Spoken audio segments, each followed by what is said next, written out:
Chapter 81. The Invincible Elixir. Yian cast a glance at the Mjolnir in his hand and immediately gleaned the necessary information. Mjolnir, originating from the world of the Avengers, it is the weapon of Thor, imbued with divine power. No one but the worthy can wield it. Indeed, it is the mighty Mjolnir of Thor. After absorbing the information before him, a flicker of understanding passed through Yian's eyes. He then grasped Mjolnir and swung it a few times, discovering that it was even lighter than the Haotian hammer. However, Yian was not surprised. The material used to forge Mjolnir is inherently light.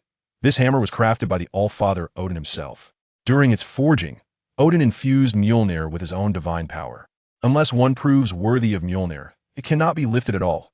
Yet, once deemed worthy, one would feel no weight from the hammer. Though it feels weightless in hand, a strike from Mjolnir, empowered by divine might, delivers a devastating force. Of course, the true strength of Mjolnir does not lie solely in its physical might. The reason for the thunderous aspect of its name is that it unleashes a ferocious tempest of lightning upon impact. This overwhelming thunderous power is the essence of Mjolnir's true potency. With this thought, Yian gripped Mjolnir tightly and, in a flash, ascended into the air. Then, with a mighty swing of the hammer, a brilliant bolt of lightning erupted from Mjolnir. As Yian struck the void, a massive column of lightning surged forth, crashing into the emptiness and distorting the fabric of reality. Not bad, the power is quite impressive. Observing the commotion caused by a strike, a satisfied smile broke across Yian's face that he mused that wielding this Mjolnir in another realm, delivering powerful blows to fearsome beasts, would undoubtedly be exhilarating. Subsequently, Yian swiftly returned to the pavilion. He then pinpointed another jar and, with Mjolnir in hand, struck it down with precision. In that moment, he thought he heard a whisper of 80, and the entire jar disintegrated into dust. Familiar radiant light reappeared, and Yian set Mjolnir down, his gaze fixed intently on the stone table. As the radiance faded, a wine jar materialized atop the stone table. Is this a jar of wine? As Yian gazed at the wine jar that appeared on the stone table, he was momentarily taken aback before scanning its information with his eyes. Overlord wine. Originating from the realm of the sword and the chess of life and death, it is brewed using various rare medicinal herbs, capable of significantly enhancing internal strength and invigorating combat spirit in a short span of time. Overlord wine, the sword and the chess of life and death. Upon reading the information before him, a flicker of astonishment crossed Yian's eyes. Could it be that this world's treasures have been revealed? Yian recalled that the sword and the chess of life and death was a classic martial arts television series. In his childhood, he had watched it once, and he held vivid memories of the Overlord wine. In the series, the Overlord wine was regarded as an extraordinarily powerful entity. The Overlord wine was the exclusive secret formula of the wine immortal. After consuming it, one's internal strength would surge instantaneously, and when paired with the Overlord fist of the wine immortal, it could unleash a terrifying might. Yian remembered that in the series, the wine immortal was easily subdued by Helion Ba when he hadn't consumed the Overlord wine, but after drinking it, with just one execution of the Overlord fist, he was able to bring Helion Ba down with ease. In the sword and the chess of life and death, Helion Ba was one of the top-tier experts. And what of the wine immortal? He likely wouldn't even rank in the top 20 yet. But this jar of Overlord wine, the wine immortal could unleash enough power to overpower Helion Ba. This illustrates just how astonishing the potency of the Overlord wine truly is. However, despite its might, the Overlord wine remains a product of a martial arts world. For Yian in his current state, it naturally bore little significance. What Yian truly yearned for was merely the critical reward from the system. That moment, the system's anticipated notification chimed in. Ding! Congratulations, host, for obtaining Overlord wine. You have triggered a 10,000-fold critical hit, receiving a 10,000-fold reward. 10,000-fold rewards available for selection. Option 1. 10,000 jars of Overlord wine. Option 2. 1 bottle of invincible potion. As the system notification resonated, 2 options emerged before Yian's eyes. He glanced at them briefly before his gaze settled firmly on the second option. Invincible potion? What a formidable name, but what exactly does it mean to be invincible? With a tinge of curiosity in his heart, Yian made his decision to address the system directly, stating, System, I choose option 2. As soon as his words fell, the Overlord wine on the stone table erupted in a dazzling, resplendent radiance. Moments later, as the brilliance faded, a transparent jade bottle materialized on the stone table. Yian's gaze fell upon the jade vial resting on the stone table, filled with a remarkable golden liquid that radiated an extraordinary aura. Is this the so-called invincibility potion? Could it truly render one invincible upon consumption? A sense of perplexity enveloped Yi Yun as he employed his vision to scan the details of this remarkable elixir. Invincibility potion. Originating from the realm of beasts, upon consumption, it grants a state of invulnerable defense for 3 minutes, rendering any attack ineffective. Upon absorbing the information regarding the invincibility potion, Yi Yun's eyes widened in astonishment, and he could not suppress a sharp intake of breath. Indeed, this invincibility potion is genuinely formidable. To his surprise, this potion is a creation of the gaming world. Upon consumption, one gains 3 minutes of invulnerable defense. Any assault encountered would be utterly futile. This is akin to the overpowering essence of the tyrant's wine, existing as a bug in the system that if faced with a formidable adversary, consuming this invincibility potion would leave them solely at the mercy of his strikes. All he would need to do is unleash a relentless offensive point. 3 minutes of frenzied output would suffice to resolve any conflict.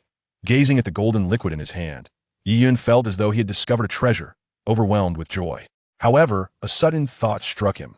As an immortal being, the efficacy of this invincibility potion seemed somewhat diminished. After all, what does death mean to him? He could simply resurrect. Why squander such a precious potion? With this realization, Yi Yun felt a wave of disinterest wash over him. The invincibility potion, if kept in his possession, would serve little purpose beyond mere display. Alas, being too invincible is not necessarily a blessing.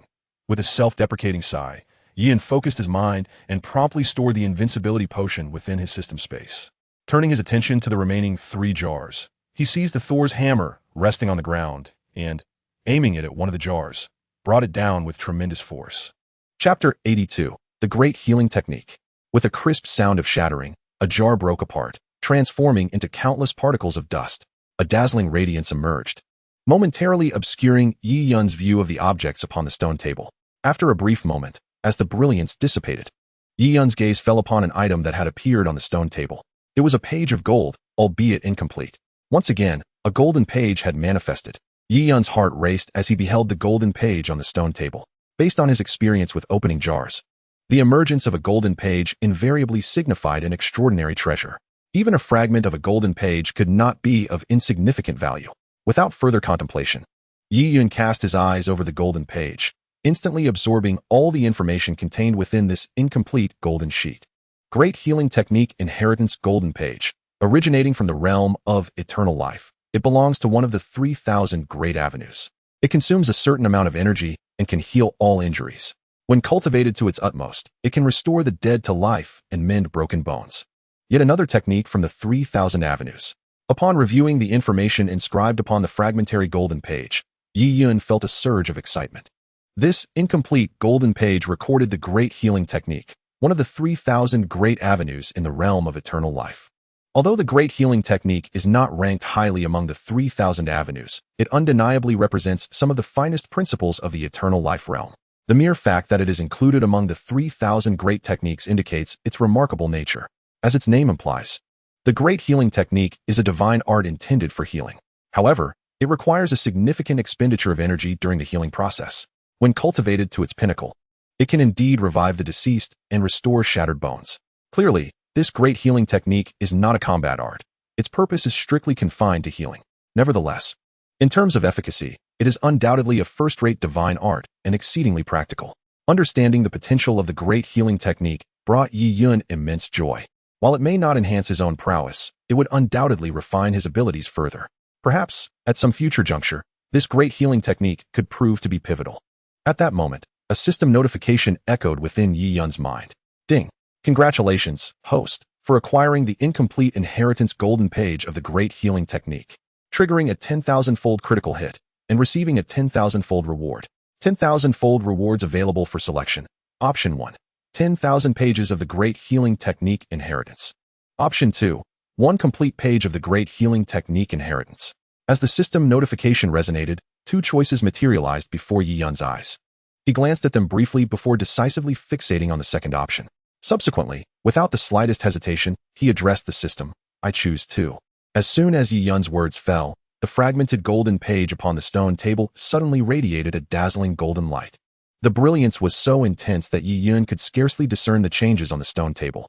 After a brief moment, as the golden light dissipated, The original fragmented golden page had transformed into a complete version. Yi Yun's gaze swept over it, and he immediately acquired the information of the complete golden page. The great healing technique Inheritance Golden Page, originating from the world of eternal life. It belongs to one of the 3,000 paths, consuming a certain amount of energy. It can heal all injuries, and when cultivated to its utmost, it has the power to resurrect the dead and restore flesh to bones. Thereafter, Yi Yun grasped the Inheritance Golden Page in his hand and calmly declared, "System, commence the acceptance of the great healing technique Inheritance." As soon as Yi Yun's voice fell, the golden page in his hand emitted a brilliant radiance. In an instant, a beam of golden light penetrated his forehead before he could react.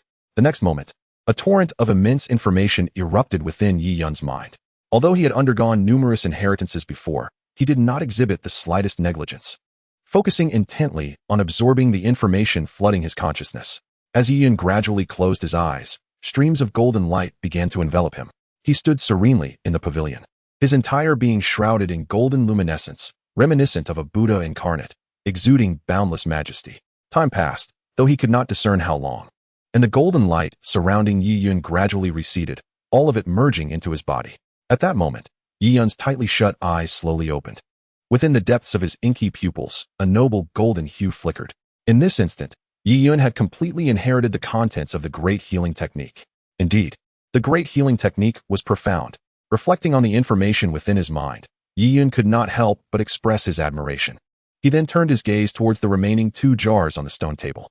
Picking up the God of Thunder's hammer from the ground, Yi Yun gripped it firmly and aimed at one of the jars, delivering a powerful strike. With a resounding crash, the jar shattered into countless particles. The familiar glow of dawn once again filled Yi Yun's vision, blurring his sight. As the light faded, Yi Yun opened his eyes to gaze upon the stone table, and upon recognizing the items there, his eyes widened in astonishment. Was that a bundle of currency? Indeed, what lay upon the stone table was a bundle of currency. After a moment of stunned silence, Yi Yun could not help but chuckle as he picked up the bundle. Truly, it validated his earlier statement that this jar could yield treasures from across the myriad realms, capable of producing not only supreme techniques like the 3,000 paths and the divine elephant suppressing prison technique, but also children's toys like lollipops and Barbie dolls. Now, even the Huazi has been made available to him. Holding the Huazi in his hand, Yi Yun felt a stir of desire. In his previous life, although he was not a heavy smoker, he would indulge in a few during his leisure time, cultivating a slight addiction. Having spent a considerable time in this world now, the sight of the Huazi made it difficult for him to resist the urge for a puff. However, after a moment's contemplation, he chose to refrain. After all, there was still the matter of the system's critical hit looming ahead. Who could tell if destroying this pack of Huazi would jeopardize the chance of receiving a system critical hit? Yi Yun was acutely aware of the distinction between occasional indulgence and habitual smoking. Amidst Yi Yun's anticipation, the system's notification sound arrived a tad late. Ding. Congratulations, host. You have acquired a pack of Huazi, triggering a 10,000-fold critical hit, yielding 10,000-fold rewards. The available rewards were as follows. Option 1, 10,000 packs of Huazi. Option 2, a bottle of concentrated paraquat. As the system's notification echoed in his mind, 2 choices materialized before Yi Yun. He quickly glanced over both options. Upon seeing the second choice, a slight twitch formed at the corner of his mouth. Paraquat, in its concentrated form? Was this a hint of some sort? Nevertheless, Yi Yun paid it no mind. Given his current physical constitution, even consuming an entire bottle of paraquat would not pose any threat to him. Subsequently, he made his selection decisively. System, I choose option 1. Chapter 83, Future Nanobiochemical Poisonous Insect. As soon as Yi Yun's words fell, the pack of Huazi in his hand vanished without a trace. Shortly after, a system notification resonated in his mind. Ding. 10,000 packs of Huazi have been allocated to the system space. Would the host like to extract? Upon hearing the voice, Yi Yun replied, for now, extract 1 pack. In the next moment, a pack of Huazi suddenly materialized in his hand. He then opened the packaging, pulled out a Huazi, and with a snap of his fingers, a small flicker of flame appeared before him. Yi Yun ignited the Huazi and took a deep inhalation. After a long moment, a thick plume of smoke burst forth from his nostrils.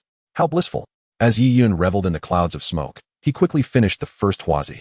Yet, feeling unsatisfied, he reached for another and continued to smoke. Only after consuming 3 Huazi did he finally cease. Putting away the remaining Huazi, Yi Yun couldn't help but smile at the thought of the 10,000 packs in the system space. In his past life, he was impoverished, forced to settle for cheap cigarettes costing mere tens.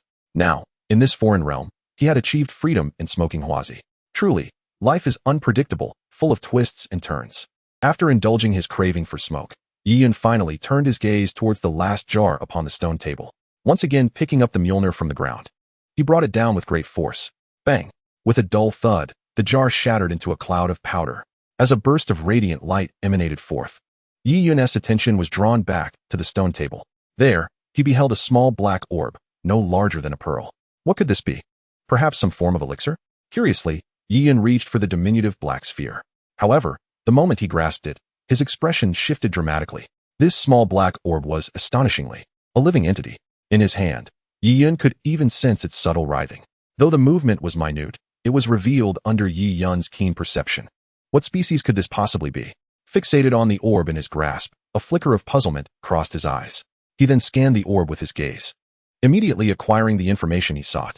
Phosphor Worm Collective. Originating from the world of Naruto, individual specimens are extremely tiny and invisible to the naked eye, harboring potent toxins and possessing rapid reproductive capabilities.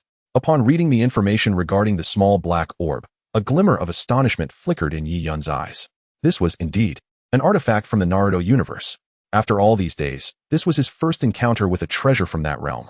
He then examined the orb in his hand. His mind flooded with knowledge about the phosphor worm. The phosphor worm is a minuscule toxic insect utilized by the character Tsume Inuzuka in Naruto. This creature inherently carries deadly venom. If someone were to be infected, they would perish as their cells were ravaged. The worm can only exist within living cells, reproducing by destroying them. Once the host dies, the worm perishes as well. In the Naruto series, Tsume Inuzuka is regarded as someone one must never touch, as she harbors these venomous phosphor worms. A single contact would lead to instant demise for the toucher. Even Obito Uchiha, the ultimate antagonist in Naruto, paid a grievous price, a severed arm, in his attempt to capture Tsume. One touch, and it is either death or dismemberment. Such is the tyranny of the phosphor worm. Yiyun stared at the phosphor worm sphere in his hand, a tingling sensation creeping over him. Surely, there are tens of thousands of phosphor worms contained within this small black orb. Just as a chill ran down his spine, a system notification suddenly resonated in his mind. Ding! Congratulations, host. You have acquired a phosphor worm collective, triggering a tenfold critical hit and earning a tenfold reward. The tenfold reward options are as follows. Option 1. 10,000 phosphor worm collectives. Option 2. A collective of nanobiochemical venomous insects. As the system's prompt resonated, Yiyun's vision was suddenly graced with two choices. His gaze swiftly traversed the options before him. First, the initial choice presented a collective of 10,000 phosphorescent decay insects, which was indeed an enticing prospect. A single collective of phosphorescent decay insects comprised tens of thousands of these creatures. Thus, opting for a collective of 10,000 would yield an astonishing number of millions of phosphorescent decay insects. At this thought, Yiyun felt a stir of excitement within him. However, after a moment's hesitation, his attention shifted to the second option, a collective of nanobiochemical venomous insects. Yiyun was unfamiliar with these nanobiochemical insects. Yet it was evident that each nanobiochemical insect was a product of a 10,000-fold enhancement of the phosphorescent decay insect. Given the already formidable abilities of the phosphorescent decay insect, one could only ponder the terrifying capabilities that the nanobiochemical venomous insect might possess after such amplification. Yiyun's anticipation grew. Subsequently, he resolutely made his choice, addressing the system. System, I choose option 2. As his words fell, the phosphorescent decay insect collective in his hand suddenly emitted a cloud of dark mist. Before Yiyun's eyes, the small black sphere began to shrink at a visibly rapid pace, continuing until it reached the size of a grain of rice, at which point it came to a halt. Yiyun observed the minuscule black dot in his hand, and under the influence of the invincible domain, he could still distinctly sense the countless life forms contained within. Moreover, these life forms were ceaselessly writhing in his grasp. Clearly, compared to the previous collective of phosphorescent decay insects, the quantity of the nanobiochemical venomous insects had not diminished. They had simply reduced in size tenfold. The phosphorescent decay insects were already difficult to perceive with the naked eye, while the nanobiochemical venomous insects were altogether invisible. It took a gathering of tens of thousands of these nano-venomous insects to manifest as a dot the size of a grain of rice. Yiyun then directed his gaze at the dot, scanning the information of the nanobiochemical venomous insects directly. Collective of nanobiochemical venomous insects. Originating from a futuristic sci-fi world, this venomous insect serves as a biochemical weapon, exhibiting an extraordinarily rapid reproductive capability, harboring terrifying toxicity, and capable of parasitizing within the human body. endowed with remarkable vitality. After perusing the information on the nanobiochemical venomous insects, Yi Yun was somewhat moved. The potency of these nanobiochemical venomous insects was evidently more formidable than that of the phosphorescent decay insects. Furthermore, this entity could also reside within the human body. It is noteworthy that this venomous insect is classified as a nanovenomous insect. Nano, in the minds of most, represents the smallest unit of length measurement. 1 nanometer equals 0.0001 micrometers, and to visualize this concept, the smallest cells within the human body are lymphocytes, each measuring a mere 6 micrometers in diameter. This implies that within a single lymphocyte, one could harbor 6,000 nanobiochemical parasites, with an adult human possessing approximately 60 trillion cells. If each cell were to host 6,000 of these nanobiochemical parasites, the magnitude of such a concept is indeed terrifying. In Chapter 84, Re-entering the Otherworld, Yi Yun gazes with fervent excitement at the aggregation of nanobiochemical parasites in his palm.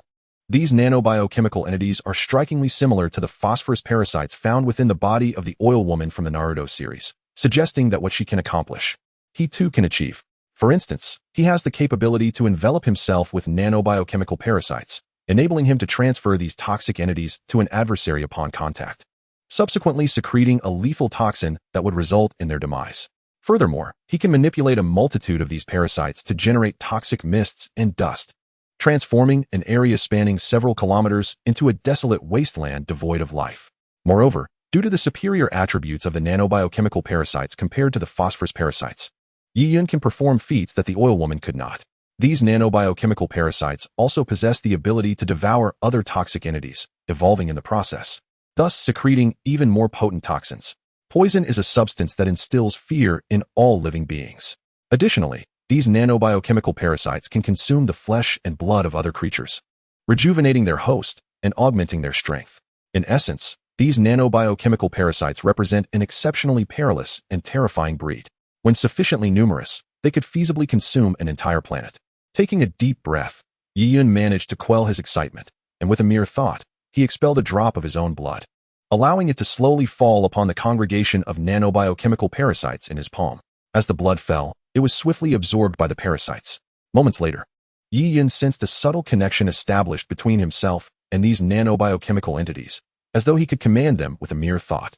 With this realization, he issued a command for the nanobiochemical parasites to disperse. In the next instant, the dark specks in his palm vanished entirely. As the nanobiochemical entities spread out, they transformed into individual parasites, which, due to their diminutive size, were imperceptible to the naked eye. Only under the enhancement of his invincible domain could Yi Yun perceive the distribution of these elusive nanobiochemical parasites, his eyes shimmering with a golden light. At this moment, under the influence of the invincible realm, he could distinctly sense the distribution of these nanobiochemical toxins in every corner of his palm. Subsequently, with a mere thought, Yi Yun retrieved a substantial piece of flesh from the system's space and placed it upon the stone table. This piece of flesh was a remnant from the colossal bird he had encountered previously, imbued with an exceptionally rich essence of blood vitality. Yi Yun extended his hand, resting it upon the flesh, and then issued a command to the nanobiochemical insects residing in his palm. Devour. Upon this command, all the nanobiochemical insects sprang into swift action, surging towards the flesh of the colossal bird on the stone table. As the insects flooded into the flesh, they commenced a frenzied consumption of its sanguine essence. Once they had ingested a sufficient amount of this essence, the nanobiochemical insects instinctively began to reproduce, birthing countless smaller insects that joined the voracious swarm devouring the colossal bird's flesh. Yi Yun stood by, observing in silence as the army of nanobiochemical insects consumed the flesh.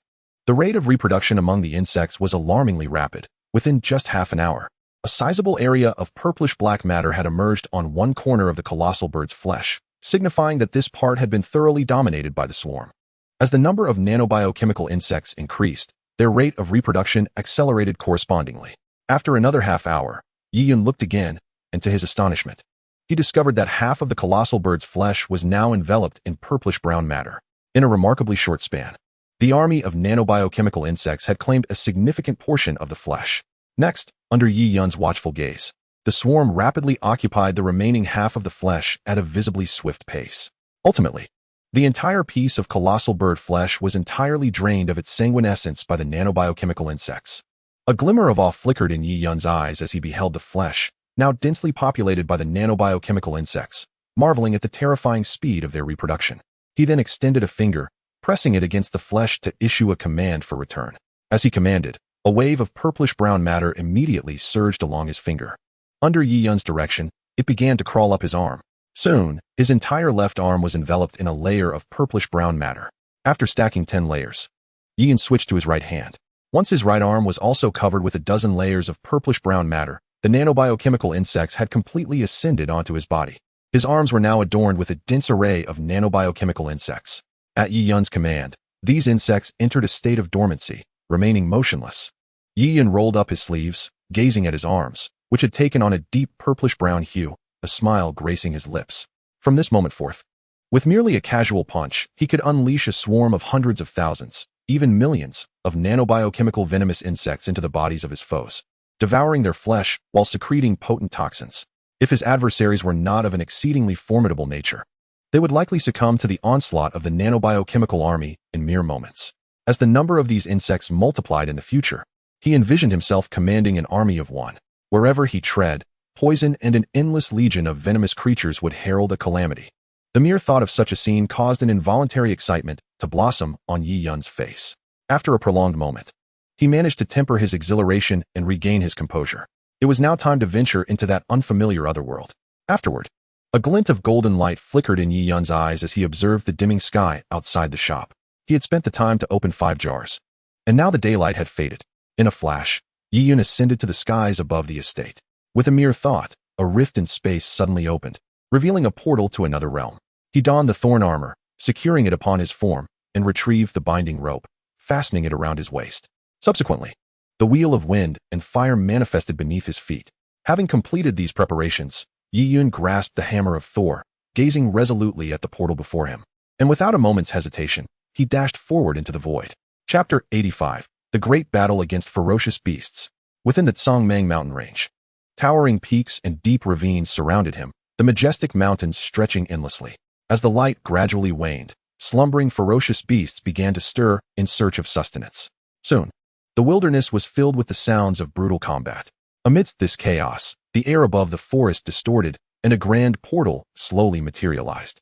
The powerful spatial fluctuations naturally drew the attention of numerous formidable beasts.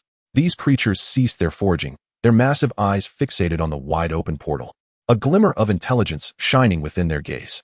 Clearly, these mighty beasts were not mere mindless savages. They possessed a degree of sentience. At that moment, a figure abruptly emerged from the portal, redirecting the attention of the assembled beasts.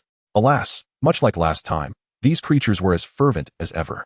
Sensing the intense gazes directed at him from the depths of the wilderness, Yi Yun felt a twinge of resignation.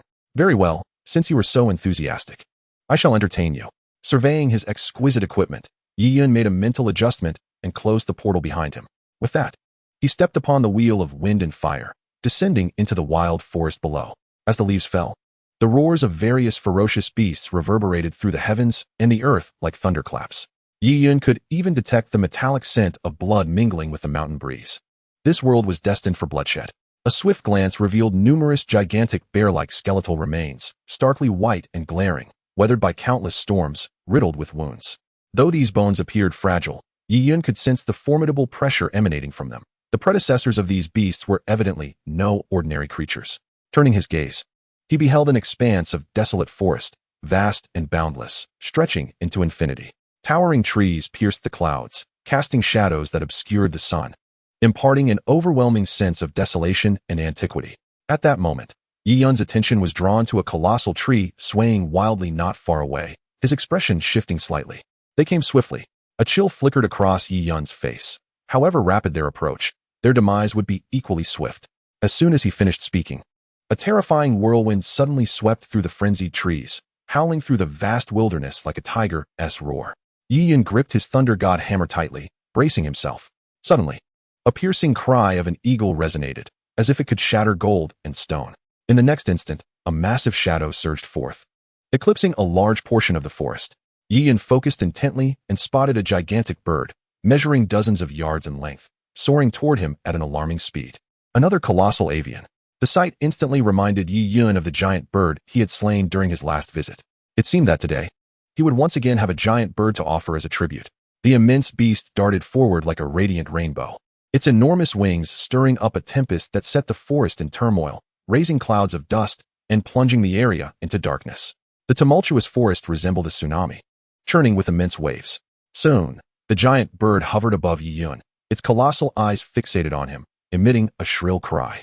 Yi Yun gazed at the creature without a hint of fear. Instead, a smile crept across his face as he raised the Thunder God hammer, making a provocative gesture towards the beast. The bird, possessing a degree of intelligence, screeched in response to Yi Yun's taunt, its massive form diving downwards, its metallic-like claws reaching for him. Yi Yun smirked coldly, unsheathing the binding immortal rope from his waist. As he infused it with fighting spirit, the rope shimmered with golden light, transforming into a dragon-like entity that surged toward the giant bird. Drawing upon his previous experience in battling the giant avian, Yi Yun employed the same strategy.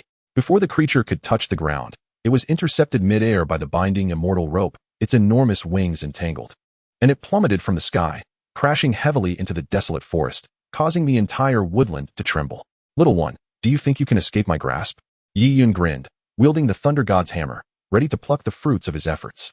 However, at that moment, a rancid gust of wind surged from the dense forest to his left. Yi Yun turned swiftly, locking eyes with a pair of enormous, gem-like emerald orbs. A thick mist of blood enveloped him, and a chilling aura of death descended upon Yi Yun. Before he could fully process the situation, a sharp whistle of wind sliced through the air behind him.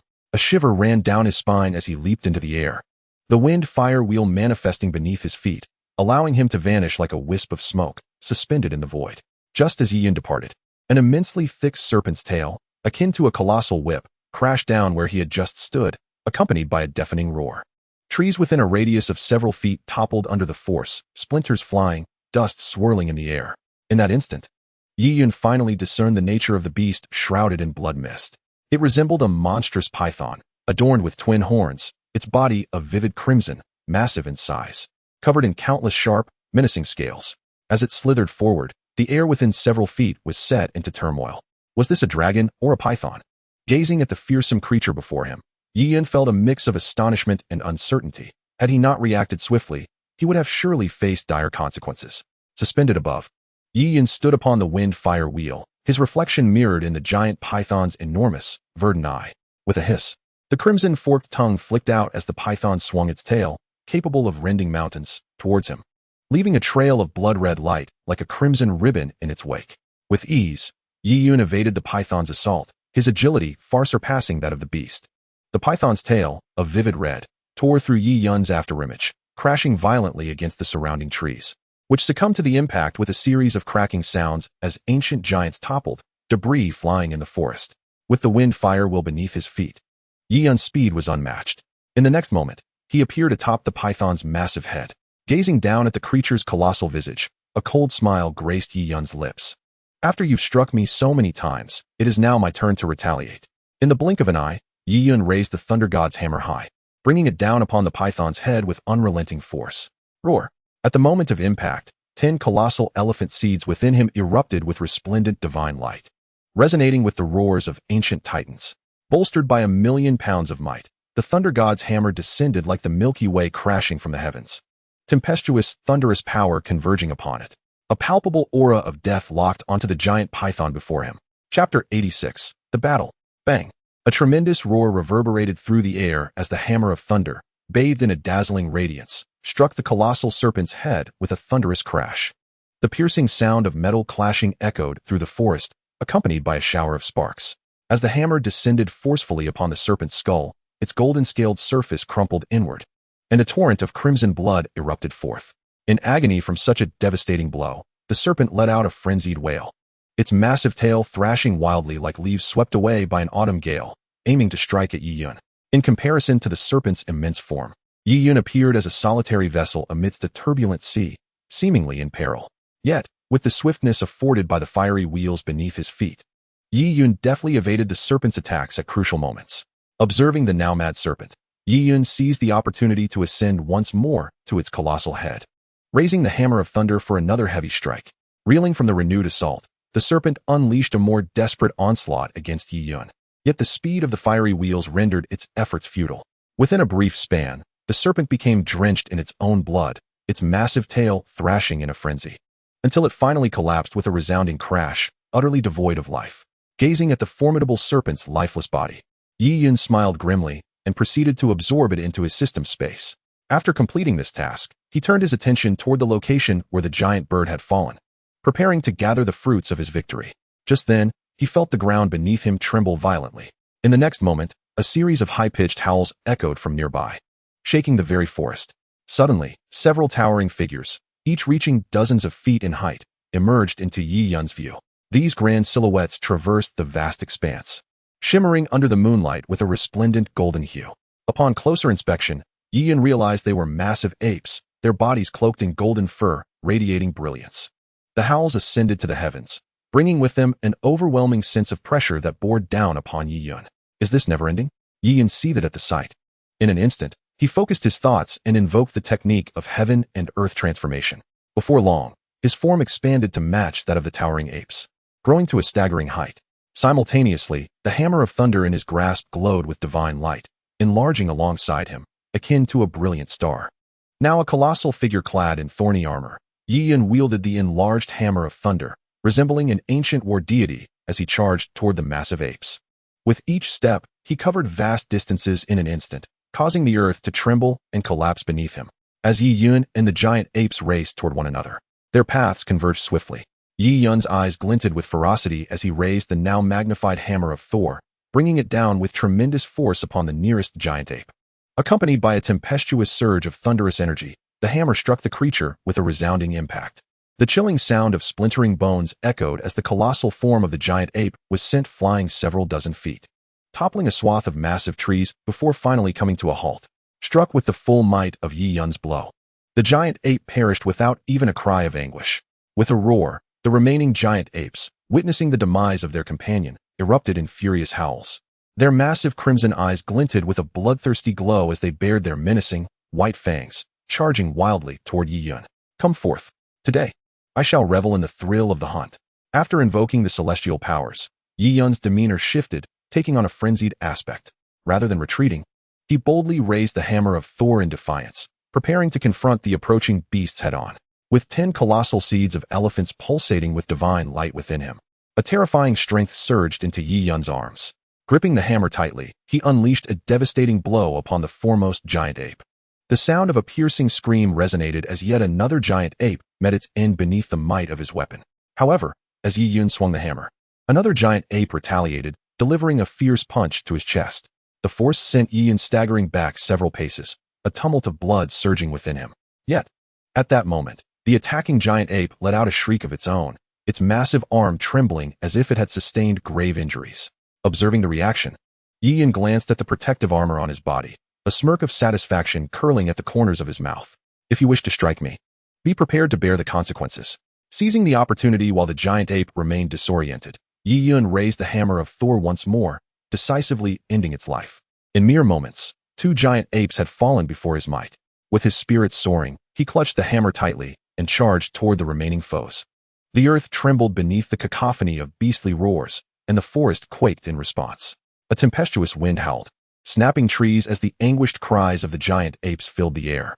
After a grueling battle, Yi Yun ultimately vanquished all the giant apes. Surveying the lifeless bodies strewn across the ground, he exhaled a deep sigh of relief. At this moment, his formidable form was drenched in blood, resembling a titan of carnage. While the hammer of Thor, stained crimson, appeared akin to a cursed artifact, Yi Yun approached, preparing to collect the carcasses of the giant apes into his system space. At that moment, his gaze suddenly shifted towards the dense, untamed jungle, where he faintly sensed an ominous presence.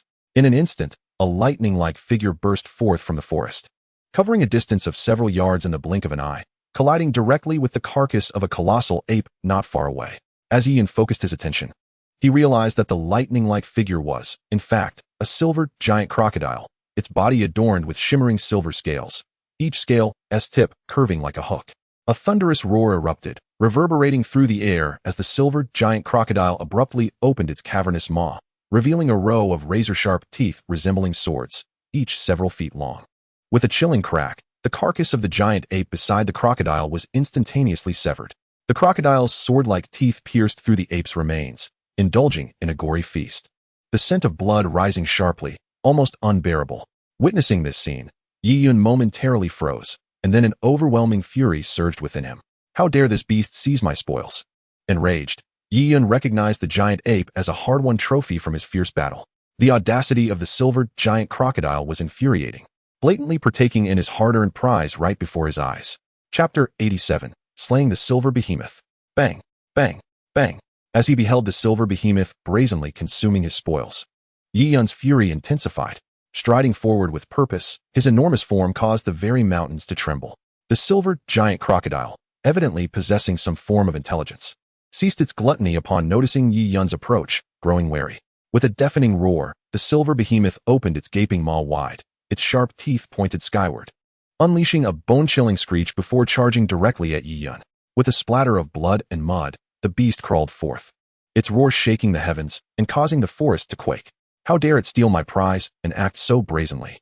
Yi Yun seethed, gripping tightly onto the god of thunder hammer. He leapt into the air, covering a distance of several yards in a single bound.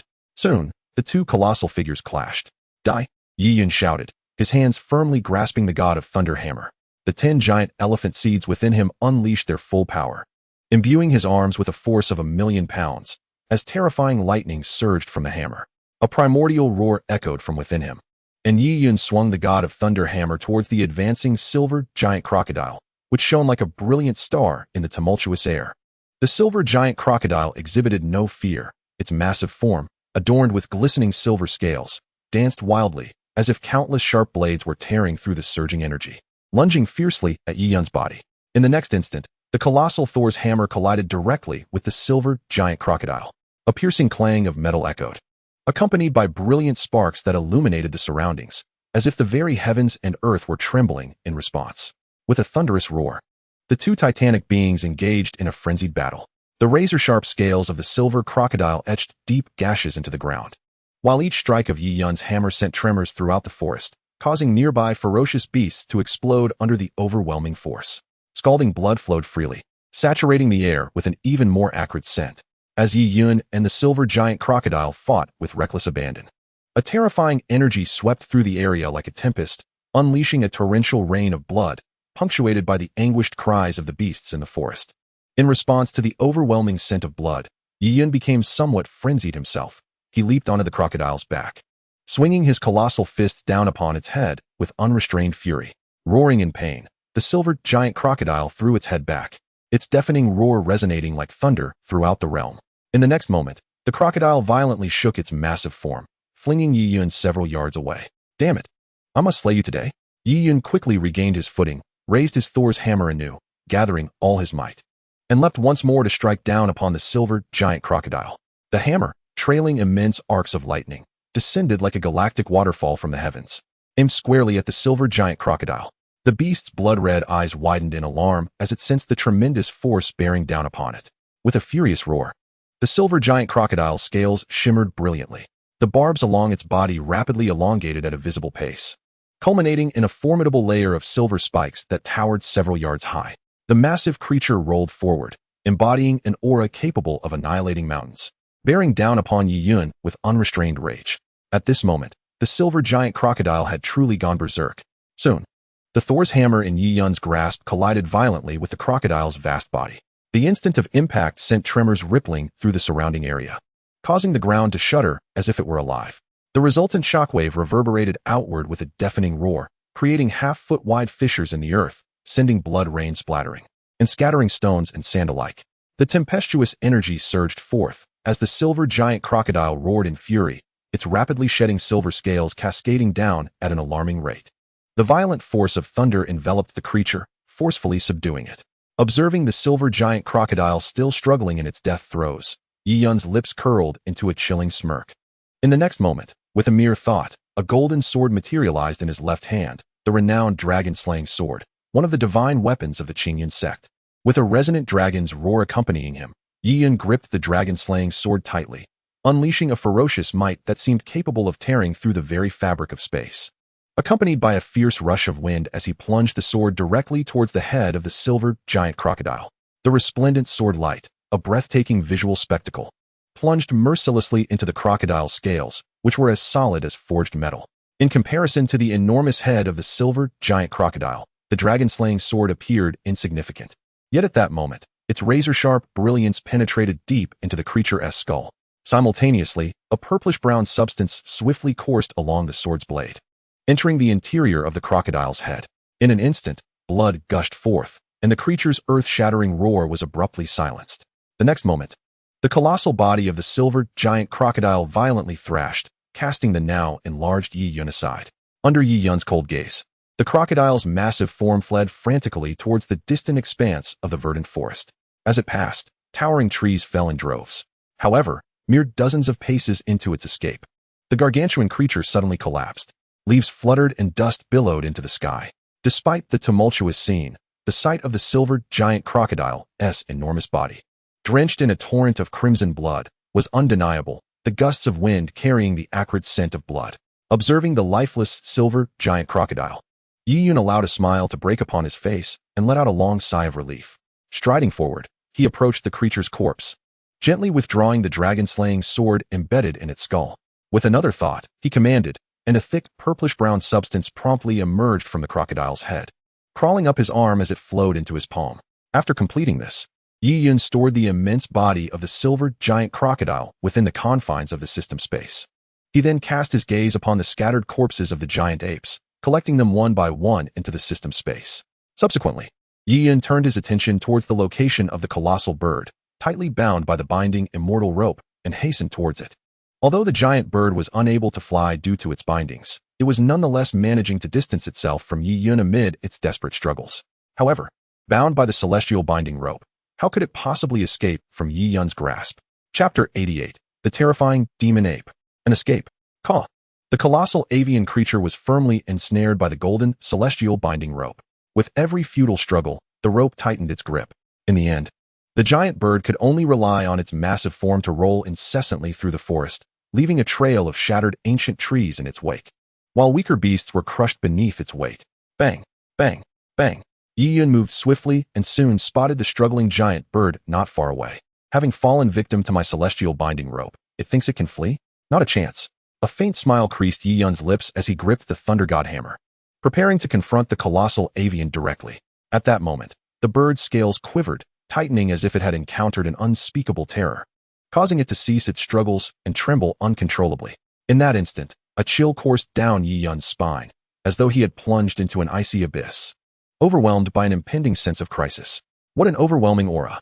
Yi Yun suddenly lifted his gaze, sensing a formidable presence approaching through the vast forest. It was as if an immense, malignant force was drawing near, instilling a heart-stopping dread within him, as if his very breath was caught in his throat. Roar! At that moment, a deafening roar echoed, shaking the mountains and valleys, causing leaves to rain down in disarray, and plunging the entire realm into an icy silence. A terrifying aura surged forth like a devastating flood.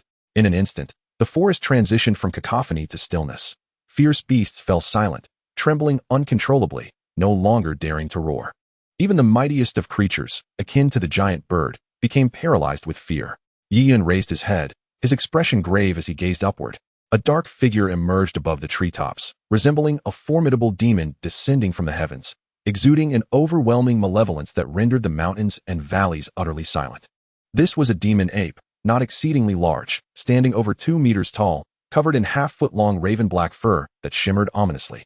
Astonishingly, it possessed a pair of black, fleshy wings, enabling it to soar through the skies, having just descended from above. Additionally, it bore a pair of thick, menacing black horns atop its head, reminiscent of a fiend. This demon ape was extraordinarily powerful. Upon its arrival, it instilled fear in thousands of beasts, its icy gaze sweeping across them, leaving none daring to resist.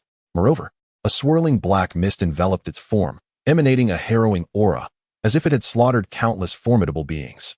With a swift leap, the demon ape propelled itself upward, soaring 100 meters high, before diving down to land upon the massive head of a sculpted bear. The 10-meter-long sculpted bear is undoubtedly a rare and ferocious beast, possessing the body of a human-bear hybrid, along with a pair of carved wings that enable it to soar into the skies. Despite its formidable presence, it now trembles in fear, rendered immobile and cowering on the ground. The demon ape leisurely perches upon its cranium, extending a claw to audibly pry open the massive skull, feasting upon its insides with utter disregard for its surroundings. The sculpted bear emits a mournful wail, yet remains paralyzed by the overwhelming malevolence that binds it in place. With a sudden motion, The demon ape consumes only a few bites before springing away, landing dozens of yards distant. Behind it, the 10-meter-long ferocious sculpted bear collapses with a thunderous crash. The demon ape, not exceedingly large, stomps its foot, causing a cataclysmic upheaval of rocks, the mountainsides to crumble, and the earth to fissure, clearing nearby stone piles in an instant. Such a powerful beast. Feeling the sheer ferocity radiating from the demon ape sends a chill down Yi Yun's spine. The strength of this demon ape far surpasses that of the previously encountered silver giant crocodile and other formidable creatures.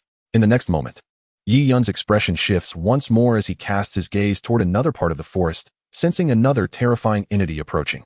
A bellowing roar echoes, and from the distant woods emerges a terrifying blaze, heralding the arrival of a colossal crimson bull, towering over 10 meters in height and stretching 30 meters in length. Its hooves igniting flames with each step. Bathed in fire, its fur glistens like satin, radiating a brilliant red glow. With a whoosh, the immense demon ape unfurls its wings and ascends, confronting the fiery bull in a standoff. The air crackling with their shared ferocity like a raging tempest sweeping through the entire forest. With a primal roar from both creatures, they charge at one another, engaging in a brutal clash that shakes the mountains, shatters ancient trees, and sends boulders hurtling through the air. Such a powerful demon ape, such a terrifying fire bull. Not far off, Yi Yun watches this titanic battle of ferocious beasts, trembling slightly, his heart filled with trepidation. The demon ape enveloped in wrath and the giant bull shrouded in flames are foes that he cannot begin to contend with at this moment. In this instant, Yi Yun re-evaluates the combat prowess of this world. After battling the demon ape, silver giant crocodile, and other mighty creatures, he felt a surge of confidence, believing himself to be a formidable force in this realm. Yet now, as he gazes at the awe-inspiring silhouettes of the two beasts, his self-assurance quietly dissipates. It appears he is still but a fledgling. I must flee at once. Observing the two colossal creatures engaged in their fierce struggle, he hastens towards the giant bird securely bound by the celestial ropes. Raising the MJ Lnur above his head, Yi Yun brings it crashing down upon the avian's skull. In an instant, blood splattered as the colossal bird emitted a helpless and mournful cry. Despite suffering catastrophic damage to its head from Yi Yun's hammer strike, the creature's tenacity kept it alive. Yi Yun, showing no mercy, raised the Thunder God hammer and delivered several more powerful blows. Soon, the giant bird's life flickered out, its head reduced to a pulp by Yi Yun's relentless assault. Without a moment's hesitation, he retrieved the binding immortal rope and stored the creature's carcass within his system space. Subsequently, he dispelled the law of heaven and earth, shrinking his form back to its original size. Casting a final glance at the ongoing battle between the demon ape and the fire bull, Yi Yun leaped into the air, the wheel of wind and fire appearing beneath his feet as he swiftly made his escape from the wilderness. After such a bloody confrontation, even his remarkably resilient physique felt utterly exhausted. At this point, he had no desire to engage in further conflict. Yi Yun had not forgotten the purpose of his journey to this otherworld. His immediate priority was to locate traces of humanity in this realm and comprehend the nature of this world. Time was of the essence. He needed to return to the shop by tomorrow afternoon. For him, selling jars was paramount, as it directly impacted his rate of power enhancement, and he could not afford to be negligent. Chapter 89. A first encounter with humanity. A full moon hung in the sky, its silvery light bathing the world below. In the dark expanse of the wilderness, a cacophony of deafening roars echoed through the night, reverberating amidst the mountains and forests. Shadows of several figures stumbled in frantic flight, their breaths erratic and disordered. These were towering men, their upper bodies bare, wielding makeshift clubs fashioned from the bones of unknown beasts, while others brandished broadswords forged from blackened metal. Each of them bore the weight of enormous and varied beast corpses slung over their backs. Even in the face of imminent danger, they could not bear to abandon their heavy trophies.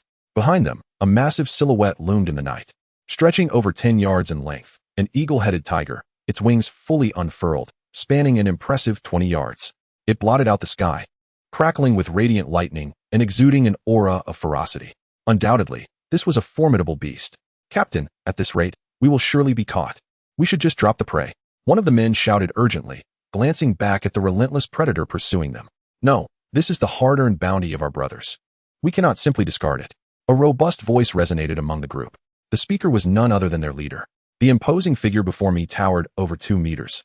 Wielding a hefty sword weighing over 300 pounds, his physique resembling that of a human bear, with bronze-hued muscles rippling like serpents in motion.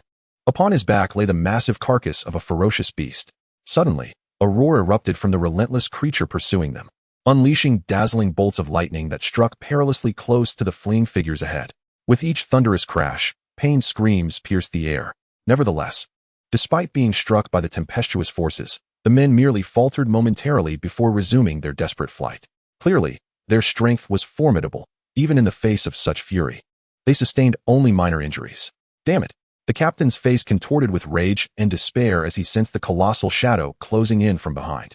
The incessant thunderclaps relentlessly battered his form, the power coursing through him rendering his body progressively numb, his pace diminishing, and a faint scent of singed flesh wafting from his skin. We cannot continue like this. Not one of us will escape. A glint of determination flashed in the captain's eyes as he shouted to his comrades, "Brothers, we shall confront this beast."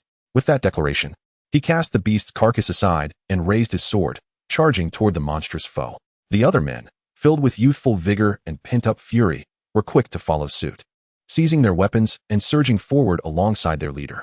Above the vast, untamed forest, a brilliant silhouette sped through the air, akin to a radiant rainbow slicing through the treetops. With the wind beneath his feet, Yian showed no signs of slowing down as he raced toward the fringes of the wilderness. As the menacing aura of the beasts within the forest began to wane, he gradually exhaled in relief, realizing he had reached the periphery of this boundless wilderness. Compared to the heart of the forest, the creatures here were undoubtedly weaker. Yian was confident he could dispatch them with ease. Perhaps sensing the formidable energy emanating from him, no audacious beasts dared to impede his progress as he swiftly approached the outskirts. "Attack! Captain, be cautious. We will battle this creature." Moments later, as Yian soared over a thicket, a cacophony of battle cries echoed in his ears. Yian was momentarily taken aback, but soon his face illuminated with ecstatic joy. He had finally encountered a human voice. Realizing the purpose of his journey, he meticulously assessed the direction from which the cries for help emanated, and with a sudden push, he swiftly soared towards the source of the sound. In the desolate forest, a group of burly men was frantically besieging a fearsome beast resembling a tiger with the body of an eagle, armed with broad swords and bone clubs. They launched a relentless assault upon the creature. However, the disparity in strength was glaringly apparent, as their attacks inflicted no substantial damage on the beast, only serving to enrage it further. With a thunderous roar, the wounded beast unleashed its fury, its glimmering wings striking towards one of the men. "Tiger, watch out! Tiger!" The captain and the other men cried out in alarm upon witnessing the imminent danger. In the next moment, the massive wing collided with the man, and Tiger felt as if the very heavens were collapsing upon him, an overwhelming force crashing down on his frame. He was sent hurtling backwards, crashing violently into a towering ancient tree. Agony, an excruciating pain engulfed Tiger, his breath becoming feeble as blood gushed from his 7 orifices. "Tiger! Tiger!" His comrades called out desperately as he struggled to rise, his eyes filled with despair as he beheld the colossal beast slowly advancing towards him. Coughing violently, Tiger began to spit blood, mustering his remaining strength to shout to his comrades, "Go! Leave me! I will hold this beast." With that, he grasped his fallen bone club, his gaze fierce as he aimed it at the approaching monster. Roaring with hunger, the tiger eagle beast let out a deafening cry, its massive wings flapping as it lunged towards Tiger, its crimson eyes sparkling with excitement as it anticipated the taste of flesh. As the beast drew closer, a flicker of terror flashed in Tiger's eyes, the horrifying thought of being devoured, leaving not even bones behind, sending chills down his spine. With a gaping maw lined with razor-sharp fangs nearly a meter long, the beast exuded a terrifying force that inexplicably drew Tiger towards its cavernous mouth. Despair flooded his heart as he realized he was paralyzed, unable to escape the inevitable fate of being consumed. Just as Tiger was merely 2 meters away from the beast's gaping jaws, a terrifying bolt of lightning suddenly descended from the heavens. Chapter 90. A perfect world. Brilliant lightning tore through the void, accompanied by a tremor in space, and came crashing down upon the beast with the head of a tiger and the body of an eagle. A heart-wrenching howl echoed as the creature's skull was crushed, instantly extinguishing its life force. With the absence of the beast's devouring power, the young tiger plummeted to the ground, heart racing with trepidation, only to be met with the astonishing sight of a figure appearing above the slain beast. The silhouette upon the creature was none other than Yian, descending from the heavens, wielding the thunder hammer, effortlessly dispatching this feeble beast, in stark contrast to the silver crocodile he had faced earlier. This tiger-eagle hybrid was indeed of inferior strength, failing to withstand even a single blow from Yian before it was vanquished. "Thank you, benefactor, for saving my life," the young tiger exclaimed, recovering from his shock. Had Yian not intervened in time, he would have been consumed by the beast. Even now, The memory sent chills down his spine, deepening his gratitude towards Yi Yun. At that moment, the captain and his companions approached, expressing their heartfelt thanks. "We are truly grateful for your timely rescue." Yi Yun's intervention had not only spared the young tiger, but had also preserved their own lives. After all, had the tiger perished, their chances of survival would have been nearly non-existent. No need for such courtesy. We are all of humanity, and it is our duty to aid one another in times of peril, Yi Yun replied, casting a discerning glance over the group. He noted their robust physiques, bare chests, and attire that starkly contrasted with that of the martial continent, leading him to conclude that this world was rather primitive. With a sudden leap, Yi Yun descended from the beast's back, stowing the thunder hammer away in his system space. "I am Sherlin Hu from Stone Village. May I ask your esteemed name, and which great tribe you hail from?" The captain inquired, observing Yi Yun's handsome visage, his elegant attire, and delicate frame. Compared to them, Yi Yun radiated an otherworldly aura, provoking a sense of curiosity within the captain. His garb seemed unfit for those dwelling in the wilderness. Rather, it resembled that of a nobleman from one of the great tribes mentioned by the village chief. As the captain marveled at Yi Yun's youthful appearance and the dominating stance he had displayed while dispatching the tiger-eagle beast, he felt a surge of admiration. Such youth paired with formidable strength suggested an extraordinary talent. He was increasingly convinced that this young benefactor hailed from a significant human lineage beyond the vast wilderness. Sherlin Hu, Stone Village. Upon hearing the words of the burly man before him, Yi Yun was momentarily taken aback, pondering how to respond, when suddenly a realization struck him like a flash of inspiration. The Stone Village and the Stone Forest Tiger. In an instant, a multitude of long-buried memories surged through his mind. A sense of astonishment washed over him as he gazed at the individuals before him, gradually forming a conclusion within his heart. Could it be that this world is the perfect world? Yi Yun recalled that the genesis of the perfect world commenced in the Stone Village, where a figure known as the Stone Forest Tiger also resided. Subsequently, he recalled the formidable beast he had previously slain. Was this not the vast wilderness where the Stone Village lay? Benefactor? Benefactor? Observing Yi Yun's sudden stupor and prolonged silence, the Stone Forest Tiger called out in confusion. Stirred by the call, Yi Yun swiftly regained his composure, his thoughts racing as he pondered. "I am Yi Yun, hailing from the distant Huaxia tribe." Huaxia tribe? At this, a flicker of bewilderment crossed the eyes of the Stone Forest Tiger, for he had never heard of such a tribe. However, as they had never ventured beyond the vast wilderness and recognized their own limited knowledge, they did not press further. Just then, the heavily injured Huzi could no longer endure, his body swaying before collapsing to the ground. Huzi! Huzi! This sight startled the Stone Forest Tiger and his companions, who hurried to check on him. "Captain, Huzi is gravely injured. He may not last much longer," one of the men expressed with a sorrowful countenance after inspecting Huzi. Hearing this, the Stone Forest Tiger trembled, a hint of anguish manifesting on his resolute face. "Let me try." Yi Yun approached Huzi, addressing the Stone Forest Tiger and the others. "Benefactor, do you possess a means to save Huzi?" The Stone Forest Tiger's expression shifted, his gaze filled with a glimmer of hope directed at Yi Yun. Yi Yun nodded. "It should not be an issue to preserve his life. Then we must trouble you." "Benefactor." Upon hearing Yi Yun's words, the group erupted in joy, swiftly clearing a space for him. Yi Yun stepped forward, assessing Huzi closely, and with a focused thought, summoned the energy within him to cast a grand healing spell. He extended his right hand, placing it upon Huzi, as a brilliant green light emanated from his palm. The verdant radiance flowed into Huzi's body, coursing through his limbs and bones. Within the green light resided a potent life force, and wherever it passed, Huzi's injuries visibly mended at an astonishing rate. The Stone Forest Tiger and his companions encircled Huzi, their eyes fixed intently on Yi Yun's actions. Suddenly, the pupils of Sherlin Tiger constricted as he observed the injuries on Huzi's body healing at a visibly rapid pace. In a matter of moments, even the scars vanished without a trace. Witnessing this astonishing scene, Sherlin Tiger and the others widened their eyes in disbelief. They were acutely aware that Huzi's wounds had brought him to the brink of death.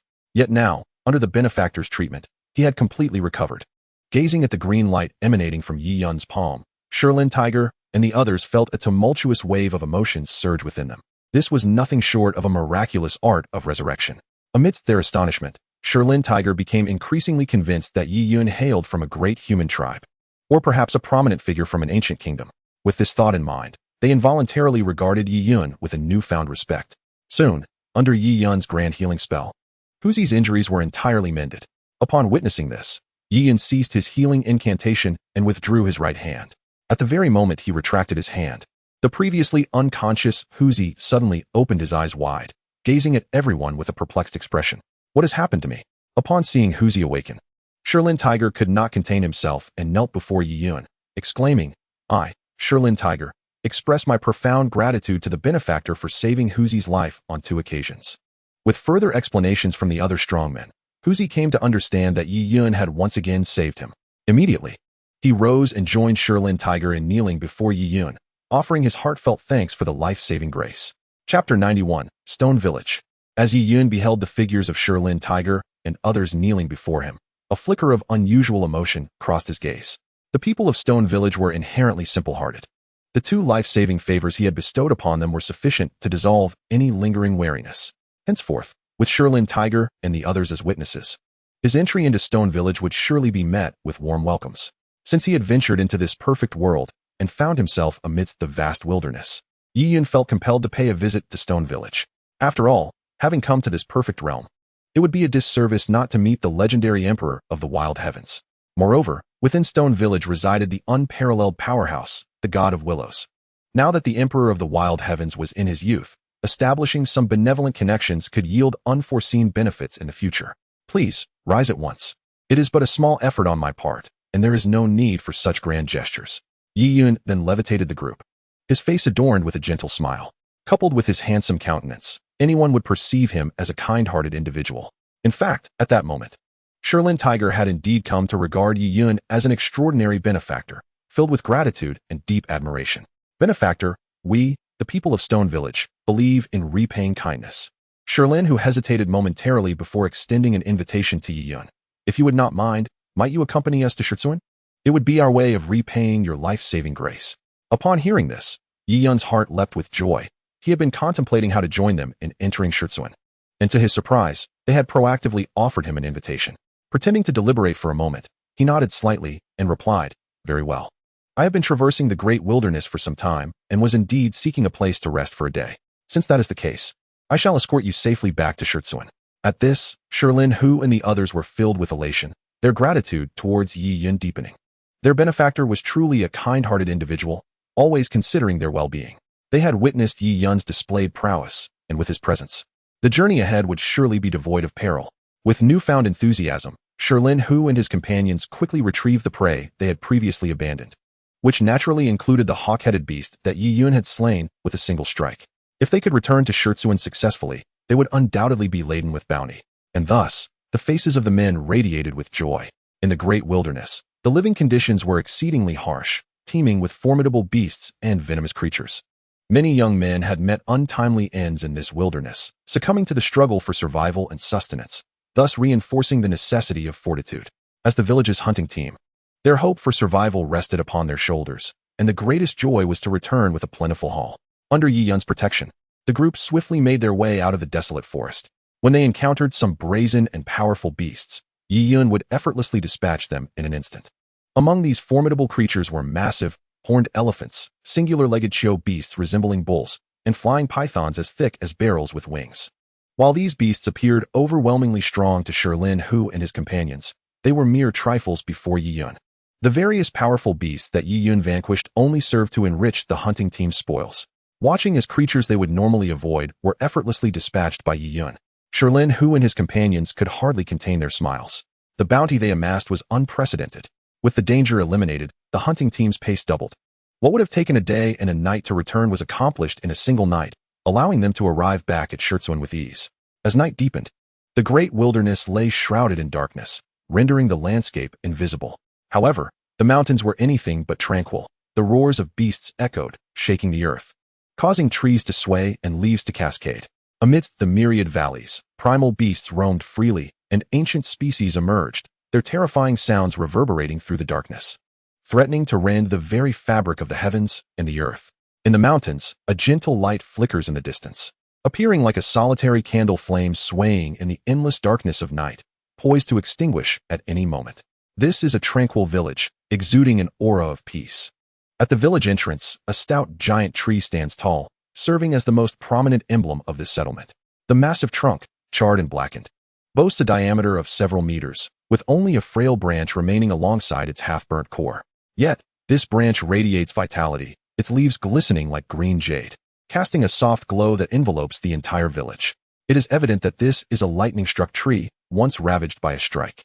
Today, only a single verdant branch remains on the willow tree, its tendrils resembling ethereal chains of green mist, casting a halo that shrouds and protects the village, rendering this dwelling a mystical haven amidst the wilderness. As dawn breaks, the sun ascends slowly from the horizon, bathing the stone village in a delicate blush of light. In the distance, the calls of monkeys and the roars of tigers can be heard, while the stone houses stand solemnly like ancient temples, exuding sanctity and serenity. At this moment, silhouettes appear on the horizon, elongated shadows cast by the setting sun, their forms gilded by the evening glow, appearing immensely grand and robust. Each person dragging a colossal beast, laden with spoils. They have returned. A jubilant cheer erupts from the group of women and children who had been anxiously awaiting at the village's edge, their worries and fears dissipating in an instant as they loudly proclaim, "Father and the others have returned safely. My heavens! Such an abundance of game. Truly a rare and bountiful harvest." The hunt was exceedingly successful. Every man from the hunting party has brought back tremendous spoils, including the massive dragon-horned elephants, the bull-like single-footed kuei beasts, and the winged flying pythons as thick as barrels. The elders of the village exhibit astonishment. These creatures are typically formidable adversaries, with some being classified as ferocious beasts. Today, however, so many have been slain, their blood staining the ground. A truly unexpected turn of events. For instance, the dragon-horned elephant, with a body as tough as iron, is notoriously difficult to pierce, and its dragon-like horns are sharp enough to shatter boulders effortlessly. The kuei beast's roar resembles thunder, capable of killing a man with its proximity. As for the winged flying python, it is a forest predator, capable of swooping down from the peaks with terrifying suddenness. Among the slain are even more formidable creatures, such as the crimson two-headed fire rhinoceros and the impure-blooded Xiao. These are indeed fearsome beasts. Encountering them would typically warrant a wide detour. Yet today, they have been hunted down, a stark deviation from the norm. The members of the hunting party gaze at the stone village in the distance, their faces adorned with expressions of profound relief. Every venture into the vast wilderness for hunting is fraught with peril, with many comrades having already succumbed to its dangers. In this treacherous domain, they are compelled to remain vigilant, their nerves taut. Only upon glimpsing the serene village before them can their hearts truly find solace. Among the throng, Yiyun cast his gaze toward the distant stone village, ultimately resting on the striking thunderstruck wood at the village's entrance, his eyes glimmering with intrigue. Is this the fabled spirit of Willow? Chapter 92. The Spirit of Willow. Little one, Chief, our safe return this time is largely thanks to the benevolence of Yiyun. Otherwise, we would likely have perished at the claws of fierce beasts. At the village entrance, Shirlin-Hu was reporting the details of the hunt to the village leader, Shi Yunfeng, a hint of melancholy upon his countenance. During this expedition, 2 members of the hunting party had fallen, prompting a heavy silence among the villagers, their faces etched with grief. When Shirlin-Hu recounted their encounter with the griffin-like beast the previous night, worry once again clouded the villagers' expressions. However, upon learning that Yiyun had bravely slain the creature at a critical moment, rescuing them all, a collective sigh of relief swept through the crowd, and gratitude flowed toward him, particularly upon discovering that the valuable beasts brought back by the hunting party had all been vanquished by Yiyun. Even Chief Shi Yunfeng stepped forward to clasp Yiyun's hand, repeatedly expressing his heartfelt thanks. There is no need for such formality. As members of the same human race, we ought to assist one another. As a member of humanity, how could I stand idly by while my kin fall to the claws of ferocious beasts? As for these trophies, they were merely a matter of convenience, a simple task. Yiyun spoke these courteous words with a gentle smile, exuding none of the arrogance one might expect from a formidable individual. His demeanor only deepened the respect and warmth the villagers of Stone Village felt toward him. Subsequently, Yiyun was warmly welcomed into the village. Regardless of the circumstances, this was a bountiful harvest, and the clansfolk were filled with joy, their laughter echoing through the air, creating an atmosphere of celebration. Wow, so much meat. We'll have meat again. A group of exuberant children gathered around the massive carcass of the fierce beast brought by the hunting party, chattering excitedly, their faces alight with curiosity. Ranging in age from 4 or 5 to their teenage years, there were nearly dozens of them. At that moment, each cherubic face was alight with excitement, some even drooling at the sight. Yiyun's gaze swept across the cluster of spirited children, eventually settling on a diminutive figure. This little one, only a year or 2 old, appeared to have only recently learned to walk. Wobbling behind the older children, the tiny tots squeezed into the crowd, clearly intrigued by the carcasses of the beasts. Ooh, it's so crowded, let me see. The diminutive figure struggled to navigate among the larger children, emitting a delightful babble. The little one, fair-skinned and charming, with large, glistening eyes that twinkled playfully, resembled a porcelain doll, exuding an endearing innocence. Particularly amusing were the remnants of white milk at the corners of their mouth, evoking laughter. "Oh dear, have I grown taller?" The little one, laboriously attempting to squeeze forward for a better view, suddenly realized their height had indeed changed. With a hint of confusion in those charming eyes, they turned to discover they were being hoisted aloft by someone, arms cradled under their armpits. "Can you see now?" Yiyan lifted the little one high upon his shoulder, gazing at that adorable visage, a smile gracing his lips. The little one blinked at Yiyan, their round eyes wide with realization. It was not a matter of growth after all. Yiyan chuckled softly at the somewhat slow-witted reaction of the child before him. Who could have anticipated that this seemingly innocent little one would evolve into the formidable and tyrannical emperor of the wasteland in the future? "Uncle Benefactor! Uncle Benefactor!" Upon spotting Yiyan, a group of energetic children greeted him politely. They had learned from the adults that this young uncle not only saved their father, but also aided their village in hunting a plethora of game. Consequently, the children held deep gratitude towards Yiyan and harbored immense admiration for his prowess. In this harsh wilderness, where survival was a relentless battle against ferocious beasts and venomous creatures, many young men perished prematurely. To endure, one must cultivate strength. Thus, these children were indoctrinated from a young age with the principle of becoming powerful, naturally venerating those who embodied strength. "Uncle Benefactor." The little one perched on Yiyan's shoulder joined the chorus of older children. Yiyan was momentarily taken aback. Why add the diminutive prefix when addressing him as uncle? Before long, under the leadership of the village chief, Shi Yunfeng, the entire village of Shi arrived at the grand willow tree at the village's entrance. The strong men of the village approached, carrying dozens of beast carcasses, placing the bloodied remains of ferocious creatures upon a stone altar. Clearly, this was a significant sacrificial platform, constructed from massive stones and situated near the ancient, broken willow tree, now piled high with beasts, resembling a small mountain. The fresh, crimson blood of the beasts stained the stone altar, trickling along the carved designs, while the coarse fur, glimmering scales, and fearsome horns of the great beasts presented a shocking sight, evoking a visceral sense of the savage wilderness. Under the guidance of the venerable elder, the men, women, and children of Stone Village gathered in solemn prayer, beseeching the protection of the willow spirit. This ritual was a serious and customary affair, undertaken after every hunting expedition. The charred trunk stood silent, as it always had, showing no sign of acknowledgement, much like it had never partaken of the offerings. Yet, many villagers were aware of its spiritual essence. Yiyan, alongside the villagers, stood before the willow tree, his demeanor imbued with gravity. Gazing at the majestic willow, he could perceive the formidable aura emanating from it. Having witnessed the perfect world, Yiyan understood the nature of this being before him. The willow spirit was a remnant from the age of ancients, a deity who had ascended to the rank of a celestial king, revered as the ancestor spirit, whose power was unparalleled, capable of shaking the very foundations of existence. It had once ventured alone to the other side of the world, entering and exiting 9 times, striking fear into the hearts of foreign demonic beings. During its nirvana, the willow spirit was besieged by 2 celestial kings from the immortal realm, suffering grave injuries as it was engulfed by countless lightning strikes, ultimately finding refuge in this stone village. The reason for its presence here was not mere happenstance. Yiyan's gaze shifted from the towering willow to the ground beneath Stone Village. Understanding the narrative of the perfect world, he was aware that beneath this village lay a sacred remains. This deity, while not as powerful as the willow spirit, had once held a significant realm of existence. In a realm as barren as this one, the once mighty willow spirit had nearly become a mere stump. And it was through the essence of this sacred remains that it had regained a fraction of its divine power, stirring from decades of slumber to sprout a single branch. Thus, the willow spirit's decision to take root in Stone Village was far from coincidental.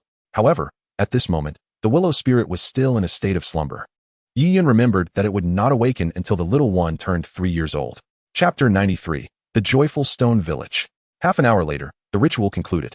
The villagers exhaled deeply, their faces brightening with joy as they began to move the carcasses of the fierce beasts, preparing to bleed and butcher them.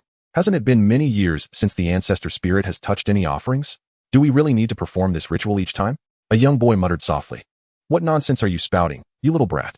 His father glared at him with wide, angry eyes, raising his hand as if to strike. The elder raised his hand to intervene gently, saying, "The ancestor spirit is the essence we honor and sustain through our rituals. Its value lies in our sincerity. If we treat it with reverence, it will protect and bless our village." The boy's face flushed red, and he hurriedly replied, "Elder, It's not that I lack sincerity. I just feel that the ancestor spirit doesn't seem to require these offerings, as it has never utilized them. It is the thought that counts, Shi Yunfeng reassured him, patting the boy's shoulder and explaining with care. The ancestor spirit, also known as the spirit of sacrifice, is a term that embodies the essence of a tribe's offerings and worship, safeguarding the village and instilling fear into the ferocious beasts of the wilderness. The elders of the clan still recall that, decades ago, another spirit was not so benign. It was a peculiar stone that absorbed much of the vitality from every offering made to it. Until one fateful night, the ancient willow appeared, and the stone chose to depart, altering everything thereafter. Among the crowd, Yiyan caught the words of Shi Yunfeng, and a flicker of intrigue passed through his eyes. The original text mentions that the chieftain of the stone village, in his youth, had witnessed the willow deity bathing in a tempest of thunder, descending upon the stone village. Thus, he had always held a firm belief in the existence of the willow deity's spirit. Once the sacrificial rites concluded, it was time to attend to the meat of the ferocious beasts. You rascals, be cautious. It is rare to acquire such ferocious creatures. Their blood essence, tendons, and some bones are extraordinarily precious. Do not let their essence spill away, the old chieftain admonished. At that moment, the young and vigorous members of the clan wielded their silver blades, cutting into the giant beasts, the clang of metal ringing out and sparks flying. As the beasts' bones proved astonishingly hard, some had already prepared earthen jars to collect the precious blood essence retained in the beast's unique body parts, which served as an exceptional restorative elixir, exceedingly rare. Among the pile of carcasses, the Xiao was the most prized, although merely a descendant. It could not compare to the pure-blooded Xiao royal lineage, yet it still contained a portion of true blood, rendering it immensely valuable. It had been over 2 years since they last captured such a ferocious beast. They were too brutal and powerful, capable of snuffing out a strong warrior's life with a single strike, making them difficult to contend with, their ferocity astonishing. One could say that this bounty was truly remarkable. The true blood retained in the dual-horned fire rhinoceros is equally astounding, not inferior to that of the Xiao. An elder took up the knife, skillfully unveiling the blood and flesh beneath the horn. A stream of crimson blood, as bright as fire, flowed forth. Suddenly, the blood transformed into a radiant red light, and a dual-headed fire rhinoceros materialized, vividly red and lifelike, roaring in rage. What a treasure! This true blood possesses potent medicinal properties, rivaling that of the Xiao.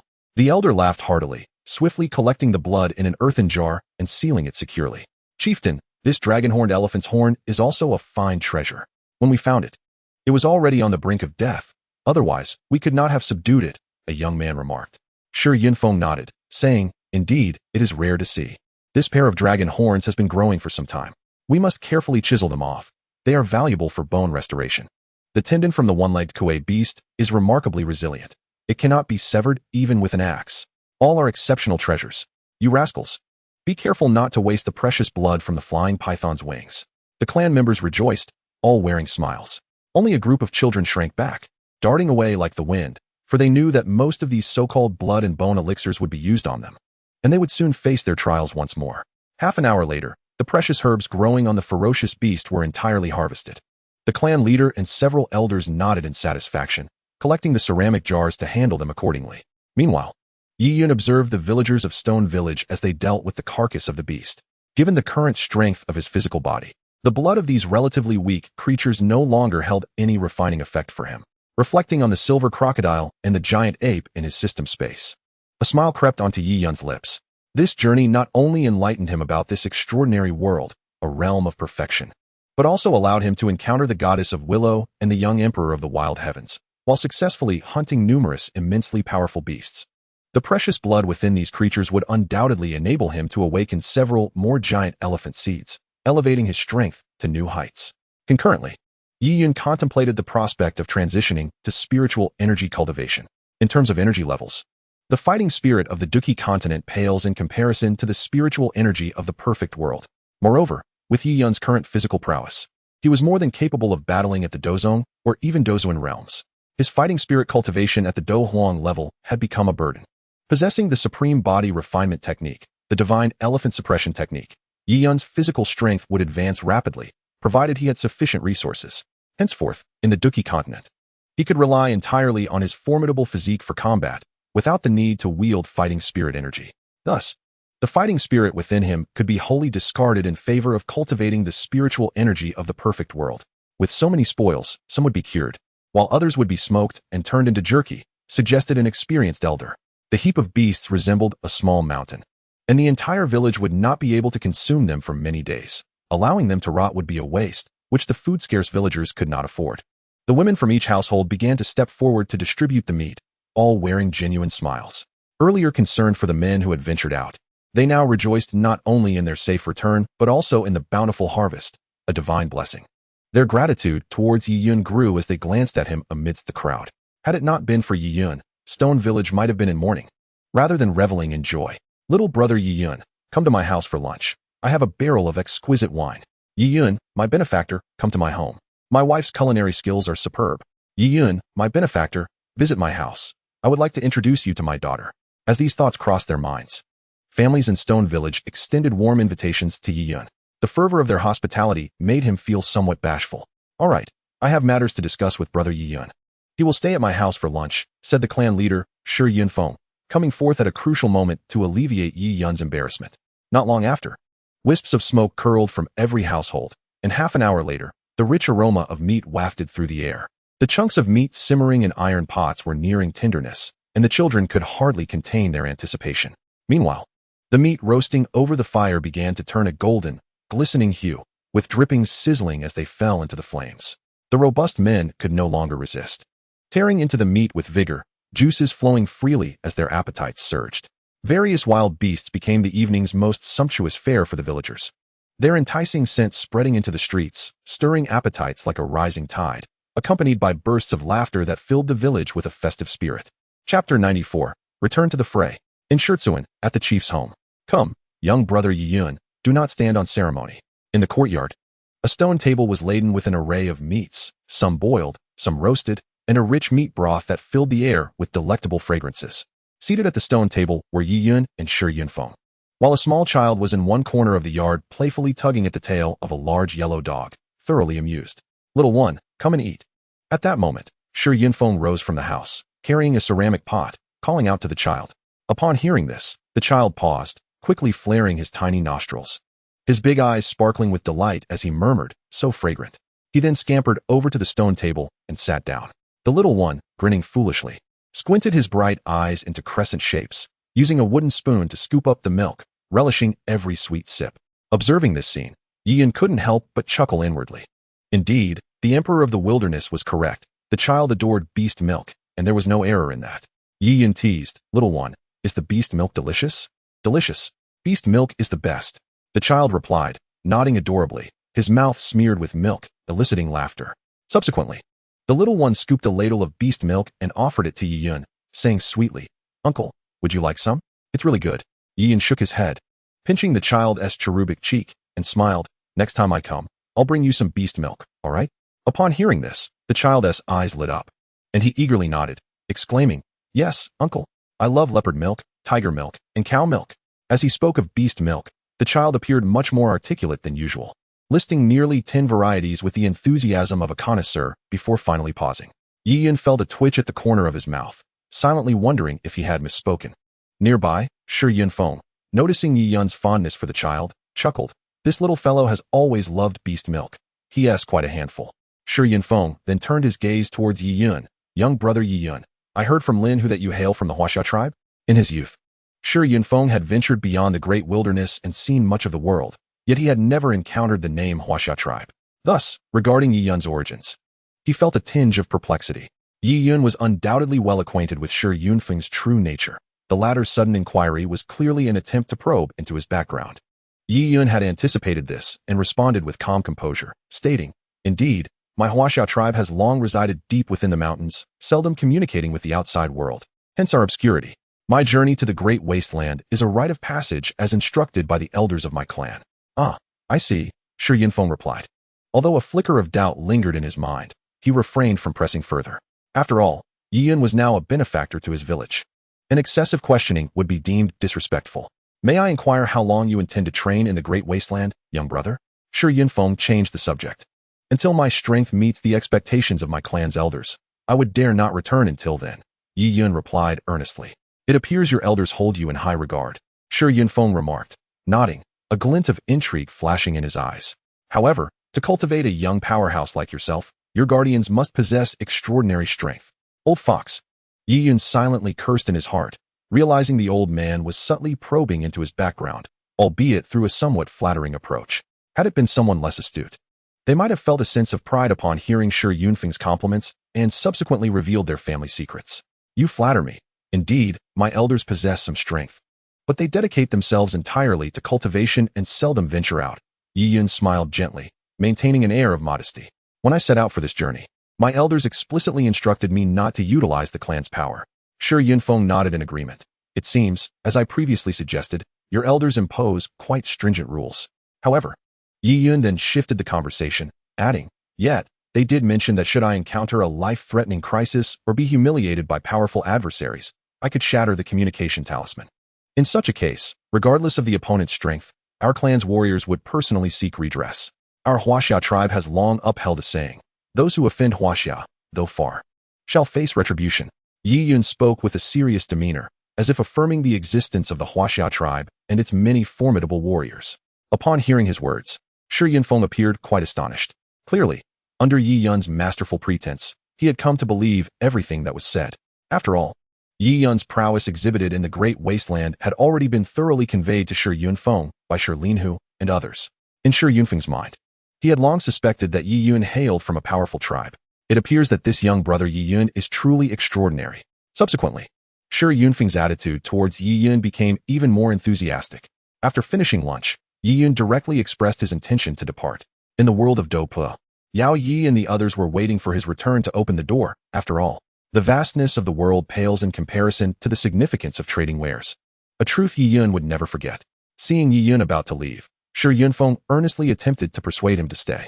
Yet, Yi Yun remained resolute in his decision to depart, leaving Shi Yunfeng with no choice but to repeatedly request that Yi Yun visit Shurtsuan whenever time permitted. Yi Yun graciously agreed and, amidst the reluctant gazes of the villagers, slowly exited Shurtsuan.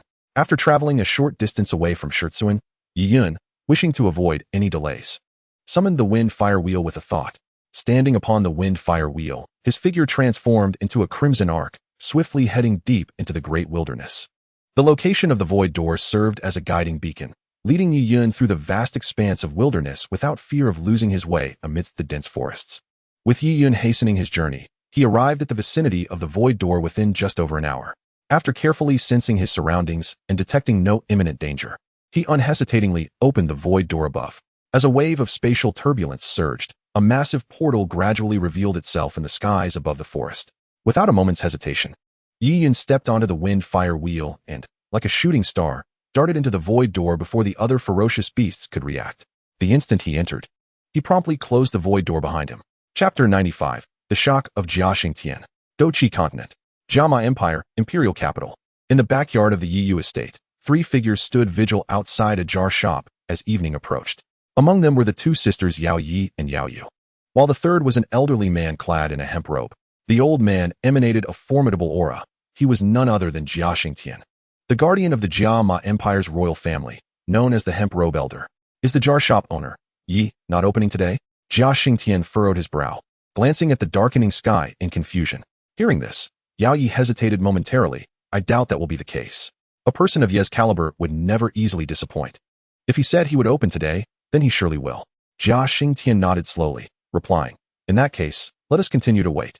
If he truly intends to remain here for just 3 days, we cannot afford to miss this opportunity today, as the losses would be considerable. Having spoken, Jiaxingtian's murky eyes fixated on the unassuming jar shop before him, a glimmer of anticipation flickering within. Earlier that day, Yao Yi had entered the imperial palace, seeking out Jiaxingtian directly and divulging the details concerning the jar shop. Initially, Jiaxingtian dismissed Yao Yi's words as mere folly, a fantastical tale. This skepticism was not unfounded. After all, having secluded himself in Yunshan to prepare for a breakthrough to the Dozong realm, he, being a peak 9-star Do Huang, felt an immense pressure. Should Yunshan advance to the Dozong realm before him, the royal family would be in peril. Thus, under the weight of such pressure, Jiaxingtian had largely remained in seclusion over the years, emerging only occasionally to address significant matters. Consequently, he remained blissfully unaware of the events unfolding within the Yunman sect during this period. Upon hearing Yao Yi mention the jar shop, Jiaxingtian's reaction mirrored his initial response upon learning of its performance from Yun when Yunshan emerged from his retreat. However, Upon witnessing Yao Ye's display of Doling realm cultivation and her formidable abilities with the lightning fruits, Jia Xingtian was moved, his aged visage etched with astonishment, as if his worldview had been irrevocably shattered. In the brief time since they last met, his granddaughter had surged from the Great Dome Master realm to the Doling realm. Moreover, the myriad thunderous abilities Yao Yi exhibited were beyond the capacity of even some Do Wang experts to contend with. The power and techniques she demonstrated irrevocably dismantled Jia Xingtian's prior understanding. Despite his inner disbelief, he could not help but accept the transformation he witnessed in Yao Yi. To earn Jia Xingtian's complete trust, Yao Yi presented the life elixir. After she elucidated its effects, Jia Xingtian could no longer remain seated. To validate her claims, Yao Yi boldly proposed that Jia Xingtian accompany her to the lair of the Yuhai Jiao beast, where she would administer the life elixir. Under their watchful eyes, the Yuhai Jiao beast, after consuming the elixir, experienced a swift restoration of its internal injuries, regaining its peak strength in a matter of moments. Witnessing the miraculous properties of the life elixir, Jia Xingtian, in that instant, harbored no lingering doubts about the jar shop Yao Yi spoke of. His heart now ablaze with fervor. Upon learning that Yun Yun had already broken through to the Dozong realm, Jia Xingtian felt an even greater anxiety than Yao Yi. What would he do if one day the Yunlan sect declared war against the royal family? How could he possibly withstand the might of a Dozong expert? The jar shop's appearance at the Night Moon Manor was undoubtedly his final lifeline. Thus, upon realizing that today marked the last day of the jar shop's presence at the Night Moon Manor, Jia Xingtian hastily brought Yao Yi to the rear garden to await its arrival.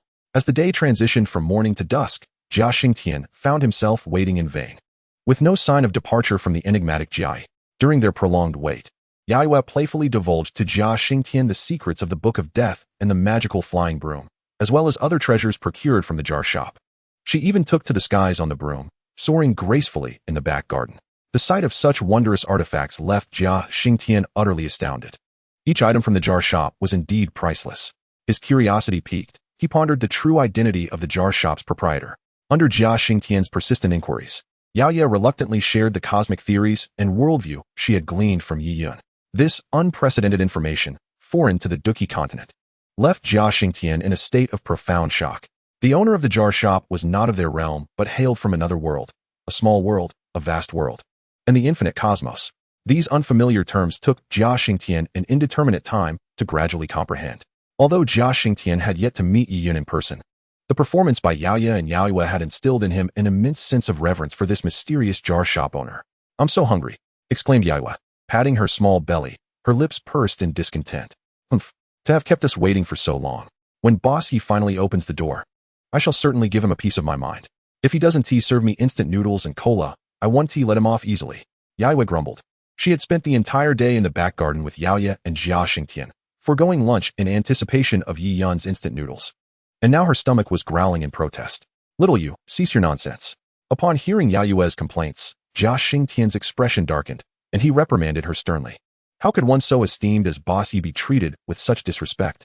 Having never interacted with Yi Yun himself, Jia Xingtian was unaware of the man's character and feared that a careless word from Yao Yue might offend such a powerful being, potentially bringing calamity upon the Jiao Empire. Thus, despite his usual fondness for Yao Yue, he did not hesitate to chastise her. Yao Yue, clearly startled by Jia Xingtian's reprimand, felt a twinge of grievance. However, upon seeing the stern countenance of her grandfather, she dared not utter a sound, casting a timid glance at her sister. Yao Ye too shot a warning glare at the little girl before turning to Jia Xingtian with a smile. "Grandfather, while Boss Yi is indeed powerful, he is also gentle and magnanimous. He would not stoop to the level of little you." Upon hearing this, Jia Xingtian felt a slight sense of relief, but still cautioned, while Boss Yi may be forgiving, we must never lose our sense of propriety. With someone of such strength, we should be eager to curry favor, not risk offending him. Should he feel displeased, it could bring disaster upon the Jiao Empire. As the night fell, Yao Yi nodded in acknowledgement, keenly remembering the teachings of her grandfather. Just then, the store's entrance creaked open. Chapter 96, The Dolan Sword. The Demon Sword? They are all here. Come in quickly, we must not waste time. Yi Yun glanced at the three individuals standing outside, momentarily taken aback, before hastily beckoning them to enter. Upon seeing Yi Yun's arrival, Jia Xingtian's expression turned respectful, and he was about to step forward to pay his respects, only to find Yi Yun turning away and entering the shop without even a greeting for him, the outsider. "Grandfather, let us proceed inside," Yao Yi urged, noticing Jia Xingtian's momentary stupor. "Very well, let us enter." Tian snapped back to reality. A hint of a wry smile gracing his features as he followed Yao Yi into the store. Boss Yi, this is my grandfather, who has come here today to open some jars. Yao Yi introduced Tian as they stepped into the shop. Upon hearing this, Yi Yun's gaze appraised Tian, and in an instant, empowered by the invincible domain, he discerned the man's formidable cultivation at the peak of the 9-star Dou Emperor. Yao Yi's grandfather? The pinnacle of 9-star Dou Emperor? These two crucial pieces of information allowed Yi Yun to immediately recognize the identity of the elderly man clad in a rough robe. He was Tian, the guardian of the Gamma Empire, famously known as the Old Man in the rough robe. To Yi Yun's surprise, Yao Yi had brought this royal guardian along. While he felt a tinge of astonishment, it was a fleeting thought. In his mind, it mattered not who they were, as long as they were here to open jars. Noticing Yi Yun's gaze upon him, Tian immediately displayed a respectful demeanor and introduced himself. I am Tian. It is an honor to meet you. Boss Yi. Initially, Tian had intended to address him as senior, for in the realm of cultivation, strength commanded respect. The youthful proprietor before him might very well be an ancient being of immeasurable age. However, seeing his two granddaughters address Yi Yun in such a manner without any sign of discontent from him, he followed suit.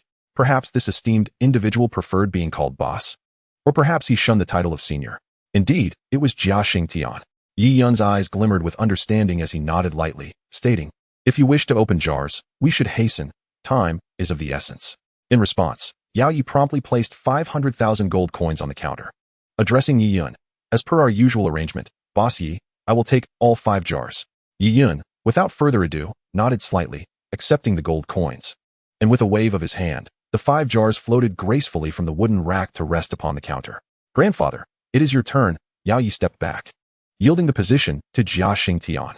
As Tian approached the counter, he eyed the 5 jars with curiosity sparkling in his eyes. In the hands of Yao Yi, the Book of Death, the Water of Life, and the Thunder Fruit emerged from these seemingly ordinary jars. What treasures might I uncover this time? Tian felt a sense of anticipation. Following Yao Yi's guidance, he decisively struck one of the jars with his palm. Crack! With a crisp shattering sound, the jar he struck instantly splintered into countless fragments. Subsequently, to Tian's astonishment, these shards transformed into radiant rays of light, dissipating into the air.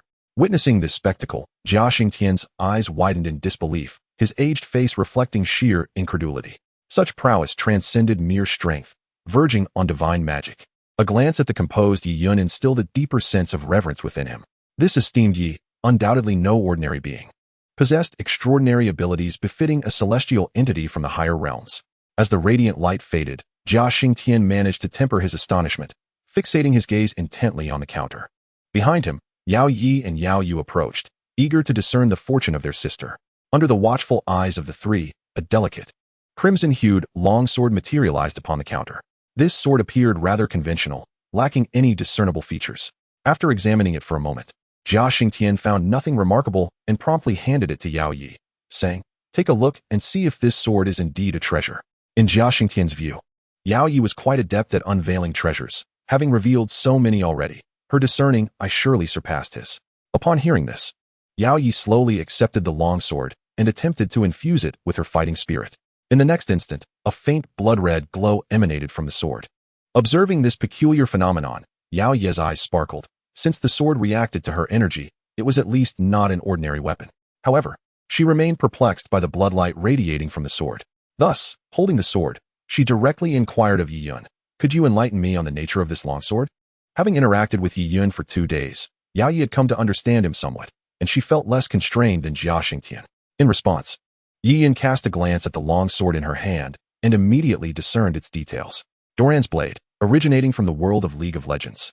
It enhances attack power and carries a subtle bloodthirsty essence. It was indeed Doran's blade. After a brief glance, Yi Yun's interest waned. This blade was merely a starting item from the game world of League of Legends. In the beginning, it proved to be quite effective. However, as time progressed, its utility diminished significantly. This principle holds true even in a fantastical realm.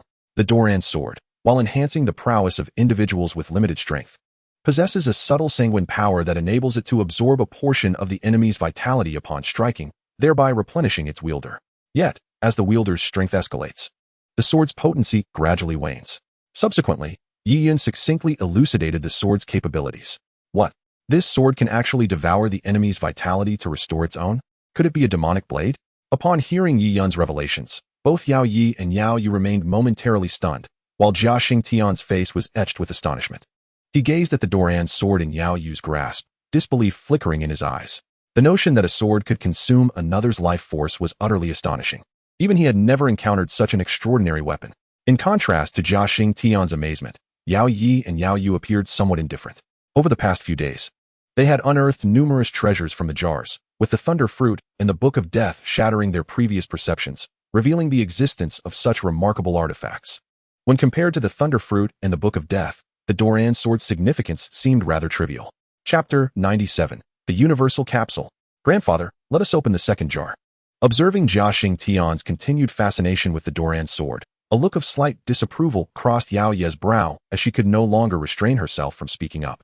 Is it really necessary to be so astounded over a mere sword? In comparison to my Thunder Fruit and the Book of Death, this blade pales in significance. Upon hearing Yao Ye's urging, Jia Xingtian finally regained his composure. Noticing the way his granddaughters regarded him, as if he were a country bumpkin, he felt a twinge of embarrassment. Ahem, very well. Clearing his throat to mask his discomfort, he gently stowed the Doran sword before approaching the counter. As he gazed at the remaining 4 jars, Jia Xingtian silently prayed to the ancestors of the royal family of the Gamma Empire, beseeching their blessing for even greater treasures to emerge. After his prayers, he focused intently on one particular jar and decisively struck it with his palm. As his hand made contact, the jar shattered into countless fragments. A dazzling radiance once again enveloped the surroundings, obscuring the vision of all present. Jia Xingtian, Yao Yi, and Yao Yu stared intently at the counter, their eyes brimming with anticipation. Moments later, as the twilight faded, the 3 individuals directed their gaze towards the counter, where a blue metallic box had materialized. This golden box appeared exquisitely crafted, with perfect contours reminiscent of contemporary industrial design. What could this be? Observing the metallic box atop the counter, Jia Xingtian's eyes gleamed with curiosity, and he promptly lifted it into his hands. Grandfather, quickly open it and see. It might contain some treasures, Yao Yu urged, leaning closer and fixating on the metallic box in Jia Xingtian's grasp, her excitement palpable. Very well, Jia Xingtian replied.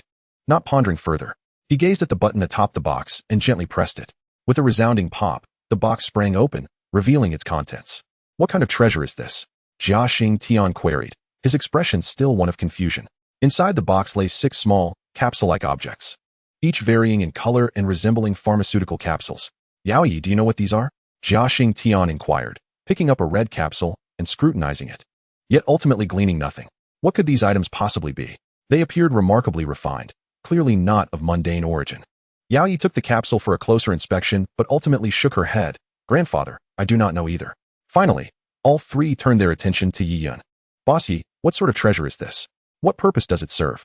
Yi Yun had been observing with keen interest since Jia Xingtian first grasped the metallic box, quickly acquiring knowledge about the items within. Universal Capsule, originating from the world of Dragon Ball. It possesses the extraordinary ability to shrink objects and store them within a capsule space. Incredible, a universal capsule from the Dragon Ball universe. Yi Yun's eyes widened with astonishment upon reading the information regarding the capsule-like items. This was indeed the first instance of someone discovering a treasure from the Dragon Ball realm. He then focused on the red capsule in Jia Xingtian's hand, a flicker of intrigue crossing his gaze. Yi Yun had once watched the Dragon Ball animated series, though many plot details had faded from memory. However, he distinctly remembered the Universal Capsule, invented by Bulma's father in the Dragon Ball world. The Universal Capsule had rendered Bulma's family incredibly wealthy. This small capsule could condense numerous items within its compact form, facilitating easier transportation for individuals. Undeniably, in the realm of Dragon Ball, the Universal Capsule is considered a miraculous artifact, as one prepares to venture out. Should the necessity arise to carry a multitude of items, such as a house or an airplane, one can utilize this diminutive capsule, which conveniently accommodates all these belongings. Readily available for use when required, it can be said to be exceedingly convenient. In essence, the function of this miraculous capsule bears a striking resemblance to the spatial rings found in the realm of martial arts. However, the principles underlying their creation diverge significantly. The spatial ring is crafted based on the principle of a mustard seed space, whereas the universal capsule operates on the principle of particle reduction and compression into a capsule, followed by a secondary restoration. Although the methodologies differ, both serve as convenient companions for those venturing beyond their domicile. One is a fantastical creation, while the other is a product of technology. Each possesses its own merits and drawbacks. While the universal capsule is indeed wondrous, each capsule can accommodate only a single item. In contrast, the spatial ring imposes no such limitation. However, the spatial ring's capacity is exceedingly restricted, rendering it incapable of carrying larger items. Admittedly, advanced spatial rings boast considerable space, yet across the vast expanse of the martial arts realm, only a select few at the pinnacle of power are eligible to possess such high-tier rings. The universal capsule, however, defies such constraints. Even an immensely grand mansion can be effortlessly contained within its confines and carried along. After contemplating the comparative advantages of the universal capsule and the spatial ring, Yiyun turned to the three intrigued individuals and began to elucidate. This object is known as the universal capsule, and its function bears some similarity to that of the spatial ring. Yiyun elaborately described the capabilities of the universal capsule. Moments later, as the trio absorbed his explanation, their eyes widened in disbelief as they gazed upon the capsules within the metallic box. The notion that such a diminutive object could store items, indeed, even a mansion, was astonishing. The universal capsule far surpasses the spatial ring. Yao Yi observed the universal capsule in Jia Xingtian's hand, then glanced at the basic spatial ring adorning her own, a hint of disdain flickering in her eyes. "Grandfather, may I have this universal capsule?" Yao Yu gazed eagerly at the capsule, her face alight with excitement. In an instant, as she grasped the capsule's potential, a plethora of delightful possibilities danced through her mind, far more entertaining than any Barbie doll. Upon hearing her words, Yao Yi could not restrain herself from chiming in, "Grandfather, I want one too." Immersed in a state of profound astonishment, Jia Xingtian was jolted back to reality by their eager exclamations. Observing his two granddaughters gazing at the universal capsule with fervent eyes, a bittersweet smile crept upon his lips. Chapter 98. The Doran Product, Swift Leg Lotion. "Let us do this. Each of us shall have 2 capsules." After a moment's hesitation, Jia Xingtian made a fair distribution of the 6 universal capsules contained within the metallic box. Both Yao Yi and Yao Yu yearned for the universal capsules, and he too desired them. Such a wondrous artifact was much more intriguing than the spatial ring he possessed. Thus, the 3 generations divided the 6 universal capsules equally, each receiving 2. Yao Yu gazed at the 2 capsules in her hands, her eyes sparkling with eager anticipation. "Boss Yi, may I try the effect of this universal capsule?" Yao Yu directed her hopeful gaze towards Yiyun, her delicate face adorned with a hint of expectation. "Of course, you may. These universal capsules are yours by right," Yiyun replied with a faint smile. However, as he observed Yao Yu preparing to activate the capsule in front of the counter, his expression shifted slightly. With a click, Yao Yu pressed a tiny button on the universal capsule, aiming it at the counter before Yiyun. Why isn't it working?" The little girl looked perplexedly at Yiyun when the counter remained intact. "Xiao Yu, do not be rude." At that moment, Jia Xingtian and Yao Yi noticed Yao Yu's little antics and immediately adopted stern expressions to admonish her. Subsequently, Jia Xingtian turned to Yiyun with an apologetic demeanor. "Boss Yi, Yao Yu is young and inexperienced. She has offended you. I hope you can forgive her youthful indiscretion. It is of no consequence," Yiyun reassured, not inclined to hold a grudge against the little girl. He waved his hand dismissively, glancing at the wronged expression on Yao Yu's face. "In my shop, you cannot manipulate the items here. If you wish to experiment with the universal capsule, do so outside." "Grandfather, sister, I will try it outside." Upon hearing that Yiyun did not blame her, Yao Yu's face lit up with joy, and she skipped out of the shop, the universal capsule in hand. Yao Yi and Jia Xingtian exchanged knowing glances, slightly exasperated, and shook their heads. "Grandfather, let us not concern ourselves with Xiao Yu. Let us continue opening the jars," Yao Yi urged, noting that twilight had nearly enveloped the surroundings. Nodding in agreement, Jia Xingtian approached the counter, surveyed the remaining 3 jars, and promptly selected one, slapping it down with force. The sharp sound of shattering resonated as the jar splintered into countless shards, which transformed into dazzling rays of light that dissipated into the void. As the brilliance faded, Jia Xingtian quickly turned his gaze back to the counter. "What is this?" He expressed his usual bewilderment at the item that had appeared. To his astonishment, a transparent bottle emerged on the counter, containing an unknown purple liquid. Could this be a type of spiritual essence akin to the water of life? Observing the bottle containing a purple liquid in Jia Xingtian's hand, Yao Yi couldn't help but speculate. Upon hearing her words, Jia Xingtian's heart jolted, and a smile graced his face. He had personally witnessed the miraculous effects of the life water. The once injured Yuhai Jiao beast had astonishingly eradicated its internal wounds after consuming the life potion. If this bottle of purple liquid possessed properties akin to the life water, it would undoubtedly hold immense value. Upon hearing their conversation, Yi Yun couldn't resist casting a glance at the purple liquid in Jia Xingtian's hand, and immediately deduced the nature of the liquid. The Flying Fast Cream, a marvelous gadget from the world of Doraemon, which, when applied to the body, significantly enhances movement speed. Flying Fast Cream? Doraemon? After perusing the details of the purple liquid, Yi Yun felt a wave of astonishment. It was remarkable that he had encountered a wondrous item from the Doraemon universe. Naturally, Yi Yun was familiar with the anime, which featured numerous extraordinary gadgets. These items were all extracted from Doraemon, and some of them would be considered rare treasures even within a fantastical realm. For instance, the Space Jump Pen. When a circle is drawn with this pen, it transforms into a traversable portal to any desired location, easily erased with an eraser.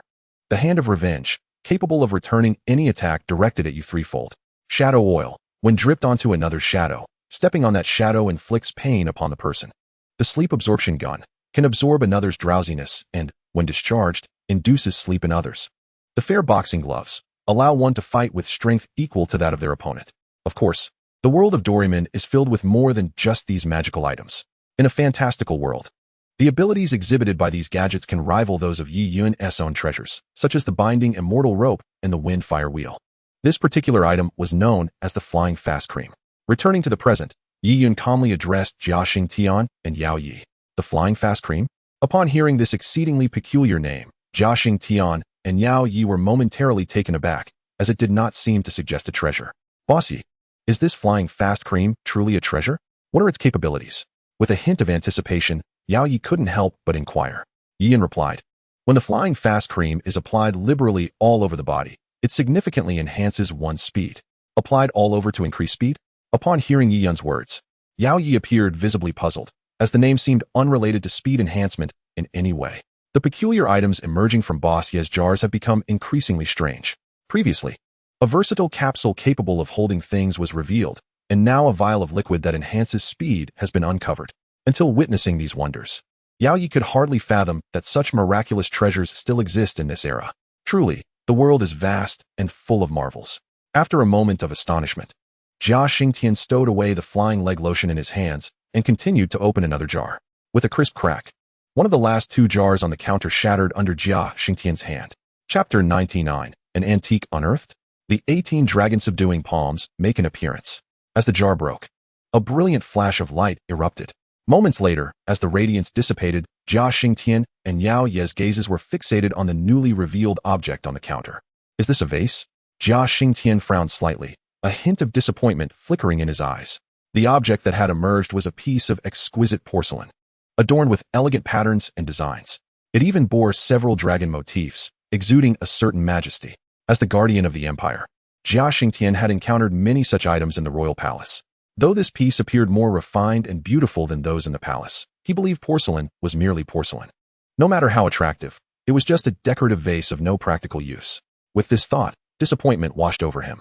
He had not anticipated unveiling such a useless object this time. Sighing, Jia Xingtian lamented, alas, what a waste of this opportunity. Grandfather, that may not be the case. Yao Yi replied, her gaze fixed intently on the exquisite porcelain, her disagreement with Jia Xingtian evident. The patterns and designs on this piece are clearly not from our Dou Qi continent. It is likely that Boss Yi brought this porcelain from another world. Perhaps it possesses some extraordinary ability. A glimmer of hope shone in her eyes as she spoke. Oh, upon hearing this, Jia Xingtian's eyes brightened. He suddenly recalled the versatile capsule and the flying leg lotion he had previously uncovered. It seemed that the items procured from Boss Yi defied conventional understanding. Often, seemingly inconspicuous objects might actually be treasures of great significance.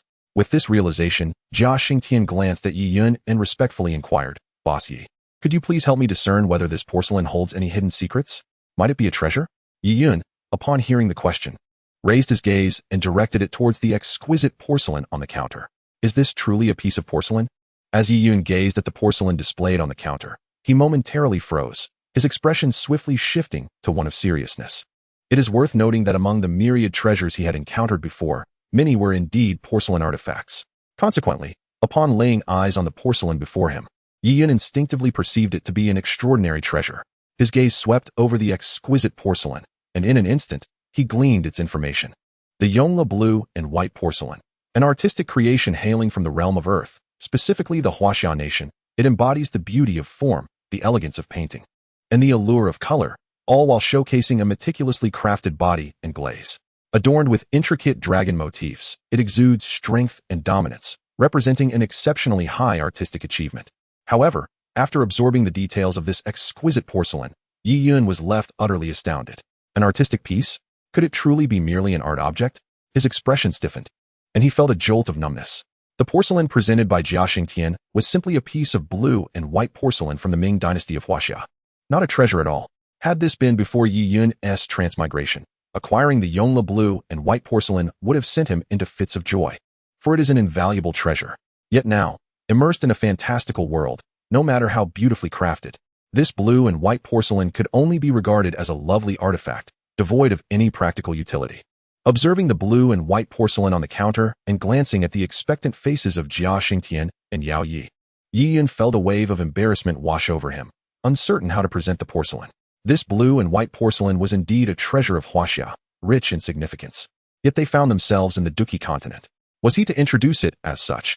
This blue and white porcelain is a timeless variety in the annals of porcelain art. A gem of Huaxia culture. The Yongle blue and white porcelain is a paragon among them, having led the way for centuries. The Ming dynasty Yongle blue and white porcelain, treasured in the National Palace Museum in Taipei, remains a national treasure that instills pride in the hearts of Huaxia descendants, each piece radiating an eternal brilliance, silently extolling the resplendent culture of China. He imagined that if he were to present it in this manner, the two would likely be left utterly bewildered. After a moment of contemplation, Yi Yun finally spoke with a measured tone. This porcelain is known as blue and white porcelain, a relic from my homeland, which records some aspects of the ancient civilization's development. It can be considered a fine artifact. Given that this blue and white porcelain was a treasure of his own Huaxia, Yi Yun could not belittle it, opting instead for ambiguous remarks. Is this porcelain truly from Boss Ye's homeland? Upon hearing Yi Yun's words, Jia Xingtian and Yao Ye's eyes lit up. In their minds, they had already elevated Yi Yun to the status of a celestial being from the upper realm. Yi Yun's homeland. Could it not be a product of the upper realm? This meant that the peculiar patterns inscribed on the porcelain contained some secrets from the upper realm. Upon contemplating this, Jia Xingtian gazed intently at the blue and white porcelain on the counter, examining its intricate patterns as if it were a treasured find. Yao Yi also exhibited a look of delight. This seemingly unremarkable porcelain originated from Boss Ye's homeland and was indeed a divine artifact from the upper realm. A truly unexpected joy. Observing the two of them engrossed in their excitement over the blue and white porcelain, Yi Yun felt increasingly awkward and could not help but urge them. There is but one jar left. The hour grows late, so let us proceed swiftly, for this establishment is about to close. At his words, Jia Xingtian and Yao Yi finally returned to their senses. Very well. I shall open this final jar at once. Carefully stowing the blue and white porcelain, Jia Xingtian's gaze shifted to the last jar on the counter. With a decisive slap, he shattered the jar without hesitation. As the familiar radiant glow flickered into existence, an object materialized upon the counter. Was this a scroll? Jia Xingtian's eyes brightened at the sight of the item revealed before him. Remarkably, he recognized what had emerged. There, resting quietly on the counter, lay a purple scroll. Yi Yun, eager to conclude his shift, swiftly scanned the information of the scroll with his gaze before Jia Xingtian and Yao Yi could pose any questions. Dragon subduing 18 palms, originating from the martial world of demigods and semi-demons. This is a paramount palm technique, comparable in power to the initial levels of earthly-grade combat techniques in this world. Upon perusing the information of the purple scroll, Yi Yun felt a tinge of astonishment. He had not anticipated that Jia Xingtian would unearth such a remarkable item. The dragon subduing 18 palms was a technique that resonated loudly in Yi Yun's previous life. Anyone who had watched a few martial arts dramas would surely be familiar with this renowned and formidable palm technique. After all, it was the exclusive martial art practiced by a certain character in demigods and semi-demons. The illustrious reputation of the dragon subduing 18 palms was indeed forged by his own hand. In the 100th chapter, The Royal Family's Predicament, the author is not merely stringing words together. He has meticulously studied Battle Through the Heavens, having penned several fanfictions in that realm. The author personally believes that the combat techniques in the world of Battle Through the Heavens largely comprise pure brute strength without any esoteric elements. For instance, the Buddha's Wrath Fire Lotus is merely the explosive result of two different flames merging. Moreover, simple techniques like absorbing palms and blazing fire palms are classified as profound-grade combat techniques, especially when enhanced by battle energy. Thus, if the martial arts techniques such as absorbing energy technique and heaven and earth great shift were employed on the continent of battle energy, Their power would be exponentially greater with the support of battle energy. The formidable power of combat techniques is fundamentally due to the strength system bolstered by battle energy. The author firmly believes that the intricacy of martial arts in the realm of martial heroes surpasses that of combat techniques. The author concedes that some personal opinions have been subtly woven into the narrative, and for that, they extend their apologies to the esteemed readers. At this moment, Jia Xingtian has unfurled the purple scroll resting upon the counter, revealing 5 remarkably imposing characters. What a bold name. Could this be a set of martial arts techniques? As he gazes upon the purple scroll, a glimmer of excitement flickers in Jia Xingtian's eyes. The term dragon suppression instantly leads him to conclude that this martial art is anything but ordinary. In any realm, dragons occupy the apex of the food chain, and the continent of combat is no exception. To his astonishment, this martial art is named Dragon Suppression 18 Palms. What martial technique dares to adopt such a name? A smile of exhilaration graces Jia Xingtian's face. He is confident that Dragon Suppression 18 Palms is undoubtedly a technique of tremendous power. Upon seeing this name, Yao Yi also displays a look of astonishment, subsequently turning to Yi Yun with a query. Boss Yi, might I inquire as to the rank of this Dragon Suppression 18 Palms? Yi Yun, already aware of the answer, replies directly. This set of Dragon Suppression 18 Palms is classified as a primary Earth Tier martial technique. Primary Earth Tier martial technique. Upon hearing Yi Yun's words, both Jia Xingtian and Yao Yi are engulfed in a euphoric wave. It is indeed an Earth Tier technique. As members of the Imperial family, they are acutely aware of the terrifying nature of such a skill. It is worth noting that within the entire Imperial family, no one possesses a primary Earth Tier technique. This underscores the rarity of such a martial art. With the acquisition of this Earth Tier technique, the Imperial family's foundation will undoubtedly ascend to new heights. Jia Xingtian feels a surge of confidence, believing that with the Dragon Suppression 18 Palms, he could contend against Yun Yun, a formidable Dou Zong, for 300 rounds. With the dais jars now emptied, Yi Yun produces a golden VIP card, flicking it expertly so that it lands precisely in Jia Xingtian's hands. This is your level 1 VIP card. My establishment shall be departing this evening. Should you wish to open jars in the future, you may present this card to seek me out directly. Holding the level 1 VIP card brings a wave of joy to Jia Xingtian. With this card, the Imperial family now possesses 3 VIP cards in total. Henceforth, they will enjoy 3 opportunities each month to visit the jar shop. With this thought in mind, Jia Xingtian promptly expresses his gratitude to Yi Yun. Thank you, Boss Yi. After a brief moment of hesitation, his tone takes on a hint of curiosity as he inquires. May I ask, Boss Yi, where do you plan to set up shop next? Yi Yun cast a faint glance at Jia Xingtian, naturally comprehending his intentions. She spoke slowly. This establishment drifts freely across the myriad realms, and for the next destination, even I am unaware of where it shall manifest. Upon failing to obtain the desired information, Jia Xingtian felt a tinge of disappointment. In that case, we shall not disturb Boss Yi any further. With that, Jia Xingtian cupped his hands in respect towards Yi Yun and led Yao Yi out of the shop. Yao Yi, you must disseminate all the influence you command, sparing no effort to locate the position of the jar shop. Outside the store, Jia Xingtian and Yao Yi strolled slowly towards the back garden. Given that the jar shop's previous location was at Yunlan sect and had since appeared within the imperial capital, it indicated that the shop's movements were not extensive. A glint of shrewdness appeared on Jia Xingtian's aged face. I estimate that the next appearance of the jar shop is highly likely to still be within the Jaimar Empire. Dispatch everyone to each city to specifically investigate news regarding the jar shop. Upon hearing this, Yao Yi's expression turned serious. Yes, Your Majesty. Jia Xingtian nodded. If you find your manpower insufficient, do not hesitate to inform me. I will offer my full support. Additionally, you must continue to reinforce the surveillance at Yunlan sect. Should they make any significant moves, we must be adequately prepared in advance. When Jia Xingtian mentioned Yunlan sect, a trace of solemnity crossed Yao Yi's face. Your Majesty, according to the latest information I have received, Yun Shan has once again entered seclusion. The old man has closed himself off again. Hearing this, Jia Xingtian halted in his tracks, his expression mirroring her gravity. Grandfather, after the jar shop departed, Yun Shan has secluded himself once more. I suspect that during his previous retreat, he acquired an artifact capable of enhancing his power. This time, he is likely aiming to break through to the Dou Zong realm. Yao Yi articulated her concerns, her demeanor weighed down by seriousness.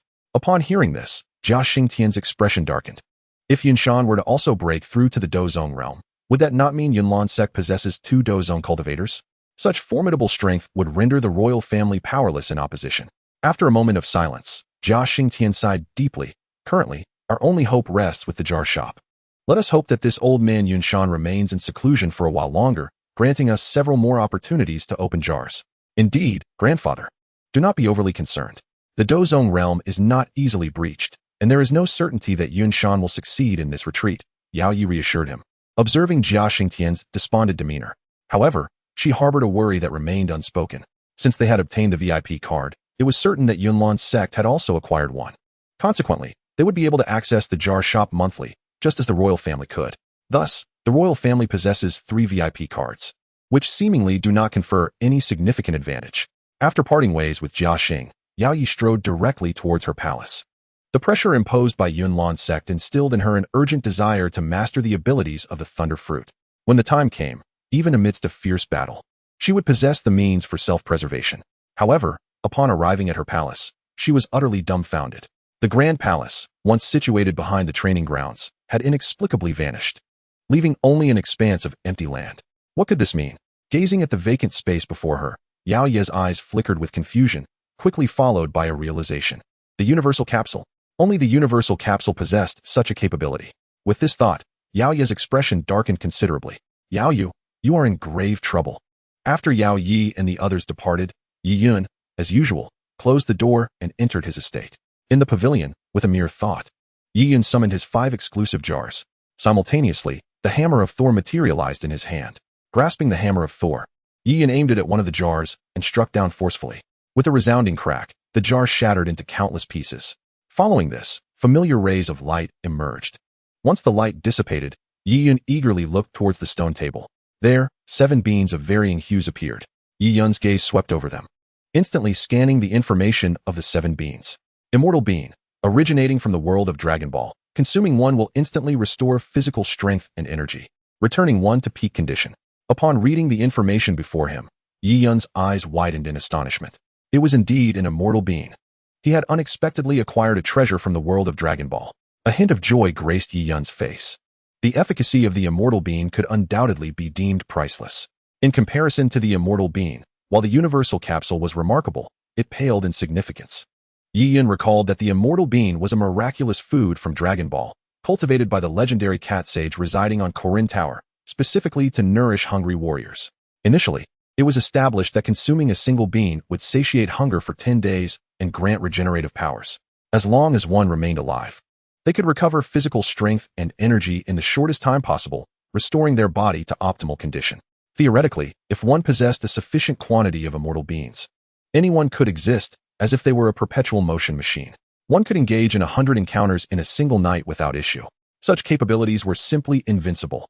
Yi Yun gazed at the 7 celestial beans upon the table, and suddenly a thought struck him, illuminating his face with excitement. The arrival of these celestial beings was indeed timely. In his 2 ventures into the perfect world, Yi Yun had relied solely on his formidable physical prowess in battle. Although his body was exceptionally strong, the ferocious beasts of the great wilderness were no trifling adversaries. After all, in comparison to humans, the physical strength of these beasts was unparalleled, rendering any comparison moot. Consequently, each encounter with these monstrous entities depleted Yi Yun's stamina at an alarming rate. Moreover, in the perfect world, fighting spirit was not consumed without consequence. Yi Yun dared not recklessly expend his internal energy, as many powerful techniques remained inaccessible to him. However, possessing an adequate supply of celestial beings would alter the situation entirely. As soon as Yi Yun's stamina or fighting spirit was exhausted, 1 celestial being would restore him to his peak condition instantaneously, coupled with his mastery of the great healing technique to mend his wounds. Yi Yun would become akin to an indomitable force, akin to a perpetual motion machine, relentlessly engaged in combat. With such an abundance of fighting spirit at his disposal, he could wield it without restraint. It could be said that the celestial beings would wholly resolve Yi Yun's current predicament. Yet, upon surveying the mere 7 celestial beings on the stone table, disappointment washed over him. A mere 7 beings would hardly suffice for significant endeavors. He was acutely aware that in the Dragon Ball animation, the yield of celestial beings was exceedingly low. Each being was a treasure of immense value, capable of saving a life and turning the tide of battle in critical moments. Yi Yun felt a tinge of regret. 7 beings would only allow him to manifest his true strength 7 times. After those 7 instances, he would be forced to revert to his former self. What Yi Yun truly desired was the ability to remain his authentic self indefinitely. It appeared that he would have to rely on the system for a critical breakthrough. As he contemplated the system's forthcoming enhancements, Anticipation stirred within him. Whether Yi Yun could sustain his true strength hinged upon the system's capabilities. Just as these thoughts swirled in his mind, a system notification chimed in as expected. Ding. Congratulations, host. You have acquired celestial beings and triggered a 10,000-fold critical strike. Receiving a 10,000-fold reward. The options for the reward appeared before Yi Yun's eyes. Option 1. 70,000 celestial beings. Option 2. 7 elixirs of immortality. As the system notification resonated, Yi Yun's gaze swiftly traversed the two options. 70,000 celestial beings. Elixirs of immortality. After a brief glance, he unhesitatingly fixed his attention on the first option. In terms of quality, the elixirs of immortality undoubtedly surpassed the celestial beings, yet their quantity was a mere 7. Such fleeting endurance was not to Yi Yun's liking. However, the first option of 70,000 immortal beings could indeed fulfill his wishes. Naturally, while the efficacy of the immortal beings was formidable, Yi Yun surmised that they must also have limitations. Perhaps, in the future, when Yi Yun's strength had burgeoned, these immortal beings would no longer hold significance. Nonetheless, such considerations were not within Yi Yun's purview at present. At the very least, these 70,000 immortal beings would suffice for a considerable duration of use. Another reason for Yi Yun's dismissal of the elixir of immortality was his current state of being already immortal. He had no need for an additional potion of eternal life. With this thought in mind, Yi Yun ceased his hesitations and directly addressed the system. System, I choose option 1. As soon as Yi Yun's words fell, 7 immortal beings vanished from the stone table. The next moment, a notification echoed in his mind. Ding. Congratulations, host. You have acquired 70,000 immortal beings. The reward has been issued to the system space. Would the host like to extract 70,000 immortal beings? Yi Yun promptly responded. For now, I shall extract just 1. With his declaration, a single golden immortal being materialized in his hand. Observing the being, Yi Yun concentrated, and immediately, the energy within his body surged forth. In an instant, Yi Yun felt his internal energy deplete entirely. Subsequently, he placed the immortal being into his mouth. As it entered his stomach, an extraordinary force began to work within him. Under this influence, the previously empty energy within Yi Yun began to replenish at a visibly rapid pace. Within just a few breaths, Yi Yun was astounded to discover that his energy was completely restored. Moreover, he felt invigorated, as if he had just emerged from a rejuvenating experience. Delighted by the effects of the immortal being, Yi Yun's face lit up with joy. The potency of the being had indeed not disappointed him. Thinking of the 70,000 immortal beings residing in his system space, a broad smile spread across his face. He felt a surge of power coursing through him, yearning to venture once more into the perfect world and engage in battle with the formidable beasts for yet another 300 rounds. With the support of the immortal beings, even facing those robust beasts in a war of attrition, Yi Yun felt no fear. The immense power of the immortal beings would enable him to function like a perpetual motion machine, allowing him to fight relentlessly for 3 days and nights without fatigue, growing ever more courageous with each encounter. After a moment of exhilaration, Yi Yun managed to temper his excitement and directed his gaze towards the 4 jars on the stone table. Chapter 102, The Hypnotic Pendulum. The Great Universal Compassion Technique. Picking up the Thor's hammer from the ground, Yi Yun aimed precisely at one of the jars and, without hesitation, brought it crashing down. Bang! A crisp shattering sound immediately resonated as the entire jar was smashed to pieces by Yi Yun. With a flash of radiant light, his vision was obscured momentarily. Moments later, the light dissipated, revealing the items upon the stone table. Yi Yun's gaze shifted eagerly towards the table. There, prominently displayed, was an ancient-looking pendulum. This pendulum appeared to be quite old, suggesting it had withstood the test of time. A pendulum? Observing the object on the stone table, Yi Yun's expression faltered, a hint of confusion flickering in his eyes. What treasure could this possibly be? As he reflected in his mind, he found no information regarding the pendulum. Could it be merely an ordinary pendulum? With a tinge of uncertainty and curiosity, he scanned the ancient artifact. Before long, he acquired all pertinent information about this pendulum. Hypnotic pendulum, originating from the world of Doran, it possesses the ability to hypnotize individuals and control their bodies. Hypnotic pendulum? After reviewing the details, Yi Yun was momentarily taken aback, a look of astonishment gracing his features. Remarkably, he had uncovered an item from the realm of Doran. As its name suggests, this pendulum can induce hypnosis.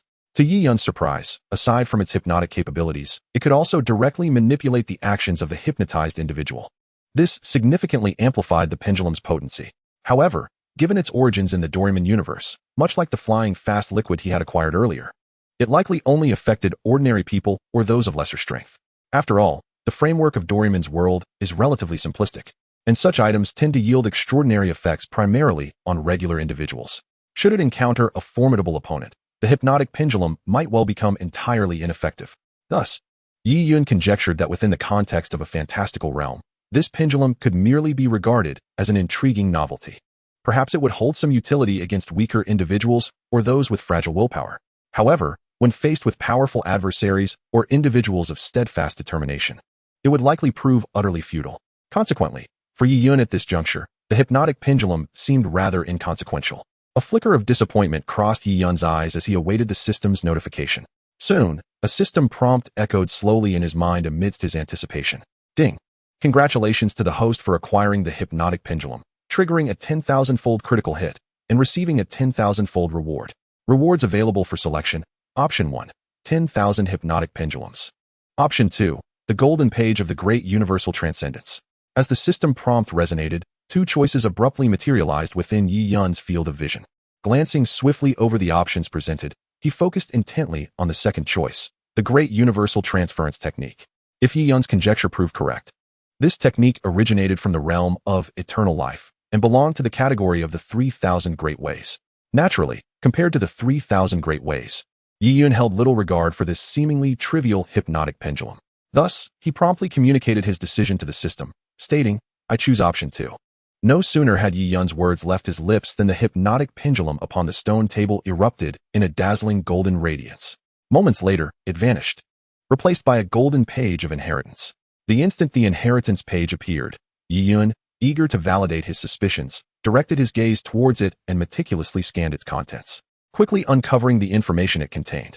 Great Universal Transference Technique, originating from the realm of eternal life. Upon successful cultivation, it allows the practitioner to condense the great transference Zen light, transforming others, and ranks among the top 100 of the 3,000 great ways.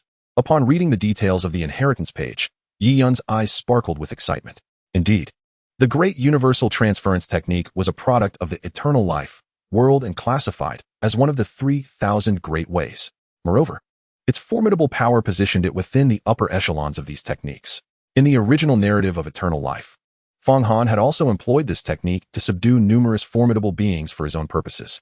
As one of the 3,000 great ways, the Great Universal Transference Technique wields unparalleled might, even in the face of deep-seated enmity. Having slain kin or abducted loved ones, under the illumination of the great transference Zen light, animosity dissipates, yielding to transformation and offering sincere reverence. Of course, the efficacy of this transformation hinges on the practitioner's realm being significantly superior to that of the target. Otherwise, it would bear no effect. With Yi Yun's current strength at the Emperor of Battle level, he could only transcend those of the same realm. However, should the individual be willing and eager to be transformed by Yi Yun, success remained within reach. As myriad powers of the Great Universal Transference Technique flashed through his mind, a look of exhilaration graced Yi Yun's face. He pondered whether this technique would prove effective against ferocious beasts that had awakened their intelligence. If so, he would not hesitate to transform a few to serve his will.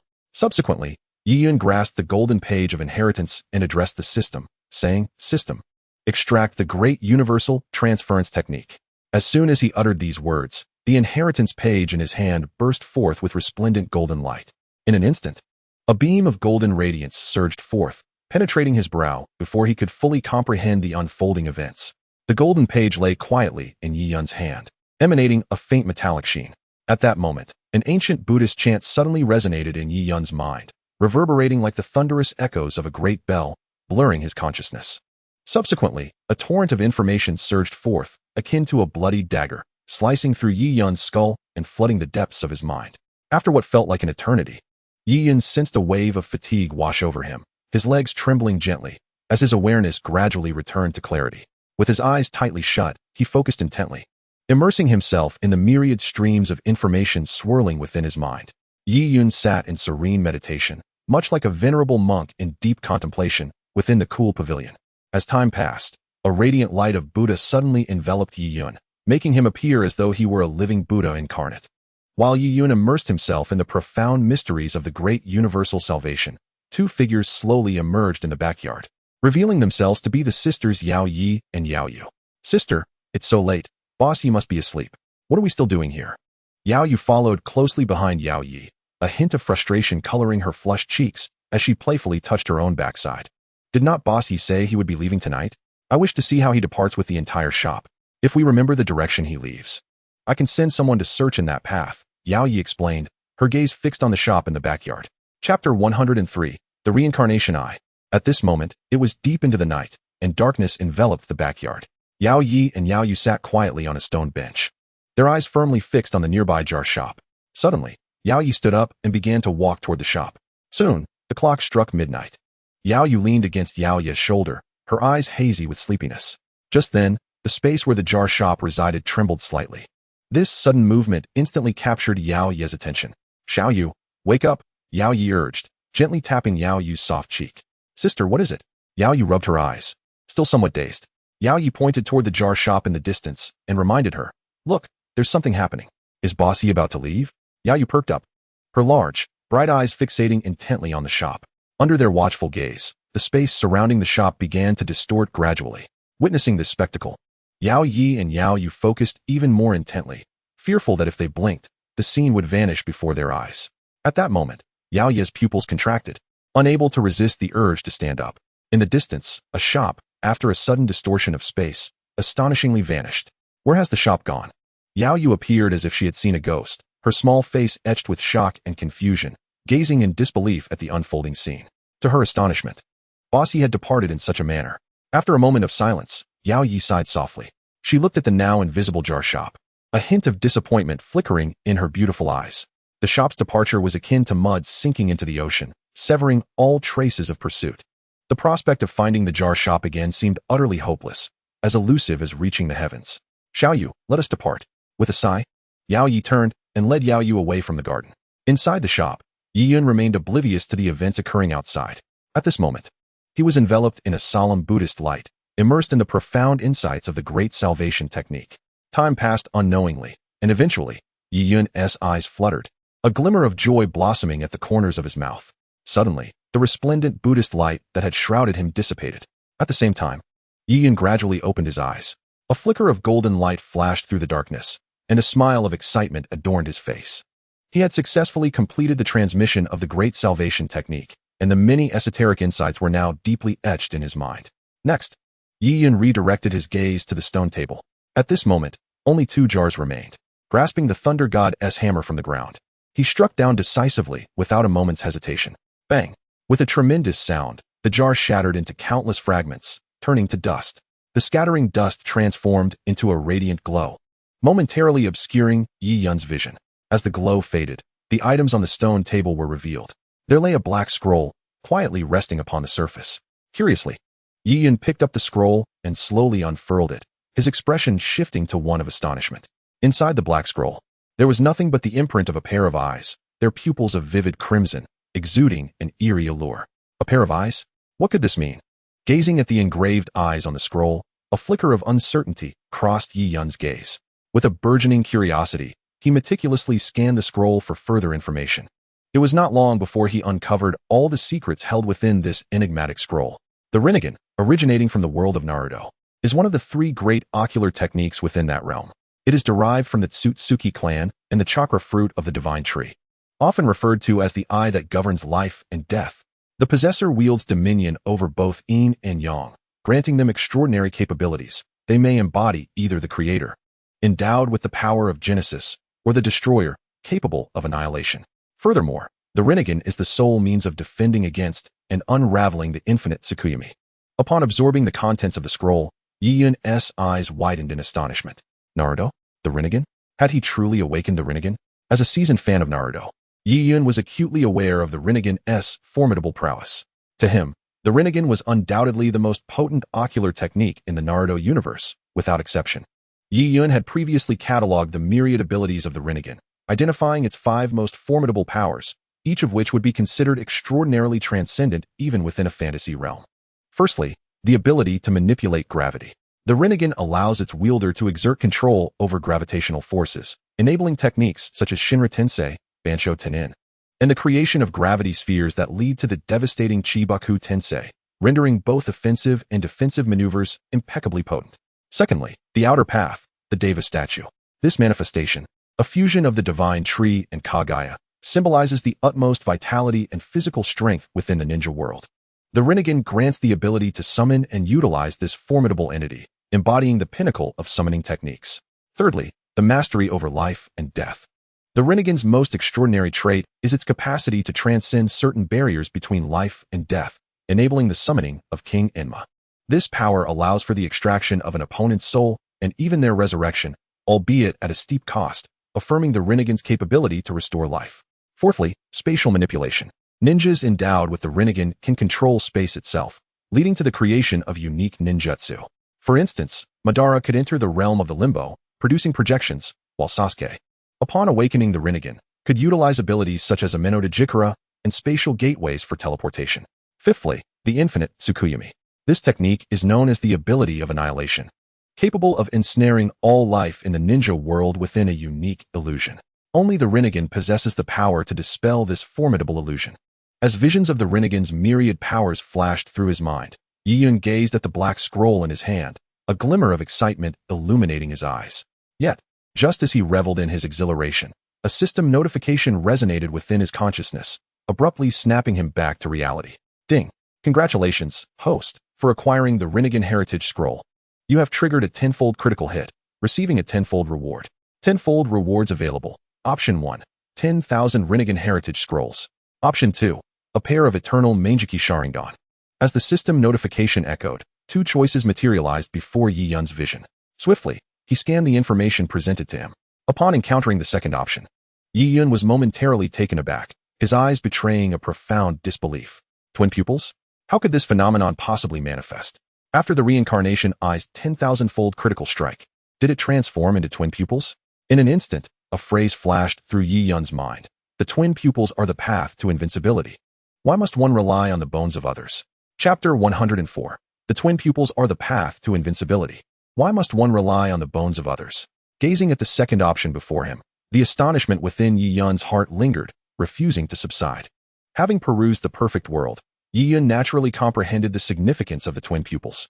In the original narrative, there were rumors of ancient twin pupils wielders who had never tasted defeat, their prowess and innate talent extraordinarily formidable. When the twin pupils were mentioned, Yi-Yun's mind inevitably conjured the image of a character from the original work, Shi. Shi was known for his calm, yet ruthless demeanor. After seizing the supreme title from the Emperor of the Wasteland, he mastered two innate treasures. Cultivated vigorously by his family, he gained renown from a young age. Within the realm of the void gods, he shattered ancient records, his reputation resounding. Even the Emperor of the Wasteland, with the support of the Goddess of Willows, found himself at a disadvantage during their confrontation, exhausting all means without gaining the upper hand. Regrettably, as victory seemed within reach, he inadvertently fell victim to the Emperor of the Wasteland's supreme bone, ultimately suffering a narrow defeat. This marked Shi Yi's sole failure throughout the entire narrative.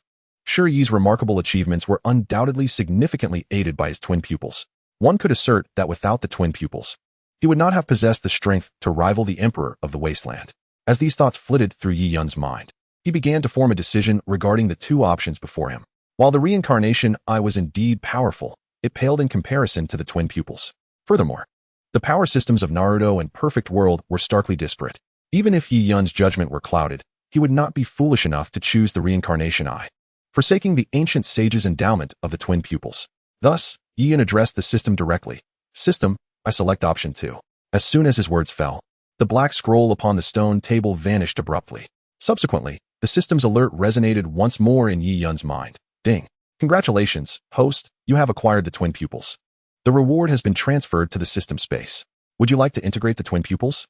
Upon hearing this, Yi-Yun hesitated not for a moment and promptly replied to the system. Commence integration. The instant his words were uttered, two beams of golden light materialized out of thin air and, before Yi-Yun could fully comprehend, plunged directly into his eyes.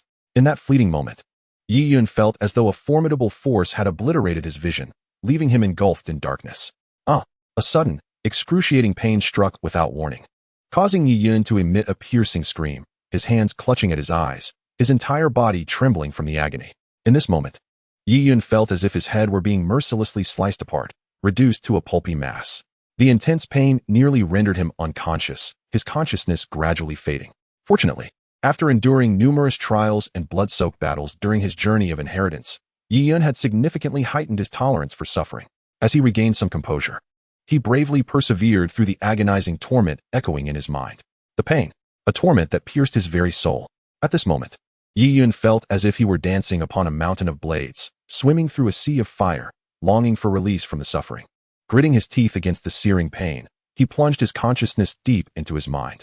There, he observed the two golden beams that had penetrated his eyes now hollowing them out, replaced by two radiant orbs of golden light. These luminous spheres seemed to be transforming Yi Yun's vision, a wave of scorching heat emanating from where his eyes once were, making him feel as though his head were being set ablaze.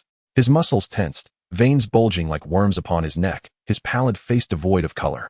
Having arrived in this vibrant world, free from mortgages, car loans, or exorbitant bride prices, he found himself amidst a grand cultivation feast.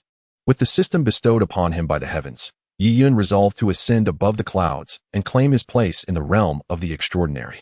If he could not endure this pain, how could he ever hope to achieve greatness? The relentless agony overwhelmed Yi Yun's senses, contorting his once handsome visage into a grimace. Yet, a brilliant smile began to emerge at the corners of his mouth. When one learns to embrace suffering as a form of enjoyment, nothing in this world can shake one's resolve. The anguish on Yi Yun's face gradually subsided, his breathing steadying. Only the golden light between his eyes continued to radiate with resplendence. Time lost all meaning as he felt the absence of pain. A flicker of determination ignited within him, and he slowly opened his eyes. At that moment, Yi Yun's gaze revealed four pupils, shimmering with divine brilliance, exuding an unmistakable aura of unparalleled authority. As he opened his eyes, a torrent of immense information surged into his mind, akin to a sharp blade piercing through.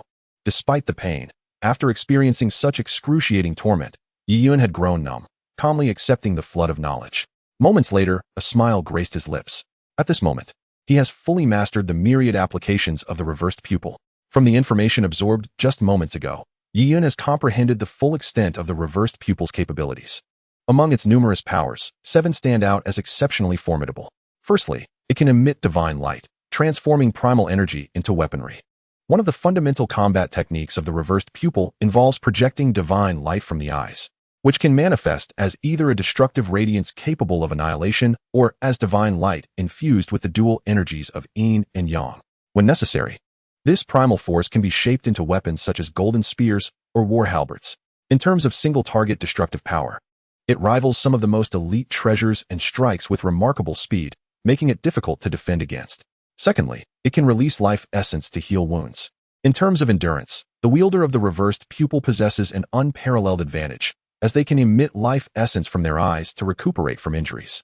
Although this process requires some time, it can prove to be a considerable nuisance for adversaries, as they must contend with the risk of being ambushed while their opponent recuperates. Thirdly, it can deconstruct actions, thereby slowing the opponent's speed. The power of the reversed pupil allows the user to perceive an enemy's techniques and deconstruct their weaknesses, rendering their movements painfully slow in the eyes of the reversed pupil user. Only those who can harness the speed of the Kunping, like Xiao, may surpass the reversed pupil's perception. Fourthly, it can create a chaotic environment, hindering movement. The wielder possesses certain soft control abilities, capable of rendering the surroundings chaotic and restricting the enemy's actions. Simply put, it can decelerate, and when coupled with the divine light of the reversed pupil, this ability serves a complementary role, albeit as a more fundamental power of the reversed pupil. Fifthly, it can forge divine armor to enhance defense. The reversed pupil also exhibits a degree of creativity, allowing the user to shape divine armor based on their needs. This armor enhances defensive capabilities without occupying physical space, enabling the user to don it during skirmishes, thus creating a tactical advantage that proves troublesome for foes. Sixthly, it can open a small world, sealing off adversaries. One of the profound mysteries of the reversed pupil is the ability to create a new world, effectively trapping enemies within it while the user can traverse freely. Once an opponent is sealed within this small world, escaping becomes exceedingly difficult, allowing the wielder to methodically refine and subdue them over time. Seventhly, the pinnacle of the reversed pupil's mysteries allows for the annihilation of an immortal king with a single strike. This ultimate power, when cultivated to its zenith, can vanquish an immortal king in a single blow, epitomizing the highest form of the reversed pupil's abilities, rendering it unmatched among peers. As he reflects upon the insights gained from the reversed pupil, a glimmer of excitement graces Yi Yun's lips. The power of the reversed pupil has truly broadened his horizons, leaving him profoundly astounded. Chapter 105, The Sun Arrow Bow. The Divine Bow of the Sun. Within the pavilion, as Yi Yun's dual pupils opened and closed. Mysterious runes flickered, exuding an aura of profound enigma. The fusion with the dual pupils had undoubtedly propelled Yi Yun's strength to new heights. Encounters with Yi in the perfect world would henceforth prove to be intriguing. Feeling the transformative effects brought by the dual pupils, a subtle, inexplicable smile graced Yi Yun's lips. Having now integrated the dual pupils, he could be deemed a paragon of talent within the perfect world. In ancient times, those possessing dual pupils were regarded as saints, divine beings, and the few who had emerged were monumental figures, shaking the very foundations of the world. With the integration of the dual pupils, coupled with an arsenal of formidable secret techniques and treasures, Yi Yun's foundation was, without a doubt, unparalleled. Moreover, while the physical body often represented a weakness for dual pupil bearers, Yi Yun, endowed with the divine elephant-suppressing prison force, had embarked on the path of physical sanctity, effectively compensating for this vulnerability to a flawless degree. Armed with these advantages, Yi Yun held a steadfast confidence that he could carve out a remarkable legacy even in the formidable realm of the perfect world. After a while, Yi Yun gradually emerged from his exhilaration over obtaining the dual pupils, his gaze shifting to the two remaining jars upon the stone table. Picking up the Thunder God's hammer from the ground, Yi Yun, with the same fervor as before, struck one of the jars with tremendous force. Bang! A sharp, crystalline shatter resonated through the air, and under Yi Yun's blow, the jar disintegrated into a myriad of fine dust. This dust radiated resplendent hues, captivating Yi Yun's eyes with its beauty. Soon, as the brilliance dissipated, the items revealed themselves upon the stone table. Yi Yun's eyes sparkled with delight as he beheld a magnificent silver longbow, its sleek contours exuding a lustrous sheen, unmistakably a treasure of extraordinary quality. As Yi Yun grasped the longbow, a smile illuminated his face, his heart brimming with anticipation. The emergence of such a bow suggested it was no ordinary artifact.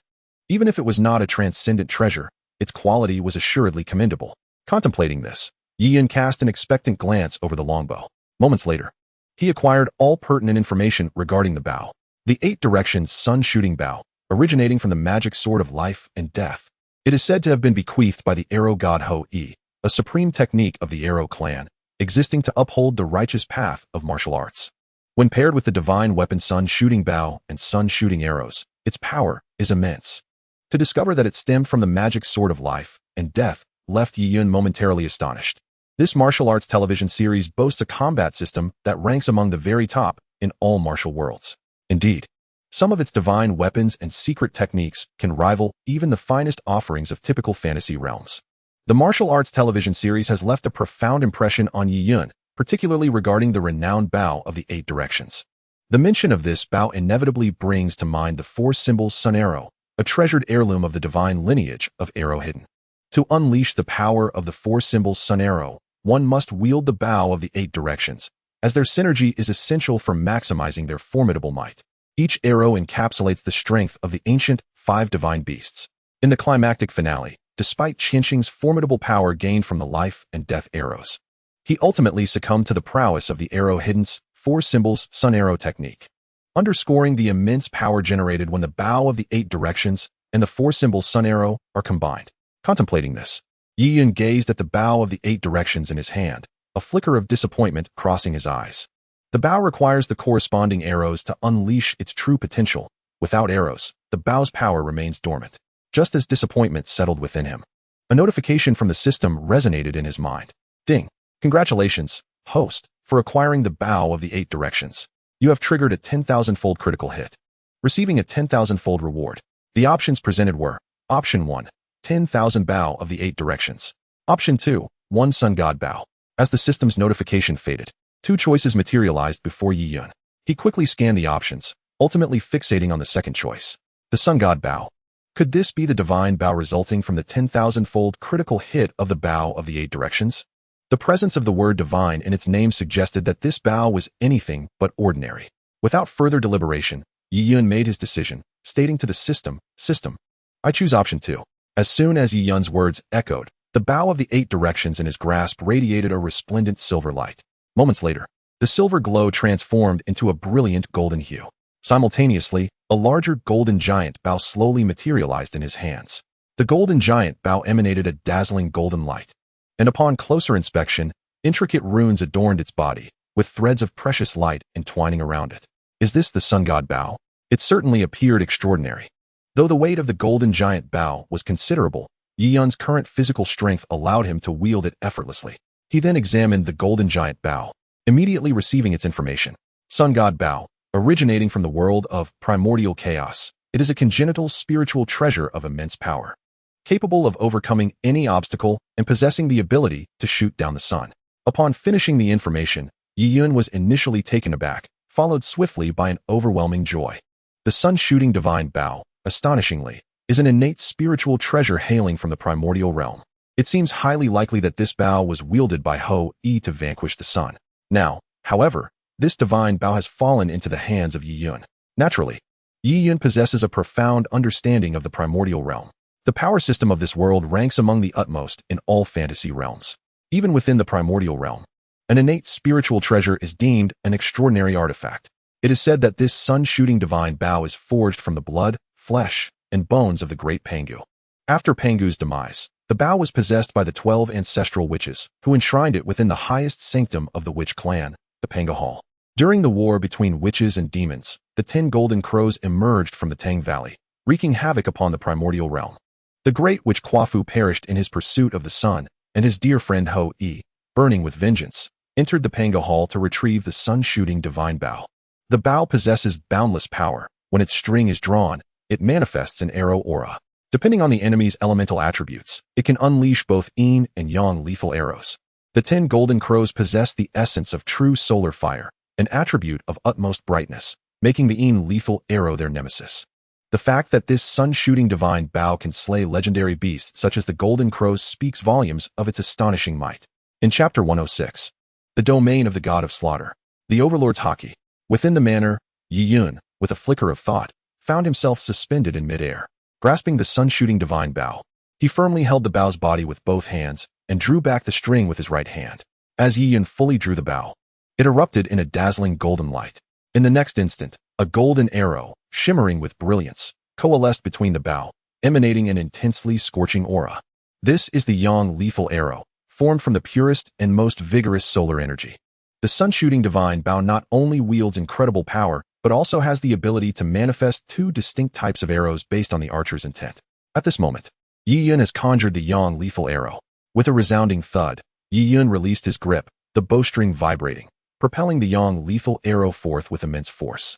The golden arrow radiated a resplendent glow, akin to a golden meteor, tearing through space and landing in the distant void.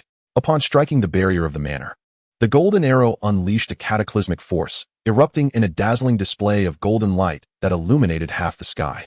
The power of a single arrow is terrifying indeed. Fortunately, the manor is enveloped in an invincible domain. Otherwise, the force of Yi Yun's recent shot could have easily breached the barrier. Observing the impact of his shot, Yi Yun nodded in satisfaction, a hint of a smile gracing his lips. This arrow, one would wager, even a formidable saint-level warrior would hesitate to confront head-on. The arrows shot from the sun-shooting divine bow not only possess immense power, but also have the ability to lock onto the enemy's spatial coordinates. Even if the adversary has a means of escape, they find it impossible to utilize such methods in the face of the spatial confinement imposed by the arrows of the sun-shooting divine bow. Subsequently, Yi Yun stowed the bow away and, with a mere thought, materialized within the estate. Upon observing the last remaining jar on the stone table, Yi Yun picked up the Thunder God's hammer from the ground and struck down with tremendous force. With a resounding crash, a brilliant surge of radiance erupted. As the light faded, Yi Yun's gaze quickly shifted back to the stone table, where he beheld a blood-red halo manifesting. This crimson ring emanated an aura of chilling significance. What manner of object is this blood-red halo? Yi Yun's eyes widened in astonishment as he beheld the floating ring. With a flick of his hand, the crimson halo descended into his palm. Holding it, Yi Yun immediately felt a subtle chill, which puzzled him greatly. Given the current strength of his physical form, he typically does not experience such sensations from ordinary objects. Evidently, this blood-red halo must possess some extraordinary origin, perhaps a treasure imbued with a frigid attribute. Curiosity piqued, Yi Yun scanned the blood-red halo, and an array of information materialized before him. Killing God Domain, originating from Douluo continent. Upon releasing this domain, one can attain a certain enhancement in strength. To discover that this item hails from Douluo continent left Yi Yun feeling somewhat disheartened. The Douluo continent is often regarded as the underbelly of the fantasy world, significantly lacking in comparison to treasures from other formidable realms. Yi Yun recalled that the Killing God Domain was a skill acquired by Tang San in the City of Slaughter. The Killing God Domain is a product of the City of Slaughter, achievable by passing the trials of the Hell Road. In the original narrative, Tang San and Hu Liena together overcame the Hell Road to obtain this domain. Although discovering a treasure from Douluo continent was less than satisfying, the rarity of a domain skill like the Killing God Domain in that realm offered Yi Yun a degree of solace. Soon, Yi Yun's mind began to flash with the capabilities of the Killing God Domain. Overall, the Killing God Domain encompasses 4 primary abilities. First, upon releasing the domain, it can weaken the enemy's strength while enhancing one's own. Second, the Killing God Domain can be applied to attacks, locking onto targets to amplify the force of one's strikes. Third, by unleashing the Killing God Domain, one can transform killing intent into a tangible and formidable assault. For instance, within the original text, even the formidable light of the sea god must be restrained in the instant eruption of the Shura Hell, from which Tang San's Shura rotation killing formation is derived. Furthermore, the power of the god of killing domain originates from the Shura god, allowing one to channel a portion of the divine power during attacks. In the original work, Tang San's purple extreme Shura demon light evolved from this concept. A multitude of abilities from the god of killing domain flashed through Yi Yun's mind, causing him to nod slightly. Although the potential of creations from the Douluo continent is relatively limited, the god of killing domain is, overall, quite commendable. However, for Yi Yun, who has now integrated the power of the dual pupils, the capabilities of the god of killing domain seem somewhat superfluous. The power of the dual pupils inherently possesses a significant amplification effect, which far surpasses what the god of killing domain can offer. With a hint of disappointment, Yi Yun placed the blood-red halo upon the stone table. At present, he could only pin his hopes on the forthcoming system's critical reward.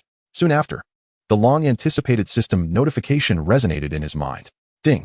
Congratulations, host, for acquiring the god of killing domain and triggering a 10,000-fold critical hit, receiving a 10,000-fold reward. The 10,000-fold reward options are: Option 1, 10,000 god of killing domains. Option 2, Conqueror's Haki.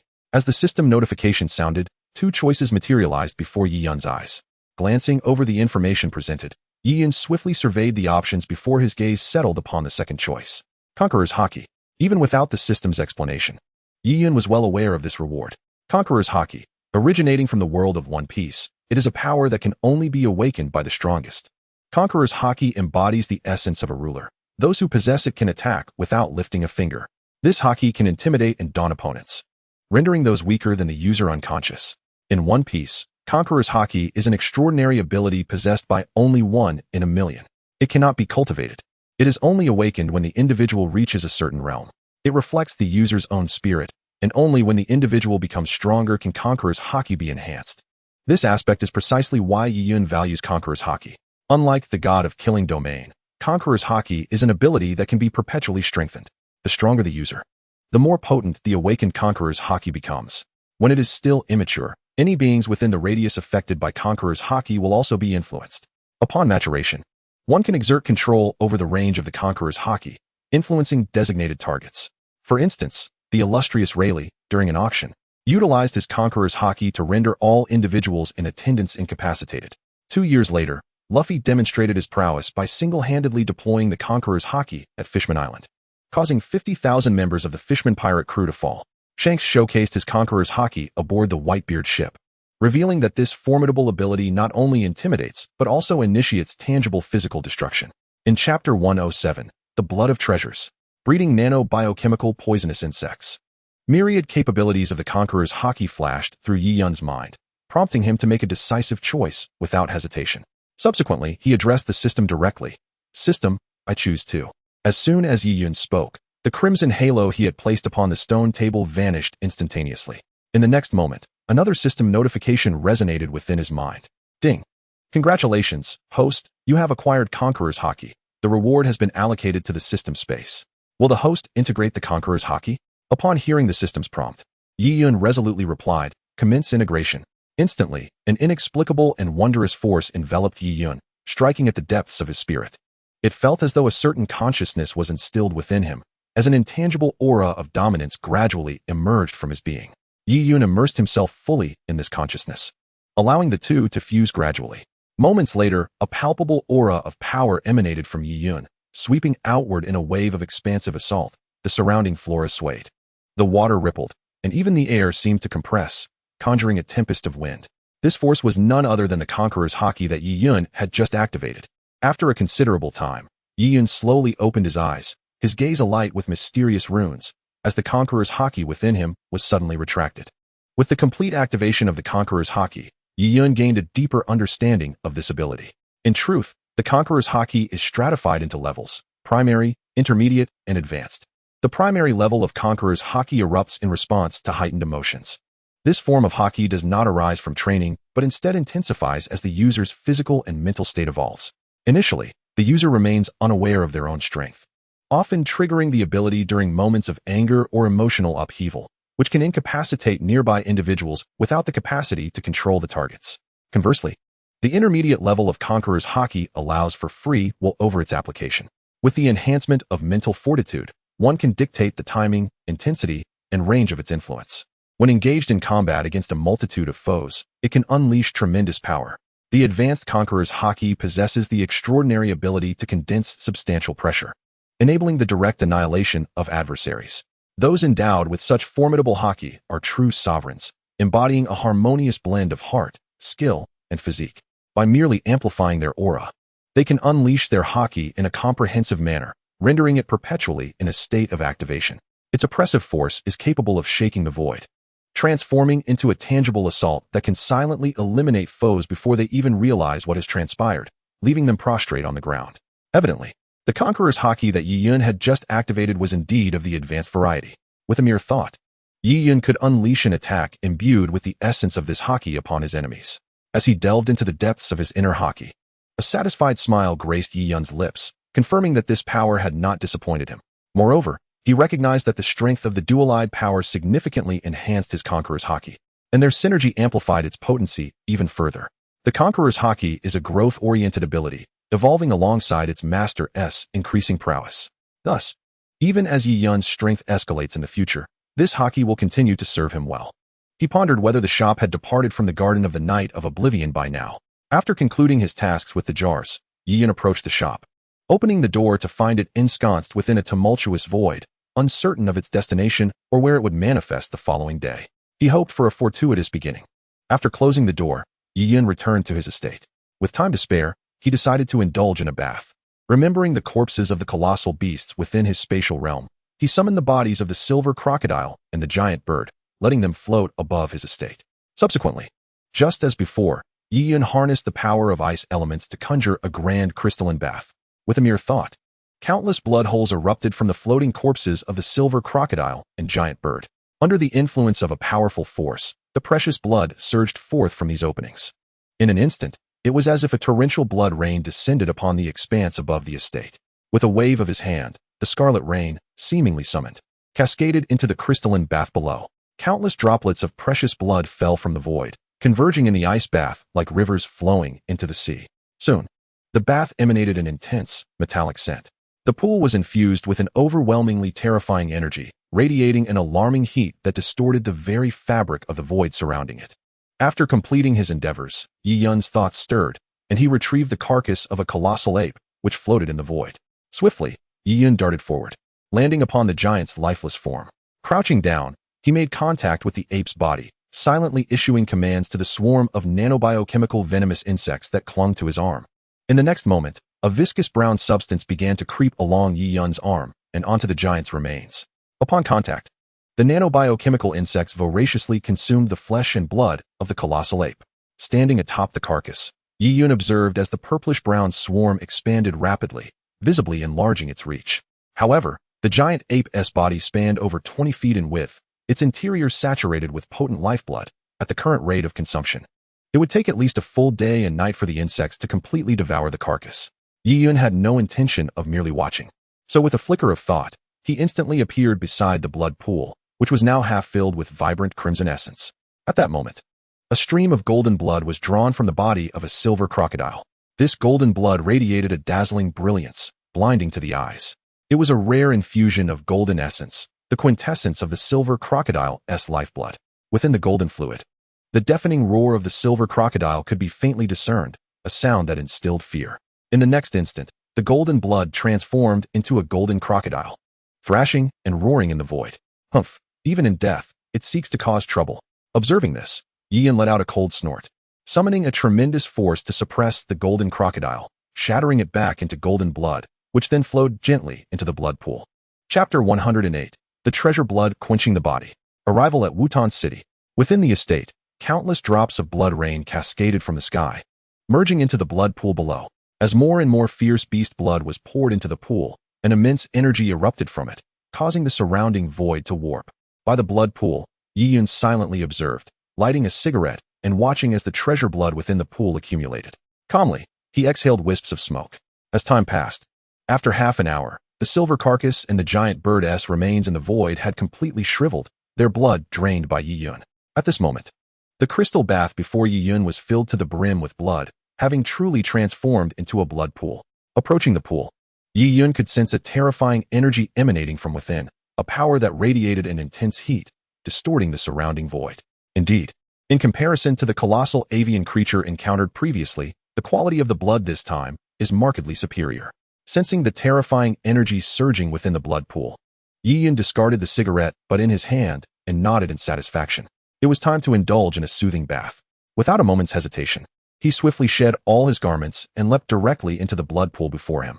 As the pool roiled, the instant Yiyan immersed himself, he felt as though he were enveloped in a furnace. His expression grew solemn as he perceived the blood seeping through every pore of his body, penetrating deeply into his limbs and bones, inflicting a searing pain. This excruciating agony contorted Yiyan's handsome visage. Yet it was precisely this torment that kept his mind unusually calm. He understood that if his flesh could endure the tempering of this blood pool, it would undergo astonishing transformations. Thereafter, Yiyan bore the intense pain coursing through him and began to circulate the divine elephant suppression technique. With each passing moment, he could sense changes within his body, albeit these alterations were wrought through endless suffering. As the technique flowed within him, his physical form gradually radiated myriad resplendent lights, dazzling in their brilliance. Simultaneously, the 840 million particles within him emitted beams of divine light, each seed nurtured to grow. In this manner, several colossal elephant seeds began to shine vibrantly, awakening from their slumber. With a thunderous roar reminiscent of an ancient giant elephant echoing through his being, one colossal seed successfully awakened. In that instant, Yiyan felt an influx of immense strength, akin to 100,000 pounds of might surging through him. With this awakened seed, he had now roused a total of 11 colossal seeds. Each seed represented an immense force of 100,000 pounds. Accumulated, they amounted to 1,100,000 pounds of power. Within the blood pool, Yiyan's eyes were tightly shut as he fervently refined the precious blood flowing into him. The pool churned, accompanied by the ominous roars of ferocious beasts that sent chills down one's spine.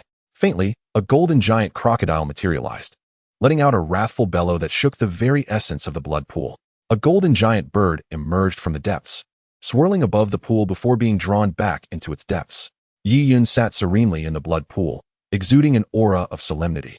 Immobile as his flesh gleamed with light, he was immersed in a peculiar state, seemingly isolated from the outside world, wholly devoted to refining the exquisite essence of the precious blood that enveloped him. As he melded the essence into his flesh, it transformed into radiant streams of light, becoming divine brilliance, with every drop of blood within him flickering with divine light, akin to eternal divine furnaces, emanating boundless illumination to nourish his being. At this moment, every pore of his body expanded, each drop of blood transforming into a divine essence, exuding a celestial radiance, as if numerous deities were meditating within him. He radiated a brilliant divine light, with countless luminescent particles shimmering like a multitude of gods chanting, reciting sacred texts, and illuminating the heavens above. The massive golden crocodile surged forth, guided by the myriad points of light, transforming into strands of brilliance, purified and refined within Yiyan's being. Roar. As time progressed, the sound of an ancient colossal elephant echoed within Yiyan's body. Faintly, one could perceive the ethereal silhouette of a primeval giant elephant hovering above Yiyan's head, trampling the galaxy and roaring down upon the heavens. Another seed of the giant elephant successfully manifested. A familiar surge of immense power flooded into Yiyan, filling his heart with exhilaration. At this moment, 12 giant elephant seeds had awakened within him. Simultaneously, in the northwestern region of the Gamma Empire, amidst the distant void, a colossal avian creature soared through the emptiness, progressing at a leisurely pace toward its destination. This creature, known as the thick-winged bird, was not classified among the magical beasts but was rather an authentic bird, inherently gentle and easily domesticated by humans. However, due to their scarcity, only empires possessed the means to establish such aerial transport teams. Though the thick-winged bird could not match the speed of other magical avian creatures, it excelled in endurance. After a hearty meal, it could maintain a steady flight for nearly 4 to 5 days. Furthermore, it had remarkable carrying capacity, with an adult thick-winged bird easily able to transport weights 5 to 6 times its own for extended distances. Upon the back of this colossal bird stood a sturdy dwelling constructed from a special type of wood, exceedingly light, yet remarkably durable, albeit somewhat rare in availability. Within a small chamber atop the giant bird, Nalan Yanran sat cross-legged on her bed, her eyes closed. Within her being, a surge of dark energy flowed outward, coalescing at her crown into a massive black hole. From within this black hole, an immense force of absorption erupted, drawing forth the boundless energies of the universe that seemed to respond to its call, overwhelming Nalan Yanran with a torrent of celestial power. Such a display of might would astound even the mightiest of emperor-level warriors. Opening her eyes, Nalan Yanran gazed upon the gathering energies of the cosmos, a glimmer of joy illuminating her countenance. In the next instant, with a mere thought, the black hole spiraling behind her accelerated its rotation. Boom! As the black hole spun violently, the overwhelming force of absorption surged forth, sweeping through the surroundings like 1,000 dragons, drawing in all the energies of the universe that enveloped her. Countless streams of celestial energy rushed into the undulating black hole, and as they entered, they were instantly consumed. With a resounding crackle, the energies of heaven and earth, consumed by the black hole, surged within Nalan Yanran, who sat cross-legged upon her bed. Subsequently, a transformation began within her essence. As she maintained her meditative posture, her body trembled, and her bones felt as if they had been fortified. The energies that had been devoured by the black hole had now transmuted into her being. A thunderous wave of profound energy coursed wildly within her. Filtered through the Devouring Ancestral Talisman, the energies entering Nalan Yanran's body had become exceedingly pure. The vast energies flowed incessantly through her limbs and bones, quickly satisfying the swirling combat aura within her. Suddenly, a muffled explosion erupted from within her, followed by a dramatic surge in her aura. As she sensed the advancement of her cultivation, excitement illuminated Nalan Yanran's delicate features. She had reached the rank of 6-star Dome Master. When she departed from the Yunlan sect, she had only achieved the 4-star Dome Master rank. In merely 4 days, she had ascended 2 levels, breaking through to 6-star Dome Master. Such a terrifying pace of cultivation could only be attributed to the devouring power of the Ancestral Talisman. With the Ancestral Talisman in hand, my cultivation speed is nothing short of astonishing. Nalan Yanran's face radiated exhilaration. Moments later, she rose and approached the window, gazing at the scenery outside, and called out to the room next door. Elder Ge, how long until we reach Wutan City? Young mistress, we shall arrive in Wutan City by tomorrow, came the aged voice of Gu Yi from the adjoining room. Tomorrow, she mused, her gaze drifting to the outside world, her eyes glimmering. Xiao Yan, I, Nalan Yanran, have come to annul our engagement. Chapter 109, 15 Giant Elephant Seeds. Wutan City Marketplace. At this moment, Yi Yun remained seated within the blood pool. An overwhelming, majestic aura emanated from his being, as if capable of suppressing the very heavens. Under the weight of this power, the blood pool surged violently, its crimson energy reaching the skies. A terrifying roar of the ancient giant elephants reverberated within Yi Yun. Blood and energy surged like dragons. Blood energy refined his body. Yi Yun channeled the divine elephant suppression technique, voraciously absorbing the vital forces within the blood pool. At this moment, a remarkable awakening of 14 giant elephant seeds had occurred within him. 14 giant elephant seeds represented the power of 14 colossal elephants, unmatched in their might. An extreme sense of oppression radiated from Yi Yun, capable of causing tremors in space with sheer physical strength. At this moment, Yi Yun's physical form had undoubtedly reached an extraordinarily formidable state. The refinement of his flesh was still ongoing, with an abundance of vital energy being absorbed into his body, nourishing countless microscopic particles within, radiating an infinite brilliance. Roar. After an unknown duration, an ancient roar akin to that of a colossal elephant reverberated within Yi Yun. Bang. A terrifying pressure instantaneously emanated from his being. The 15th seed of the giant elephant had successfully coalesced. 15 giant elephant seeds. Each seed contained a staggering force of 100,000 pounds. Thus, at this moment, Yi Yun's physical prowess had amassed a staggering 1,500,000 pounds of strength. Just then, Yi Yun abruptly opened his eyes, the depths of his dark orbs igniting with a flash of golden light. In the next instant, he leaped forth, emerging from the blood pool, clenching his fists. Yi Yun could distinctly sense an abundance of power surging within him. Should he confront that silver crocodile again? It would likely take him merely 2 or 3 strikes to vanquish it. There would be no need for a bloody battle. Glancing at the layer of coagulated blood upon his body, Chiian quickly rinsed himself off and donned a clean outfit. Subsequently, he lit a cigarette and, with a flicker of his form, appeared atop the carcass of a colossal bird in the void. A swift scan of his surroundings left Chiian momentarily taken aback. The giant bird's corpse was now enshrouded in a considerable expanse of purplish-brown matter, resembling a purple vest draped over it. It seemed that soon, this carcass would be entirely consumed by the nanobiological venomous insects. After surveying the condition of the nanobiological insects, Chiian chose to disregard them, preparing a bowl of instant noodles. With emotion, he found himself within the store, opening the door. The shop should have refreshed its location by now. As Chiian swung open the door, a street emerged before his eyes, revealing a plethora of shops surrounding him. Am I now situated on a bustling street? Observing the shop's new position, Chiian's expression shifted to one of astonishment. It appeared that the shop had refreshed within a marketplace, with a grand boulevard running through its center, flanked by numerous storefronts. Yet, the jar shop had positioned itself directly in the middle of the thoroughfare, effectively blocking the entire street. How could I not be subjected to scorn? Chiian was dumbfounded. This system exhibited a complete lack of consideration for public order, obstructing the thoroughfare entirely. How could others pass through? What if someone were to drive a cart down this way? Chiian could already envision the scene of his shop being besieged come dawn. Although the invincible domain enveloped the area, ensuring the shop's safety, the prospect of chaos loomed large. Such actions are bound to incite public outrage, and inevitably, trouble will come knocking at the door. Chiian's greatest aversion lies in dealing with complications. Alas, with such an unreliable system at hand, he could only shake his head in resignation. In the absence of other options, he resolved to set an example. With that, Chiian turned and closed the door, retreating back into his estate. As time passed, the air grew cooler, and the shopkeepers on either side of the market gradually opened their doors for business. Soon, the marketplace began to buzz with the arrival of pedestrians, their numbers steadily increasing. What is this? What blocks the street? It appears to be a shop. Which reckless individual dared to obstruct the thoroughfare? Isn't this an inconvenience for everyone? Indeed, it is rather strange. This establishment was not here yesterday, yet it has suddenly appeared.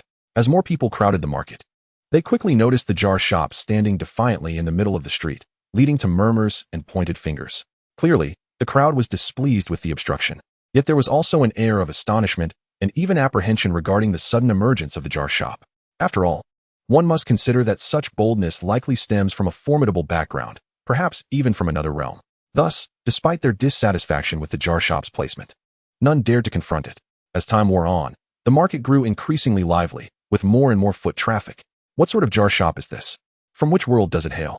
To set up in the middle of the street is utterly preposterous. What kind of business operates in such a manner? And it still hasn't opened its doors? At this moment, a sizable crowd had gathered around the jar shop, pointing and discussing the absurdity of its placement. Some even expressing their indignation. How dare that fool establish a shop right in the way? Is he tired of living? Just then, a voice filled with curses rang out from the back of the crowd.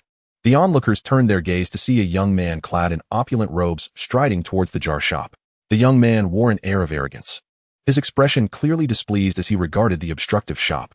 Following closely behind were several robust men, seemingly bodyguards, who respectfully trailed after him. Douluo has arrived. It seems a spectacle is about to unfold. This fellow is notoriously boisterous. The proprietor of the jar shop is likely to face dire consequences. It serves him right for his misfortune, opening a shop in the middle of the street. Such a person deserves no sympathy.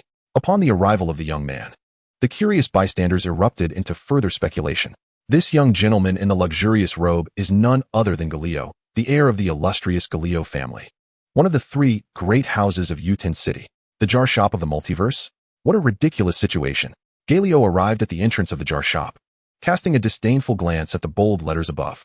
You there, tear down this grand entrance for me. I am eager to see which fool dared to establish a shop right in the middle of the road. With a wave of his hand, he barked orders at the burly bodyguards behind him. Not even I would have the audacity to do such a thing. Yes, young master. The stout bodyguards nodded in agreement, and one of them stepped forward, gathering strength in his legs before launching a powerful kick at the door, as if intending to send it flying. Chapter 110. A kick that defeated Douluo. Enraged, Douluo watched.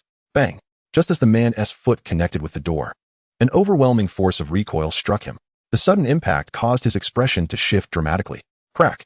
With the sound of a breaking thigh, a piercing scream escaped his lips as his robust body was flung backwards, crashing heavily onto the street. "Ah, my leg." The man clutched his injured thigh. Agony etched across his face. This unforeseen spectacle left the onlookers in stunned silence. What just happened?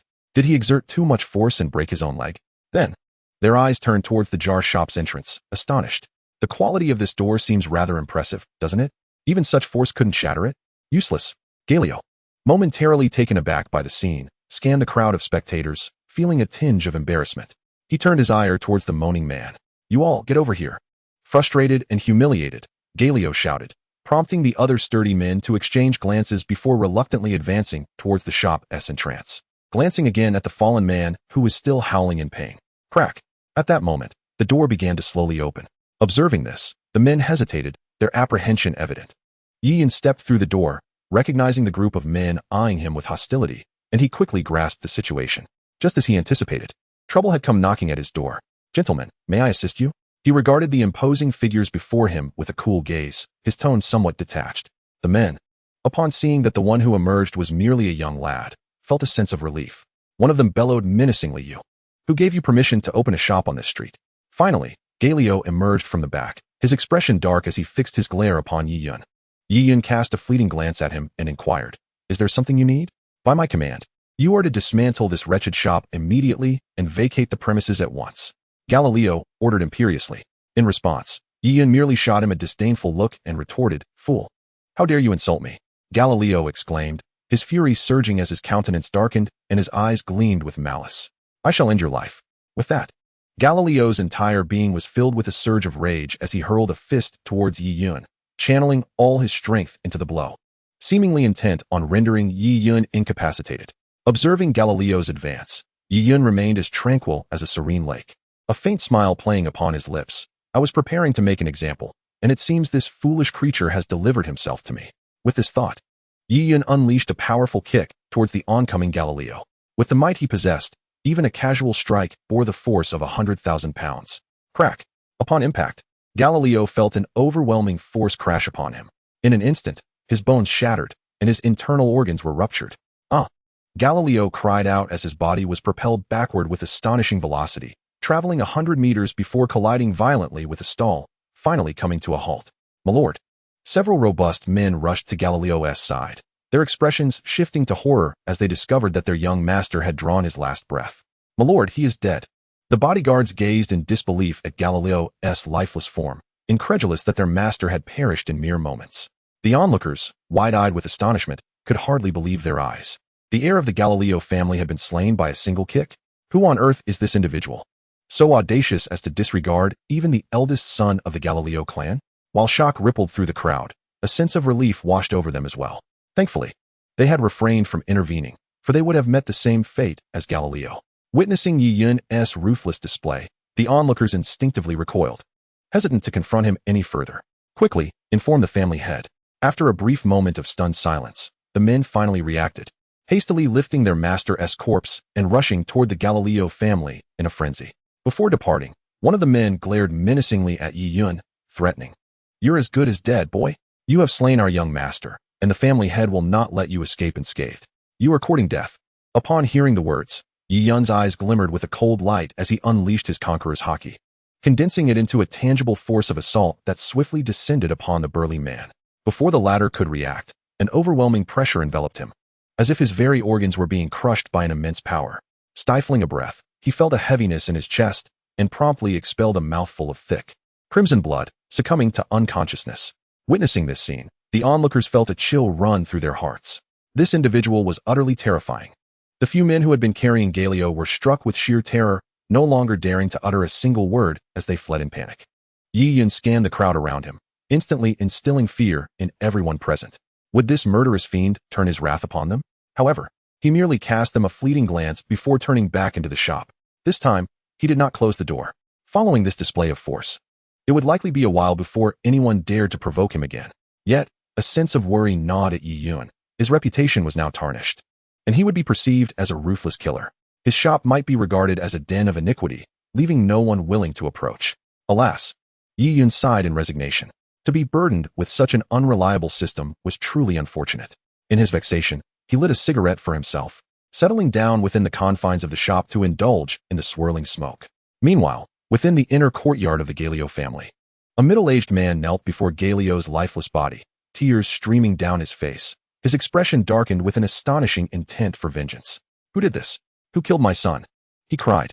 "Master, the eldest son met a horrific fate, crushed underfoot. The murderer is still within the marketplace.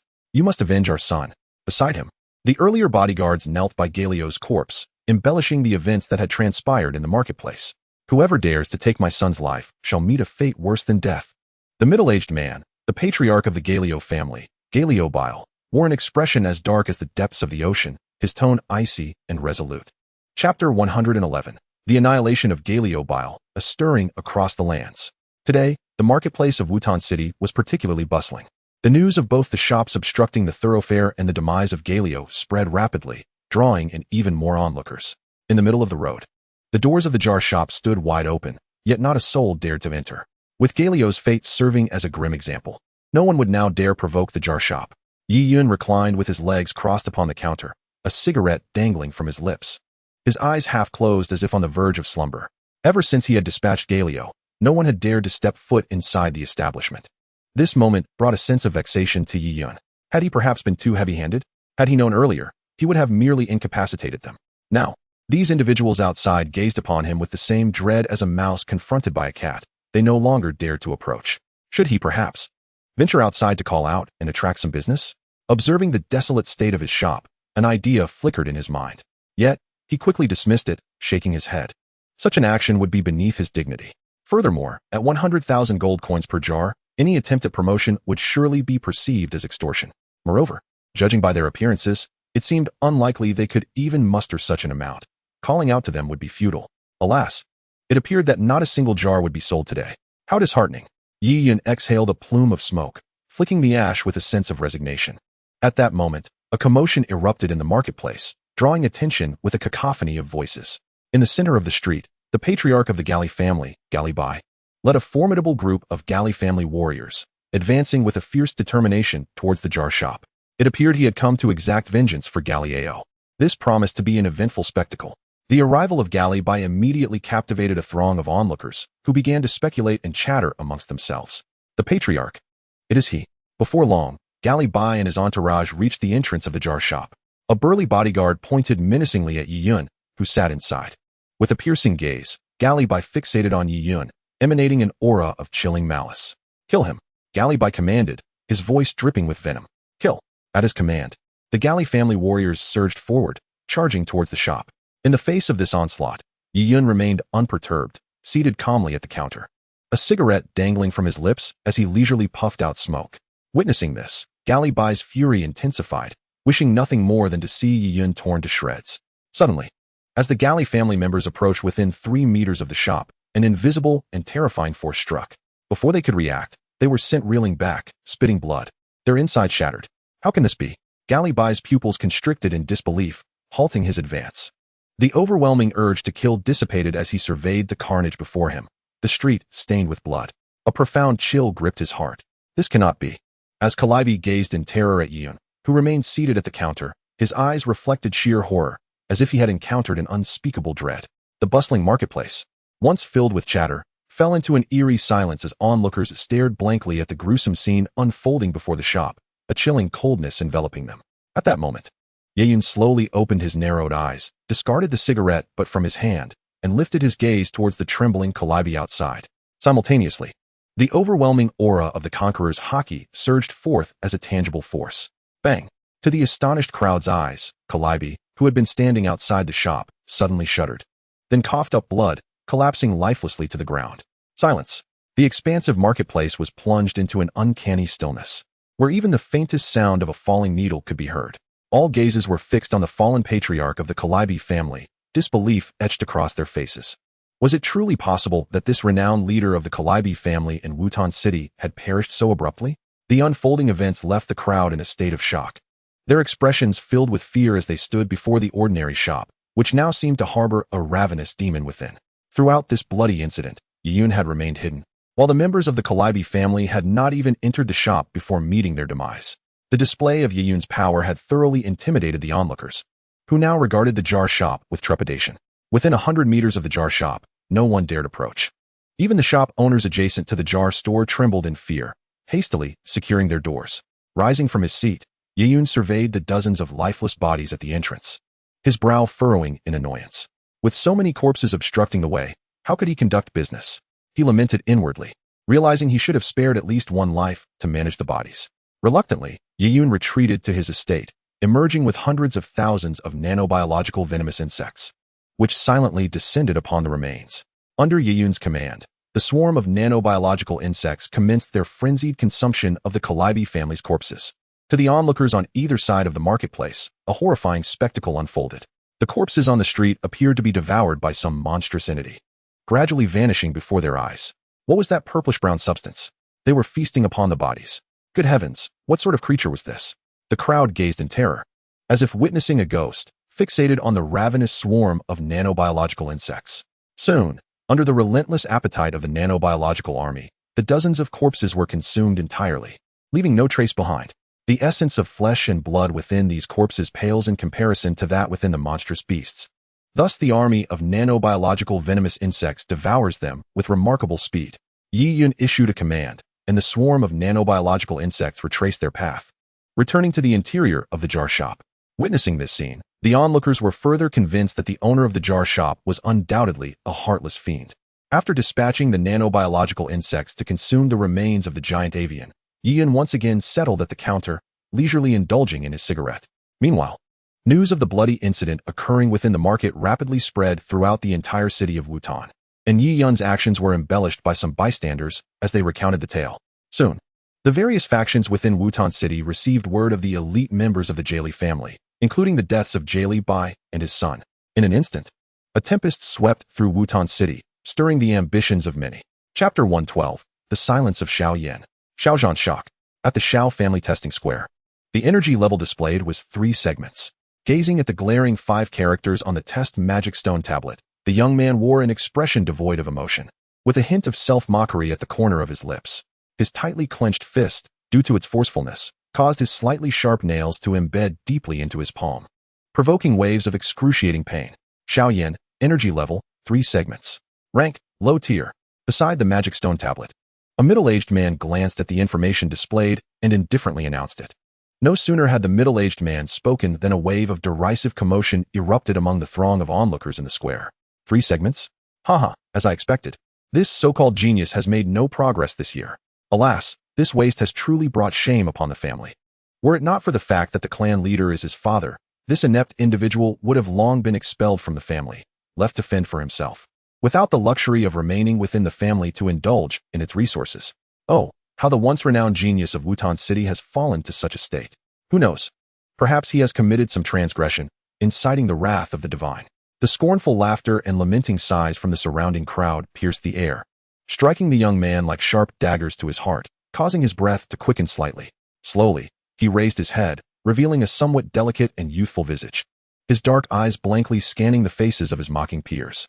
The self-deprecation at the corner of his mouth seemed to deepen into a more bitter expression. Are these people truly so cruel and vindictive? Perhaps it is because 3 years ago they had once shown him the humblest of smiles, and now they seek to reclaim their lost pride. With a bitter smile, Xiao Yan turned away in solitude, quietly returning to the last row of the line, his solitary figure standing in stark contrast to the world around him. Next, an hour later, as the testing was nearing its conclusion, Xiao Yan walked somewhat despondently towards the edge of the square. Xiao Yan Gij. At that moment, a melodious voice resonated from behind him. Turning around, he saw a young girl approaching him. The girl exuded an aura of serene elegance, akin to a lotus blossoming in its prime. Despite her tender age, she already possessed an otherworldly grace, leaving one to ponder how breathtakingly beautiful she would become in the future. Xiao Yan Gij, why didn't you wait for me? Upon reaching Xiao Yan's side, the girl revealed a charming smile that would incite envy among the other young ladies around them. Do I still deserve to be called that by you? Xiao Yan replied bitterly, gazing at this radiant gem who had grown into the most resplendent pearl of their family. She was one of the few who still regarded him with respect after his fall from grace. Xiao Yan Gij, you once told Suner that one must learn to let go in order to take hold, to be free and unfettered. Xiao Suner said gently, her slightly immature voice warming the heart. Huh, free and unfettered? I can only speak of it. Do I look free to you now? Besides, this world was never meant for me. Xiao Yan replied with a self-deprecating smile, his spirits waning. Noticing Xiao Yan's despondence, Xiao Suner slightly furrowed her delicate brows and said earnestly, Xiao Yan Gij, though I do not understand your situation, I believe you will rise again and reclaim your glory and dignity. Perhaps, I too wish for that day to come. Xiao Yan responded with a bitter smile. He was acutely aware of his own circumstances. For many years, he had persevered, yet now he felt an overwhelming sense of despair. Xiao Yan Gij, how about we go shopping? Seeing his low spirits, Xiao Suner suggested. Xiao Yan was taken aback for a moment. Shopping? Yes, I need to buy some things. Will you accompany me? A charming dimple appeared on Xiao Suner's lovely cheek as she smiled. Xiao Yan Gij, you always stay cooped up indoors. You'll suffocate yourself. When you're feeling down, it's all the more essential to get out and about. After a moment of contemplation, Xiao Yan nodded. All right. The two then slowly departed from the testing square. At a high vantage point in the square, several senior members of the Xiao clan observed Xiao Yan and Xiao Suner as they left. Yinner, Xiao Zhan remarked, watching their retreating figures, his gaze filled with complexity. Just then, a hurried steward from the Xiao clan rushed up to the elevated platform. Patriarch, there's trouble. Upon hearing this, Xiao Zhan snapped back to attention, frowning. What has happened? Patriarch, this morning, a shop named Heavenly Jar Store suddenly appeared on the streets of the marketplace. The steward began slowly, recounting the events that transpired earlier that day in the marketplace. What? Jilly has perished. Upon hearing this report from the steward, Xiao Zhan's expression changed drastically. Beside him, the Grand Elder and the Third Elder of the Xiao family also displayed looks of astonishment. The Jelly family stands alongside the Xiao family as one of the three prominent families of Wutan City. In terms of strength, the Jelly family is in no way inferior to the Xiao family. Yet now, the patriarch Jelly Bai and his son, along with many elite members of the Jelly family, had been utterly annihilated. This revelation sent shockwaves through the upper echelons of the Xiao family, instilling a profound sense of crisis within them. If someone could eliminate Jelly Bai, it implied that they possessed the capability to eradicate the Xiao family as well. When had such a formidable force arrived in Wutan City? Confronted with this external powerhouse, the Xiao family, being one of the three great families of Wutan City, naturally felt a sense of trepidation. After all, Wutan City is not expansive. With another competitor in the fray, the profits of the Xiao family would inevitably diminish. Furthermore, this newcomer was a formidable dragon crossing the river. The Grand Elder, with a grave expression, turned to Xiao Zhan and inquired, Patriarch, what shall we do? I fear the visitor harbors ill intentions. What else could be done? If they could effortlessly annihilate the Jelly family, they could just as easily extinguish the Xiao family. Xiao Zhan's countenance darkened as he commanded. Instruct every member of the Xiao family to avoid offending this individual. The Jelly family, the unfortunate first to draw attention, could not even secure their remains. I do not wish for us to meet a similar fate. Upon hearing this, both the Grand Elder and the Third Elder slightly nodded in agreement. If necessary, they could prepare generous gifts and pay a visit. At the very least, they needed to ascertain this person's background. Knowing oneself and one's adversary is the key to triumph in every battle. Xiao Zhan addressed the gathered senior members of the Xiao family, who all nodded in unison in agreement. Chapter 113. The Thoughts of Yafei. At the Mitre auction house, in the conference room, a woman dressed in red stood gracefully, listening to the reports from her subordinates. A faint smile graced her enchanting face, exuding an alluring charm. Adorned in a vibrant red, fitted brocade robe, exquisitely crafted to accentuate her captivating curves, she embodied elegance. Her long, snow-white legs were strikingly alluring, igniting a fervent impulse within onlookers. A silver sash cinched her delicate waist, accentuating her slender figure to perfection. This striking figure in red was none other than the chief auctioneer of the Mitre auction house, Yafei. Miss, this is the sequence of events. The individual in question remains in the market and seems to have no intention of leaving, reported a steward from the auction house, detailing the happenings of the day in the marketplace. Upon hearing this, Yafei furrowed her delicate brows, the smile on her face gradually fading, replaced by a look of astonishment in her beautiful eyes. The news of Galeb's demise, along with the extermination of the entire Galeb family elite, was indeed shocking. To annihilate an entire family single-handedly suggested that this individual had undoubtedly attained the spirit-fighting realm. When did such a formidable presence arrive in the humble city of Wutan? In this modest locale, a warrior of the spirit-fighting realm would undoubtedly be regarded as an unparalleled powerhouse. It is essential to note that even the patriarchs of the three great families in Wutan merely possess the strength of the great fighter realm. The fact that this mysterious individual could effortlessly slay Galeb, who wielded the power of a great fighter, indicated that they had reached the spirit-fighting realm. As for the realm of the king of fighters beyond spirit fighting, Yafei did not even entertain such thoughts. A king of fighters would be a dominating force throughout the entire Gamma Empire, unlikely to venture into such a remote and desolate place as Wutan. Suddenly, an idea struck Yafei, prompting her to inquire, "By the way, has anyone seen the appearance of this person? We at the Miter Auction House have records of the strong individuals from several nearby cities, and perhaps we could uncover this person's identity." Upon hearing this, the steward's eyes flickered with uncertainty, and after a moment's hesitation, he replied, "It is said that the one who killed Galeb is a young lad who appears to be under 20 years of age. He had previously shown his face when he killed Galeb AO, and many people witnessed his visage." What? A boy under 20? Upon hearing the steward's words, Yafei could no longer maintain her composure, her expression morphing into one of shock. A spirit fighter below the age of 20? How could this be possible? Yafei, a member of the Miter family, one of the three great families of the Gamma Empire, had seen her fair share of remarkable talents. However, she had never heard of anyone reaching the spirit fighting realm at such a tender age. If this were indeed the case, the talent of this young man would be extraordinarily monstrous. In the future, he would undoubtedly carve out his own place within the Gamma Empire. A glimmer of astonishment flashed in Yafei's beautiful eyes. Yet, why had no news of such a prodigy surfaced? A sense of confusion enveloped her.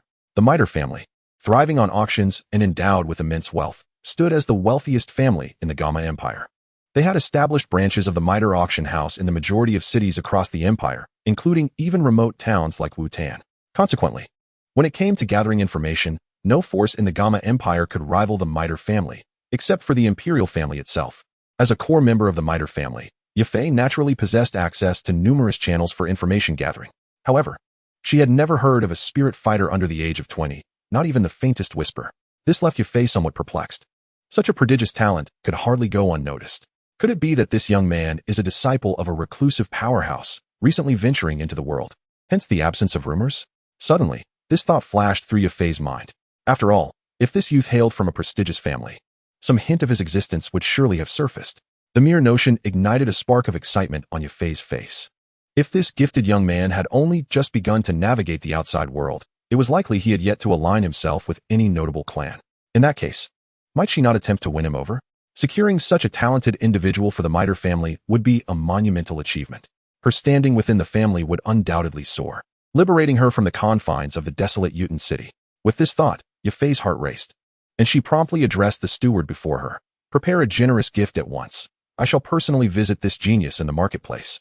The steward was taken aback by her words and quickly urged her, "Miss, it is widely rumored that the owner of that shop is a ruthless killer. One who slays without a flicker of hesitation. You must not put yourself in danger. Do you think I am as foolish as the Gale family?" She retorted, "Since he has opened a shop, he must be inclined toward commerce. Had the Gale family not provoked him, they would not have faced such dire consequences. They have always been overbearing, and this fate is well-deserved." Yafei's exquisite face displayed a hint of disdain, her eyes glinting with astuteness. The steward hesitated, wishing to dissuade her further, but Yafei interrupted, her tone growing impatient. "No need for further words. My mind is made up. Quickly prepare the gift. If we delay, others may seize the opportunity." "Yes, Mississippi." With resignation, the steward exited the room, observing the resolute expression on Yafei's face.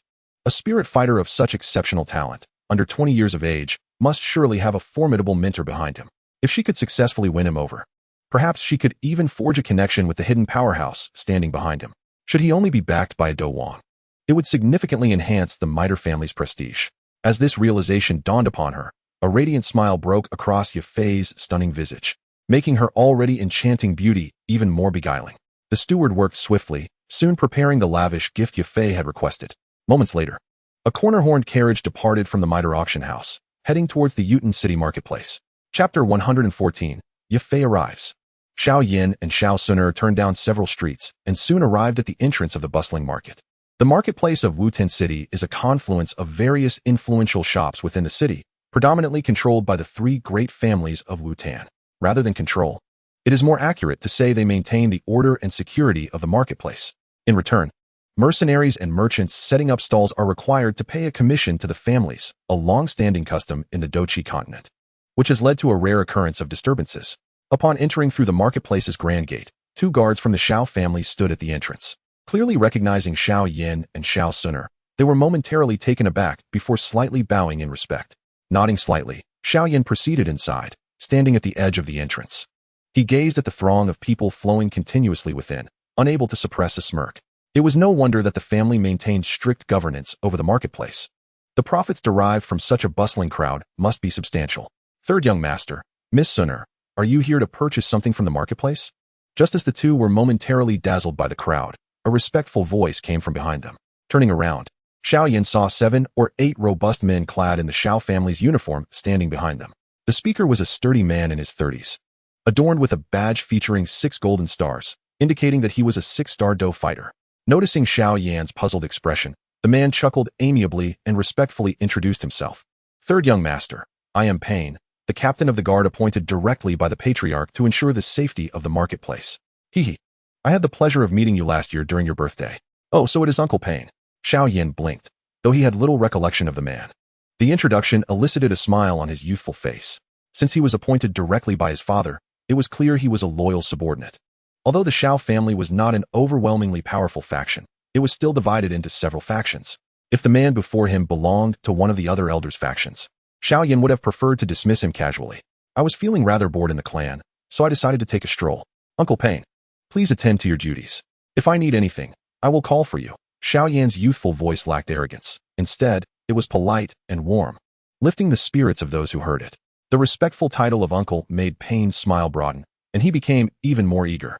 After a moment of hesitation, he warned, Third young master, a significant incident occurred in the marketplace today. You must be cautious and avoid provoking the shop that is situated in the middle of the street.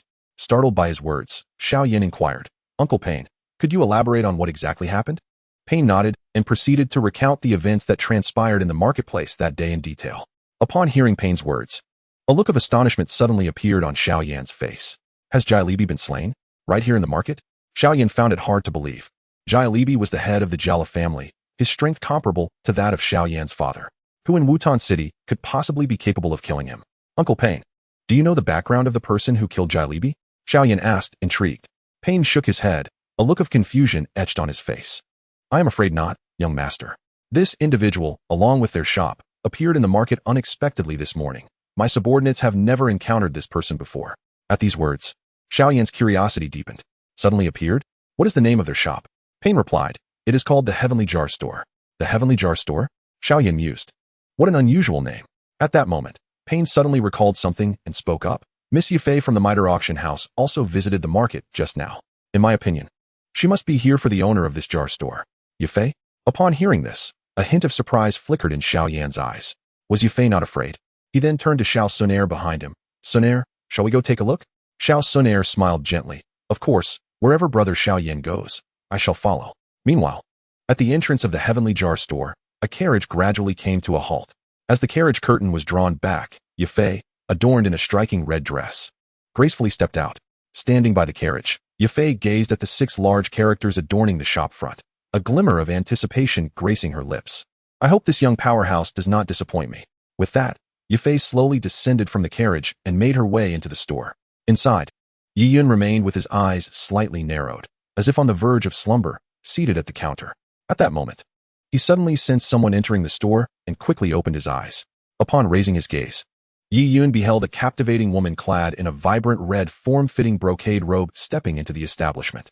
The sight of her long, snow-white legs peeking out from beneath the robe ignited a fervent impulse within him, while the silver sash accentuating her slender waist showcased her exquisite figure.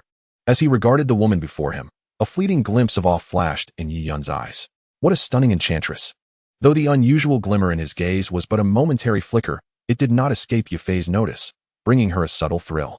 Over the years, she had grown acutely aware of her beauty's lethal allure over men. Thus, Yufei felt a surge of confidence, believing that her looks would easily captivate this young man, who was just beginning to navigate the world. Little brother, are you the owner of this store? Yufei gazed at the handsome Yi Yun before her, a hint of alluring smile gracing her lips as she gently spoke. Yi Yun, momentarily taken aback, replied nonchalantly, Indeed, are you here to purchase my jars?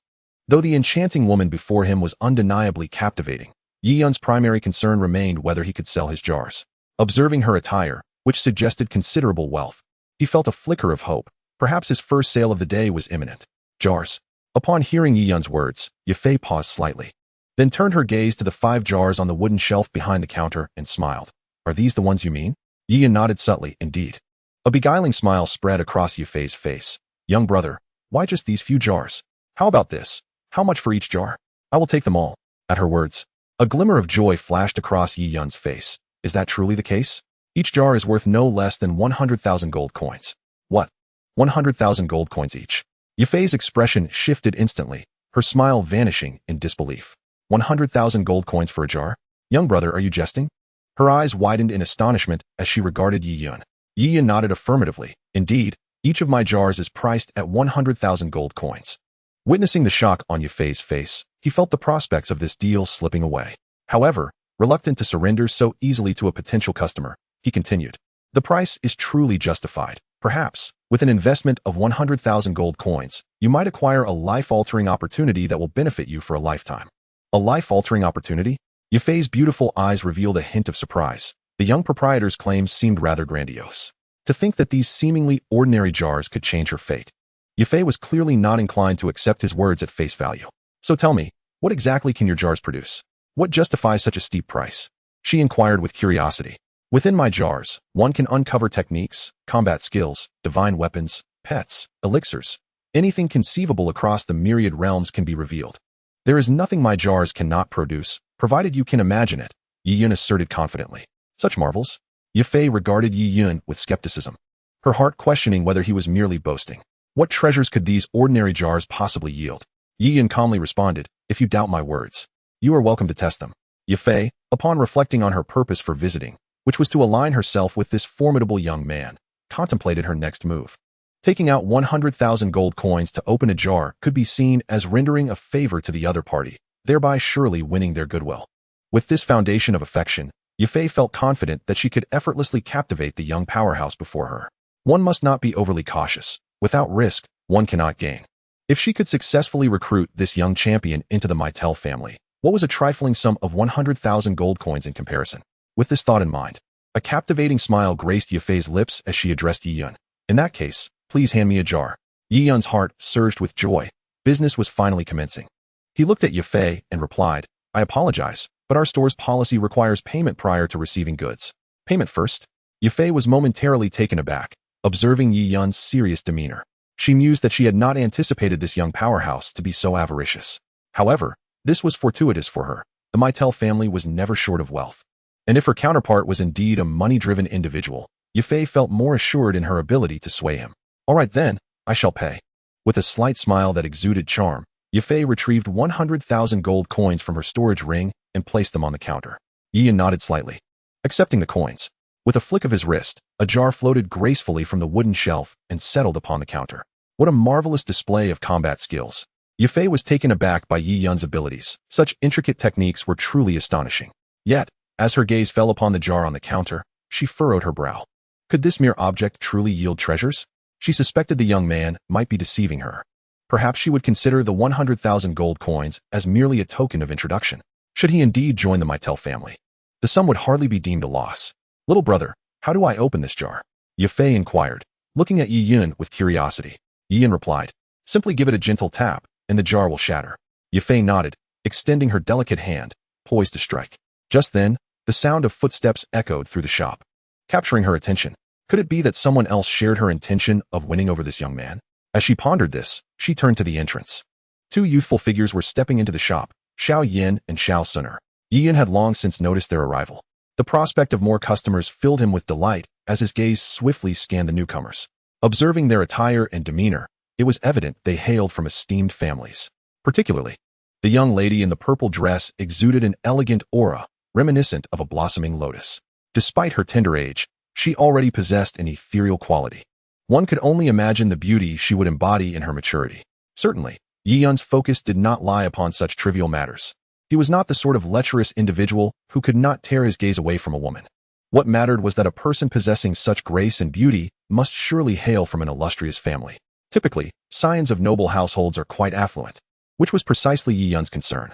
With this thought in mind, he took the initiative to inquire, are you two here to open jars as well? Xiao Yin, observing the young Yi Yun, who appeared to be of a similar age, felt a surge of astonishment. Was this the individual responsible for the annihilation of the elite members of the Jailebi family? Such youth, yet possessing the strength to slay formidable great Dou masters? He seemed scarcely past his teenage years. Such prodigious talent was indeed monstrous.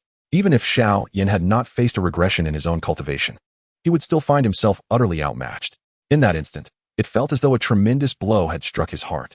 How could such an exceptionally gifted genius exist in this world? Even Xiao Suner, typically serene and graceful, could not suppress her surprise upon realizing that Yi Yun was merely a youth. His talent, when compared to the prodigies of her own clan, was equally remarkable. Just as the two were enveloped in their astonishment, they were suddenly jolted by Yi Yun's question, momentarily taken aback. Open jars? At this juncture, Yafei interjected. These two young ones must belong to the Xiao family, correct? The Miter family had always been adept at gathering intelligence. Although she had yet to meet Xiao Yin and Xiao Suner, their fundamental details had long been catalogued in her records. Despite Xiao Yan's current display of ineptitude, he had once been regarded as one of the few unparalleled geniuses in the Jaimar Empire.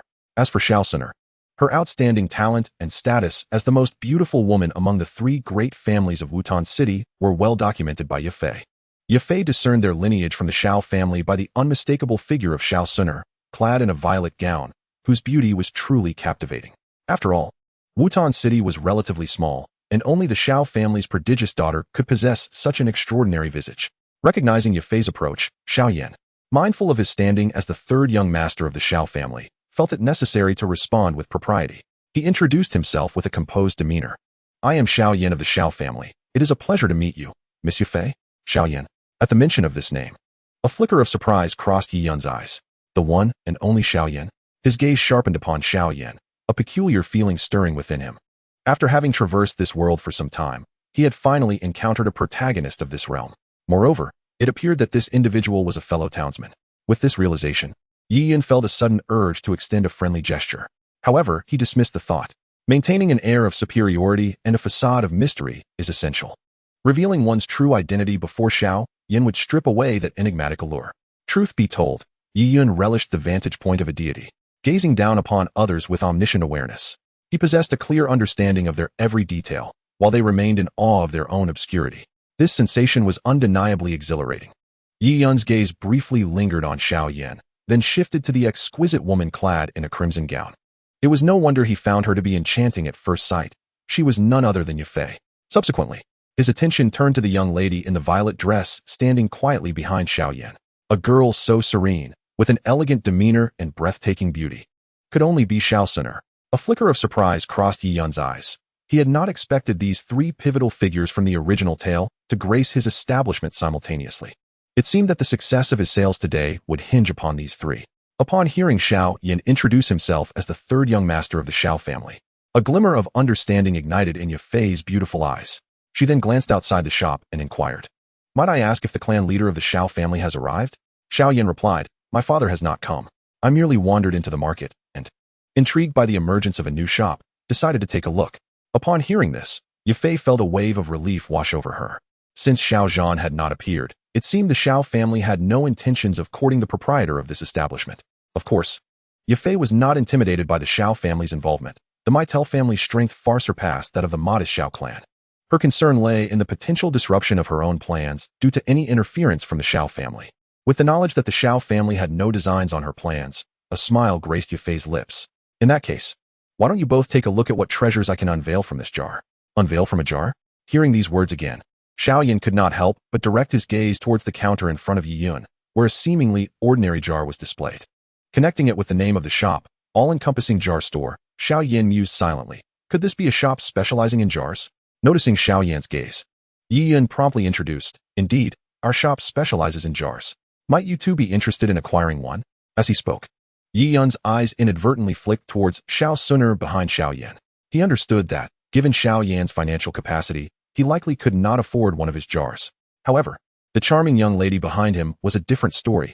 She was quite the affluent heiress. Yi Yun was acutely aware that the fate of his sales today might very well depend on the patronage of Xiao Suner and Yafei, both of whom were women of considerable means. Xiao Yan cast a glance at the jars upon the counter, then turned his gaze to the jars perched on the wooden shelf behind Yi Yun. Finding nothing particularly remarkable, he inquired with a hint of curiosity, "Might I ask, is there a secret hidden within this jar?" In response, Yi Yun reiterated the words he had just shared with Yafei to Xiao Yan. "Are you suggesting that this jar contains treasures of all kinds?" Upon hearing Yi Yun's words, Xiao Yan appeared somewhat incredulous.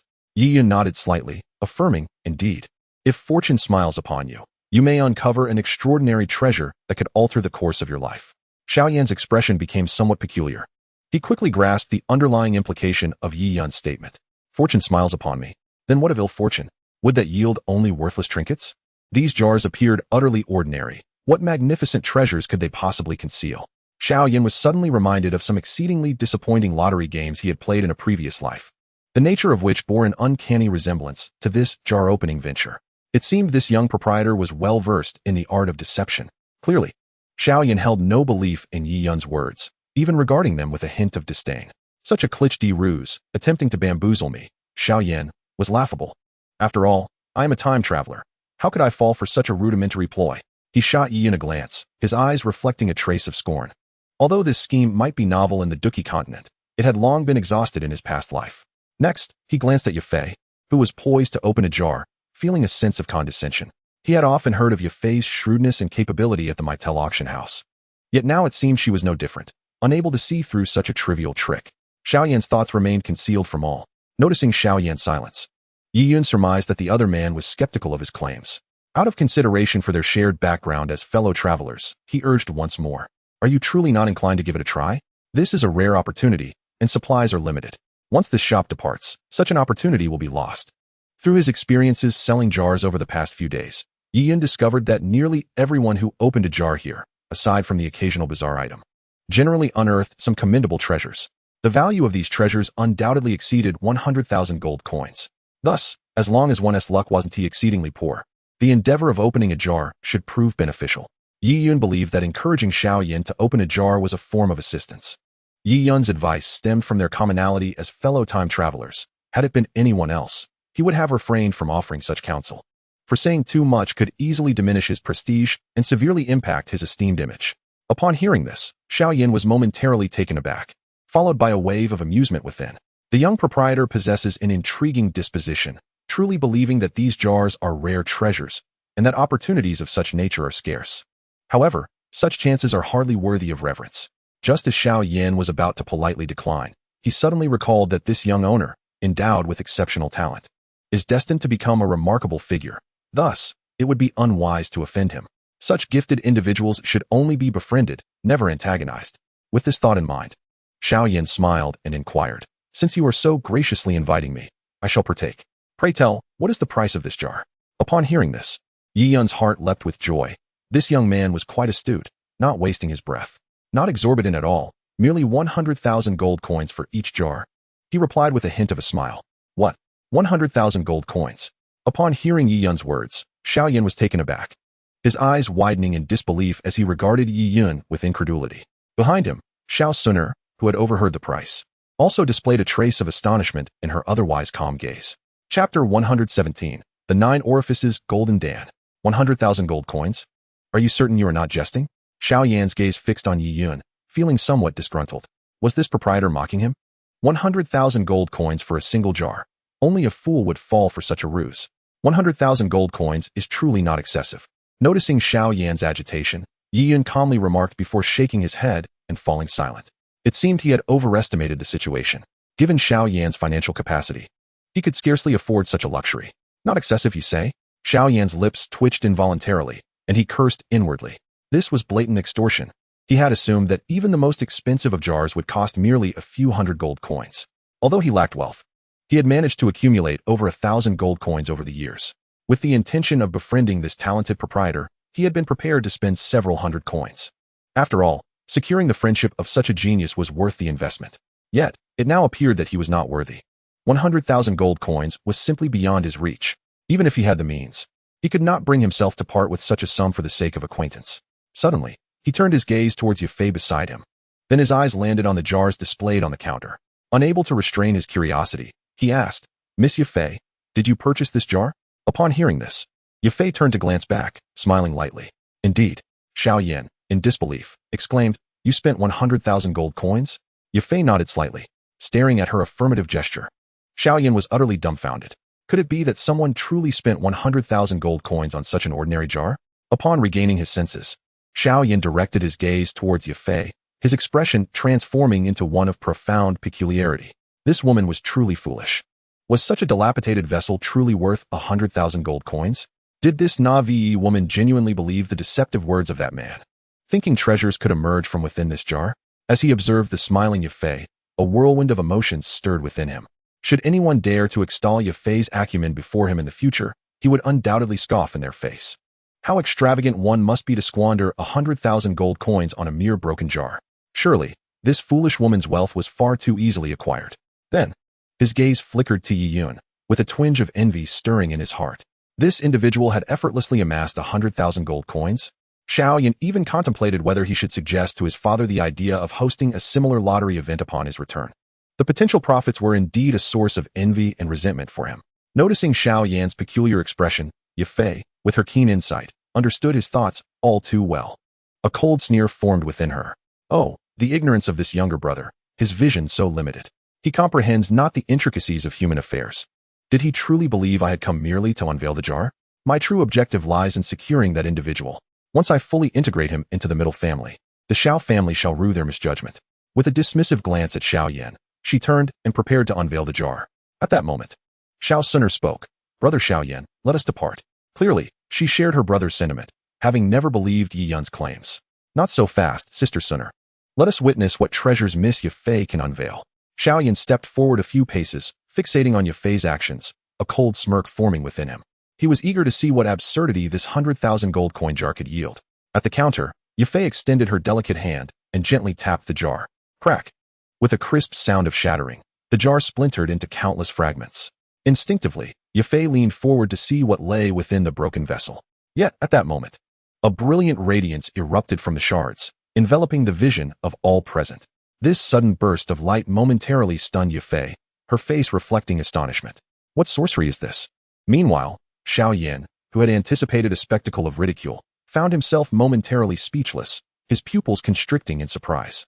Even Xiao Suner, positioned behind him, exhibited a look of astonishment.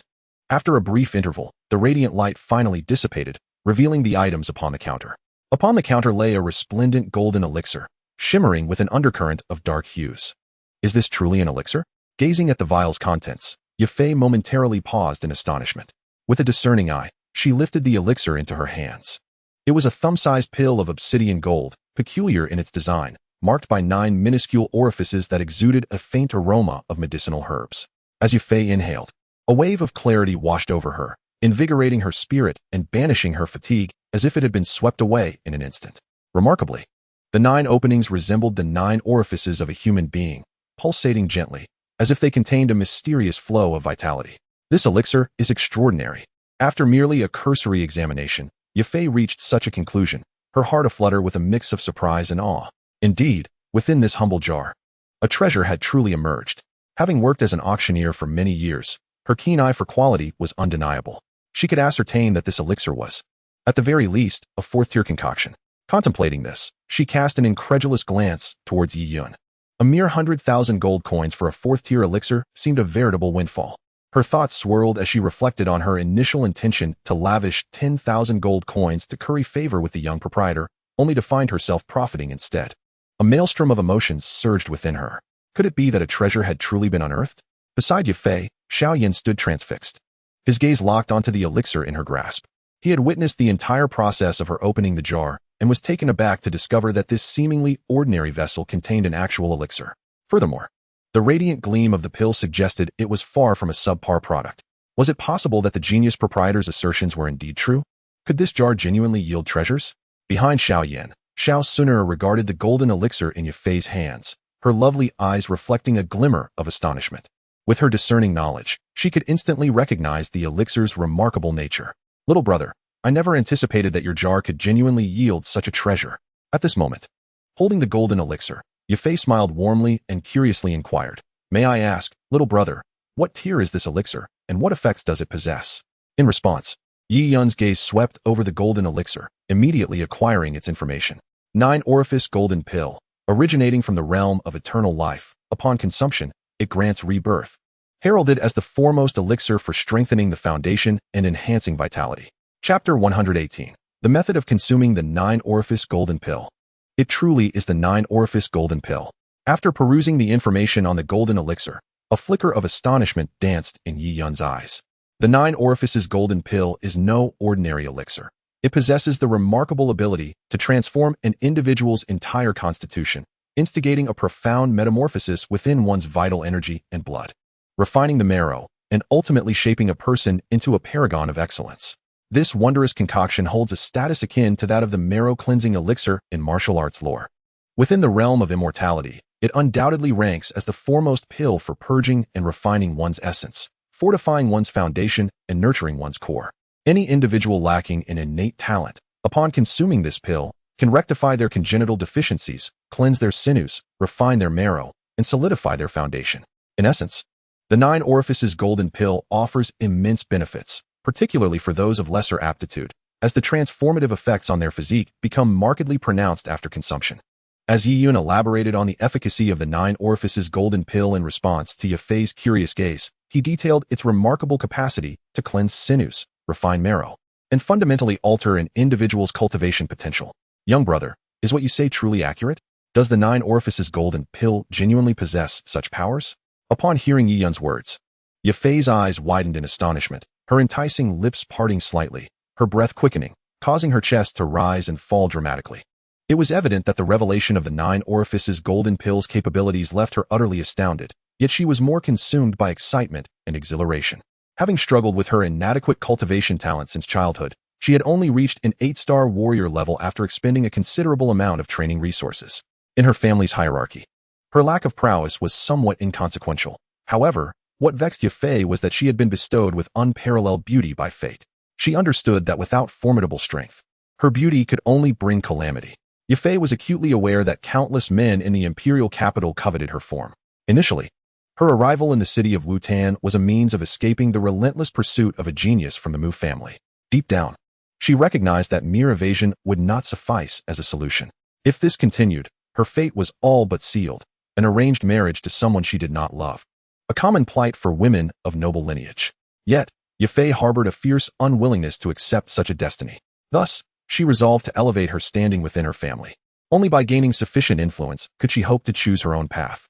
Over the years, she had exerted every effort in her endeavors, aiming to achieve remarkable feats that would enhance her position within her clan. To this end, she had even risked exposing herself to the leering gazes of men, bearing the weight of their disdain. Life had been arduous for her, and she often found herself envious of those with extraordinary talents. If only she possessed such gifts, her struggles would surely be alleviated. In her heart, Yafei yearned for power. Thus, upon learning about the effects of the Nine Orifice Golden Pill from Yiyun, Yafei became utterly flustered. Observing the excitement radiating from her, Yiyun offered a faint smile and said, "Whether it possesses such effects, you shall discover by trying." At his words, Yafei cast a deep glance at Yiyun, then at the Nine Orifice Golden Pill in her hand, and a glimmer of determination flickered in her eyes. Subsequently, she prepared to place the pill into her mouth. "Hold on." At that moment, Yiyun interjected, stating calmly, "The Nine Orifice Golden Pill is not to be consumed in such a manner." Startled by his words, Yafei lowered her hand holding the pill and asked in confusion, "Then how should it be taken?" A smile graced Yiyun's face as he replied, "By your own means, it is likely you cannot ingest this pill. Consuming it requires enduring a measure of suffering.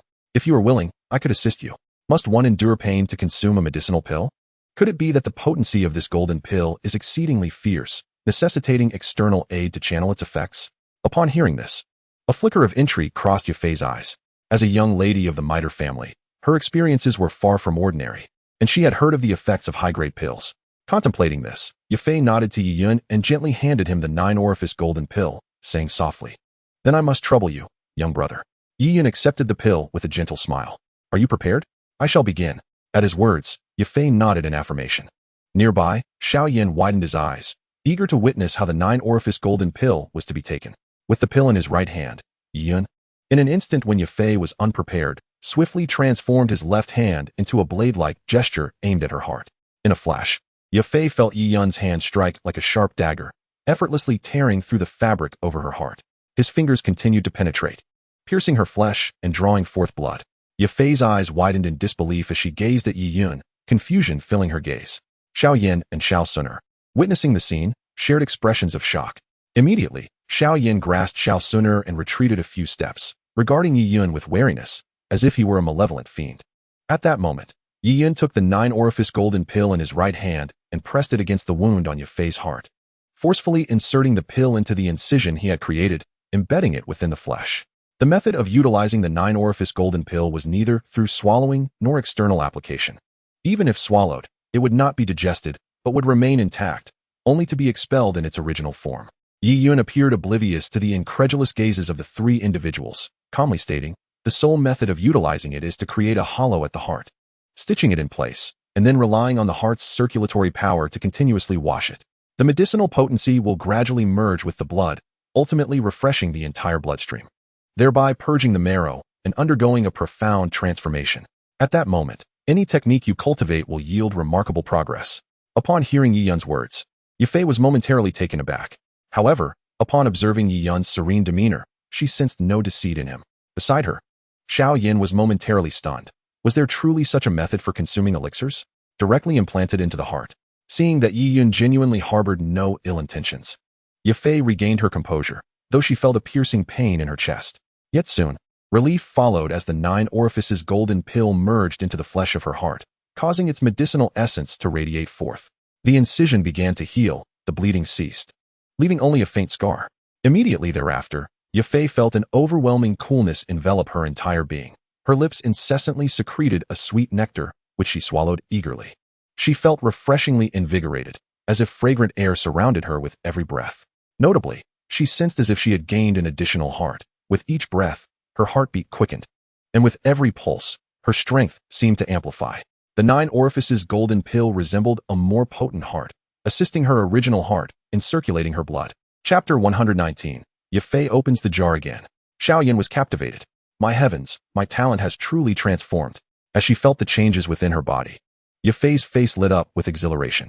She could distinctly sense a monumental shift in her physical state. Closing her eyes, she could clearly perceive the energy of the world surrounding her, a sensation she had never experienced before.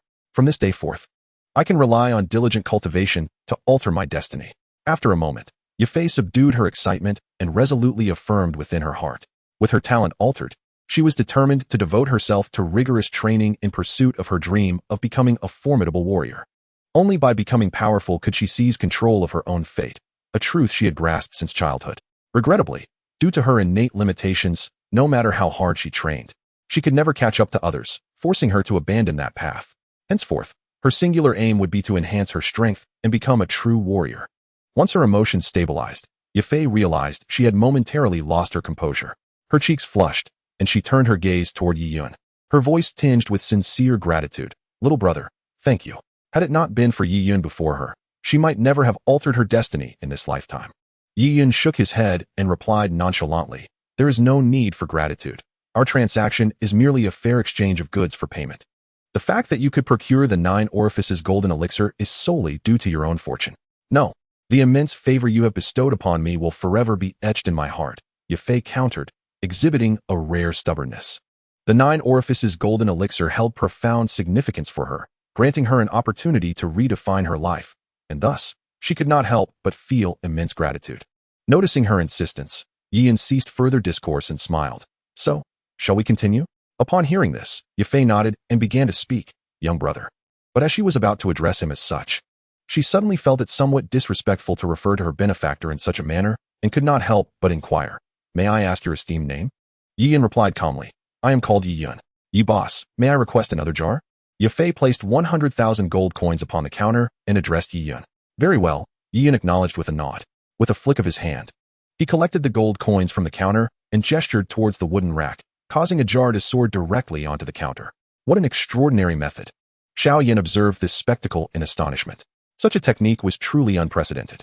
Even Xiao Suner, watching Yi Yun at this moment, displayed a look of bewilderment in her beautiful eyes. Who exactly is this individual? Such a figure seems ill-suited to originate from the northwestern continent. Could he possibly be a disciple of a great power from the central continent? Or perhaps from a reclusive lineage? Having witnessed the miraculous effects of the nine orifices golden elixir, Xiao Suner found her pride, stemming from the ancient 8 great clans, to have all but vanished. She could perceive the changes unfolding within Yifei at this moment. The efficacy of this elixir far surpassed that of the foundational spirit medicine she had consumed in her clan during her youth. This revelation left her utterly astonished. Even more perplexing was the fact that this remarkably effective foundational elixir was being sold for a mere 100,000 gold coins, shattering her worldview. Such a grade of foundational elixir was indeed priceless. Yet, This individual had sold it for such a paltry sum. Surely, even the ancient 8 great clans would not exhibit such extravagance? Smack. At the counter, Yafei extended her delicate hand and gently tapped the jar before her. With a crisp sound of shattering, the entire jar splintered into countless pieces. In the next instant, the fragments transformed into resplendent rays of light, obscuring the vision of all present. Once again witnessing this miraculous scene, Yafei was filled with awe. What level of power would one need to exhibit such a technique? After a moment, the radiant light dissipated, revealing a crystal vial atop the counter.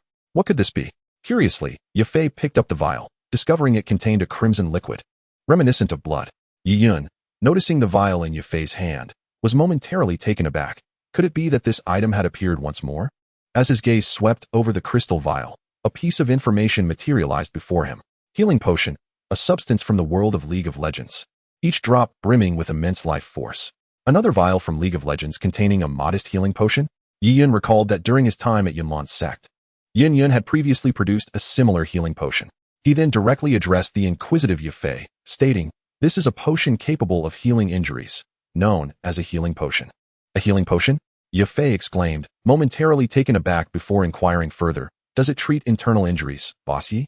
Yi Yun pondered before responding, "In theory, with enough life potion, any injury should be treatable.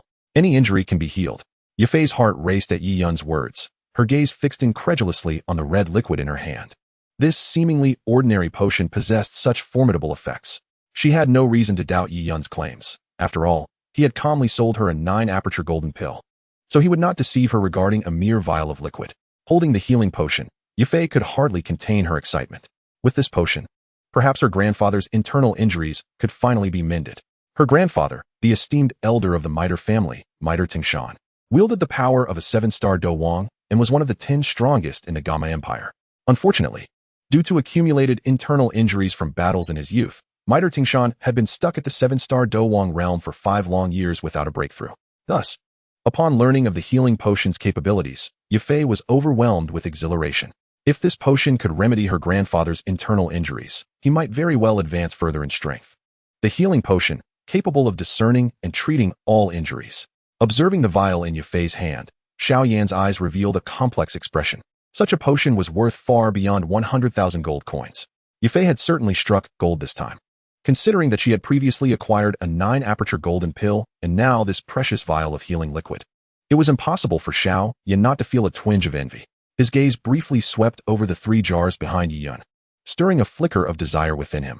Yet, recalling that he possessed only a mere 1,000 gold coins, Xiao Yan let out a resigned sigh.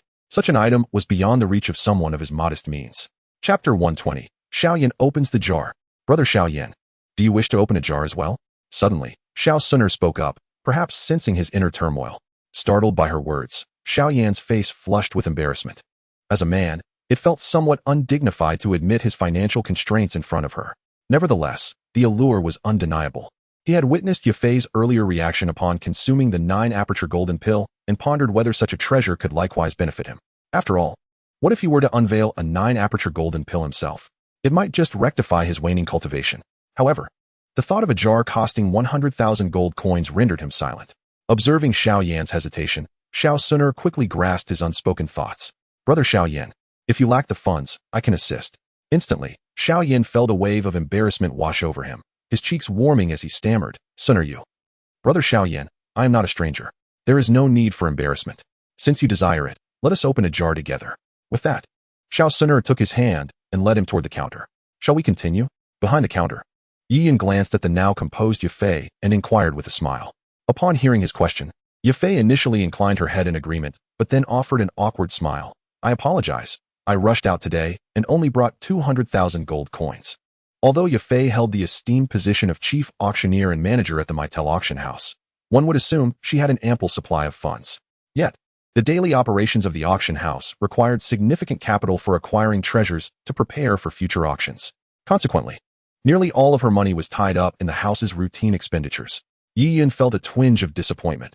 This affluent lady seemed somewhat lacking in support. It appeared that fulfilling his sales targets today would remain a challenge. Boss Yi, will you be staying in Wutan City for the foreseeable future? Yafei inquired. Her interest piqued. Yi Yun shook his head. I will only remain here for 3 days. After that, I shall depart from Wutan City. Only 3 days. Upon hearing this, Yafei's brows furrowed slightly. The previous 2-jar openings had already given her a taste of success. She had intended to return periodically to open a jar in the future. Unexpectedly, Yiyun would only linger here for a mere 3 days, a time frame far too brief. Realizing this, one must hasten to prepare their gold coins. If circumstances prove dire, one may have no choice but to temporarily cancel the upcoming auction, withdrawing all invested gold for the purpose of opening jars instead. Yafei understood that such a decision would significantly impact her performance. However, after consuming the 9 orifices golden pill, her concern for performance had diminished. Elevating her strength held greater significance than anything else. Since this esteemed Yi boss could produce treasures like the 9 orifices golden pill, it was certain he could unveil other wondrous items as well. What Yafei eagerly anticipated was the discovery of artifacts capable of enhancing her cultivation. After a brief silence, Yafei addressed Yiyun. Yi boss, I have matters to attend to, so I shall take my leave for now. I will return tomorrow. Yiyun nodded slightly in response, appreciating the prospect of a returning customer, which offered some hope for tomorrow's business. As Yafei exited the shop, she recalled the gift she had prepared to win Yiyun's favor, feeling somewhat embarrassed. Compared to the 9 orifices golden pill, her offering seemed utterly trivial. At this moment, her desire to court Yiyun dissipated. Such a figure was not someone she could easily attract. Boss, let us have a jar as well. Inside the shop, Xiao sooner tugged at Xiao Yan, leading him to the counter, where she produced 100,000 gold coins and spoke to Yiyun. You have finally come to your senses, Yiyun remarked with a slight smile, accepting the gold and summoning a jar to rest upon the counter. Brother Yan, it's your turn. Xiao sooner stepped back, yielding her place to Xiao Yan. He hesitated for a moment, but ultimately set aside his pride and said to her, Sir, thank you. Xiao sooner shook her head. Brother Yan, there is no need for such formality between us. Meanwhile, Yiyun observed the scene with mixed emotions. Why was there no enchanting wealthy woman to pamper him? Xiao Yan's fortune truly seemed enviable. Yiyun mused that it would be delightful to have a beautiful patroness who would take care of all 5 of his jars, alleviating the burden of his daily toil in the limelight. Xiao Yan approached the counter, gazing at the jar before him, his eyes glimmering with anticipation. If only he could uncover a 9 orifices golden pill as well. Silently wishing for this, Xiao Yan then struck the jar with his palm. Crack! With a crisp sound, the jar shattered into countless pieces, and in an instant, resplendent radiance filled the air. As he observed the radiant glow up close, Xiao Yan's heart was filled with astonishment. Who exactly is this bossy? Such methods are truly enigmatic. With the dissipating light, a small, pitch-black pill appeared atop the counter. Is this a medicinal pill? Glancing at the pill on the counter, Xiao Yan immediately picked it up for inspection. In terms of appearance, this pill was undoubtedly inferior compared to the 9 orifices golden pill. He inhaled deeply, catching only a faint herbal fragrance, and felt a pang of disappointment. It was evident that this pill did not seem promising at all. Despite his disheartenment, Xiao Yan still harbored a flicker of hope as he turned to Yiyun and inquired, Boss Yi, might I ask what effects this pill possesses? Upon hearing this, Yiyun smiled slightly and cast his gaze over the small pill. Small returning pill, originating from the martial arts world, a treasure refined by the Shaolin Temple. It can enhance a modest amount of cultivation. After perusing the information about the small returning pill, Yiyun shook his head. It appeared that Xiao Yan's luck was rather poor. The small returning pill, akin to the great returning pill he had previously drawn, boasted a considerable reputation in Yiyun's past life. However, being from a martial arts world, it paled in comparison to the medicinal pills of the fantasy realm. While the small returning pill indeed had the capacity to augment cultivation, Yiyun estimated it could only enhance one's abilities for 4 or 5 days and was primarily effective for weaker combatants. Such an effect likely fell short of even a first-grade medicinal pill. Consequently, Yiyun conveyed the properties of the small returning pill to Xiao Yan. Upon hearing this, Xiao Yan's expression turned decidedly grim. 100,000 gold coins, wasted on such a trinket? In that moment, he felt an overwhelming sense of regret. Brother Xiao Yan, it's all right. We can try again. We are sure to draw out a treasure. Xiao Suner comforted him, her face adorned with a sweet smile as she noticed his distress. Meanwhile, Yiyun felt a surge of joy within. It seemed he would achieve his sales target today. However, Xiao Yan simply shook his head in response. Forget it. It's a waste of money. With that, he took Xiao Suner by the hand and prepared to leave the shop. Seeing Xiao Yan about to depart, Yiyun was taken aback. How could he conduct his business if they left? Thus, he hurriedly called out, Wait. Hearing this, Xiao Yan turned, his gaze fixed on Yiyun. Is there something else, bossy? Yiyun's eyes flicked to the black ring in Xiao Yan's hand. A mysterious smile gracing his lips. Brother Xiao, would you like to know the reason behind your regression in cultivation over these past few years? Upon hearing this, Xiao Yan's heart trembled, and he abruptly raised his head to gaze at Yiyun, inquiring with palpable excitement. Could it be that you know something, Master Yi? Yi Yun nodded, smiling as he replied. Would you like to know? Without hesitation, Xiao Yin nodded fervently, his face flushed with exhilaration, his body trembling with anticipation. I earnestly hope you will enlighten me, Master Yi. I would be immensely grateful, Xiao Yin assured with unwavering resolve. Yi Yun shook his head, responding nonchalantly. Gratitude is unnecessary. Here's the deal. Purchase the remaining 2 jars, and I shall disclose the true reason for your regression in cultivation. Purchase the remaining 2 jars? At this, Xiao Yin was momentarily taken aback, his gaze shifting to the 2 jars on the wooden shelf behind the counter. The 2 jars would cost a staggering 200,000 gold coins. To Xiao Yin, this sum felt like an astronomical figure, utterly beyond his means. Yet, if Master Yi truly possessed a remedy for his condition, could it not restore his talent to its peak? In that moment, Xiao Yin found himself in a quandary. It's merely 200,000, brother Xiao Yin. We shall buy them. Xiao Xuaner, observing her brother's inner turmoil, stepped forth without hesitation, fully understanding his predicament. Xiao Xuaner, you. Xiao Yin's eyes turned towards her, feeling a mix of gratitude and profound shame. As a man, relying on his younger sister felt utterly humiliating. Sensing Xiao Yan's reluctance to voice his thoughts, Xiao Xuaner, displaying her perceptive nature, said, Brother Xiao Yan, consider it a loan from me. You can repay me when you have the means. Her words brought a wave of relief to Xiao Yan, who nodded slightly in acceptance of her suggestion. Upon receiving his agreement, Xiao Xuaner's face blossomed with a sweet smile. Master Yi, we shall purchase the jars, she announced. Turning her attention back to Yi Yun behind the counter, her demeanor regaining its usual aloofness. However, should I discover that you have deceived my brother, do not expect me to be courteous. Her voice, though cold, held an undertone of veiled threat. Xiao Xuaner. At her words, Xiao Yan's heart raced, concern etching his features. This Master Yi radiated an air of formidable presence, his strength likely unfathomable, perhaps even at the level of a Dowan. Did Xiao Xuaner not fear offending such a powerful figure? He cast a wary glance at Yi Yun, feeling a tightening in his chest. In an instant, the smile on Yi Yun's face vanished, replaced by an icy indifference. This young lady's words imply a threat towards me, does it not? Yi Yun's narrowed eyes fell upon Xiao Xuaner, his tone devoid of warmth. Since the moment of his arrival in this realm, Yi Yun found himself confronting a threat he had never encountered before. Observing Xiao Xuaner's haughty and indifferent demeanor, an inexplicable sense of displeasure stirred within him. Should your words hold any truth, there would indeed be peace between us. Yet, if there exists even a modicum of falsehood in your claims, the situation transcends mere threats. I hope that you, Master Yi, exercise caution and refrain from courting a fatal disaster. Xiao Xuaner cast a penetrating gaze upon Yi Yun, her expression unyielding as she stated. A fatal disaster? Huh. In this world, no one can bring about my demise. Upon hearing this, Yi Yun's countenance grew colder, laced with disdain. After all, he was an immortal.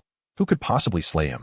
Witnessing the hint of scorn etched upon Yi Yun's face, a flicker of coldness pierced through Xiao Xuaner's otherwise composed eyes.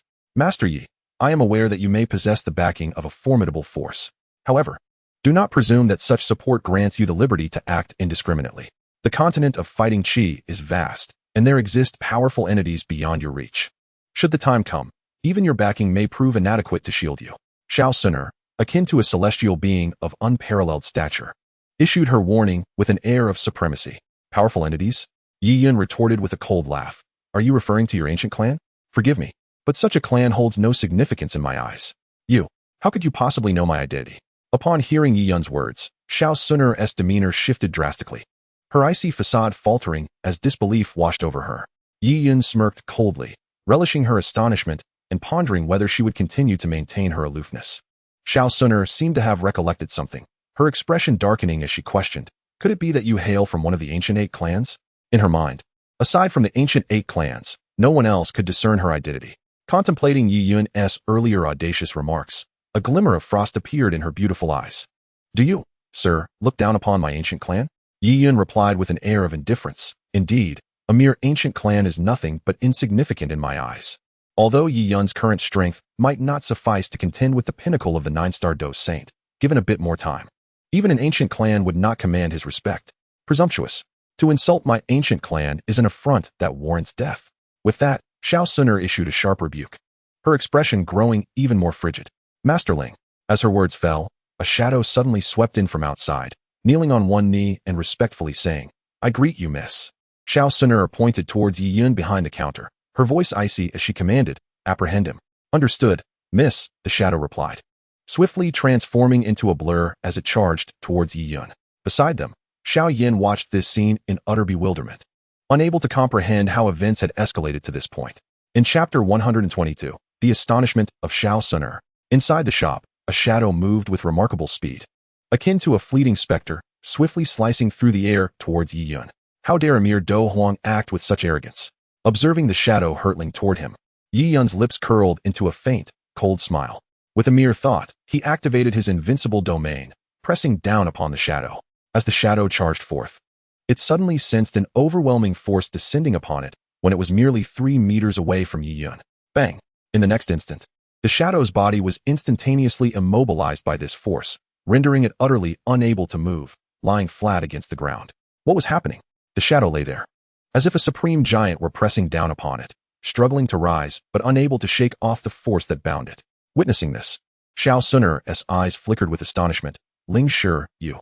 Suddenly, as if struck by a revelation, she looked incredulously at the composed Yi Yun. It was you. What have you done to him? At this moment, Xiao Suner could no longer maintain her calm demeanor. The unfolding events left her utterly stunned, her heart racing with shock. She was acutely aware of Ling Shi's strength, a Do Huang, a formidable presence capable of dominating the small Jiama Empire. Yet now, gazing at Ling Shi, who lay like a defeated dog on the ground, her mind was a blank canvas. Yi Yun's gaze remained fixed on the struggling shadow, a coldness evident in his expression. A mere Do Huang dares to lay a hand on me, truly ignorant of death. With a chilling detachment, Yi Yun uttered 2 words, dispel. As his words echoed, the shadow's face morphed into one of sheer terror. My cultivation. The shadow appeared to confront an unfathomable horror, its complexion turning ashen. It felt as though its powers were slipping from its grasp, gradually dissipating. The aura surrounding the shadow rapidly waned. Do Huang, Do Wang, Do Ling, Great Do Master, Do Master. Moments later, the shadow's aura diminished until it reached the realm of a mere doja, finally coming to a halt. How could my cultivation be like this? As the realization of its vanishing powers settled in, the shadow's face turned ashen, reflecting a sense of desolation. At this juncture, Yi Yun had lifted the pressure he had exerted on the shadow, yet the latter seemed to have surrendered, lying motionless on the ground, resembling a lifeless dog. Everything that transpired with the figure in black was keenly observed by Xiao Suner. Ling Shi, your cultivation level. Gazing upon Ling Shi, whose aura radiated with the power of a fighter's realm, Xiao Suner could not help but cover her mouth in astonishment. The shock on her face was profound. With a wave of his hand, Yi Yun cast the black-clad figure directly before Xiao Suner. Considering that you purchased a jar from me today, I shall spare his life. However, should there be a next time, I will not show mercy. His icy gaze swept across Xiao Suner as he spoke. Are you all right, Ling Shi? Xiao Suner knelt down, panic etched across her features as she looked at the figure in black. Upon hearing her voice, a flicker of color returned to the black-clad figure's eyes, revealing a desperate expression. Miss, I fear I will no longer be able to protect you. Xiao Suner, filled with concern, replied, Ling Shi, do not worry. I will find a way to restore your cultivation. The black-clad figure weakly shook his head, his face pale. Miss, it is futile. My Dantian has been shattered, and I will never be able to cultivate again. What? He has even destroyed your Dantian. At these words, Xiao Suner's pupils constricted, her gaze darting to the indifferent Yi Yun, a chill running down her spine. The methods of this man were indeed insidious. Not only had he crippled Ling Shi's cultivation, but he had also obliterated his Dantian. This was utterly merciless. For a powerful being at the Do Huang level, being unable to cultivate henceforth meant a complete descent into a life worse than death. Rage surged within Xiao Suner. She was about to rise and confront Yi Yun when she was restrained by the black-clad figure. Miss, this person possesses terrifying strength and employs incomprehensible techniques.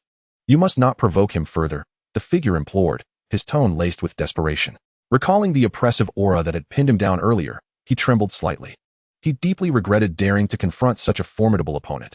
It was akin to courting death. But, Ling Shi, Xiao Suner struggled, her fair face contorted with conflict. Given the situation, miss, it is best to yield. Such an existence is beyond our means to contend with, unless a Do Sheng level expert from our clan intervenes. The black-clad figure said bitterly. A Do Sheng expert. Xiao Suner was taken aback, realizing that this individual's power had reached the Do Sheng realm. In that instant, an overwhelming sense of helplessness washed over her. How could she possibly contend with a Do Sheng? Meanwhile, Xiao Yin remained in a state of bewilderment, perplexed by the events that had just unfolded. The dialogue between Yi Yun and Xiao Suner, the sudden attack from the black-clad figure, and the swift suppression that followed. Throughout the entire ordeal, he had been lost in confusion, his expression one of utter perplexity.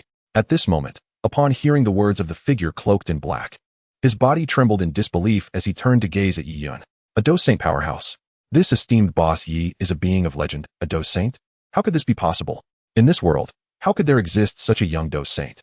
Shortly thereafter, Xiao Yin recalled Yi Yun's earlier words, and his eyes sparkled with realization. If this boss Yi truly is a Dou Saint, then his words must be genuine. With such strength, he would undoubtedly be able to resolve his physical ailments and restore his lost cultivation. Upon this thought, excitement illuminated Xiao Yan's visage. Yet, he was reminded of the conditions proposed by Yi Yun, which cast a shadow over his countenance. He glanced at the currently sullen Xiao Suner and sighed helplessly within. Sister Suner was indeed too reckless, daring to provoke even a Dou Saint. Nevertheless, Xiao Yan's gaze fell on the black-cloaked figure sprawled on the ground. A flicker of intrigue crossing his eyes. He had felt the sudden surge of aura from this individual, clearly a rare powerhouse. Alas, it was a grave mistake to provoke Boss Yi, the Dou Saint, leading to a fate of obliterated cultivation. His attention then shifted to the dejected Xiao Suner, his eyes revealing a complex array of emotions. The events that had transpired unveiled the extraordinary nature of Xiao Suner's identity. Otherwise, how could she command such a formidable presence? Suner, who exactly are you? Why have you come to the Xiao family? The ancient clan, what manner of force is this? Chapter 123, The Blue-Silver Emperor Martial Soul. Suner, are you alright? Observing Xiao Suner's despondent demeanor, Xiao Yin felt a pang of sympathy, slowly crouching down to regard her with concern. Hearing Xiao Yin's voice, Xiao Suner came to her senses, a hint of apology gracing her features. Brother Xiao Yin, I am truly sorry. At this moment, Xiao Suner was overwhelmed with guilt. Had it not been for her threatening words, had she not commanded Master Ling to confront that man, matters would not have escalated to such a dire state. Reflecting on this, a profound remorse filled her heart, and her previously aloof demeanor vanished. Xiao Yin parted his lips, uncertain of how to comfort her. At that moment, Xiao Suner slowly rose, her gaze directed towards Yi Yun within. Elder Yi, I beg your forgiveness. It was the fault of a younger generation for failing to recognize greatness and for offending you. In the face of Yi Yun's terrifying power, Xiao Suner ultimately chose to humble herself, lowering her stance to apologize. Upon hearing this, Yi Yun regarded her with a hint of astonishment, not expecting this typically aloof girl to yield in such a manner. In the original narrative, she had maintained an air of cool detachment throughout. However, since the other party has already shown humility, Yi Yun naturally would not be overly critical. The punishment I deemed necessary has been administered. I hope you will take this lesson to heart. I am a person who prefers gentleness over harshness and despises threats. Yi Yun gazed at Xiao Suner and spoke in a calm tone. The younger generation has learned a valuable lesson. Xiao Suner responded softly and continued to inquire. May I ask if what was said earlier still holds true? If we purchase 2 more jars from you, will you assist my brother Xiao Yin with his physical issues? Yi Yun nodded and replied, I am a man of my word. What I have promised will undoubtedly be honored. Yi Yun has always been quite accommodating towards those wishing to procure jars from him. For Yi Yun, nothing is more significant than the sale of jars.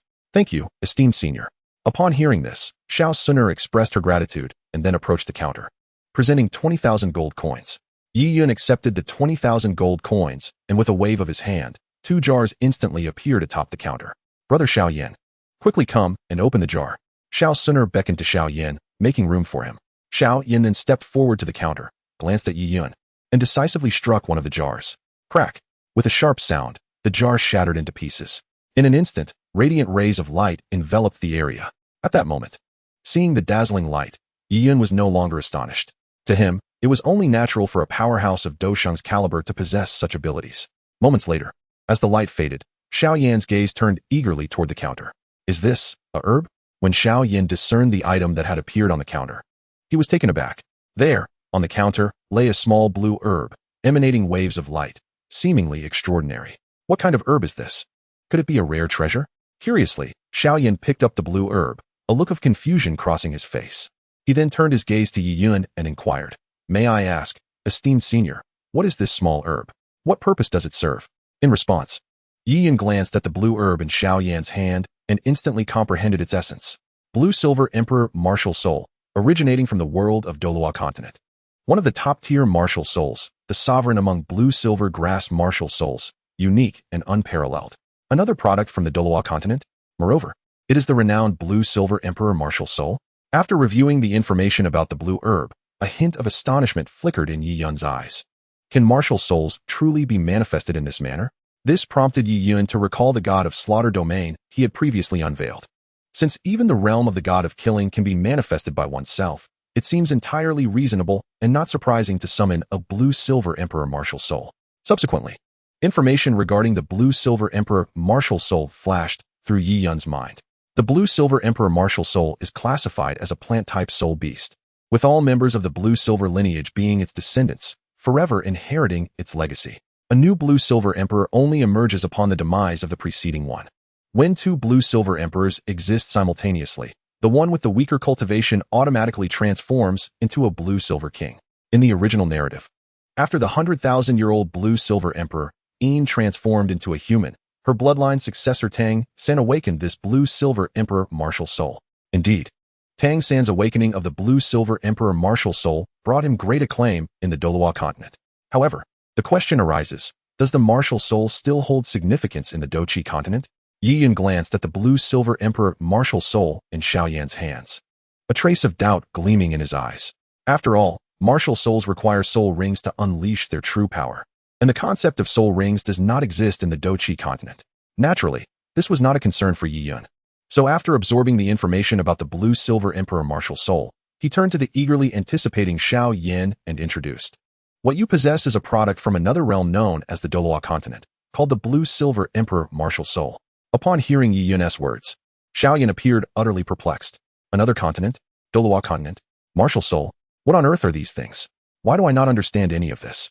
Xiao Yan listened to Yi Yun's words, lost in a fog of confusion. Beside him, Xiao Suner also wore a puzzled expression, unable to grasp what this formidable senior was rambling about. Observing their expressions, Yi Yun was momentarily taken aback, then realized he was speaking to the uncomprehending. Reluctantly, Yi Yun decided to elaborate further on his fabricated cosmic theory. Xiao Yan, what do you believe is the pinnacle of cultivation in the Dou Qi continent? Yi Yun did not immediately launch into an explanation, but instead posed a question to Xiao Yan. Stunned, Xiao Yan replied earnestly. It is said that breaking through to the Dou Sheng realm leads to the legendary Dou Di. Rumor has it that upon reaching the Dou Di realm, one can shatter the void and depart. Unfortunately, the Dou Di realm seems to exist only in ancient texts, and no one in the present world has stepped into this domain. Shattering the void and departing? But where does one go? Yi Yun looked at Xiao Yan with keen interest, a smile playing at the corners of his mouth. Upon hearing this, Xiao Yan was momentarily at a loss, then let out a long breath, his eyes widening as he stared at Yi Yun. He had a premonition that the words about to be spoken by this elder might open a new door for him, a door that could potentially cause a sensation throughout the entire Dou Qi continent. What do you think lies above us? Yi Yun gestured towards the distant sky, tantalizing Xiao Yan's curiosity. Senior, might you speak plainly? I find myself unable to contain my anticipation, Xiao Yan admitted, scratching his head. Chapter 124. Earth? The primordial world? An excited Xiao Yan. Observing the eager expression on Xiao Yan's face, Yi Yun smiled subtly, deciding to drop the pretense. The Dou Emperor had transcended to a realm known as the Great Thousand World, beneath which lay 3,000 smaller worlds. The Dou Qi continent was merely one of these lesser realms. Above the Great Thousand Worlds sprawls an infinite universe, within which countless Great Thousand Worlds exist. Yi Yun eloquently elaborated upon his fabricated cosmology. The universe. At Yi Yun's words, Xiao Yan's heart quivered, suddenly illuminated by a thought that sparked excitement across his visage. Senior, have you ever heard of a small world called Earth? His face radiated with hope as he looked towards Yi Yun, noticing Xiao Yan's uncharacteristic fervor. Yi Yun was momentarily taken aback, swiftly realizing that the mention of the universe had triggered a memory for Xiao Yan. How could he have forgotten that this individual also hailed from Earth, suddenly becoming animated? Yi Yun's mind raced as he contemplated how to lead Xiao Yan further astray. Then, with a furrowed brow, Yi Yun pondered aloud. Earth? That name seems familiar. After a moment, as if recalling something, he continued. Are you referring to a place inhabited by ordinary people who have developed something called technology? Some of their firearms possess power that rivals the mightiest strikes of Dou Zun or even Dou Sheng. Upon hearing this, Xiao Yan's excitement surged as he eagerly nodded. Yes, that is indeed the Earth. Have you ever visited it, senior? In that moment, Xiao Yan experienced the pinnacle of joy since arriving in the Dou Qi continent. Thrilled to hear news of his homeland. Did this imply that one day he might return? Yi Yun shook his head, responding, I have not been to Earth. I learned of it through a friend. Xiao Yan's heart sank slightly at this revelation, yet he could not suppress his curiosity. Senior, what is your friend's name? And where is he now? He speculated that this friend might also be a traveler from Earth, much like himself. My friend's name is Jiangxia. I met him in a great thousand world known as the Primordial World. Yi Yun continued to weave his tale. The Primordial World. Jiangxia. At this, Xiao Yan's expression shifted with astonishment. Was this not the world and character from myth and legend? Senior, could you enlighten me about the Primordial World? What is its nature? Xiao Yan's face glowed with an uncontainable thrill as he felt he was on the brink of unveiling the mysterious veil of Chinese mythology. Observing Xiao Yan's expression of unrestrained excitement, Yi Yun couldn't help but chuckle inwardly, continuing to weave an elaborate tale. The Hongwang World, an illustrious realm within the cosmos, is renowned for its myriad of illustrious supreme beings, including Pangu, the Three Pure Ones, and Yuhua. Furthermore, within the Hongwang World exists a revered list known as the Fengshen Bang, which features numerous formidable celestial deities. These deities constitute a powerful faction known as the Heavenly Court, populated by countless celestial soldiers and generals, such as Erling Shun, Neza, and Li Tianwang. In addition to the deities inscribed on the Fengshen Bang, the Hongwang World is home to many formidable beasts. As I am aware, there once existed a celestial stone that birthed an extraordinary monkey, a spirit-born stone monkey, who later apprenticed under the legendary patriarch Bodhi, mastering the art of the 72 transformations and the cloud somersaulting technique. Upon achieving great prowess, this monkey proclaimed itself the great sage equal to heaven, challenging 100,000 celestial troops and creating havoc within the heavenly court. Ultimately, it was the sovereign of the heavenly court who summoned an ancient Buddha to subdue him with unparalleled divine powers. Yi Yun seemed to revel in recounting these mythological tales from his past life, revealing that these stories were indeed true. The reason they were unseen on Earth was that they had all ascended to the higher realm of the Hongwang World.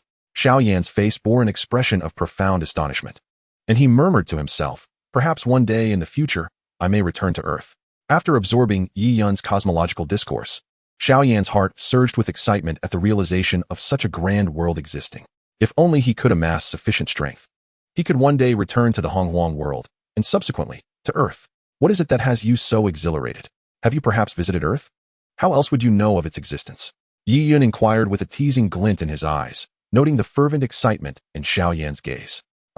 At this, Xiao Yan felt a twinge of panic in his heart, his eyes darting away. He then quickly spun a tale, explaining, what you may not know, esteemed senior, is that during my youth, I encountered a powerful being who remarked upon my extraordinary bone structure and wished to take me as a disciple, claiming he would lead me to Earth.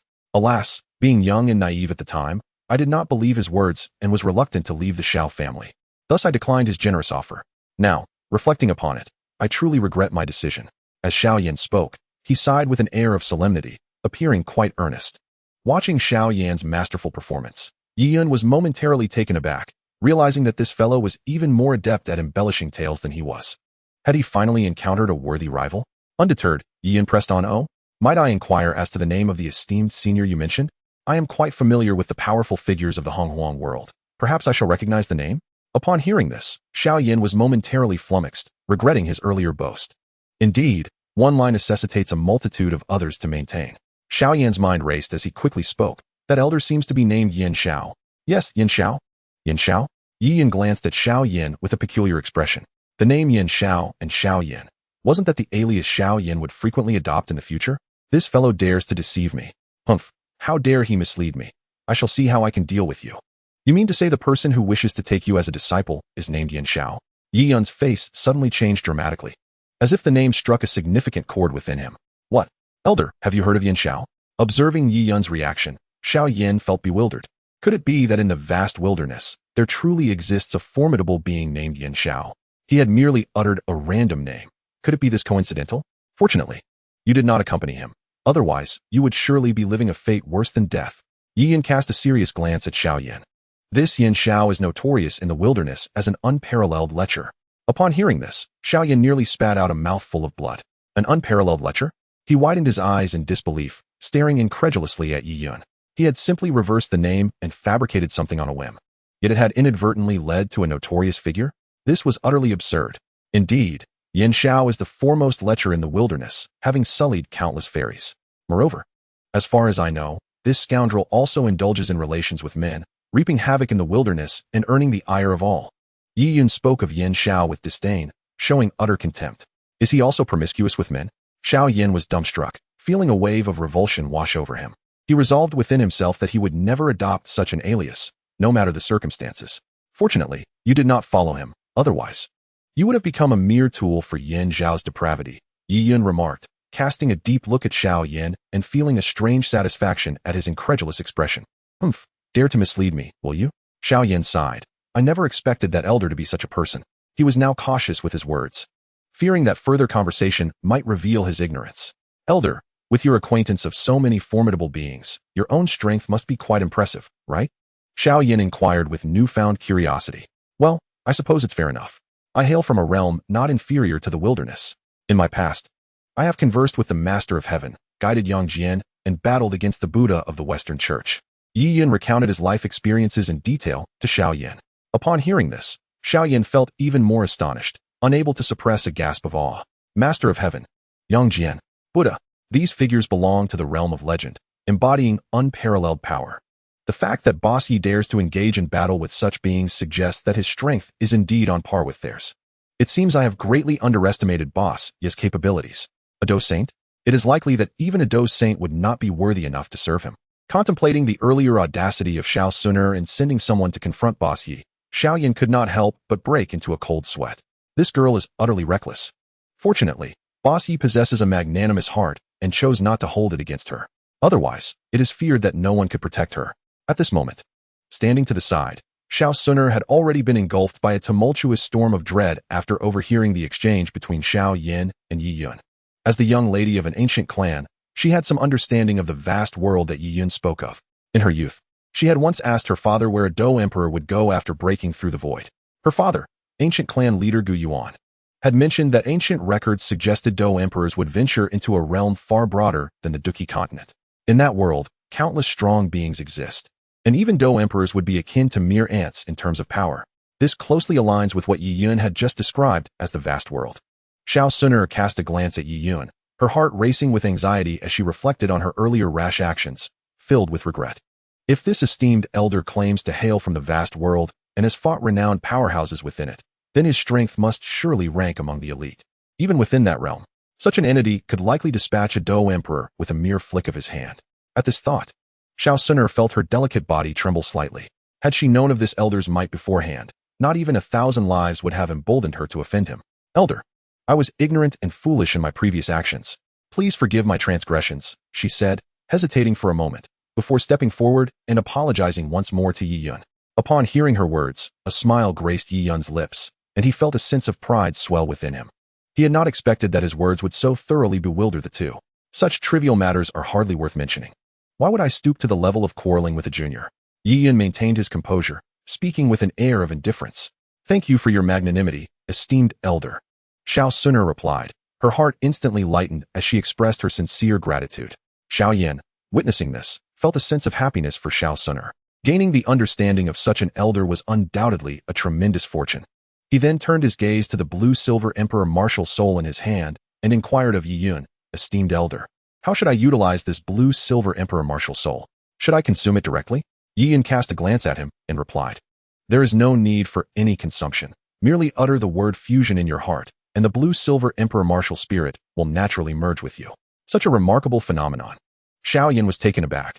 Could it be that simply invoking the thought would facilitate the fusion? Was the blue-silver Emperor Martial Spirit already sentient? Or was this an extraordinary technique employed by a predecessor? He looked at Yi Yun and then grasped the blue-silver Emperor Martial Spirit in his hand, silently thinking, fusion. As soon as Xiao Yan's thought concluded, the blue sprout in his hand transformed into a radiant blue light, swiftly penetrating his body. A faint azure luminescence enveloped Xiao Yan, exuding an air of the extraordinary. Moments later, he opened his eyes, a flicker of enlightenment flashing within them. Martial Spirit, manifest. In the next instant, he extended his palm, and with a gentle exclamation, blue light erupted from his hand, revealing a blue sprout hovering in his palm. How marvelous! Beside him, Xiao Suner observed this enchanting scene, her eyes glimmering with astonishment. Unable to suppress her curiosity, she inquired, Brother Xiao Yan, this blue-silver Emperor Martial Spirit, it must be quite powerful, right? Upon hearing this, Xiao Yan furrowed his brow, his tone filled with uncertainty as he replied, powerful? Perhaps.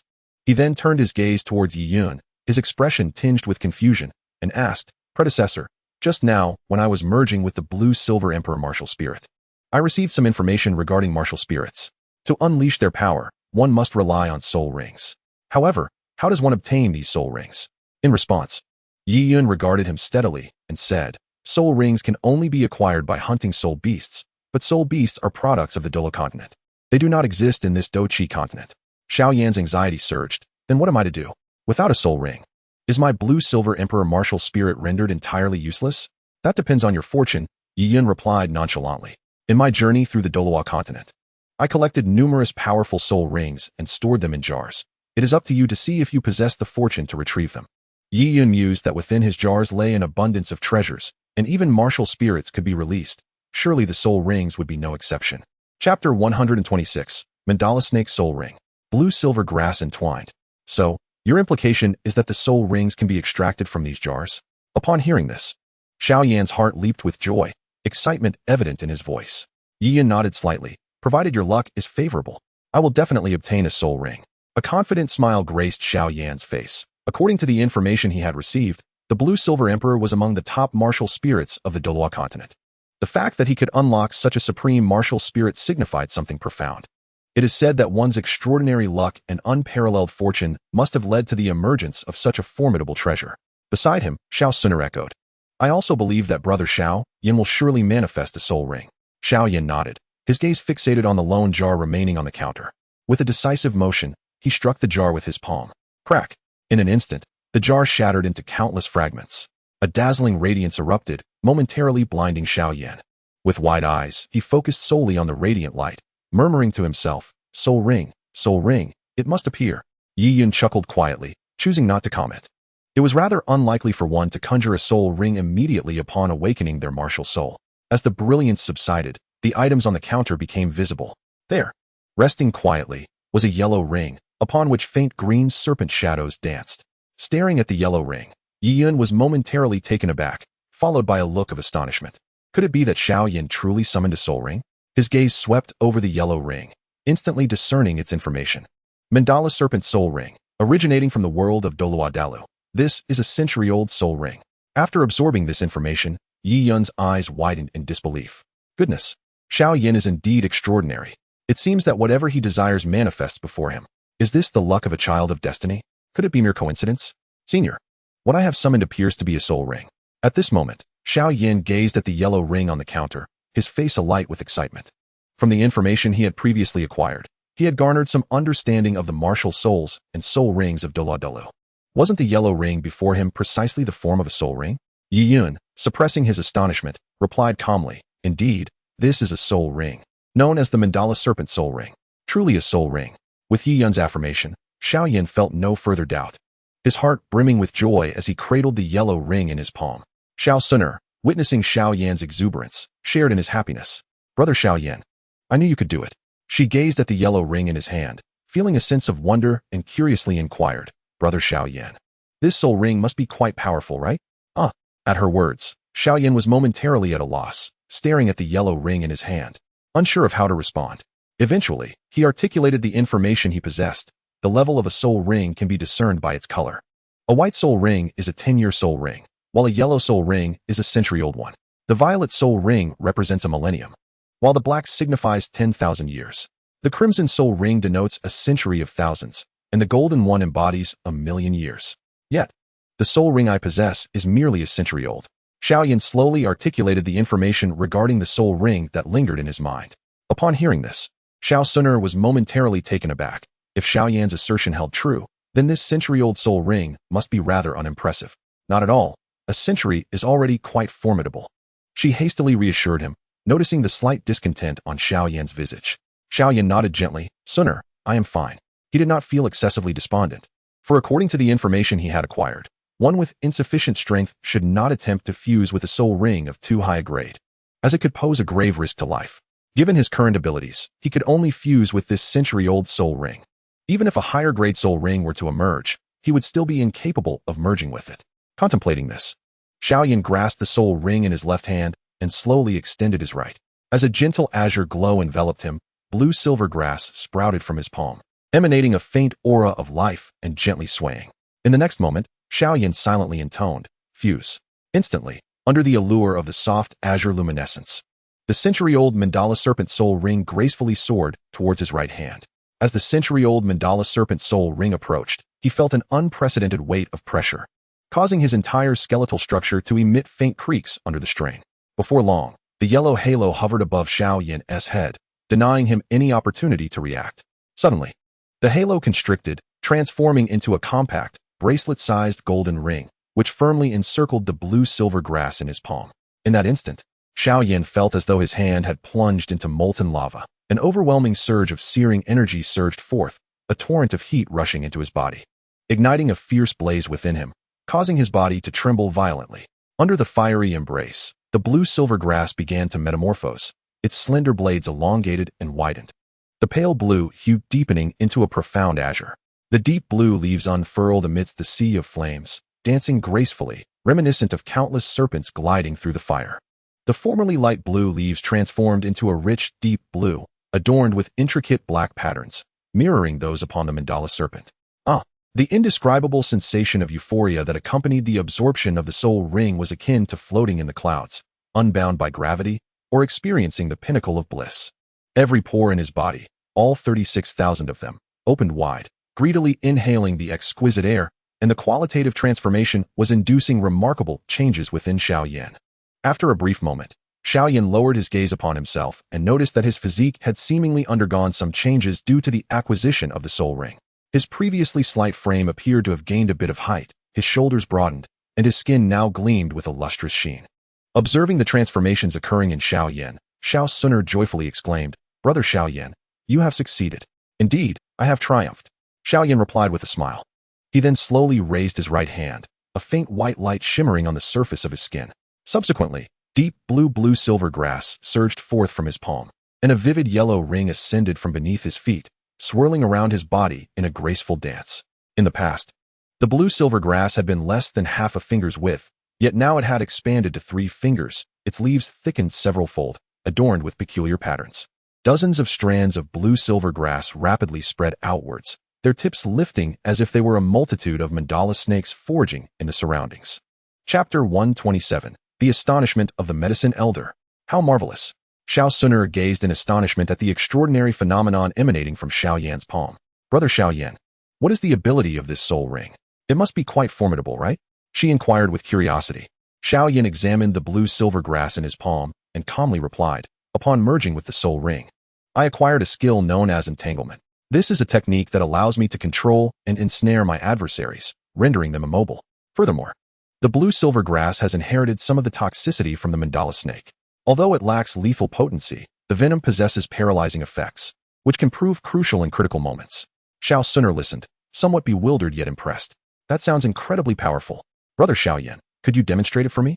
She asked, her eyes sparkling with anticipation. At her request, a look of embarrassment crossed Xiao Yan's face. My current strength is insufficient to manifest it.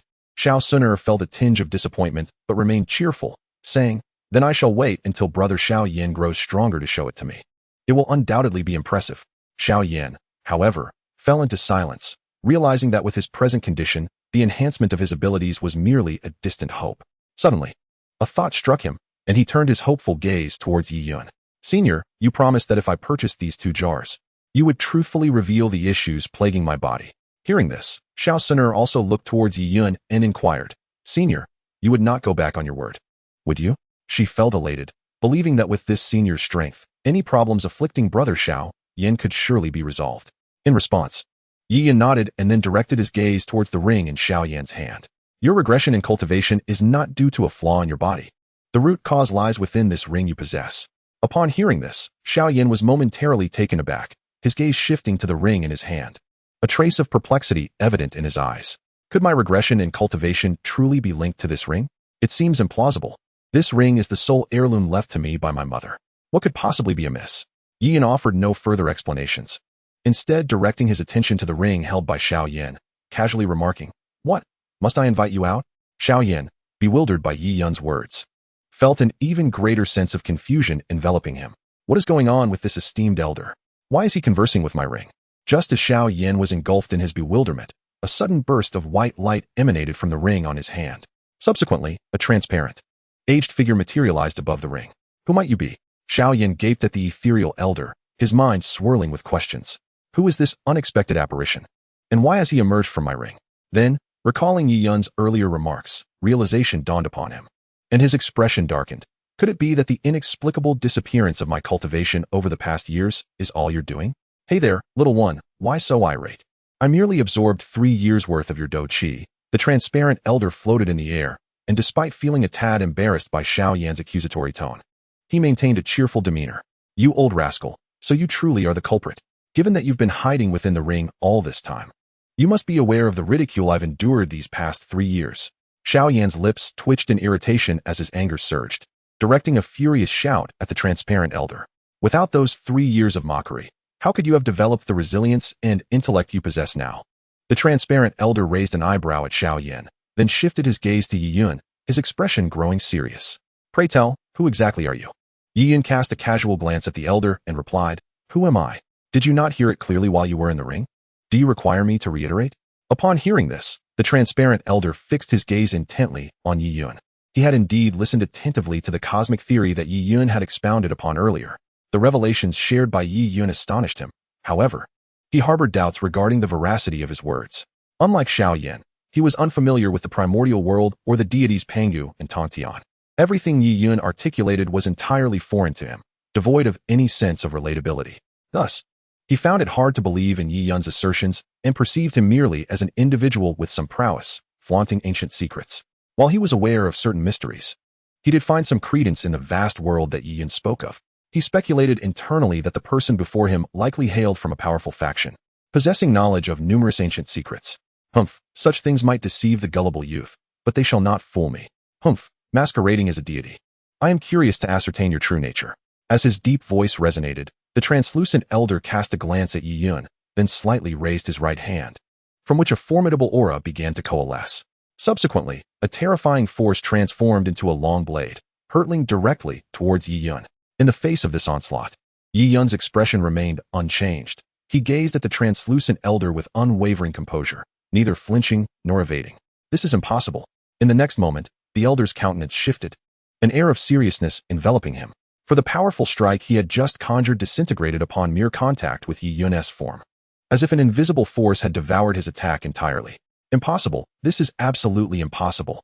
The translucent elder snapped back from his shock, seemingly unable to fathom the spectacle that had just unfolded. He raised his right hand once more, gathering strength to launch another assault against Yi Yun. Yet, the second strike proved futile. The third, ineffective. The fourth, also in vain. Moments later, the translucent elder finally ceased his attempts, gazing at Yi Yun in disbelief. What on earth are you? He had unleashed 10 attacks in succession, and throughout, his opponent had remained motionless, untouched, with not a single mark upon him. The mocking glint in Yi Yun's eye seemed to regard him as though he were a fool. Yao Chun, the preeminent alchemist of the Central Continent, an 8th-tier alchemist. The master of the Starfall Pavilion, a peak 9th transformation Dozun powerhouse, renowned as the alchemist sovereign or the alchemist sage, often referred to as Elder Yao. His downfall was precipitated by the treachery of his disciple Han Feng, whom he had raised since childhood.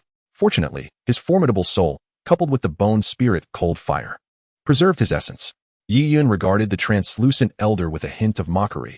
With each word he uttered, the elder's form trembled, until he finally stood there, stunned. Chapter 128. The Deprivation of Bone Spirit Cold Fire. Yao Chen submits. Who exactly are you? Yao Chen's eyes widened in disbelief as he gazed at Yi Yun, as if he had encountered a ghost, his entire being trembling uncontrollably. He pondered that he had never met this individual before. So how could the latter unveil all his secrets? Before this man, it seemed he harbored no mysteries. Listening to their exchange, the onlooker understood the truth of Yi Yun's assertions upon witnessing the elder's reaction. Indeed, Elder Ye's capabilities are transcendent. Nothing escapes his perception. While marveling at Yi Yun's strength, Xiao Yan regarded the astonished elder, his heart equally astounded. According to Elder Yi, this elder was, astonishingly, a 9-star Dozun powerhouse.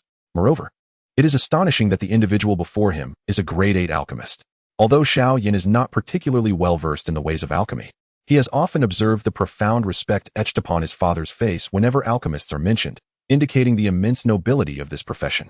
The elderly man standing before him is reputed to be the foremost alchemist in the Central Continent, which leaves Xiao Yan utterly astounded.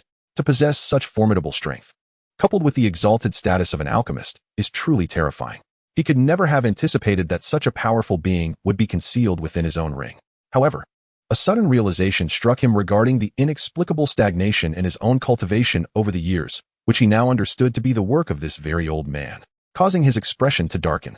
If Xiao Yan was merely shocked, then Xiao Sun standing beside him, was enveloped in profound horror. While Xiao Yan may not grasp the significance of the title of the foremost alchemist in the central continent, she, as a noblewoman of an ancient clan, comprehends the prestige that such a title entails. A grade 8 alchemist, even within her ancient lineage, represents the pinnacle of status. The revelation that such a powerful entity has been lurking by Xiao Yan's side all these years sent a chill down her spine. I have stated that I do not wish to repeat my identity, Leaf Cloud remarked, maintaining his calm demeanor despite the astonishment evident on Yao Chen's face. He cast a fleeting glance at Yao Chen, who hovered in the void, and coldly remarked, "You have struck at me multiple times. Now it is my turn to retaliate." The moment Leaf Cloud's words fell, Yao Chen felt a surge of trepidation, compelling him to attempt an escape. This man was too formidable. He lacked the courage to engage in battle. In that instant, he resolved to flee as far as possible. Yet, just as he prepared to move, he was horrified to discover an overwhelming force bearing down upon him. Under this immense power, his body became immobile, as if ensnared in place, even with all his might. He could not break free. This is impossible. A look of utter astonishment graced Yao Chen's face. In the face of such power, he felt as insignificant as an ant. Utterly defenseless. Observing Yao Chen's futile struggles, Leaf Cloud's lips curled into a cold smile. He then gestured toward the immobilized Yao Chen. In the next moment, Yao Chen was struck with horror as he realized that the bone spirit cold fire within him had abruptly ceased its connection. He turned his gaze toward Leaf Cloud and beheld a silvery flame being toyed with in the latter's grasp, seemingly without the slightest sensation of the bone-chilling cold it emitted. Leaf Cloud appeared utterly at ease. This is impossible. The sight of the he had nearly perished to refine now lying in another's hand, severed from his control, was something Yao Chen found utterly intolerable. This signifies that the connection between oneself and the bone spirit cold fire has been irrevocably severed, rendering it no longer his from this moment forth. Even if he were to reclaim the bone spirit cold fire, it would necessitate a complete re-refinement. This sudden upheaval shattered Yao Chen's worldview entirely. How could such an oppressive means exist in this world? The ability to instantaneously sever his bond with the bone spirit cold fire is a feat that, perhaps, could only be accomplished by the legendary Dou Emperor. Contemplating this, a chill coursed through Yao Chen's heart. Could it be that the claims of the other party were indeed true? Was he truly an unparalleled being hailing from the upper realm, a transcendent powerhouse from the myriad worlds? Otherwise, how could one explain such astonishing capabilities? As Yao Chen was engulfed in shock, he suddenly felt a bone-chilling cold enveloping him. The cold was strikingly fierce and excruciatingly frigid, a sensation he knew all too well from his previous ordeal of refining the bone spirit cold fire. It was at this moment that he realized, unbeknownst to him, he had been completely ensnared by the bone spirit cold fire, the silvery flames raging fiercely against him. How could this be? At that instant, Yao Chen stood utterly stunned, as the very that had been stripped from him was now being wielded against him. How inhumane! In the void, Yao Chen's wails were piercingly shrill, sending a chill down the spine of all who heard it. Such cruelty was unfathomable. Beside him, Xiao Yan observed the elder, now enshrouded in silvery flames and emitting heart-wrenching cries, feeling a mix of vindication and unease. A dignified 8th-grade alchemist and peak 9-star Dou Zun subjected to such torment. It was indeed a tragic sight. He cast a glance at the impassive Yi Yun and resolved firmly in his heart never to offend this esteemed elder again. The fate of those who crossed Yi Yun was far too dire. In stark contrast to Xiao Yan's astonishment, Xiao Sun beside him exhibited profound trepidation. Witnessing Yao Chen's current plight as he was consumed by flames made her tremble uncontrollably. Was this the fate that awaited those who dared to offend Elder Yi? The sheer terror of Elder Yi was undeniable. The thought of her previous slight against him filled Xiao Sun with dread. Had she not prompted Ling Shi to take action earlier, she might now find herself in the same predicament as Ling Shi, with her dantian shattered and her cultivation obliterated, or suffering the same fiery fate as Yao Chen. Either punishment was too horrific to contemplate. Listening to Yao Chen's agonized screams, Xiao Sun could not help but retreat behind Xiao Yan, her delicate form quaking with fear. Elder, spare me. Spare me. A moment later, Yao Chen could no longer endure the torment and uttered pleas for mercy. Upon witnessing this, Yi Yun's thoughts shifted, and he summoned the ancient spirit cold fire back. He then regarded the now pale-faced Yao Chen with an icy demeanor and stated, "The ethereal flames that sear the body serve as punishment for your earlier disrespect. As for the bone spirit cold fire, it shall remain with me for the time being. Once you purchase 5 jars from me, this fire will be returned to you." Feeling the chilling aura dissipate, Yao Chen weakly collapsed onto the ground. Upon hearing Yi Yun's words, he felt a wave of relief wash over him. It seemed his life was spared, at least for now. Chapter 129. The Cunning Xiao Yan. Yao Chen, do you accept this punishment? Yi Yun, holding the bone spirit cold fire, looked down at Yao Chen with an air of superiority. In response, Yao Chen dared not utter another word and quickly acquiesced. Senior, I would not dream of opposing your decisions. Yi Yun nodded and, with a swift motion, made the bone spirit cold fire vanish. Yao Chen felt a pang of regret.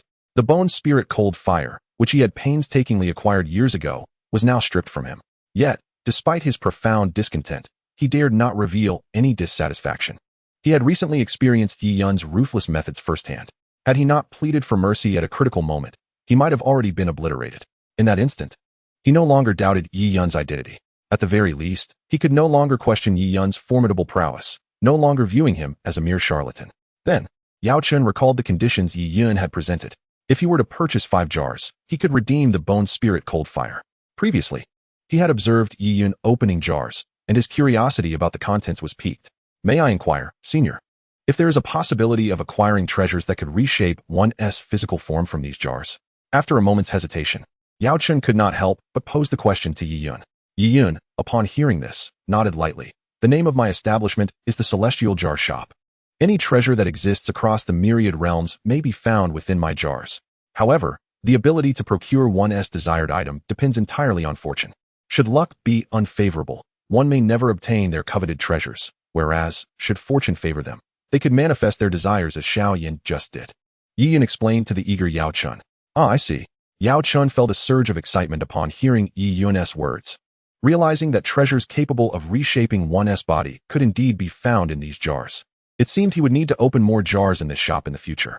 As for the price of 1 gold coin for 10,000 pieces, Yao Chen hardly regarded it as significant. Within his ring lay numerous treasures, any one of which could fetch an exorbitant price. Thus, he was entirely unperturbed by the absence of gold coins. With this thought, Yao Chen turned his gaze towards Xiao Suner, a faint smile creasing his aged face. Little girl of the ancient clan, how about I impart to you a ground-tier fighting technique in exchange for 1 million gold coins? Yao Chen's eyes rested on Xiao Suner. Though he possessed a plethora of treasures, he found himself lacking in gold coins, as the most esteemed alchemist in the central continent. It was improbable for him to carry much wealth. Hence, in pursuit of sufficient gold coins, Yao Chen directed his attention towards Xiao Suner.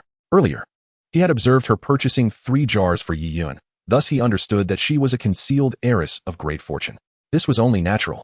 As a noblewoman of the ancient clan, her gold coins were seemingly inexhaustible. A ground-tier fighting technique. 1 million gold coins.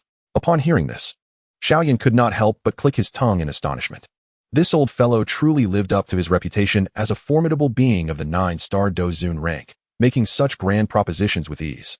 I have no interest. However, in response to Yao Chen's proposal, Xiao Suner furrowed her brows slightly and outright refused. A ground-tier fighting technique was invaluable, far beyond mere gold coins. Trading 1 million gold coins for such a technique would be a tremendous bargain.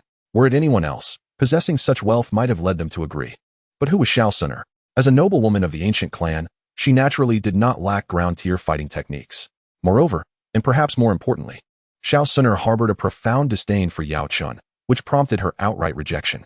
Reflecting on the reason behind her brother Xiao Yan's regression in cultivation over the years, the result of this old man devouring his Dou Qi, Xiao Suner felt a surge of murderous intent, leaving no room for negotiation. You little girl, Yao Chen noted her refusal with some dissatisfaction, yet upon seeing the aversion in her eyes, he quickly grasped the situation. As a seasoned individual, he was acutely aware of her sentiments. Considering her identity, he could only sigh inwardly and refrain from further discourse. It appeared that he would have to target Xiao Yan. With this in mind, Yao Chen transformed into a shadow and directly entered the ring in Xiao Yan's hand. Xiao Yan was taken aback for a moment, but his expression soon darkened. You old man, how dare you remain in my ring? Do you intend to continue devouring my Dou Qi? With that, Xiao Yan promptly removed the ring, preparing to discard it entirely. Hold on. At that moment, Yao Chen emerged once more, looking at Xiao Yan with an expression of helplessness. Brother Xiao Yan, please remain calm. I assure you, I shall no longer siphon your Dou Qi without your consent. Xiao Yan scoffed coldly. Do you think I would believe you? Yao Chen gazed at Xiao Yan's indifference, a bitter smile gracing his lips. After a moment of hesitation, he pledged, how about this? To make amends, I shall impart a ground-level combat technique to you. What do you say? Xiao scoffed dismissively. I have no interest. Yao Chun was taken aback. Are the youth of today so proud as to spurn a ground-level technique?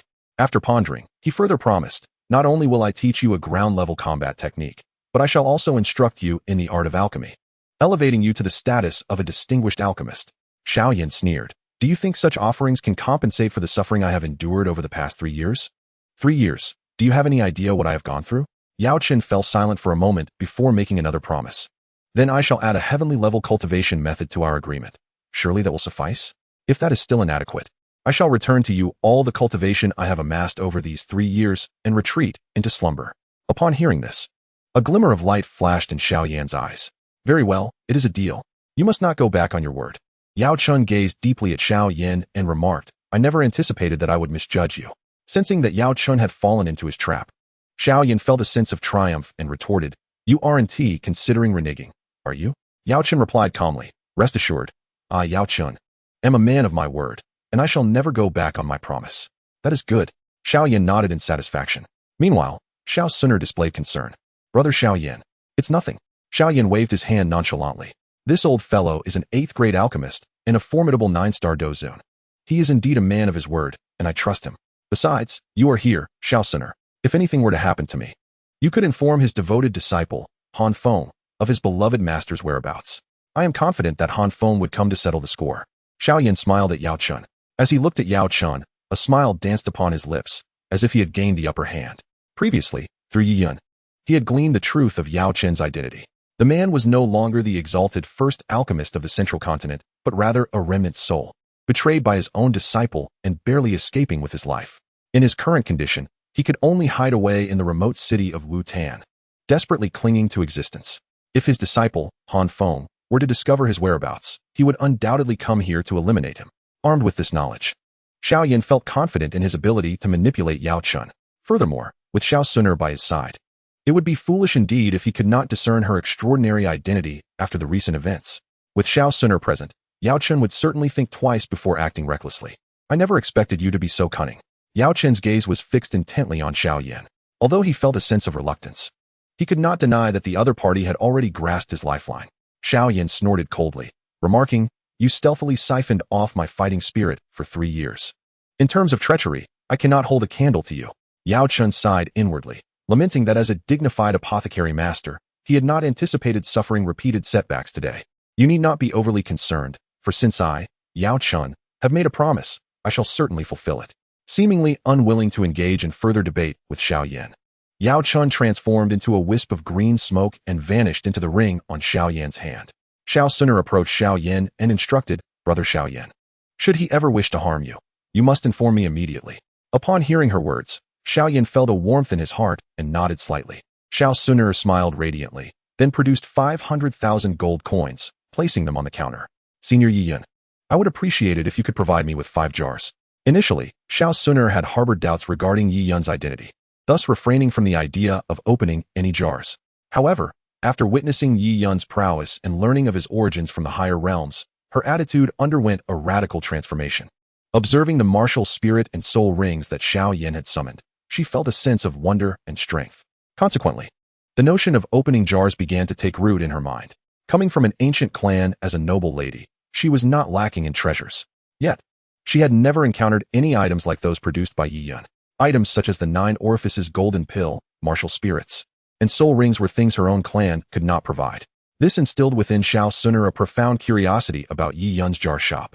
Moreover, the cost of a single jar was merely 100,000 gold coins. While this might appear exorbitant to others, Xiao Suner found it exceedingly reasonable. In her eyes, the value of the 9 orifices golden pill, healing potions, martial spirits, and soul rings far exceeded 100,000 gold coins. Since Senior Yi has claimed that any treasure can be opened from these jars, might I also be able to procure something to restore Ling Shi's Dantian? She pondered, glancing at the frail figure in black leaning against the door. She felt a wave of guilt wash over her, recalling that had she not commanded Ling Shi to take action, he would not have fallen to such a plight. Thus, she silently vowed to unearth an unparalleled treasure to restore Ling Shi's Dantian. Observing the 500,000 gold coins on the counter, Yi Yun raised an eyebrow, marveling at Xiao Suner's extravagance. She produced such a sum without a flicker of hesitation, surpassing even the wealth of that little girl, Yao Yi. However, regrettably, All the jars for the day had already been sold. Nevertheless, Yi Yun found solace in the presence of the affluent Xiao Suner, for at least he could fulfill his sales task for the morrow. The jars are sold out. Please return tomorrow, he stated, refraining from accepting any gold coins. Upon hearing this, Xiao Suner gazed at Yi Yun in astonishment, a thought flickering in her mind. Could it be that this esteemed senior was still miffed and reluctant to sell her jars? However, reflecting on Yi Yun's formidable prowess, it seemed unnecessary for him to act in such a manner. If he truly bore ill will towards her, he might have already taken drastic measures. This establishment sells but 5 jars each day. If you desire one, you must seize the opportunity, Yi Yun elucidated before delivering the dismissal. Alas, our shop has closed for the day. You may take your leave. Disappointed, Xiao Suner withdrew the 500,000 gold coins from the counter. Observing this, Xiao Yan stepped forward to offer comfort, saying, Suner, fret not. The senior will return tomorrow. Xiao Suner nodded, forcing a faint smile. Senior, we shall take our leave for now. Subsequently, Xiao Yan respectfully bid farewell to Yi Yun and assisted Xiao Suner as they slowly exited the jar shop. Once Xiao Yan and the others departed, Yi Yun promptly locked the door and turned to enter the estate. Upon arriving, he did not hasten to open the jars. Instead, he swiftly moved to the colossal ape's corpse suspended in the void, assessing the progress of the nanobiological toxin insect's consumption. Observing the scene, he noted that the majority of the ape's body had transformed into a purplish-brown hue. The entire carcass was nearly devoured by the nanobiological insects. With a flicker of thought, Yi Yun retrieved another colossal ape's corpse from the system space, levitating it in the void, and subsequently directed a portion of the nanobiological toxins towards this new carcass. Having completed this task, he proceeded to the pavilion, summoning his 5 exclusive jars. Gazing at the jars on the stone table, a glimmer of anticipation flickered in Yi Yun's eyes. He summoned Mjlnir, the hammer of the thunder god, precisely targeting one of the jars and striking down with force. With a resounding shatter, the jar disintegrated into powder under the hammer's might. Following this, a familiar radiant glow enveloped Yi Yun's vision. Moments later, as the light dissipated, a black collar materialized upon the stone table. This collar, modest in size with a diameter of merely 10 centimeters, felt metallic to the touch. Evidently, it was crafted from some peculiar metal. Could it possibly be the Chiian Kuan ring? Yi Yun gazed at the black collar in his hand, a surge of excitement igniting his imagination. Such a collar-shaped treasure seemed reminiscent of the renowned heaven and earth circle wielded by Neza. However, he quickly shook his head, dismissing his own conjecture. The heaven and earth circle was golden, while the item in his grasp was decidedly black.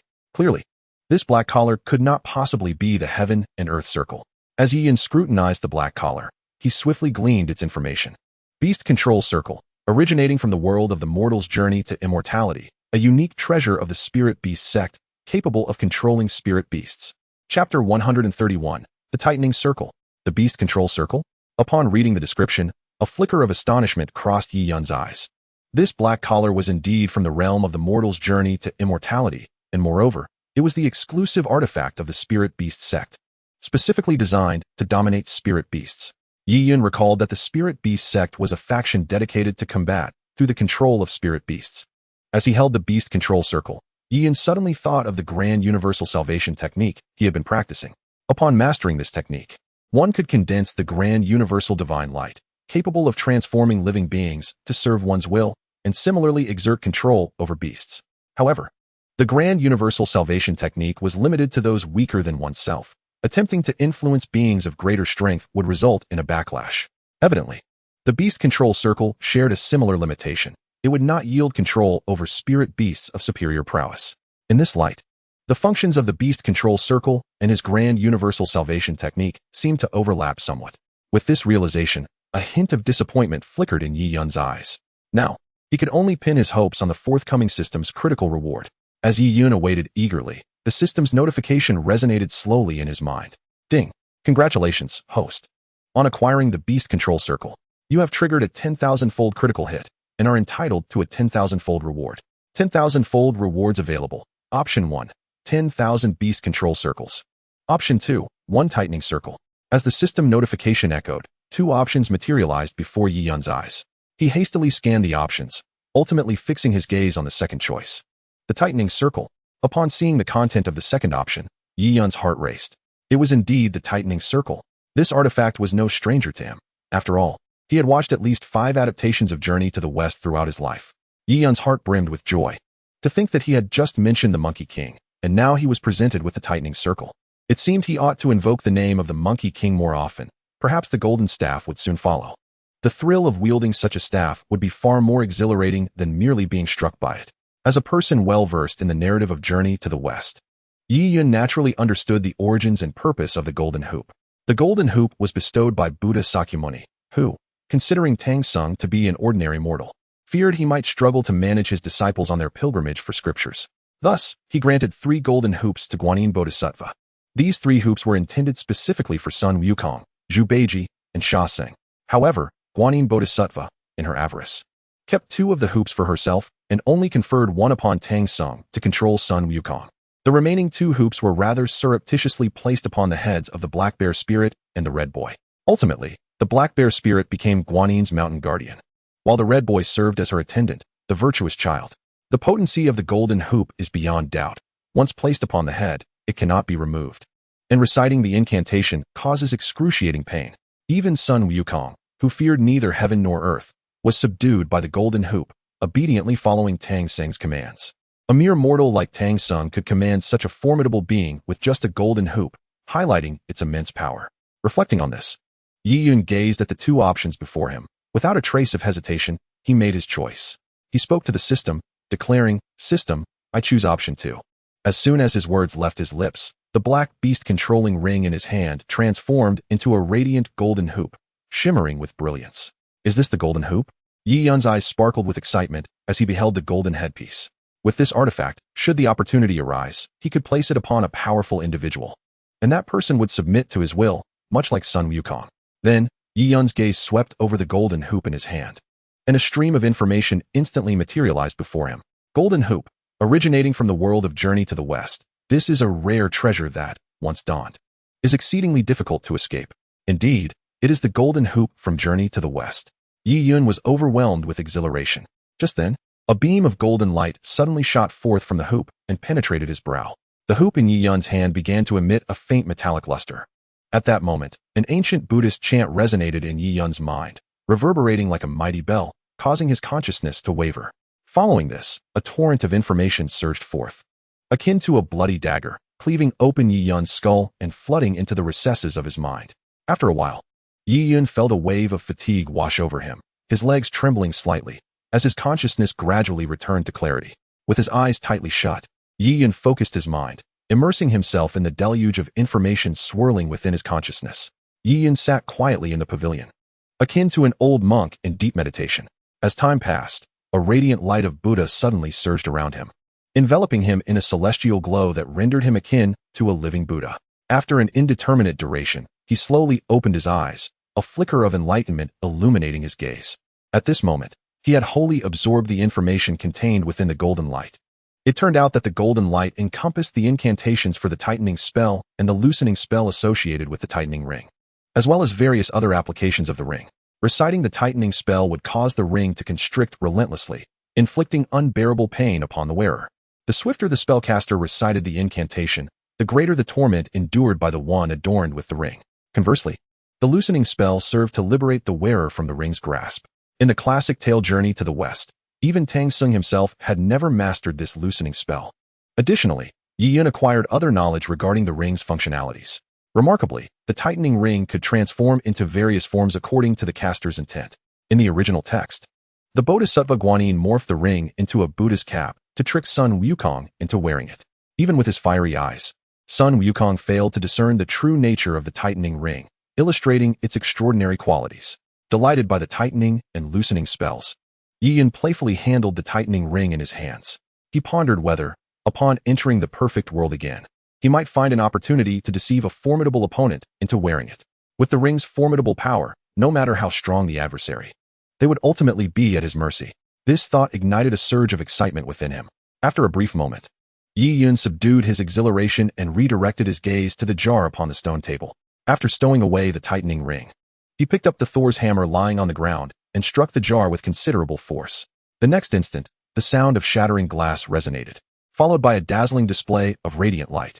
As the brilliance faded, Yi Yun beheld the items on the stone table. A transparent jade vial containing a crimson liquid caught his attention. A healing potion? Upon seeing the transparent vial filled with the scarlet liquid, Yi Yun was momentarily taken aback. This crimson elixir was familiar to him, having encountered it twice before, as it was the healing potion produced by Yun Yun and Yafei. Healing potion, originating from the game world of League of Legends, it boasts a potent healing effect. With just a cursory glance, Yi Yun gleaned all the pertinent information. However, upon the appearance of the healing potion, a tinge of disappointment washed over him. Although the healing potion was effective, its meager quantity rendered its efficacy inferior to that of his own grand healing spell. At that moment, a system notification suddenly resonated within Yi Yun's mind. A chime echoed, announcing, "Congratulations, host. You have acquired a healing potion and triggered a 10,000-fold critical hit, granting you a 10,000-fold reward.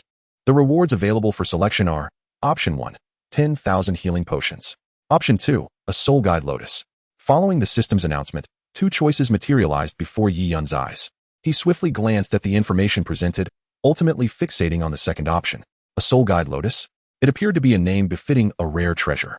After a moment's hesitation, Yi Yun opted for the second choice. He addressed the system, stating, "System, I choose option 2. As soon as his words faded, the healing potions upon the stone table vanished instantly. In the next moment, a cascade of radiant light surged forth, accompanied by an intoxicating fragrance of medicinal herbs. Yi Yun's gaze fell upon the stone table, where a pure white lotus had abruptly materialized, hovering above it. This lotus was immaculate and fragrant, shimmering in silver, exuding an innate essence that filled the entire pavilion with its rich aroma. The essence was remarkably potent. Sensing the powerful vital energy emanating from the lotus, Yi Yun's heart raced. This flower was undoubtedly extraordinary. Eagerly, he scanned the lotus with his gaze, swiftly acquiring information about it. Before long, a message appeared before him. Soul Guide Lotus, originating from the perfect world. This is a sacred herb capable of reviving the dead and allowing the primordial spirit to be reborn. Upon reading the details about the Soul Guide Lotus, a flicker of excitement ignited in Yi Yun's eyes. This lotus stemmed from the perfect world and was classified as a sacred herb. Having witnessed the perfect world, Yi Yun understood the immense value of a sacred herb. In that realm, medicinal materials are categorized as spiritual herbs, precious herbs, minor sacred herbs, and divine herbs. Sacred herbs are treasures even among ancient sections. Moreover, the Soul Guide Lotus is a paragon among sacred herbs. It is an exceptionally rare medicinal marvel, difficult to find, and its worth is beyond mere description. It can revive the deceased, even restoring the primordial spirit. Should one's primordial spirit be shattered, consuming the Soul Guide Lotus can lead to its rebirth. For cultivators, this is an invaluable treasure. In essence, while divine herbs have a price, the Soul Guide Lotus is priceless. Realizing the significance of the Soul Guide Lotus left Yi Yun astounded. He had not anticipated the remarkable pedigree of this lotus.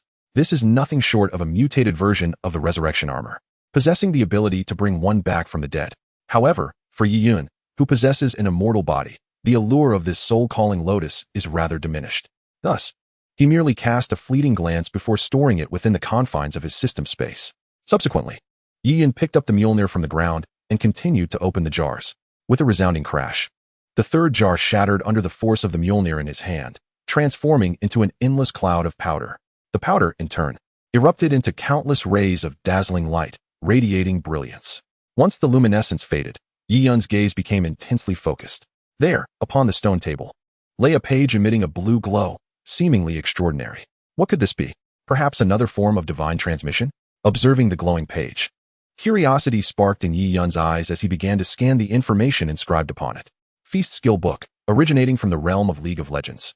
Belonging to the Voidborn species, this ultimate ability of the Void Terror allows one to gain a layer of feast effect upon slaying an enemy, with each layer enlarging the wielder's form and providing a certain life essence enhancement.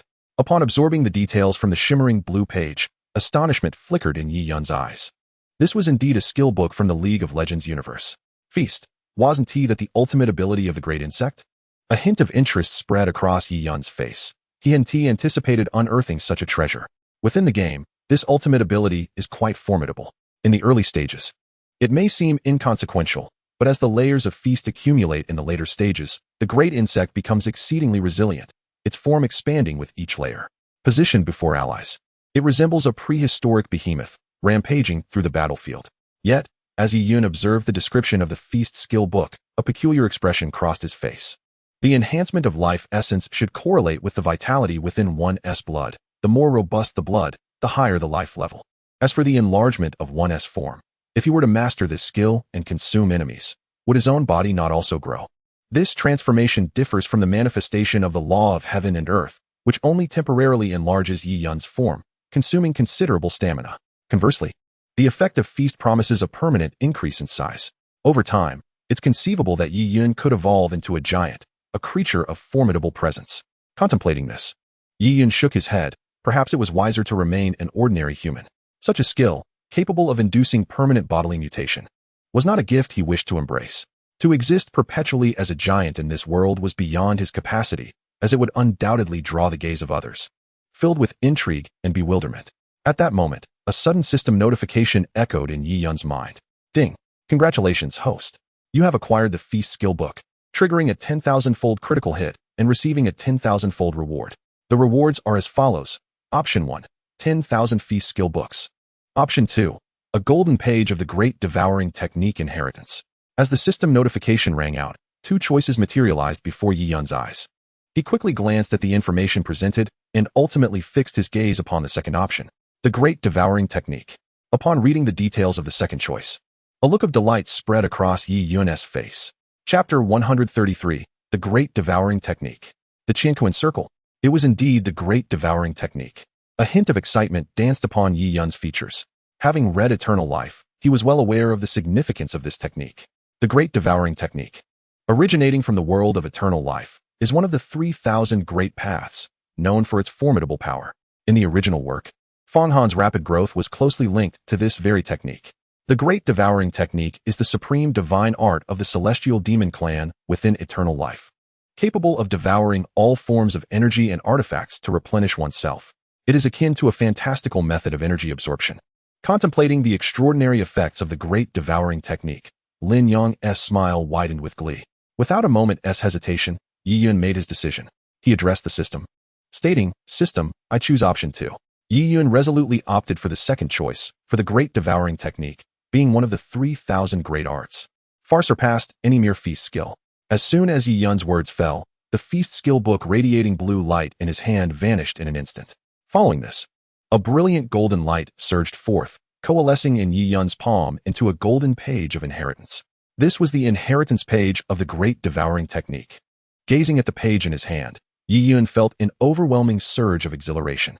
He then promptly informed the system, extract the Great Devouring Technique immediately. As his words echoed, a golden light burst forth from the inheritance page, piercing into Yi Yun's forehead and disappearing within. In the next moment, Yi Yun felt a wave of dizziness wash over him as countless streams of information poured in. The torrent of information sliced through his mind like a sharp blade, flooding into the depths of his consciousness. With his eyes tightly closed, Yi Yun focused his mind, immersing himself in the overwhelming flow of information. After a considerable time, beads of cold sweat clung to his eyelashes, and a smile of sheer joy blossomed at the corners of his mouth. Ultimately, Yi Yun's chest heaved rapidly, clearly revealing his profound excitement in that moment. Immersed in the profound knowledge swirling within his mind, Yi Yun remained motionless until half an hour later. When he finally opened his eyes, excitement radiating from his obsidian gaze. At this moment, he had thoroughly grasped the mysteries of the Great Devouring Technique, signifying that Yi Yun had acquired yet another of the 3,000 divine arts.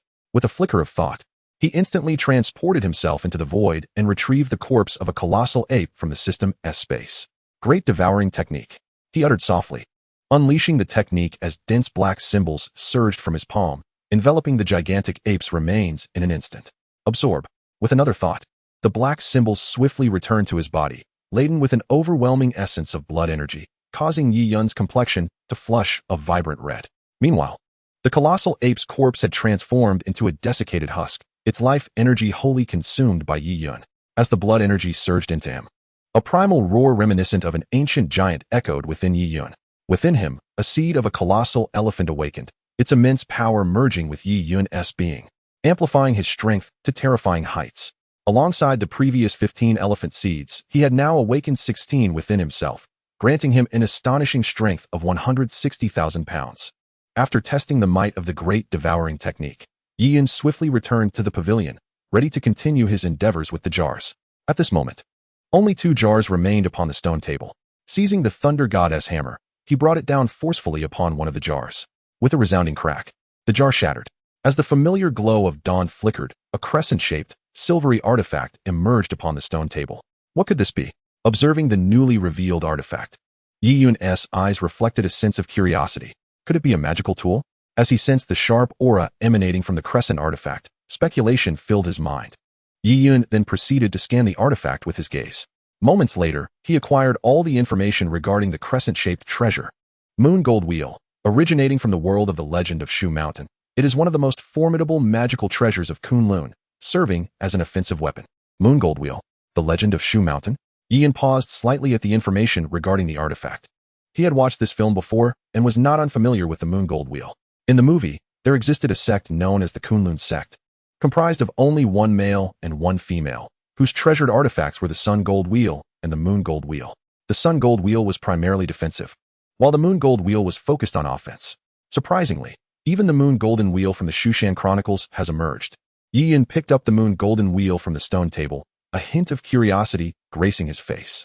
The Moon Golden Wheel of the Kunlun sect is an exceptionally formidable weapon, which in later stages even inflicted injuries upon the blood demon of the netherworld, showcasing its astonishing lethality. At that moment, a system notification abruptly echoed in Yi Yun's mind. Ding! Congratulations, host. You have obtained the Moon Golden Wheel and triggered a 10,000-fold critical hit, receiving a 10,000-fold reward. The options for the rewards were as follows. Option 1. 10,000 Moon Golden Wheels. Option 2. 1 Chiian Kuan ring.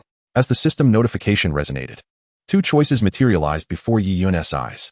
Glancing swiftly at the information presented, he ultimately fixed his gaze on the second option, the Chiian Kuan ring. Upon seeing the contents of the second option, Yi Yun was momentarily taken aback, followed by a jolt of excitement. It truly is as one wishes. The Chiian Kuan ring has indeed arrived. Yi Yun was exceedingly familiar with the Chiian Kuan ring, one of the magical artifacts belonging to the mythological figure Neza. Gifted by his master, the true man of Tai. It is a golden circular ring, in the investiture of the gods. The Chiian Kuan ring is depicted as a golden bracelet, a cherished ornament worn by Neza since childhood, esteemed as the treasure of the Golden Light Cave at Mount Qinyuan. This treasure originally belonged to Kunlun Mountain and was one of the teaching artifacts bestowed by the primordial heavenly sovereign of the Jade Void Palace to the true man of Tai. Later, when Ling Zhuzi reincarnated as Neza, the true man of Tai passed it on, becoming Neza's accompanying bracelet, born alongside him. It also serves as one of his weapons. Descending to the world as a protective treasure, the Chiian Kuan ring is one of Neza's two primary magical artifacts, paired with the mysterious sky silk, representing the heavens and the earth.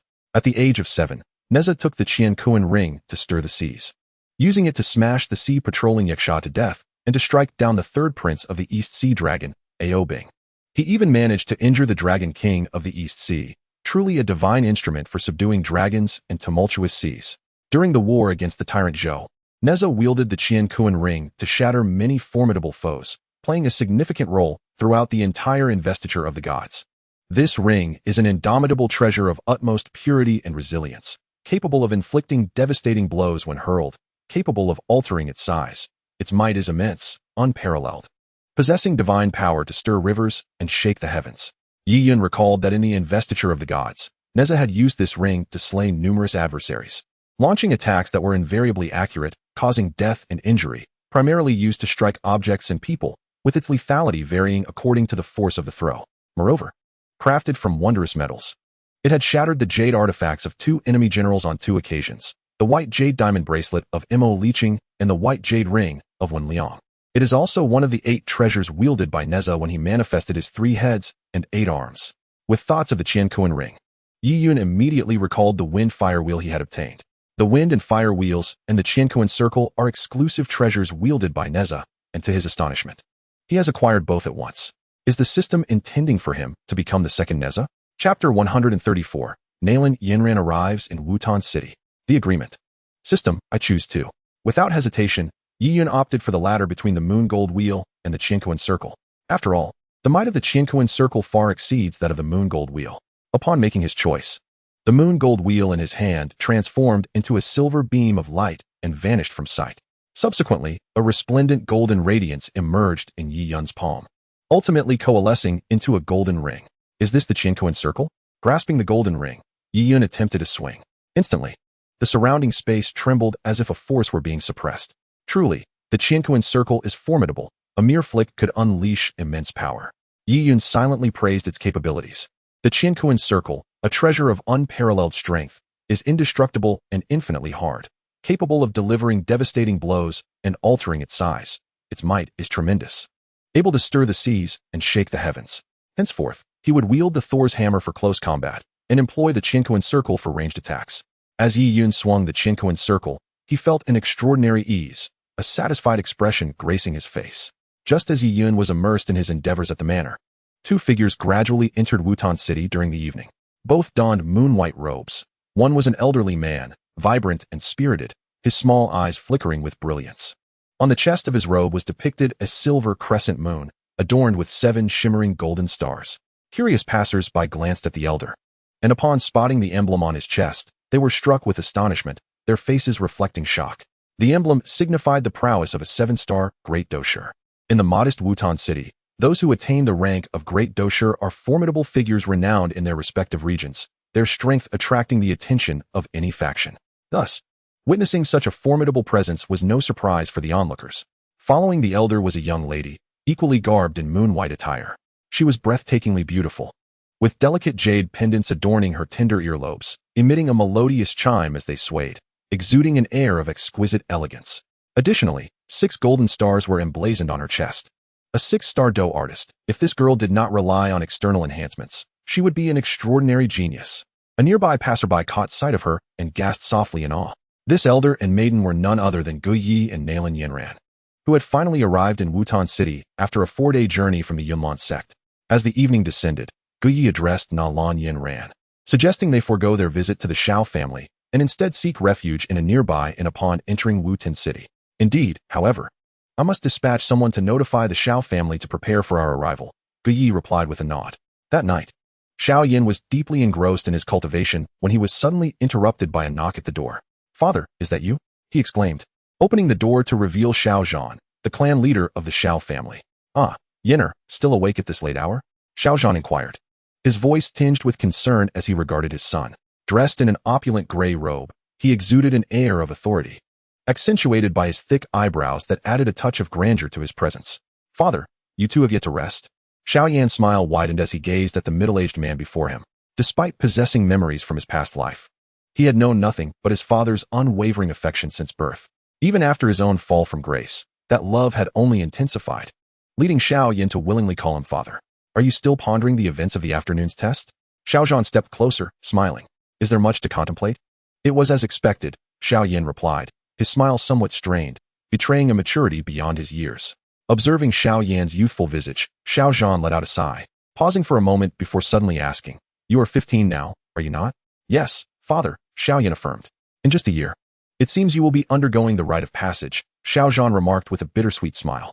"Indeed, father, only 1 year remains," Xiao Yan responded calmly, tightening his grip slightly. He was acutely aware of what the rite of passage entailed. Should he fail to demonstrate any cultivation potential, he would be relegated to managing mundane affairs within the family's various enterprises, thus forfeiting his right to seek out the techniques of Dou Qi at the Dou Qi Pavilion. This was the family's decree, unchangeable even by his father, the clan leader. After all, should one not attain the status of a fighter by the age of 25, they would not be acknowledged by the family. "I apologize, Yenner. If, after a year, your Dou Qi does not reach the 7th stage, I shall have no choice but to assign you to the family's enterprises," Xiao Zhan lamented, his voice heavy with regret.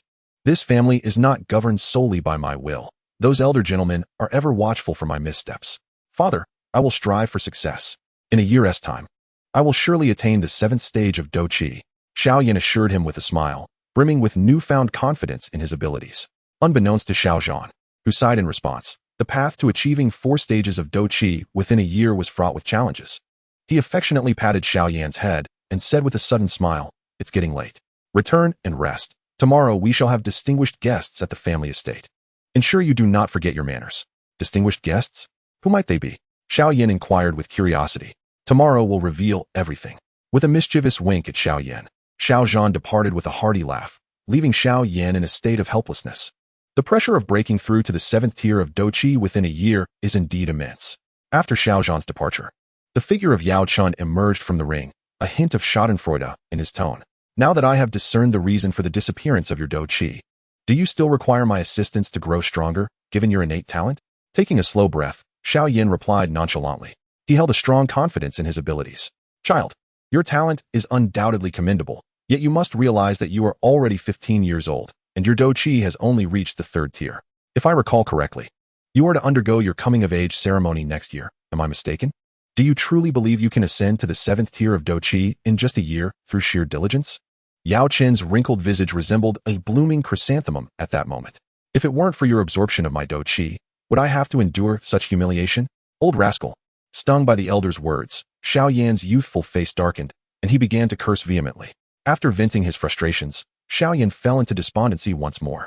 At this juncture, further cursing would yield no results. The foundation of Dou Qi cultivation is paramount. Recalling his own journey, he had trained for 6 long years from the age of 4 to achieve the 9th tier of Dou Qi. Even with his talent restored, the possibility of reaching the 7th tier within a year seemed exceedingly slim. With a sigh of dejection, Xiao Yan glanced at the seemingly inscrutable elder and suddenly remarked, "By the way, do not forget the Earth tier Dou techniques and Heaven tier skills you promised me." Upon hearing this, Yao Chen's expression stiffened before he retorted, "With your current strength, you cannot even cultivate techniques, let alone Earth tier Dou techniques. Only by attaining the Dou Shi realm can one practice such skills." Xiao Yan fell silent, realizing that his lack of strength was the crux of the matter. "By the way, didn't you say you would help me become an alchemist?" A sudden thought illuminated his eyes as he turned his gaze towards Yao Chen. Becoming an alchemist would bestow upon him a prestigious status, allowing him to evade expulsion from his family even if he did not attain the 7th tier of Dou Qi by the time of his coming-of-age ceremony. Yao Chen scoffed. "You don't truly believe that becoming an alchemist is easy, do you? I will not teach you the art of alchemy until you become a Dou Shi. This won't do. That won't do. Is there any way for you to help me break through to the 7th tier of Dou Qi before the coming-of-age ceremony?" Xiao Yan could not help but inquire. "Perhaps," Yao Chen replied with a vague chuckle. Xiao Yan then proposed, "How about we strike a deal?" Yao Chen inquired with a smile, "What kind of deal? Pray, enlighten me." Observing Yao Chen, Xiao Yan suddenly remarked, "Given your current condition, you must be exceedingly weak. Am I correct? How about this? You assist me in growing stronger, and before my coming-of-age ceremony, I shall break through to the 7th stage of Dou Qi. Once my power is sufficient, I will permit you to regain your former self. What do you think?" Xiao Yan mused inwardly with a hint of derision. He discerned that the transparent elder seemed to have fixated on him precisely because he could not easily absorb the Dou Qi of others. "You hardly resemble a 15-year-old boy. It appears you have indeed matured significantly over the past 3 years. Is this what they call reaping what one sows?" Gazing at Xiao Yan's cunning expression, Yao Chen was momentarily taken aback. Then he regarded Xiao Yan with deep contemplation before shaking his head in resignation. Xiao Yan shrugged and replied nonchalantly, "If you wish for me to continue supporting you, you must demonstrate some sincerity, don't you think?" What a sharp-tongued little rascal. "Very well. It seems this old man has no choice but to rely on you, my young friend," Yao Chen conceded with a sigh. Xiao Yan's eyes gleamed with mischief as he inquired, "Pray tell, how do you intend to help me reach the 7th stage of Dou Qi within a year?" Yao Chen's expression grew serious. "Although your Dou Qi has regressed over the past 3 years, this has inadvertently fortified your foundation, which is paramount in the cultivation of Dou Qi. In time, you will come to realize the substantial benefits your regression has afforded you." With a hint of astonishment, Xiao Yan pondered over the advantages of his diminished strength. Chapter 135, The Dragon Ascension Technique. The Proposal Withdrawal. Within the estate, Yi Yan stowed away the Chiian Kuan circle and returned to the pavilion. At this moment, only one jar remained unopened upon the stone table. Yi Yan picked up the Thor hammer from the ground and struck down upon the last jar, reducing it to a cloud of powder. As a brilliant radiance flickered, a paper-bound manual suddenly revealed itself atop the stone table. A paper version? Yi Yan felt a tinge of disappointment upon seeing the manual. Typically, a paper-bound manual is indicative of something of little value. He then scanned the manual, instantly absorbing all the information contained within. Heavenly Severing Leg. Originating from the world of Rulei's divine palm, it is an exceedingly malevolent leg technique. To his astonishment, it was indeed the heavenly severing leg from the television series Rulei's divine palm. Shortly thereafter, a system notification echoed in Yi Yan's mind. "Ding! Congratulations, host. You have obtained the heavenly severing leg manual, triggering a 10,000-fold critical hit, granting you a 10,000-fold reward." The 10,000-fold reward options presented themselves. Option 1. 10,000 copies of the Heavenly Severing Leg Manual. Option 2. A scroll of the Dragon Ascension Technique. Yi Yan quickly glanced over the options, ultimately fixating on the second one. The Dragon Ascension Technique? That name seemed vaguely familiar. A sense of significance surrounded the Dragon Ascension Technique, prompting him to make his choice without further hesitation. He addressed the system, saying, "System, I choose 2." As soon as Yi Yan's words fell, The paper version of the heavenly remnant foot technique on the stone table vanished without a trace. With a resounding dragon's roar, a golden scroll suddenly materialized upon the stone surface. Is this the dragon soaring technique's inheritance scroll? Grasping the golden scroll in his hand, Yi Yan cast a glance and immediately discerned the origins of this dragon soaring technique. The dragon soaring technique, derived from the great ruler, is a divine movement technique created by an unparalleled powerhouse. To think it originates from the dragon soaring technique in the great ruler. The information revealed by the system instantly rekindled Yi Yan's memories. He recalled that this technique was a divine movement bestowed upon the protagonist Mu Chun by the White Dragon Sovereign. It is said that this divine technique was crafted by an extraordinary powerhouse. The White Dragon Sovereign once claimed that with this technique, he escaped from 3 adversaries who surpassed him in strength. Thus, it is evident that this is an exceptionally formidable technique for evasion. System, extract the dragon soaring technique. Yi Yan then spoke directly to the system. In the next moment, accompanied by a dragon's roar, a beam of golden light surged into Yi Yan's brow. Subsequently, a vivid image unfolded in his mind, a figure clad in white suspended in the void, emanating an immensely powerful aura. At that moment, the white figure uttered a low chant, appearing in the sky of this boundless, white realm. With peculiar steps, it moved as if walking among the stars, rendering it elusive. The dragon's roar echoed, and those steps seemed to tread upon invisible sound waves. Yi Yan's gaze was fixated on the figure's extraordinary movements. At first, he could barely keep up, but soon it became a blur. Before he knew it, the white figure had vanished, its indistinct shadow transforming into a colossal dragon. As the dragon soared and swayed, it pierced through space itself, its speed akin to 1,000 miles in an instant. A prolonged dragon's roar reverberated through the space as the white light flickered. The white figure reappeared, now considerably ethereal. It cast a downward glance at Yi Yan, whose black eyes lost focus, yet within them, glimmers of light flickered, resembling the shadow of a soaring dragon. The flickering dragon's shadow in Yi Yan's eyes persisted for a full half-hour before gradually fading. His black eyes regained focus, becoming lively and spirited once more. At the Mitre auction house, in the conference room, Yafei, clad in a red gown, sat cross-legged upon a soft couch. With her hands intertwined, she formed an unusual hand seal before her, her eyes tightly shut, breathing steadily and powerfully. Her chest rose and fell gently, each breath imbued with a rhythmic cadence. As her cultivation time extended, the energy of the heavens and earth within the void transformed into streams of white energy, entering her body with each inhalation and exhalation. As the air flowed into her body, a radiant glow akin to warm jade seemed to emanate suddenly from Yafei's unparalleled and exquisite visage.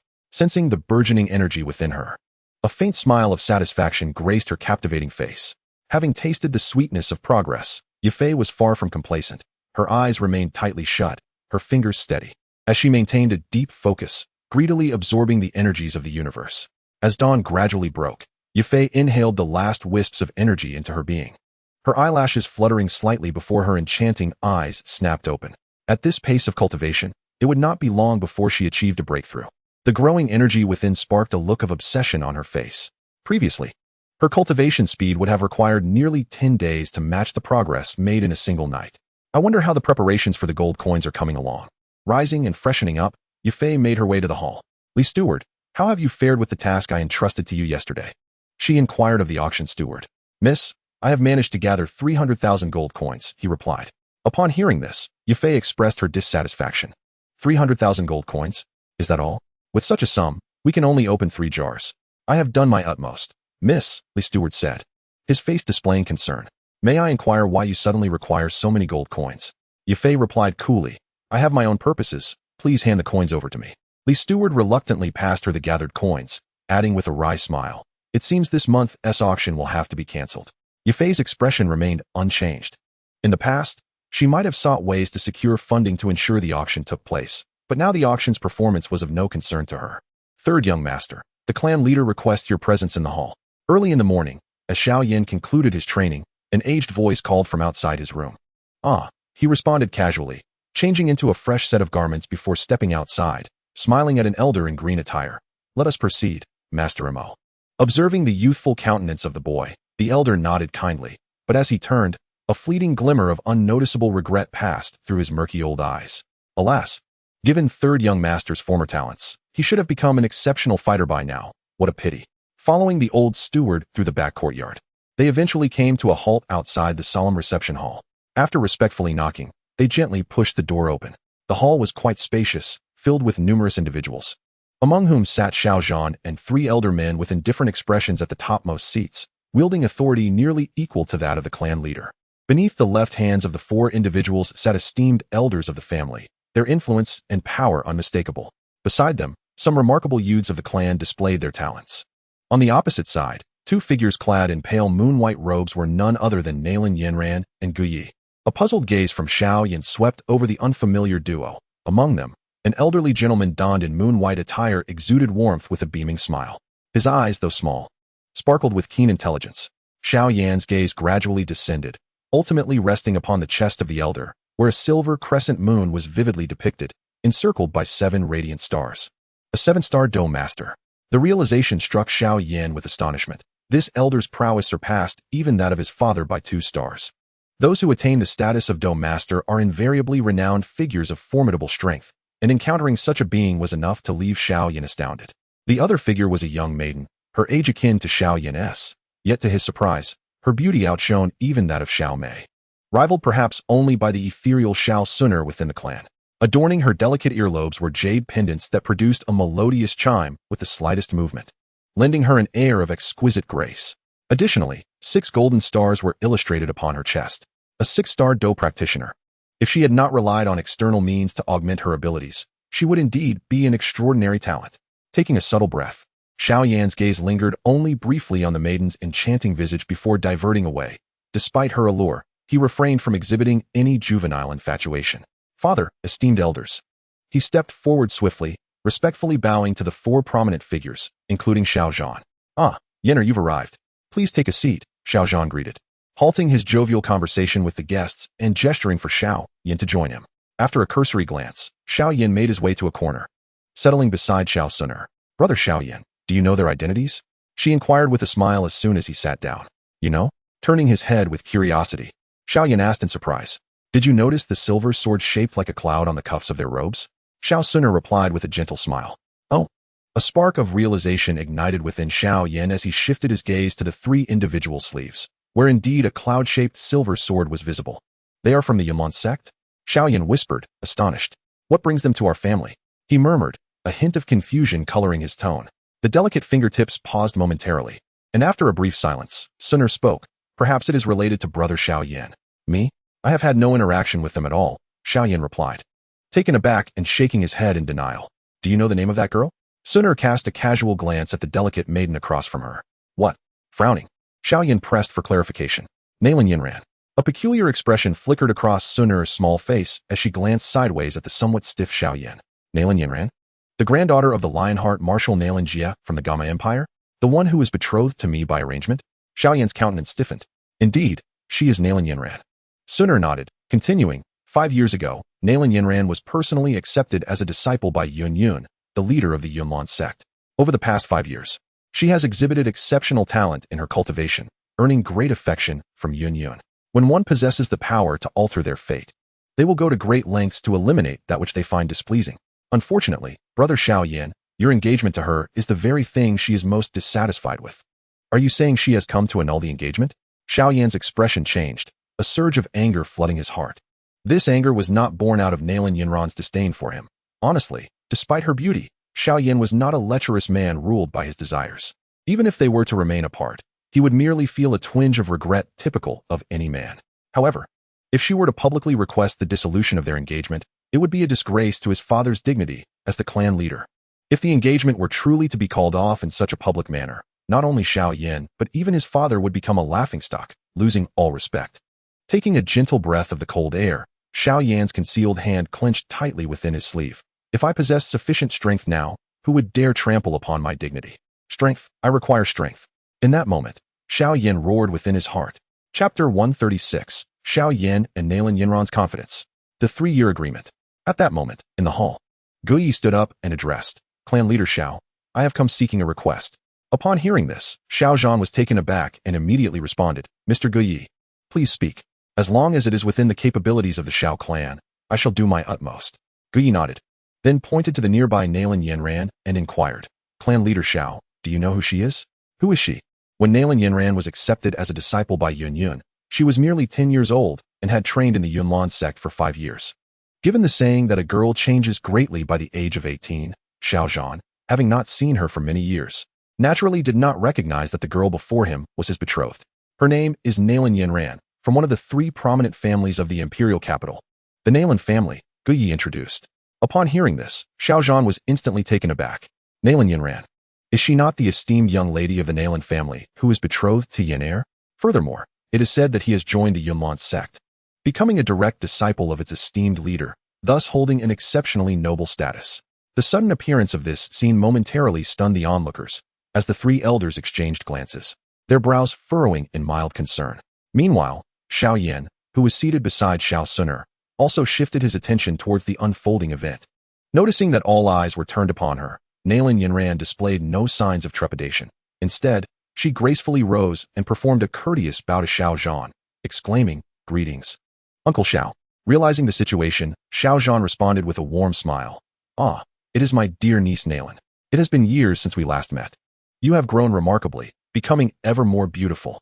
Nalan Yanran offered an elegant smile before returning to her seat. Observing this interaction, Dou Qi wasted no time and stepped forward. Addressing the matter directly, "Patriarch Xiao, I have come regarding Yanran. If I have caused any offense, I kindly ask for your forgiveness." Upon hearing this, Xiao Zhan appeared momentarily taken aback, then seemed to recollect something, his expression shifting slightly as he hastily replied, "Mr. Gu, please feel free to speak." "Haha. My dear niece Nalan, I had heard of your acceptance as a disciple under Lady Yun Yun.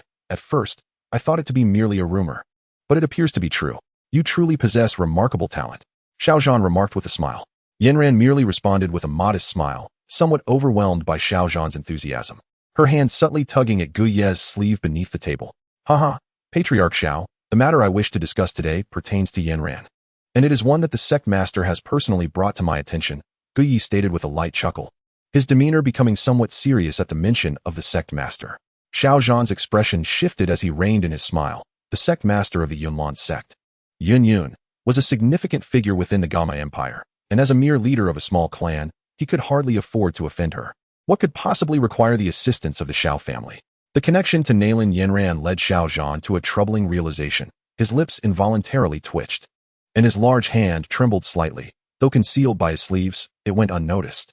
Suppressing the rising anger within, he spoke, his voice quavering slightly. "Mr. Gu, please proceed." Coughing lightly, Gu Ye's expression turned awkward for a moment, but recalling the sect master's affection for Nalan Yanran, he gritted his teeth and continued, "Patriarch Xiao, as you know, the Yunlan sect enforces strict discipline, and the sect master holds high expectations for Yanran. In order to facilitate her future cultivation, the sect master, upon learning about her engagement to the Xiao family, wishes to request that you dissolve this betrothal." After a brief hesitation, Gu Yi laid bare the purpose of his visit. Crack! The moment Gu Yi finished speaking, the jade cup in Xiao Zhan's hand shattered into a fine powder. In the hall, the atmosphere was somewhat hushed. The 3 elders above were momentarily taken aback by Gu Ye's words, but after a brief pause, their gazes toward Xiao Zhan were tinged with mockery and derision. "Chief Xiao, I understand that this request may be somewhat unreasonable, yet I implore you to consider the esteemed position of the sect master and annul the engagement," Gu Yi said with a resigned sigh. Xiao Zhan clenched his fists, a faint azure aura gradually enveloping his body, eventually coalescing into a phantasmal lion's head upon his visage. Xiao Clan's supreme technique, Raging Lion's Fury. Level, Intermediate Profound Stage. Observing Xiao Zhan's reaction, Gu Ye's expression grew serious. He positioned himself protectively in front of Nalan Yanran, his hands striking out like eagle's talons. Mountain-splitting palm. A massive palm imprint manifested from Gu Ye's hands, instantly shattering the lion's head that Xiao Zhan had summoned. This was Gu Ye's advanced profound technique, the cloud-splitting palm. Bang! Xiao Zhan was unable to restrain himself and staggered back 2 steps, collapsing onto the chair behind him, his palms slightly numb. This was an advanced profound technique. Indeed, the Yunlan sect, even a mere outer sect steward, wielded such formidable skills. Astonished, Xiao Zhan then turned his indifferent gaze toward the silent Nalan Yanran, his voice hoarse as he remarked, "Nalan niece, such fortitude. Nalan Su must be quite fortunate to have a daughter like you." At his words, Nalan Yanran furrowed her brow, remaining silent. She was acutely aware that her decision to withdraw from the engagement was a profound insult. However, she could not accept a preordained union with someone she had never interacted with. It was simply beyond her capacity, especially considering her betrothed was a well-known waste. "You are the future sect master of Yunlan, destined to be a formidable figure on the Dou Qi continent. while my son Yin is merely of mediocre talent. Unworthy of your consideration. Noting Nalan Yanran's silence, Xiao casually waved his hand and spoke in a cold tone. Thank you for your understanding, Chief Xiao. At this, Dou Qi was overjoyed, smiling at Xiao. Chief Xiao, the sect master is aware that this request is somewhat impolite. Hence he has instructed me to bring a token of apology. As he spoke, Dou Qi brushed a ring on his finger. An verdant ancient jade box materialized in his hand. Carefully opening the box, a wave of exotic fragrance immediately permeated the hall, invigorating all who inhaled it. The onlookers gasped in astonishment, their bodies jolting as they exclaimed, Qi gathering powder? The purpose of Qi gathering powder was to ensure that a 9th-tier Dou Qi practitioner could successfully condense their Dou Qi vortex with absolute certainty. This extraordinary effect had countless aspiring fighters yearning for it, dreaming of the unattainable. Upon hearing that young Master Xiao had fallen from the realm of fighters, I pondered that the Qi gathering elixir could assist him in reclaiming his pinnacle. At that moment, the hall was enveloped in envy. The youthful lads and lasses gazed at the elixir, licking their lips, their eyes fixated on the ornate box. Mr. Dou Qi, perhaps you should retract the elixir. We may not acquiesce to today's events. At this juncture, Xiao spoke. The hall fell into silence, all gazes shifting to him. Xiao strode forward, first bowing respectfully to Xiao, then turning to face Nalan Yanran. With a deep breath and a solemn expression, he inquired, Miss Nalan, might I ask if you are aware of the humiliation that a woman's withdrawal from an engagement brings upon the opposing family in the Dou Qi continent? Observing the young man's face, which was now contorted with rage, Nalan Yanran furrowed her brows. A fleeting glance at the suddenly aged Xiao filled her with a twinge of remorse. Biting her cherry lips, she contemplated for a moment, her lively eyes darting before she spoke softly. Today, I acknowledge that I have acted somewhat rashly. For now, I can temporarily withdraw the request to dissolve our engagement. But I require you to agree to a condition. What condition? Xiao inquired with a frown. I can postpone today's demand for 3 years. After 3 years, you shall come to Yunlan's sect to challenge me. If you lose, I shall publicly annul the engagement. By that time, you will have undergone your family's coming-of-age ceremony. So even in defeat, it won't bring too much disgrace to Uncle Xiao. Do you dare accept? Nalan Yanran stated matter-of-factly. If I were to lose then, my father's reputation indeed would remain intact, yet I would forever bear the name of a disgraceful failure, Xiao thought, a sardonic smile creeping onto his face. Filled with indignation, had this proposition been made a mere day prior, despair and humiliation would have consumed him. After all, he was merely a discarded talent of the 3rd tier of Dou Qi, unable to cultivate. How could he possibly rival someone as distinguished as Nalan Yanran? Yet, now his talents had fully restored, and he had the formidable presence of a 9-star Dou Zun and an 8th-rank alchemist, Yao Chun, by his side. Contemplating Yao Chun's promises of earthly tier Dou techniques, heavenly-grade cultivation methods, and the chance to become a revered alchemist, hope flooded Xiao Yan's heart regarding his future. Thus, he felt a surge of confidence in overcoming Nalan Yanran. The Yunlan sect was but a trifling matter in the presence of Yao Chun, the former 9-star Dou Zun. Even the alchemist King Gu he was insignificant before him. With this thought, Xiao gazed at Nalan Yanran, unable to suppress a cold laugh. Nalan Yanran, there is no need for you to adopt such a domineering demeanor. Your desire to annul the engagement stems merely from your belief that I, Xiao, a mere wastrel, am unworthy of a paragon such as yourself. While the Yunlan sect indeed wields great power within the Gamma Empire, do not forget that there are many entities within the Dou Qi continent that surpass even the Yunlan sect. Furthermore, I am still young. I have ample time ahead of me. I became a fighter at the tender age of 12, whereas you, Nalan Yanran, what level of Dou Qi had you attained at that age? Admittedly, I may be a waste at present, yet if I was able to create miracles 3 years ago, what grounds do you have to believe that I cannot rise once more in the years to come? Faced with the girl's aggressive stance, the usually taciturn Xiao finally erupted like a volcano. His youthful face bore a stern expression, and his words left everyone in the hall astonished. Who could have expected that the typically reticent boy possessed such formidable prowess? Miss Nalan, for the sake of old Master Nalan, I advise you to heed my words. 30 years in the east, 30 years in the west. Do not belittle the impoverished youth. Xiao resolute words caused Nalan Yanran to shudder slightly. Well said, do not belittle the impoverished youth. My son, Xiao, is truly extraordinary. At the head of the hall, Xiao's eyes sparkled with pride as he slammed his palms onto the table, causing tea to splash. Nalan Yanran cast a deep glance at the spirited Xiao. Her heart filled with doubt as to why this so-called waste could exude such confidence in surpassing her. Could it be that he possesses some hidden advantage? However, with the Devouring Ancestral Talisman within her, Nalan Yanran felt increasingly assured. With the talisman aiding her, her training speed was unmatched by anyone. A mere Xiao, even if he had some backing, was insignificant in her eyes. What bolstered her confidence the most was the first-level VIP card she held. She anticipated many opportunities to visit the jar shop. Should fortune smile upon her, and she unearth a remarkable treasure, she would soar to greatness. A paltry Xiao was hardly worth her concern. Nalan Yanran regarded Xiao coolly and remarked, "Even if your past talents were unparalleled, the present you is but a waste. Since you are so confident, I shall await the day you surpass me. Today, I shall not press the issue of our annulled engagement, but 3 years hence, I shall be at the Yunlan sect awaiting you. If you possess the ability, let me see how far you can rise. Should you manage to defeat me then, I, Nalan Yanran, will serve you as your slave for life, yielding to your every command. Very well, in 3 years, I, Xiao shall ascend to the Yunlan sect and avenge today as humiliation." With that, Xiao turned and bowed 3 times to Xiao Zhan before swiftly departing the hall. Chapter 137, Blood Bodhi. Upon leaving the hall, Xiao returned directly to his chamber. "Xiao, your burden has now become even greater. The innate talent of that young girl is hardly inferior to yours, and the prospect of surpassing her is no trivial matter." Yao Chun emerged from the ring, a hint of schadenfreude evident on his face, his wrinkled visage resembling a blooming chrysanthemum in that moment. Upon hearing this, Xiao felt a surge of annoyance. "It is precisely because of you that I find myself in this predicament, and yet you dare to revel in my misfortune? If I, Xiao were truly a genius, then how could Nalan Yanran have come to withdraw her marriage proposal?" Witnessing Xiao anger, Yao Chun became somewhat awkward. "Humph, did you not claim to possess a method to swiftly elevate my cultivation?" Xiao coldly retorted, questioning him. In response, Yao Chun pondered for a moment before stating, "In truth, the fastest way to become stronger is something you are already aware of." "I know.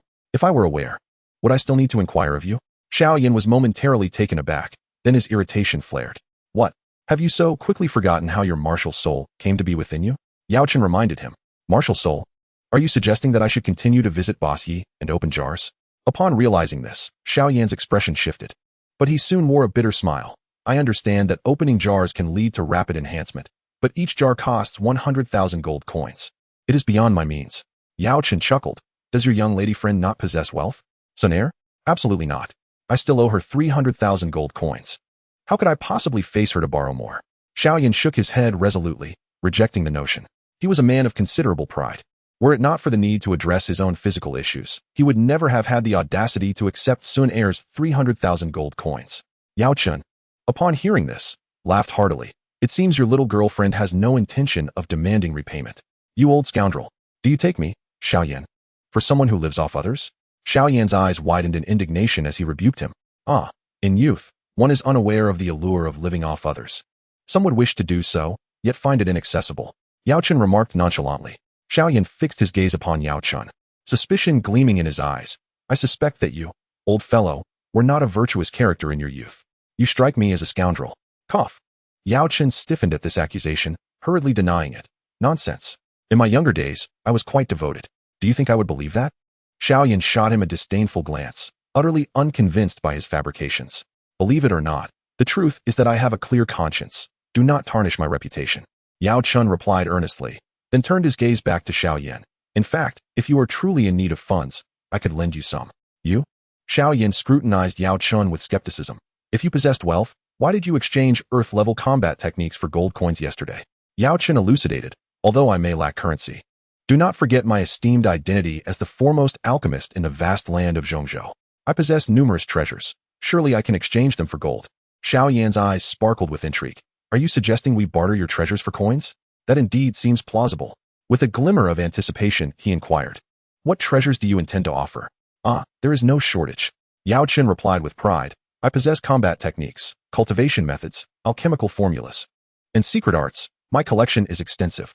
Upon hearing this, Xiao eyes gleamed with excitement. In the bustling market of Wutan City, the owner Yi was roused from his slumber in the pavilion by a loud call. With a flash of golden light in his eyes, he beheld the enchanting Yafei standing at the entrance. She had arrived rather early. In a swift motion, Yi entered the shop and opened the door wide. Yafei, draped in a striking crimson gown, sauntered gracefully into the establishment. "Yi, it's already late in the morning. Why have you yet to open your doors for business? Is this how one manages a shop?" Her mood appeared quite jovial, as she playfully teased Yi upon entering. Yi chuckled, offering no explanation, and queried, "Miss Yafei, have you come early to procure jars?" How unromantic of him, Yafei mused inwardly. Nevertheless, she nodded and produced 300,000 gold coins from her spatial ring, placing them on the counter. "Yi, could you kindly fetch me 3 jars?" Observing this, he collected the coins and waved his hand, summoning 3 jars from the wooden rack. "Might I inquire about the treasures contained within these jars?" Yafei, eyeing the jars on the counter, refrained from opening them immediately, instead allowing a seductive smile to grace her lips as she gazed intently at Yi. To her, it was evident that Yi was aware of the treasures hidden within. Whether you unearth treasures depends solely on your fortune. As for the contents of these jars, that remains a confidential matter of the shop, which I cannot disclose. Yi replied nonchalantly. In response, Yafei shot him a disapproving glance and chose not to press further. After a moment's consideration, she selected a jar and, with a swift motion, struck it with her palm. With a crisp crack, the jar shattered into countless shards, which transformed into brilliant rays of light, obscuring her vision.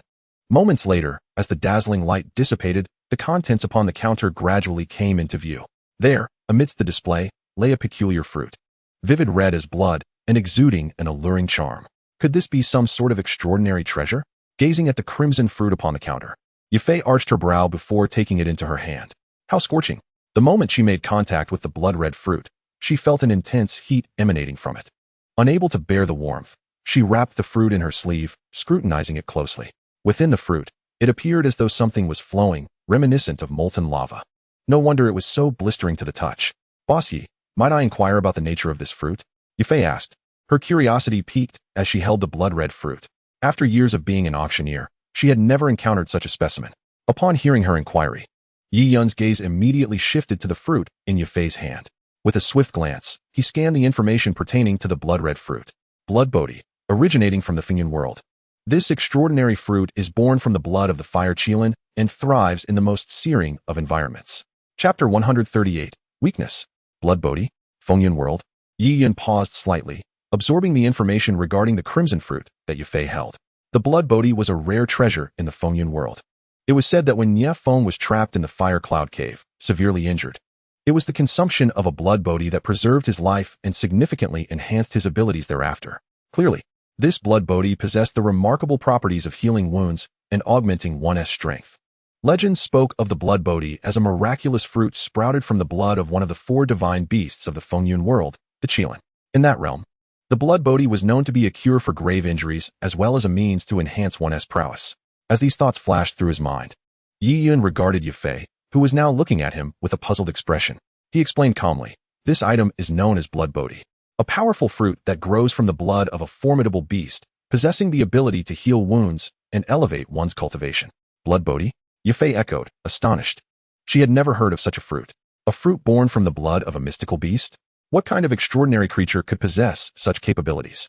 Could it be a legendary high-tier magical beast? With that thought, Yafei looked at the blood bodhi in her hand, her eyes gleaming with fervor. For her at this moment, nothing was more crucial than enhancing her own cultivation. "May I ask, Boss Yi, is this blood bodhi meant to be consumed directly?" Recalling how she had taken the 9-aperture golden pill yesterday, Yafei hesitated, pondering whether this blood bodhi might have an unusual method of consumption as well. In response, Yi Yun nodded slightly. Seeing this, Yafei felt reassured. She carefully wrapped the blood bodhi in her sleeve and gently placed it into her mouth. After placing the blood bodhi in her mouth, the anticipated searing sensation did not manifest. Instead, the blood bodhi melted instantly, transforming into a torrent of warmth that flowed into Yafei's body. The energy contained within the blood bodhi was astonishingly vast, akin to an unceasing flood that left Yafei feeling a tingling sensation on her scalp. The only comfort she found was that this energy was not overwhelming. Rather, it was remarkably pure and gentle, like a gentle stream meandering through her limbs and bones, traversing the remnants of Su Bai's skeletal structure, meridians, and flesh, bestowing upon Yafei an unparalleled sense of ease. Yafei let out a silent sigh of relief and immediately began to circulate her cultivation technique, her body seemingly transforming into a sponge, voraciously absorbing the energy derived from the blood bodhi. This energy fortified her bones, meridians, and flesh, while wisps of energy were refined into fighting spirit, flowing directly into her dantian without requiring her guidance, causing her dantian to expand at a painstakingly slow pace. As she experienced all of this, a radiant smile involuntarily graced Yafei's face. Subsequently, she exhaled contentedly. for it was the first time in her cultivation journey that she felt such profound comfort. Under the influence of the blood bodhi's energy, the fighting spirit accumulated within her reached its zenith, poised to shatter the bottleneck of the 9-star fighter realm. However, a flicker of confusion crossed Yufei's mind. Despite her fighting spirit being at full capacity, why was she still unable to break through? It felt as though an unseen hand was obstructing her path to advancement. What could this mean? Yufei pondered, for after undergoing the transformation of the 9 orifices golden core, her innate talent had undergone a dramatic transformation, and logically, she should not be hindered by the trivial bottleneck of the fighter realm. Go outside to break through, Yiyan interjected, unable to bear the sight any longer. The invincible domain within the shop suppresses anyone from breaking through inside. Outside, Yufei was momentarily taken aback, but at that moment, she was on the cusp of a breakthrough. Feeling a prickling sensation in her dantian. Without considering the deeper implications of Yiyan's words, she promptly stepped outside the shop. Bang! As Yufei emerged, a muffled sound resonated from within her body. Surprise flickered across her face as she exclaimed in disbelief, "I have broken through to the 9-star fighter." However, before she could fully comprehend this development, the lingering power of the blood bodhi continued to circulate, cleansing her body. Soon, the fighting spirit within her dantian became abundant once more. A jolt of realization struck Yufei. Was she truly on the verge of breaking through to the fighter realm today? With this thought, excitement bubbled within her, and she quickly focused her mind, exerting all her strength to surmount the barrier leading to the fighter realm. Bang! Moments later, with a muffled sound resonating from within her, Yufei triumphantly ascended to the Dou Master realm. At this juncture, the medicinal potency of the blood bodhi within her was finally expended. Have I truly broken through to the Dou Master realm? As she reveled in her newfound prowess, Yufei felt as though she were ensnared in a dream. After a brief interval, she regained her composure and gradually returned to the jar shop. "Thank you, bossy," she expressed sincerely as she approached the counter. Yiyan replied nonchalantly, "This is your own fortune. There is no need for thanks." In response, Yufei offered an elegant smile before directing her gaze toward the next jar. She extended her delicate hand and gently tapped one of the jars. Instantly, the jar shattered into countless fragments, releasing an abundance of radiant light that obscured Yufei's vision. After a brief moment, as the light dissipated, a gray scroll appeared amidst the remnants on the counter. A scroll?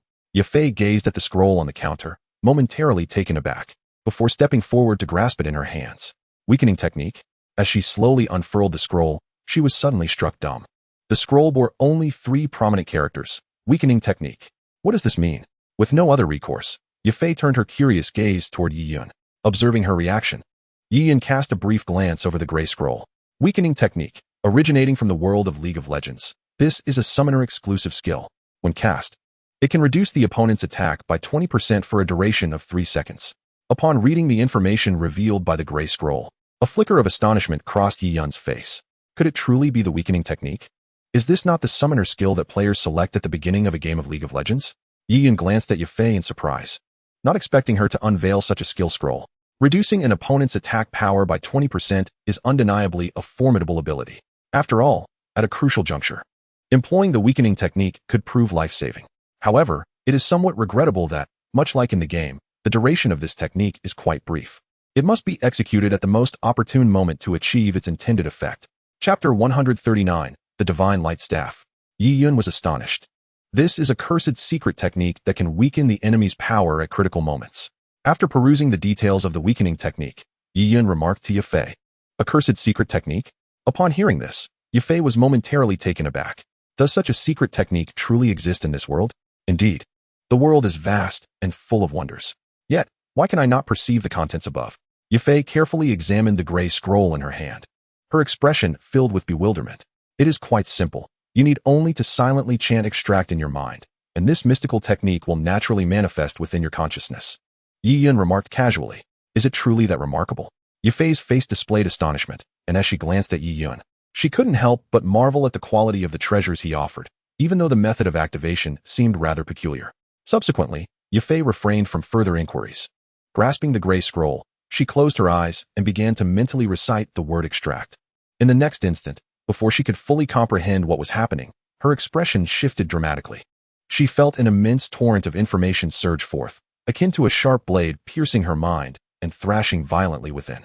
How painful! Yufei couldn't suppress a delicate gasp. Clutching her head as she sank to the ground, her visage contorted in agony. Fortunately, the torment was swift to arrive and equally swift to dissipate, within mere seconds. It vanished. Soon after, a vast array of information flooded into Yafei's consciousness. She dared not hesitate, focusing intently on absorbing this deluge of knowledge. Moments later, she gradually opened her eyes, her exquisite features radiating delight. At this moment, she had completely assimilated a curse technique known as weakening technique, marveling at its extraordinary nature. The ability to diminish another's strength at a critical juncture was something she had never encountered before. Being astute, she instantly grasped the value of this technique. Her heart swelling with joy, this skill could undoubtedly turn the tide in her favor, enabling her to triumph over the formidable. As she contemplated this, an uncontrollable excitement spread across Yafei's face. She couldn't help but cast a glance at Yi Yun, feeling somewhat awestruck. Who exactly is this Yi Yun? How is it that the jars he sells contain such an array of miraculous treasures? Yafei recalled her earlier intention to recruit him into the Meitel family, and a wry smile crept onto her lips. Such a person was beyond her reach. In his eyes, her Meitel family was likely no more significant than an ant. Simultaneously, Yafei found herself curious about Yi Yun's abilities. Given that he could produce such treasures for sale, he must undoubtedly regard them with indifference. Yafei reflected on the 9 apertures golden pill she had unveiled yesterday, the healing potions, and the recently discovered weakening technique. These treasures would surely incite frenzy even among formidable emperor-level experts. Yet, the composed Yi Yun seemed entirely unfazed by them. Yi Yun, may I inquire where you plan to go after departing from Wutan City? Yafei asked, unable to resist the question. Knowing he would only remain in Wutan City for 3 days. Now, she has become utterly enamored with the sensation of discovering treasures emerging from the jars. The thought that if Boss Yi were to depart, she might never experience this thrill again left her feeling hollow, as if she had lost a considerable fortune. In response, Yi Yun offered no explanation, merely stating, everything is destined. After leaving this place, I may appear anywhere on this continent. Upon hearing this, Yafei furrowed her brow, pondering whether Boss Yi was reluctant to disclose his whereabouts. She cast a profound glance at Yi Yun, sensing the unspoken understanding, and redirected her gaze to the counter. There, the last remaining jar awaited her exploration.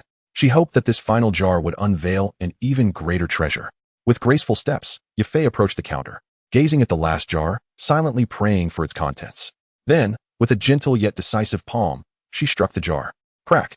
A crisp sound echoed as the jar shattered into countless pieces, transforming into radiant, resplendent light. Moments later, as the brilliance faded, Yafei's eyes were immediately drawn to the counter, brimming with anticipation. What could this be? However, as she discerned the object that had materialized, astonishment washed over her. The item displayed on the counter bore a texture reminiscent of marble and diamond, its streamlined form exuding the essence of modern craftsmanship. It was undeniably exquisite. Curiously, she picked up the object, scrutinizing it in an attempt to glean some insight. Yet, the item in her grasp was entirely foreign to the Dou Qi continent. No matter how she examined it, she could not decipher its nature. After some time spent in futile study, Yafei, in exasperation, resolved to seek Boss Yi's assistance once more. Boss Yi, could you enlighten me regarding this object in my possession? What purpose does it serve? She inquired, her expression one of bewilderment as she looked toward Yi Yun. Upon hearing her, Yi Yun slightly lifted his gaze, focusing on the item she held. Yet, as he recognized it, his pupils involuntarily contracted. Ultraman. In an instant, those 3 words surged into his mind. The object in Yafei's hands was something he was profoundly familiar with. However, it was precisely this familiarity that shook the usually composed Yi Yun to his core. The item in Yafei's grasp featured a design akin to crystal and marble, with an upper section resembling the protective armor of Tiga, and a lower structure resembling a staff. Indeed, what Yafei held was none other than a godlight stick, also known as an Ultraman transformation device. Boss Yi, you have yet to answer my question. As Yi Yun gazed at the object in his hand, he remained silent for an extended period, prompting Yafei to inquire once more. Simultaneously, she couldn't help but speculate whether the treasure she had presented was so extraordinary that even the esteemed Yi boss was taken aback. With this thought, a flicker of joy ignited in Yafei's heart, and she awaited Yi Yun's response with eager anticipation. Upon hearing her words, Yi Yun cast a glance at Yafei, and once he regained his composure, he scrutinized the divine light rod in her grasp. He too harbored uncertainty about its authenticity. What if it were merely a toy? As Yi Yun's gaze scanned the divine light rod, a piece of information swiftly materialized before his eyes. Divine light rod, originating from the world of Ultraman Tiga. It contains immense power of light, enabling one to transform into the giant of light, Tiga. Chapter 140, Yafei's shock. The excitement of Xiao Yan. It is indeed the genuine divine light rod.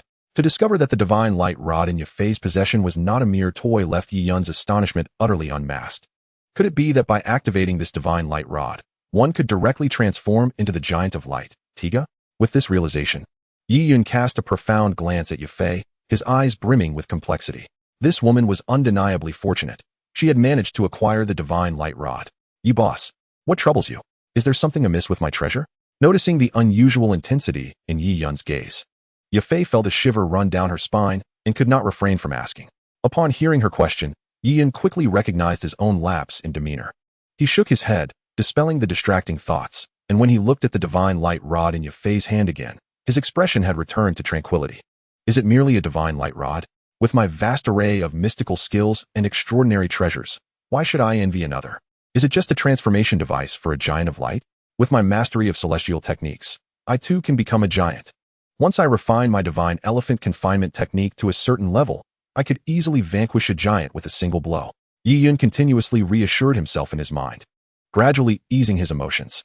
Observing Yafei's somewhat peculiar gaze, he maintained his composure and reverted to his usual indifference. This object is referred to as the divine light rod, a transformation device from the clan of light giants. Yi Yun remarked calmly after glancing at Yafei. Divine light rod? Clan of light giants? Upon hearing the unfamiliar terms that fell from Yi Yun's lips, Yafei was momentarily taken aback, yet her heart surged with profound excitement. Although she could not fully comprehend the implications of Yi Yun's words, the name alone resonated with an air of significance, instantly enveloping her in an inexplicable sense of awe. Upon recalling the astonished expression that had graced Yi Yun's face moments ago, Yafei's heart began to race with excitement. Could it be that she had indeed unearthed something extraordinary? After all, why else would the esteemed Yi boss exhibit such a peculiar reaction? With this thought in mind, she hastily inquired, Yi boss, could you elaborate on the origins of the divine light stick and the giant of light? After a moment of contemplation, Yi Yun slowly began to elucidate. The giant of light hails from a realm known as Earth. This lineage has gained strength by harnessing the power of light. The divine light stick in your possession corresponds to the giant of light, Diga. By activating the divine light stick, you can transform into the giant of light. Once Yi Yun concluded his explanation, Yafei, in utter astonishment, gazed at the divine light stick in her hand. The revelation she had just heard felt both alien and profoundly impactful. Yi Yun nodded and continued. The giants of light were born from the principle of safeguarding humanity. For millions of years, they have defended against monstrous beasts, ensuring the protection of humankind. Observing Yafei, who was now utterly astounded, Yi Yun gently advised, Miss Yafei, when you activate the divine light stick, it is advisable to find an open space. Otherwise, you risk causing unintended harm. In response, Yafei numbly nodded, clearly still engulfed in her overwhelming surprise. After a moment, she regained her composure and, with a beaming face, clutched the divine light stick as if it were a priceless treasure. Yi boss, if I transform into the giant of light, how formidable will my strength be? She asked. Her curiosity piqued. With a smile, Yi Yun replied, once you become the giant of light, you shall discover the extent of your power. Yafei paused, momentarily perplexed, before nodding in vague understanding. Shortly thereafter, with a VIP card in her left hand and the divine light stick firmly grasped in her right, Yafei exited the shop.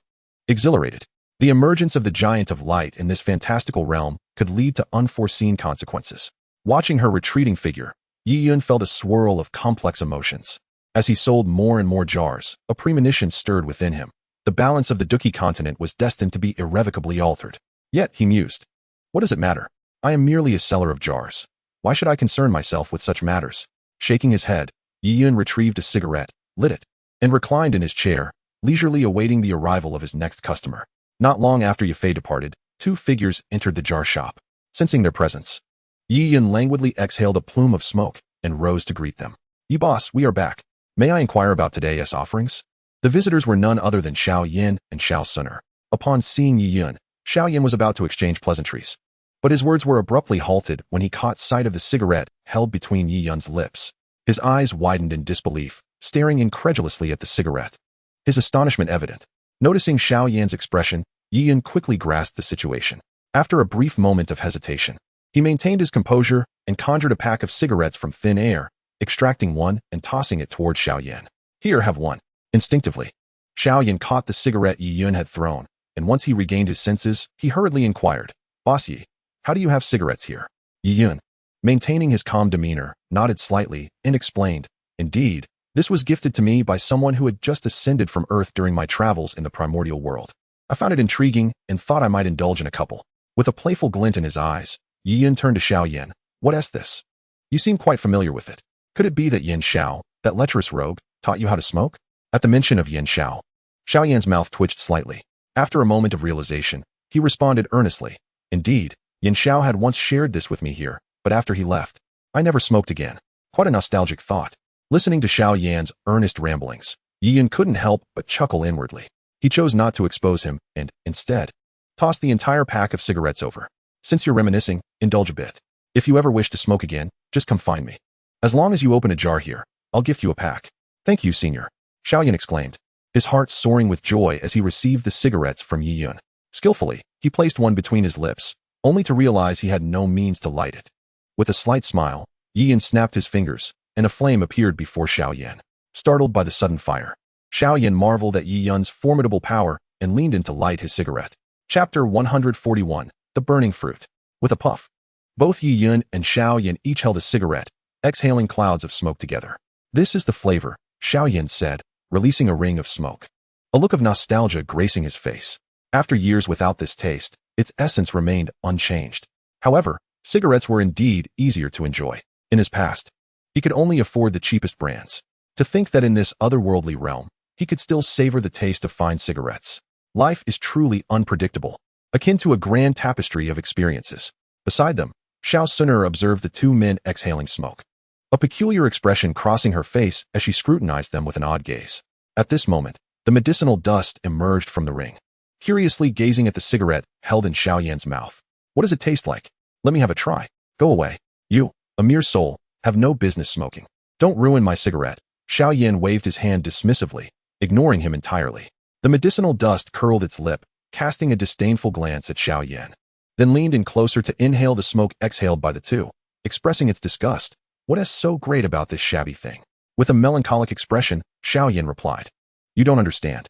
It's not smoke I'm inhaling, it's solitude. Saying this, he pinched the cigarette in his hand and took a deep drag. Smack. Hearing this, the medicinal dust slapped Xiao Yan on the head. Solitude, my foot. Don't forget why you're here.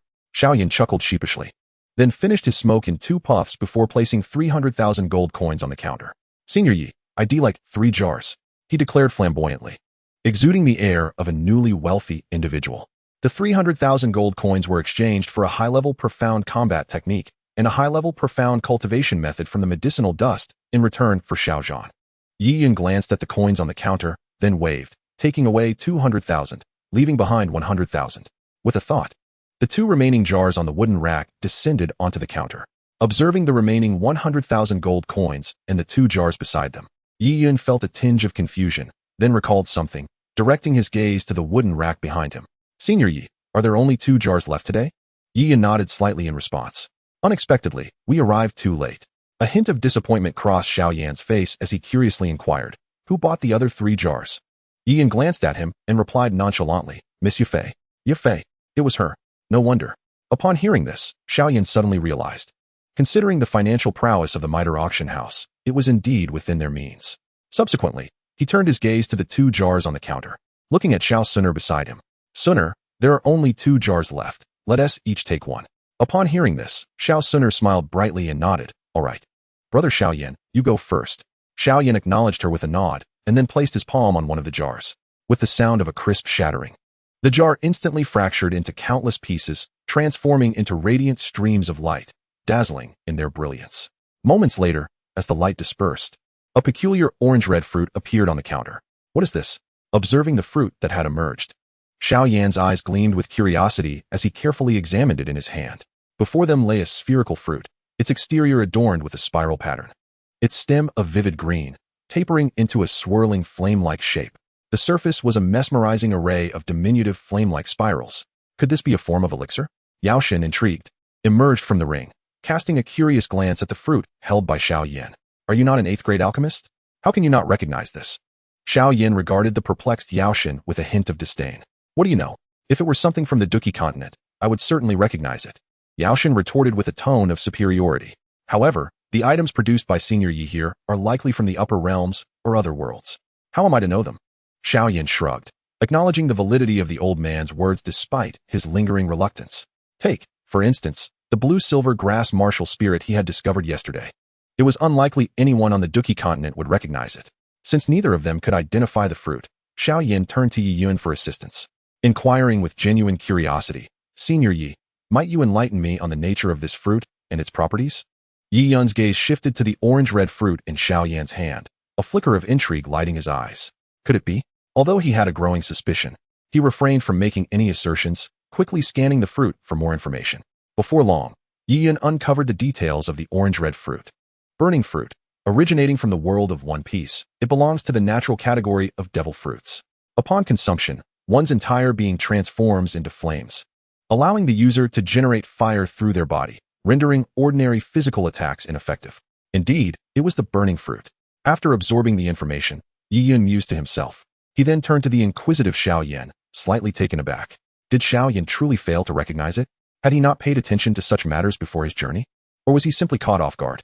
Contemplating this, Yi Yun felt compelled to test the waters. Observing the burning fruit in Xiao Yan's grasp, he spoke softly. "This item is known as the burning fruit." "The burning fruit?" Xiao Yan echoed, momentarily taken aback, a hint of bewilderment crossing his features. What a peculiar name. Seeing Xiao Yan's reaction, Yi Yun became convinced that he had likely never encountered One Piece, nor had he shown much interest in it previously. Otherwise, there would have been some semblance of recognition. Xiao Yan pressed further, "Senior, what specific abilities does the burning fruit possess?" In response, Yi Yun began to elaborate on the fruit's powers. He recalled that consuming the burning fruit would enable the user to transform any part of their body into flames, and even when faced with pure physical attacks that would normally incapacitate them, they could instantaneously reconstruct themselves using fire. The quantity and extent of flames that one can conjure are proportional to the wielder's strength, allowing for the creation of explosions both elementally and physically. Moreover, a consumer of the flame fruit can generate fire from any part of their body. The flames themselves can transform freely into any shape the user desires, be it a fiery net or a blazing fist for attack. Additionally, one can envelop their weapons in flames, bestowing upon them the dual force of blunt attacks and fire. It is also possible to carve a flame passage through explosions or infernos, ensuring the safety of those within. In Chapter 142, the fusion of the flame fruit, as Yi Yun reflected on the abilities bestowed by consuming the flame fruit, he addressed Xiao Yan. Upon ingesting the flame fruit, you shall acquire a formidable mastery over fire. The extent of your journey henceforth will depend on how well you develop this ability. Mastery over fire. Could it be a special power? Upon hearing this, Xiao Yan felt a jolt of surprise, gazing in astonishment at the flame fruit in his hand. After a moment's hesitation, he glanced at Yi Yun and prepared to consume the fruit. "Wait, you should eat it outside," Yi Yun advised. Surprised by this, Xiao Yan pondered if consuming the fruit would create a significant commotion, leading Yi Yun to fear for his shop's safety.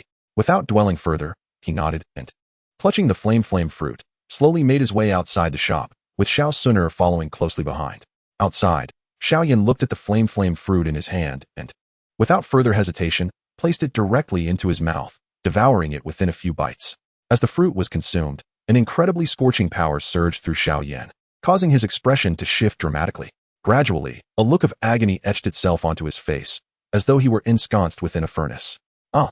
Xiao Yan could not suppress a cry of anguish. Seeing this, Xiao Suner felt a surge of panic, preparing to rush towards him. At that moment, flames erupted around Xiao Yan, transforming him into a being of fire. "Ah!" It seemed as though Xiao Yan was being consumed by the flames, his cries of torment echoing through the air. Xiao Suner, watching in distress, felt tears welling in her eyes. In the next instant, Xiao Yan's screams abruptly ceased. "Brother Xiao Yan! Brother Xiao Yan!" Xiao Suner exclaimed, her eyes wide, scanning for him, only to find his form had completely vanished. "Suner, I am here." Just then, a familiar voice resonated behind Xiao Suner. Upon hearing the voice, she turned around in delight. "Brother Xiao Yan, how have you transformed in such a manner?" As Xiao Suner turned, her gaze fixated on the flame that floated before her, she instinctively swallowed hard, disbelief etched across her delicate features. Such a wondrous ability. Xiao Yan's voice resonated once more, and the hovering flame transformed into a humanoid form. Even in this human shape, flames enveloped Xiao Yan. Yet these flames posed no threat to him, leaving his garments untouched. Feeling the aura emanating from Xiao Yan, Xiao Suner exclaimed, "Brother Xiao Yan, your cultivation." Xiao Yan was momentarily taken aback, only to be astonished to discover that, unbeknownst to him, he had achieved the rank of a 5-star Dou fighter. "Ha ha." Feeling the powerful Dou Qi coursing through him, Xiao could not help but burst into jubilant laughter. Remarkable indeed that such extraordinary fruits exist in this world. Yao Lao's profound gaze turned bewildered. Having traversed the continent for centuries and weathered countless storms, his heart had long been unmoved. Yet, the scene he had just witnessed shattered his worldview. If this spectacle had occurred before a Dou sage or Dou emperor, he would not have lost his composure. For he had yet to reach such heights and remained unaware of the unknown capabilities they might possess. However, this young lad, who barely qualified as a Dou fighter, had obtained abilities that even he, a Dou Zun, did not possess after consuming a single fruit. Young man, can you transform back and forth between flame and human form? Yao Lao inquired, his eyes fixed intently on Xiao. Xiao glanced at Yao Lao and nodded. This sensation is extraordinary. It feels as if I am the fire itself, able to manipulate the flames at will. With that, Xiao twirled his right hand, summoning a blazing fireball into his palm. This flame morphed continuously, shifting into forms of beasts, birds, and dragons. Subsequently, he casually tossed the fireball onto a stone pillar by the roadside. With a thunderous boom, debris flew through the air as the fireball exploded against the pillar, raising dust and stone over a meter high. Just as the flames began to spread, threatening a nearby shop, Xiao inhaled deeply, and the flames obediently surged into his mouth as though commanded. Remarkably, he remained unscathed. Such a marvelous power, such exquisite mastery over fire. Beside him, Xiao Suner stood astonished, her mouth agape in shock. Yao Lao, too, was left in a daze. As a revered figure, he possessed a broader perspective than Xiao Suner. This ability suggested that Xiao was akin to a flame himself. If he were to encounter a, what would ensue? Young man, I observe that the flames you wield are merely a collection of ordinary fire elements. If you could consume a and integrate it within you, your strength would undoubtedly reach terrifying heights, Yao Lao remarked after a moment's contemplation. Beside them, Xiao Suner, upon hearing the conversation, cast a surprised glance at Yao Lao and then remarked, Brother Xiao, he speaks with reason. If you possess such an ability to master a unique flame, your strength will undoubtedly be greatly enhanced. Unique flames? What are unique flames? Hearing this, a flicker of curiosity ignited in Xiao eyes, as he had never encountered any information regarding unique flames. With both of them suggesting this, he felt a profound sense of confusion. In response, Yao Qin glanced at Xiao and began to elucidate. Within this world, there exist certain extraordinary flames, perhaps those carried by celestial meteors, or the magma fire forged deep within volcanoes over countless years. These unique flames possess a potency that far exceeds that of flames conjured through conventional fire-based techniques. When utilized in alchemy, they can significantly enhance the efficacy of medicinal pills. However, these extraordinary flames are notoriously wild and rarely encountered. Even when one does come across them, it is exceedingly challenging to subdue them for personal use. Many alchemists spend their entire lives in search of unique flames, only to find their endeavors fruitless. After all, to control a unique flame, one must draw it into their own body. Yet these flames are inherently destructive and chaotic. Even the sturdiest of metals cannot withstand their onslaught, let alone the fragile flesh of a human being, which would be akin to self-immolation. Thus, only a fortunate few, through serendipitous circumstances, manage to refine a small portion of unique flame and cultivate it as their own fire seed. Without exception, these individuals are the elite within the alchemical realm. Nonetheless, the allure of unique flames remains immense for alchemists. Consequently, the alchemical community on the Dou Qi continent has compiled a unique flame ranking, which comprises 23 distinct types. At this juncture, Yao Qin proudly raised his head, stating, The Bone Spirit Cold Fire I once obtained ranks 11th. It is not merely a flicker of flame, but a complete unique flame. Chapter 143, Supreme Bone. You possess unique flames? Show me, I wish to witness their power, Xiao inquired, his face alight with curiosity as he turned to Yao Qin. Upon hearing this, Yao Qin's expression stiffened, and he glanced at Yi Yun within the shop before murmuring, I offended Elder Yi yesterday, and my unique flames have since been stripped away. Stripped away? Xiao Yin immediately recalled the scene from yesterday when Yao Qin was scorched by the silvery flames and cast a sympathetic look in his direction. However, he thought to himself that Yao Qin had brought this upon himself. Of all people to offend, he dared to provoke Elder Yi. It was fortunate that he had retained his life. Losing unique flames was a relatively lenient consequence, considering the circumstances. At that moment, Xiao Suner interjected, Brother Xiao, I possess unique flames. You have unique flames? Xiao exclaimed, astonished as he turned to Xiao Suner. A spark of realization crossed his eyes. He understood that the events of the previous day revealed the remarkable origins of the girl before him. Possessing seems to be quite an extraordinary matter. Xiao Suner nodded, then slowly extended her palm. In an instant, a wisp of golden flame suddenly surged forth from her hand. With the emergence of the golden fire, an intense heat rapidly spread, distorting the very space surrounding the flames as if it were ablaze. Observing the flames in Xiao Suner's palm, Yao Chen's pupils constricted. Golden Emperor's heaven-burning flame. The Golden Emperor's heaven-burning flame? What kind of fire is this? Hearing Yao Chen's words, Xiao Yan inquired with a hint of confusion. Yao Chen explained, the Golden Emperor's heaven-burning flame ranks fourth on the, possessing boundless power and extreme dominance. Fourth on the. Xiao Yan gazed in astonishment at the Golden Emperor's heaven-burning flame in Xiao Suner's hand. Could this golden flame truly be so formidable? If I were to refine such a powerful and merge it with myself, coupled with my current mastery over flame control, then it would be. The mere thought of this made Xiao Yan's heart race with excitement. Yao Lao, do you know where it can be found? Xiao Yan's gaze turned fervent as he looked at Yao Chun. In response, Yao Chun pondered for a moment before replying. I once sensed the presence of in the Tagar Desert. The Tagar Desert? Upon hearing this, Xiao Yan's face lit up with exhilaration, his eyes sparkling with anticipation. You should first enhance your strength. The Tagar Desert is the territory of the Serpent people. With your current abilities, entering the Tagar Desert would likely lead to certain doom. Observing Xiao Yan's excited demeanor, Yao Chen could not help but dampen his enthusiasm.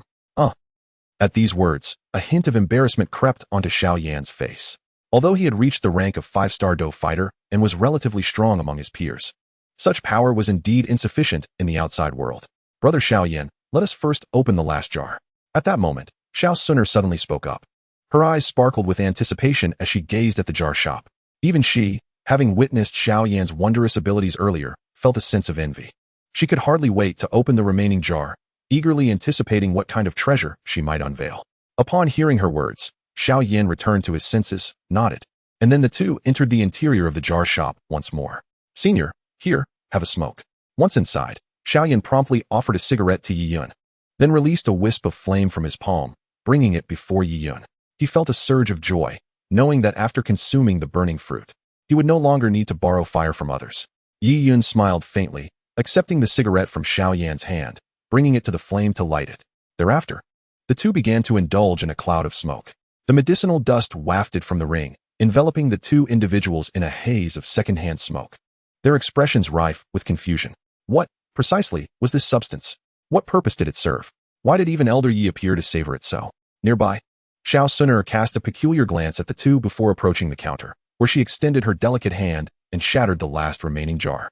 With a resounding crash, the jar splintered into countless fragments. In the wake of its destruction, a radiant glow emanated from the shards, obscuring the vision of all present.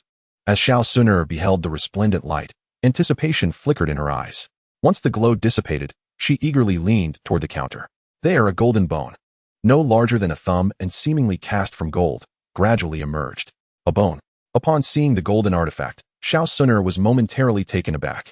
What kind of bone was this? Intrigued, she grasped the golden bone in her hand, noting the intricate golden runes that adorned its surface, lending it an air of profound mystery. This bone was undoubtedly extraordinary. Although Xiao Suner could not discern its origins, the instant she held it, she felt an undeniable sense of its uniqueness. A golden bone. At that moment, Xiao Yan, who had been exhaling smoke, noticed the golden object in Xiao Suner's hand and expressed his curiosity. Suner, do you know what kind of bone this is? Xiao Suner shook her head. Despite her noble lineage and extensive experience, she had never encountered such a golden bone. Perceiving her bewilderment, Xiao Yan turned to Elder Yi, inquiring, Elder Yi, do you know the origins and significance of this golden bone? Upon hearing this, Yi Yun discarded his cigarette, and directed his gaze toward the golden bone in Xiao Suner's hand. This bone. The moment Yi Yun laid eyes on it, a flicker of surprise crossed his mind. He immediately recognized its exceptional nature. Even the golden runes inscribed upon it struck him as enigmatic. Suddenly, a realization dawned upon him, causing his pupils to constrict. Could it be? Yi Yun glanced at Xiao Suner, his heart racing with unease. If this bone truly was what he suspected, it would represent an extraordinary fortune for Xiao Suner. Without further hesitation, Yi Yun focused intently on the golden bone, eager to uncover its full significance. Supreme bone. Originating from the perfect world, this extraordinary bone bestows upon its possessor a remarkable ability, granting them the power to stand alongside ancient divine beasts. Those who possess this bone are destined to be the supreme beings of humanity. Furthermore, the supreme bone possesses capabilities such as enhancing physical constitution, healing injuries, and augmenting resistance. Chapter 144. The transplantation of the supreme bone. The fear of Xiao Suner. It is indeed the supreme bone. Upon perusing the information regarding the golden bone in Xiao Suner's hand, Yi Yun's expression shifted dramatically. This golden bone is none other than the illustrious supreme bone. Having comprehended its value within the perfect world, Yi Yun understood that even amidst the throngs of formidable beings, the supreme bone shines exceptionally bright. Senior, could there be something amiss with this golden bone? Observing the subtle change in Yi Yun's demeanor, Xiao Yin could not suppress his curiosity. It was the first time he had witnessed such a hint of astonishment on Yi Yun's face. Could it be that this golden bone is extraordinary? In an instant, such thoughts flickered through Xiao Yin's mind. It is worth noting that even when he previously showcased the flame fruit, Yi Yun remained unfazed and indifferent. Now, however, he exhibited a look of surprise, undoubtedly indicating that the golden bone presented by Suner possesses capabilities surpassing those of his flame fruit. Its worth likely far exceeding that of his own offering. With this realization, Xiao Yin gazed at the golden bone in Xiao Suner's grasp, unable to contain his curiosity. Upon hearing Xiao Yan's words, Yi Yin swiftly regained his composure, the information regarding the supreme bone flashing through his mind. In the original text of Perfect World, the supreme bone held significant weight in the early stages. It is said that children born in the 3000 states have a certain probability of possessing this innate talent. The protagonist, Shao, is naturally endowed with the supreme bone, manifesting as an additional bone on his chest. The innate skill of this supreme bone is the Hand of Heaven, which, when activated, unleashes the celestial calamity light. Akin to invoking the Hand of the Heavens to impose tribulations upon adversaries, a truly terrifying phenomenon. The forms of the supreme bone vary. For instance, Shao's manifests as a bone on his chest, while others in the original narrative may have it represented as hair or blood-congealing hands. Yet, they share a common trait, a profound connection to the body, accompanied by immense energy. Individuals possessing the supreme bone are referred to as the first generation, boasting combat prowess significantly superior to others. It is said that those with the supreme bone have the potential to become supreme beings of their era. Naturally, there are distinctions in the strength of supreme bones, manifested in the density and complexity of the runes, with the most potent supreme bones capable of overpowering others. Additionally, the supreme bone can be transplanted to others, allowing for rebirth through nirvana. However, the transplantation of the supreme bone carries inherent risks, as the original owner may face mortal peril. In the original narrative, when Shao was but a child, his aunt commanded the clan members to transplant his supreme bone into his cousin Shi, nearly leading to his demise. Furthermore, the supreme bone possesses the extraordinary ability of rebirth through nirvana, emerging from such a transformation even more formidable. For instance, after Shao's supreme bone was extracted, it underwent a rebirth, transitioning from the grasp of heavenly hands to the cycle of reincarnation, thereby wielding a crushing superiority over the skills of the heavenly hands. Following the second destruction of Shao's supreme bone, its power evolved from reincarnation into an even more potent force. In addition to inherently bestowing a tremendous divine ability, the supreme bone continuously enhances its owner's physique and heals their injuries, proving to be immensely beneficial. As the myriad details of the supreme bone flickered through his mind, Yi Yun managed to suppress his astonishment and turned his gaze towards Xiao Suner, gradually speaking. The bone you have is known as the supreme bone. Supreme bone? Upon hearing this, Xiao Suner felt a jolt within her. Although she had never encountered anything termed as the supreme bone, the mere association with supreme suggested its extraordinary nature. What kind of bone dares to bear such a name? A sense of shock coursed through her, yet her curiosity towards the golden bone in her hand intensified. Senior, what exactly is the function of this supreme bone? Xiao Suner inquired, her eyes gleaming with curiosity as she looked at Yi Yun. Those who possess the supreme bone are destined to become supreme. Yi Yun responded to Xiao Suner with a calm demeanor. Each supreme bone has its unique role. Your future progression will depend on your own comprehension. Xiao Suner nodded thoughtfully at his words. Then, Senior, how should the supreme bone be integrated? She continued to question. At her inquiry, Yi Yun glanced at her, a faint smile gracing his lips. This supreme bone is not innate, hence it must be transplanted. Transplanted? Xiao Suner gasped. Can bones truly be transplanted? Observing the smile playing on Yi Yun's lips, an inexplicable sense of foreboding washed over her. Suddenly, she recalled the moment when Yafei consumed the 9-orifice golden pill. Could it be that transplanting the supreme bone also necessitates? Then, Yi Yun's words sent a tremor through her heart. To transplant the supreme bone, one must indeed incise the flesh to introduce the supreme bone into the body. Incise the flesh. Xiao Suner felt a shudder run through her, her delicate face turning pale as she hastily placed the supreme bone on the counter, instinctively retreating a step. Beside her, Xiao Yin observed Xiao Suner's fearful expression, feeling a pang of compassion. Yet, glancing at the supreme bone on the counter, he hesitated for a moment before gently advising, "Sooner, enduring hardship is the path to greatness. This supreme bone has an extraordinary origin, and even Senior Yi holds it in such high regard. Once transplanted, the benefits will be immense." Yao Chun gazed at the supreme bone on the counter, a flicker of fervor evident in his eyes. "Little girl, since you have no desire for this supreme bone, why not relinquish it to me?" Xiaoyan shot him a reproachful glare. "What use would a remnant soul like you have for this supreme bone?" Yao Chun chuckled. "Who says it would be of no use? Should I ever have the opportunity to reconstruct my physical form, I could implant this supreme bone within." "You certainly have a vivid imagination," Xiao Yan retorted, casting another irritated look before turning his attention to Xiao Suner. In a gentle tone, he reassured her, "Suner, trust me. Do not be afraid. With Elder Ye's capabilities, everything will be fine." Just yesterday, Miss Yafei was similarly operated on by Elder Yi, and she emerged unscathed. Xiao Yan's words seemed to have a reassuring effect. As Xiao Suner hesitated for a moment, her gaze settling on the tender expression of Xiao Yan, ultimately solidifying her resolve. She approached the counter slowly, positioning herself near Yi Yun, and gently closed her eyes, her voice tinged with a plea. "Please, Elder Yi, be gentle."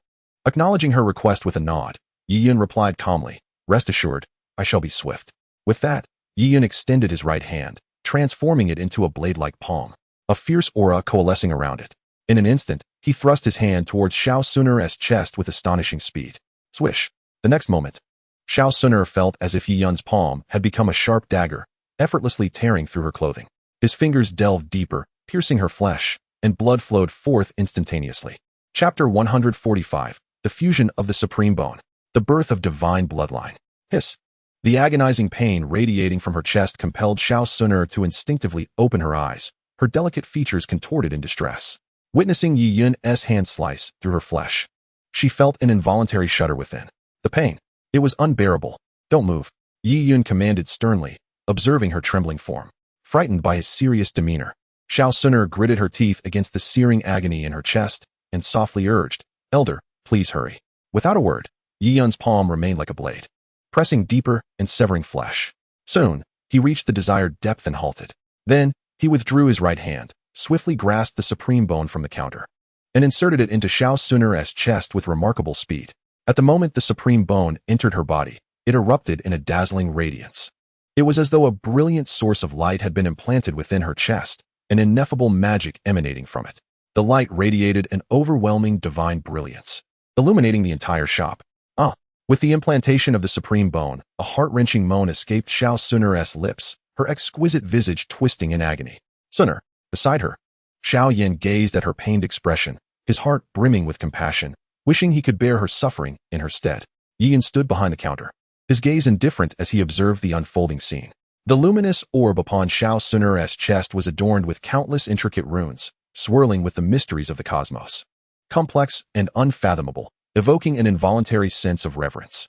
Soon, under the influence of the supreme bone, the wound on Xiao Suner's chest began to visibly heal, gradually vanishing from sight.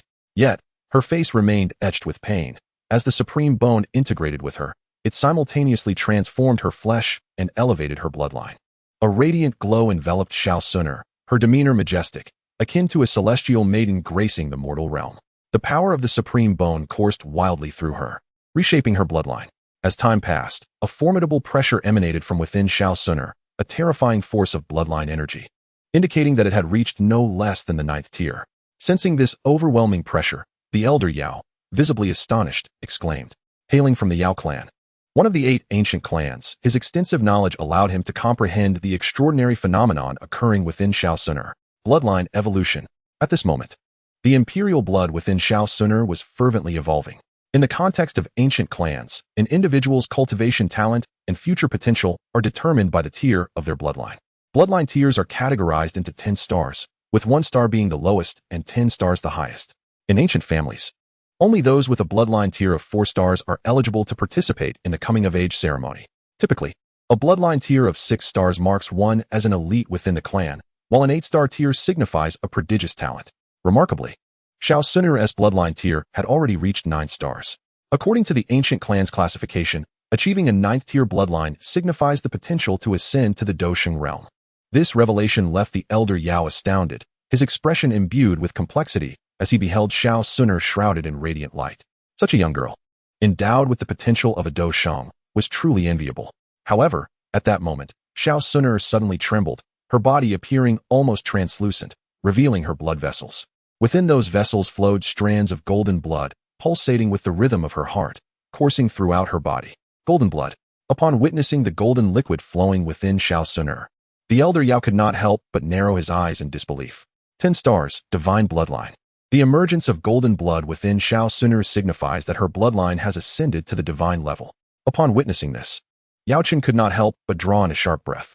A divine bloodline represents the potential to eventually break through to the pinnacle of the 9-star Dou Saint. As Yao Chen gazed at Xiao Suner before him, a tempest of emotions surged within his heart. It seemed that it would not be long before the ancient clan would welcome the birth of a formidable 9-star Dou Saint. Reflecting on the fact that all of this was due to Xiao Suner's fusion with the Supreme Bone, Yao Chen felt an overwhelming astonishment. The Supreme Bone truly lived up to its name. Reaching the peak of the 9-star Dou Saint in such a world of fighting energy could indeed be regarded as a supreme power, unmatched across the realm. After a brief moment, the fusion with the Supreme Bone finally concluded, and Xiao Suner could no longer endure the strain, collapsing into unconsciousness. Fortunately, Xiao Yin was by her side, promptly cradling her in his arms. Suner, he called out anxiously, observing her pallid complexion. Rest assured, the Supreme Bone within her has fully merged. She is not in grave danger, Yi Yun stated calmly. Hearing this, Xiao Yin felt a sense of relief and respectfully thanked Yi Yun. Thank you, esteemed elder, for your assistance. Yi Yun nodded and then began to dismiss them. The jars for today have been sold out. You may take your leave now. With that, Xiao Yin, gazing at the unconscious Xiao Suner in his embrace, felt no desire to linger, offering a respectful farewell to Yi Yun before departing. After Xiao Yin and the others left, Yi Yun saw no need to keep the door open any longer. With a thought, the door closed, and he entered his estate.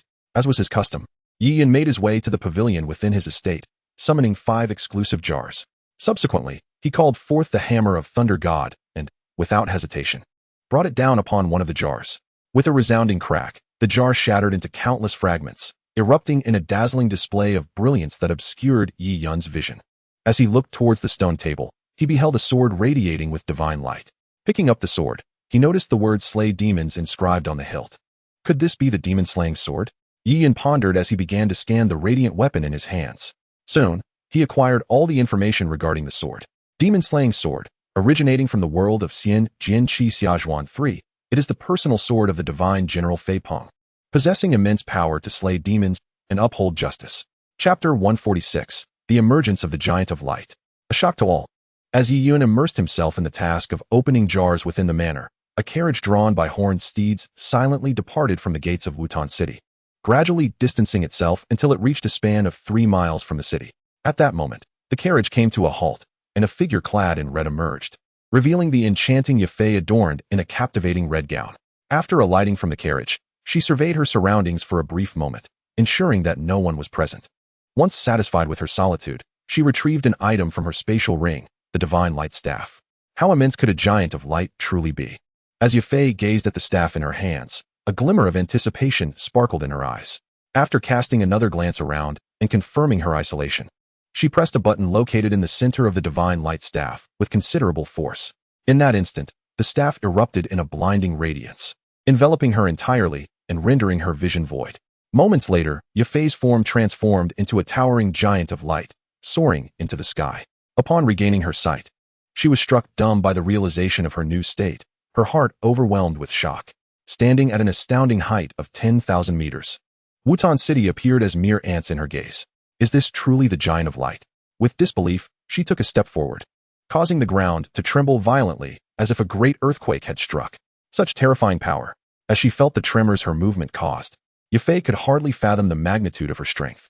It was only now that she comprehended why Yi Yun had advised her to choose an open space for her transformation.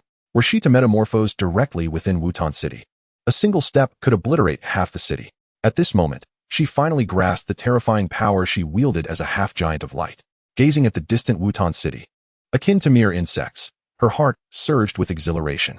With the divine light staff in her possession, who could dare to bully her? Who in this world could stand as her adversary? Just as Yafei reveled in her newfound confidence, a wave of immense information surged into her mind. Caught unawares, she felt this information pierce her consciousness like a sharp blade, relentlessly penetrating and withdrawing. In a moment of anguish, She cradled her head in her hands. Yet, the pain was fleeting, arriving swiftly and departing just as quickly. Once the discomfort vanished, Yafei began to assimilate the information she had just received. Shortly after her transformation, the entire Wutan city erupted in a frenzy. My goodness! Behold, what is that? My heavens, could it be a giant? Or perhaps a deity descending upon us? Everyone, look closely, what manner of being is this? Is it the fabled ancient giant or a legendary god? Shortly after Yafei transformed into the Giant of Light, many inhabitants of Wutan City found themselves captivated by the enormous silhouette on the horizon, their hearts filled with awe as they gathered to discuss their trepidation. Xiao, cradling Xiao sooner in his arms, was making his way towards the Xiao family residence. At that moment, the medicinal spirit within his ring seemed to sense something. Suddenly emerging and floating in the air, its gaze fixed incredulously upon the colossal figure beyond Wutan City. What are you gazing at, old fellow? Xiao inquired, noticing the unusual expression on the medicinal spirit's face. Following its line of sight, he beheld the gigantic form looming before him. What could that be? There, against the skyline outside Wutan City, stood an immense giant, radiating a dazzling light, having seemingly appeared from nowhere. Who can say what it is? The medicinal spirit was awestruck, its mind swirling with tumultuous thoughts. What manner of existence is this? Is it a manifestation of combat prowess or a lineage of power? Could it truly be the resurrection of the ancient giants? However, according to ancient texts, even the ancient giant clan stood only a few dozen meters tall. This was simply impossible. After gazing at the giant for a while, Xiao suddenly felt a sense of recognition. Had he seen such a giant before? It bore a striking resemblance to something from a past life. Perhaps Ultraman? Xiao mused to himself, though he dared not be certain. After all, Ultraman was a figment of fantasy, an entity that could not possibly exist in reality, let alone in this mystical world. With Yafei's transformation into the Giant of Light, she had unwittingly captured the attention of every soul in Wutan City. In every street and alley, atop high towers, countless individuals widened their eyes, marveling at the giant in the distance, eagerly speculating about its origins. Yet, many others felt an overwhelming sense of dread, fearing that the appearance of this giant heralded destruction for Wutan City. In light of this, several individuals of lesser strength hurriedly returned home to gather their belongings, preparing to flee the city. Meanwhile, Yafei, who was receiving information within her mind, remained blissfully unaware that her sudden transformation had set Wutan City abuzz with excitement and fear. Moments later, Yafei finally completed the reception of the information within her mind. It turns out that the body of the Giant of Light can indeed shrink. Reflecting on the information she had just received, Yafei concentrated and her body rapidly diminished in size, ultimately returning to a normal stature. She had truly shrunk, which made things considerably more convenient.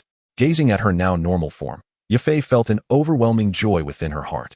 Soon after, she recalled several formidable techniques mastered by the Giant of Light. Zeppelieo Ray. In the next moment, Yafei uttered a low cry, crossing her wrists in front of her before extending them outward to gather energy, then rearranging it into a character shape to release a beam of intense white heat. As her voice echoed, a brilliant ray suddenly erupted from her palms. This dazzling light struck a robust ancient tree, the immense force piercing through it entirely. This was one of Diga's ultimate techniques, which, in the original tale, was used most frequently by Diga. However, due to its significant energy consumption, it was typically reserved as a last resort. This technique could be executed instantaneously, consuming less energy and allowing for a quicker release, albeit with a noticeable decrease in power. Serving as a surprise attack in battle. 147, Xianyuan Sword. Bang. Crack. Outside Wutan City, in a spacious area, a miniature version of the Giant of Light was relentlessly launching attacks in all directions, creating a cacophony of chaos. Moments later, the shrunken Giant of Light finally came to a halt. Yafei surveyed the destruction she had just wrought, feeling an exhilarating thrill coursing through her. Such power was truly in her grasp. It felt as if she were dreaming. In that moment, she had fully embraced the abilities residing within the Giant of Light. Of course, she was also aware of the numerous drawbacks associated with it.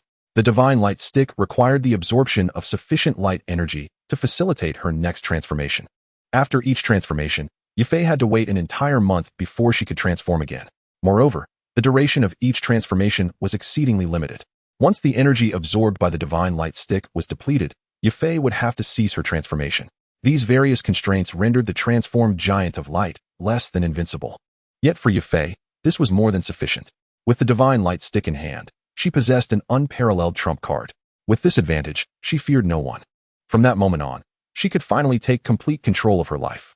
With a mere thought, The giant of light radiated a brilliant glow, and Yafei's figure slowly emerged. Henceforth, no one could force her again. Gripping the divine light stick tightly, a fervent glint sparkled in Yafei's eyes. She would not reveal her identity. The divine light staff shall remain her ultimate trump card. Unless faced with an insurmountable crisis, Yafei has no intention of wielding it. Such a supreme treasure is best kept shrouded in secrecy. Yafei, ever astute, is acutely aware of the dire consequences should the existence of the divine light staff be revealed. Anyone who becomes aware of its miraculous capabilities will undoubtedly be driven to seize it with fervor. After all, even an ordinary individual, upon activating this staff, could, within a brief span, attain the power to dominate the world, a truly terrifying prospect. Contemplating this, Yafei carefully stowed the staff within her spatial ring. She has resolved that, henceforth, unless in a moment of dire need, she shall never resort to the staff to transform. Even in the event of transformation, she would ensure to retreat to a secluded place to discreetly complete the process. The divine light staff shall remain a closely guarded secret, concealed even from her most trusted companions. Casting her gaze about to confirm her solitude, Yafei glanced at the ravaged carriage beneath her feet, which she had inadvertently trampled. With no other option, she set off on foot towards Wutan City. Though the giant of light had vanished, the city was abuzz with speculation. Some individuals, filled with excitement, knelt in reverence, proclaiming the arrival of a divine being, praying for its protection. Others, gripped by fear, believed this to be an ancient giant come to oppress humanity, hastily fleeing the city in dread of its destruction. Old medic, do you not recognize the origin of this giant? Xiao, cradling Xiao sooner in his arms, recalled the visage of the luminous giant and, undeterred, inquired of Yao Chun. Yao Chun, his expression one of bewilderment, shook his head. In all my years, I have never encountered such a being. While ancient texts do recount the existence of a race of ancient giants, they have long since faded from history. Moreover, even those giants described in the text were but a fraction of this terror, towering only a few dozen zhang, nowhere near the monumental height of the giant we just witnessed. Upon hearing this, Xiao furrowed his brow, his mind racing as he envisioned the giant's form, increasingly convinced that it resembled the Ultraman he had encountered in his previous life. Yet, how could this be? How could Ultraman possibly appear in this fantastical realm? Surely, such a notion was absurd. What manner of world had he traversed into? Why did it seem so chaotic? Suddenly, an idea struck him. What of Yi Yun? A peerless powerhouse from other vast worlds, who had ventured to Earth and the primordial world. Could it be that this Ultraman also hailed from Earth? Or perhaps the existence of Ultraman was not confined to Earth alone. In that moment, Xiao Yan's mind was a whirlwind of confusion and perplexity. The giant. Could it possibly be a formidable entity from the higher realms, akin to the esteemed Yi? As Yao Chun gazed in the direction where the luminous giant had vanished, such thoughts inevitably arose within his mind. Despite his long existence, he had never encountered tales of such giants. The only plausible explanation was that this giant hailed from the upper world. Yet, why had there been an influx of beings from the higher realms descending upon the Dou Qi continent? Yao Chun recalled Yi Yun and the mention of the unparalleled seducer, Yin Xiao. They too were from the upper realms. With the addition of this giant, the Dou Qi continent had already witnessed the arrival of 3 powerful entities from the higher realms. One could only wonder if more such beings had also arrived. With this in mind, Yao Chun could not help but sigh. It seems the Dou Qi continent is on the brink of chaos. Meanwhile, Yi Yun remained blissfully unaware of the giant's emergence, engrossed in the act of opening a jar. Shortly after Yi Yun grasped the demon-suppressing sword, the system's notification echoed in his mind. Ding. Congratulations, host. You have acquired the demon-suppressing sword, triggering a 10,000-fold critical hit, resulting in a 10,000-fold reward. The rewards available were: Option 1, 10,000 demon-suppressing swords. Option 2, 1 Xianyuan sword. Before long, 2 options materialized before Yi Yun's eyes. He swiftly scanned them, ultimately fixating on the second option, the Xianyuan sword. To his astonishment, the mere mention of the Xianyuan sword sent a thrill through Yi Yun's heart. The Xianyuan sword was an ancient divine blade, the sword of the Emperor of Humanity, possessing immeasurable might. While the demon-suppressing sword was formidable in its own right, it paled in comparison to the treasured Xianyuan sword of the human race. With this realization, Yi Yun hesitated not for long, his decision crystallizing. He addressed the system, saying, "System, I choose option 2. As soon as his words fell, the demon-suppressing sword in his grasp transformed into an endless stream of sword energy, vanishing into the void. Subsequently, a resplendent golden radiance surged forth, and a magnificent golden ancient sword suddenly materialized in Yi Yun's hand, exuding a potent sword intent. The blade was adorned with various engravings and ancient inscriptions.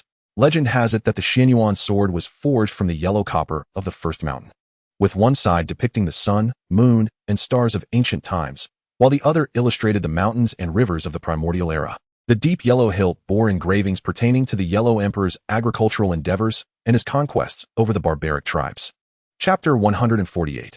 Is this the Fiery Emperor's Dan Sutra? This Fiery Emperor is not the same as the other. With a resounding clang, Yi Yun gripped the Xianyuan sword, slowly drawing it forth, producing a clear and melodious sound of the blade. As he unsheathed the Xianyuan sword, a brilliant golden sword energy erupted forth, sharp and formidable. What a magnificent sword! Yi Yun gazed intently at the Xianyuan sword in his grasp, unable to suppress his admiration. The Xianyuan sword is the legendary ancient blade wielded by the Yellow Emperor, who vanquished the leader of the Jiuli tribe, Xiao, esteemed as the foremost among ancient divine swords. It serves as a formidable weapon against malevolent spirits and demons. This sword is exclusive to the Emperor of Humanity. Hence it is also referred to as the Sword of the Human Sovereign. The origins of the Xianyuan sword are steeped in ancient lore and myth. It is said that this magnificent sword was forged from yellow copper extracted from the first mountain by the celestial deities, who bestowed it upon the Yellow Emperor as the instrument to defeat Xiao. The Xianyuan sword harbors boundless divine power, embodying the essence of an ancient weapon capable of vanquishing demons and evil spirits. With the golden Xianyuan sword in hand, Yi Yun found himself transported into the void in an instant. A soft hum resonated from the blade as he swung it through the emptiness, unleashing several strokes. In an instant, a torrent of razor-sharp golden sword energy surged forth, sweeping through the void with the might of 1,000 armies. As the golden sword energy traversed the space, ripples of disturbance echoed, and the aura of the sword ascended to the heavens.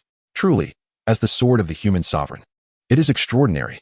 Feeling the tremendous power emanating from the Xianyuan sword, excitement illuminated Yi Yun's countenance. With this sword in his possession, he felt invincible.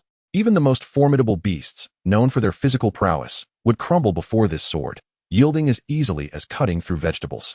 Yi Yun held the knowledge that upon his next journey to the perfect world, he would confront those fearsome beasts once more, with the Xianyuan sword in hand. He could effortlessly reduce them to mere mush. After indulging in the power of the Xianyuan sword, Yi Yun stored it within the confines of the system space. He then swiftly reappeared beneath the pavilion. Seizing the Thunder Goddess hammer, he struck down forcefully upon one of the jars. With a resounding crack, the jar shattered into pieces. Accompanied by a familiar radiance, a scroll emerged upon the stone table. Another scroll? Observing the black scroll that had appeared, Yi Yun pondered whether it was yet another secret technique. He promptly took the scroll into his hands. As he unfurled it, the words Yin Emperor Danjing revealed themselves. The Yin Emperor Danjing? Could it be the alchemical secrets left behind by that illustrious figure? Yi Yun naturally speculated that this referred to the Yin Emperor, who coexisted with the Yellow Emperor. The Yin Emperor, a legendary leader of the ancient Jiang clan, was also known as the Lishan clan and the Shinon clan. It is said that his mother, Rin Si, once wandered Mount Hua, where she beheld a divine dragon, leading to an immediate reaction within her upon returning. She bore the Yin Emperor, born in the stone chambers of Lishan and nurtured by the waters of Jiang. He was endowed with sacred virtues and ruled through the element of fire, thus earning the title of Yin Emperor. The Flame Emperor, known for his remarkable intelligence from a young age, could articulate words by the age of 3 and walk by 5. By the time he reached 3 years old, he was well versed in agricultural practices. Throughout his life, he tirelessly endeavored to benefit the common people, teaching them the art of cultivation, which led to an abundance of food and clothing for the populace. To alleviate their suffering from ailments, he sampled various medicinal herbs, enduring toxicity as many as 70 times in a single day. He also crafted musical instruments, imparting the values of etiquette to the people, earning him lasting acclaim in later generations. His clan initially inhabited the southern regions of present-day Shaanxi, later expanding eastward along the Yellow River, which culminated in a conflict with the Yellow Emperor. In the Battle of Banquan, the Flame Emperor was ultimately defeated by the Yellow Emperor, resulting in the amalgamation of their tribes, thus forming the Huaxia ethnicity. Consequently, the descendants of Huaxia today proudly refer to themselves as the progeny of Yin and Huang. Legend has it that Shen Nong, the divine farmer, experimented with hundreds of herbs and mastered the art of elixirs, leaving behind numerous texts on alchemy. Could it be that the scroll of the Yin Emperor's alchemical scripture in his possession was indeed a legacy from the Flame Emperor? With this thought, Yi Yun's eyes glimmered with anticipation as he scanned the scroll. In the next moment, a piece of information materialized before his eyes. Yin Emperor's alchemical scripture, originating from the world of Dou Qi after Xiao Yan ascended to the position of the Yin Emperor. He compiled a remarkable tome encapsulating his lifelong learning in alchemy. Upon completing the introduction of the Yin Emperor's alchemical scripture, Yi Yun was momentarily stunned. Yin Emperor Xiao? Was there some mistake? His gaze was blank as he looked at the scroll in his hands. It turned out that this Yin Emperor was not the one he initially thought. The Yin Emperor's alchemical scripture actually referred to Xiao. Yi Yun stared at the scroll, speechless, as he struggled to process this revelation. Yin Emperor Xiao it is, I suppose, for after all, Xiao is quite impressive. After a considerable pause, Yi Yun regained his composure, regarding the scroll with a peculiar expression. He had just encountered Xiao in the world of Dou Qi, where Xiao had referred to him as an elder. Yet, unexpectedly, he found himself in possession of the Yin Emperor's alchemical scripture. This sensation was indescribable and felt distinctly odd. Fortunately, Yi Yun was relieved that he still had the system's critical reward at his disposal. If he were to study the alchemical scripture left by Xiao, he would undoubtedly feel a sense of awkwardness. Soon, a system notification echoed in his mind. Ding! Congratulations, host, for acquiring the Yin Emperor's alchemical scripture and triggering a 10,000-fold critical reward. 10,000-fold rewards available for selection. Option 1. 10,000 scrolls of the Yin Emperor's alchemical scripture. Option 2. A scroll of the lower volume of the Chiian alchemical scripture. As these two options appeared before him, Yi Yun's gaze swiftly swept over them, ultimately resting on the second option. The lower volume of the Chiian alchemical scripture? Chiian. Upon seeing the word Chiian, Yi Yun's heart jolted, instantly conjuring numerous associations. Could this Chiian possibly refer to that esteemed figure? In Yi Yun's mind, the figure he speculated about was undoubtedly the revered Taiji Taoist from the primordial world. The mere mention of Taiji brought to his thoughts the three pure ones of the Honghuang realm, who were manifestations of Pangu's primordial spirit, the Supreme Lord Lao, the primordial lord, and the master of the celestial teachings. The Supreme Lord Lao, renowned for his alchemical prowess, was said to possess the ability to forge the legendary 9 Revolutions golden elixir.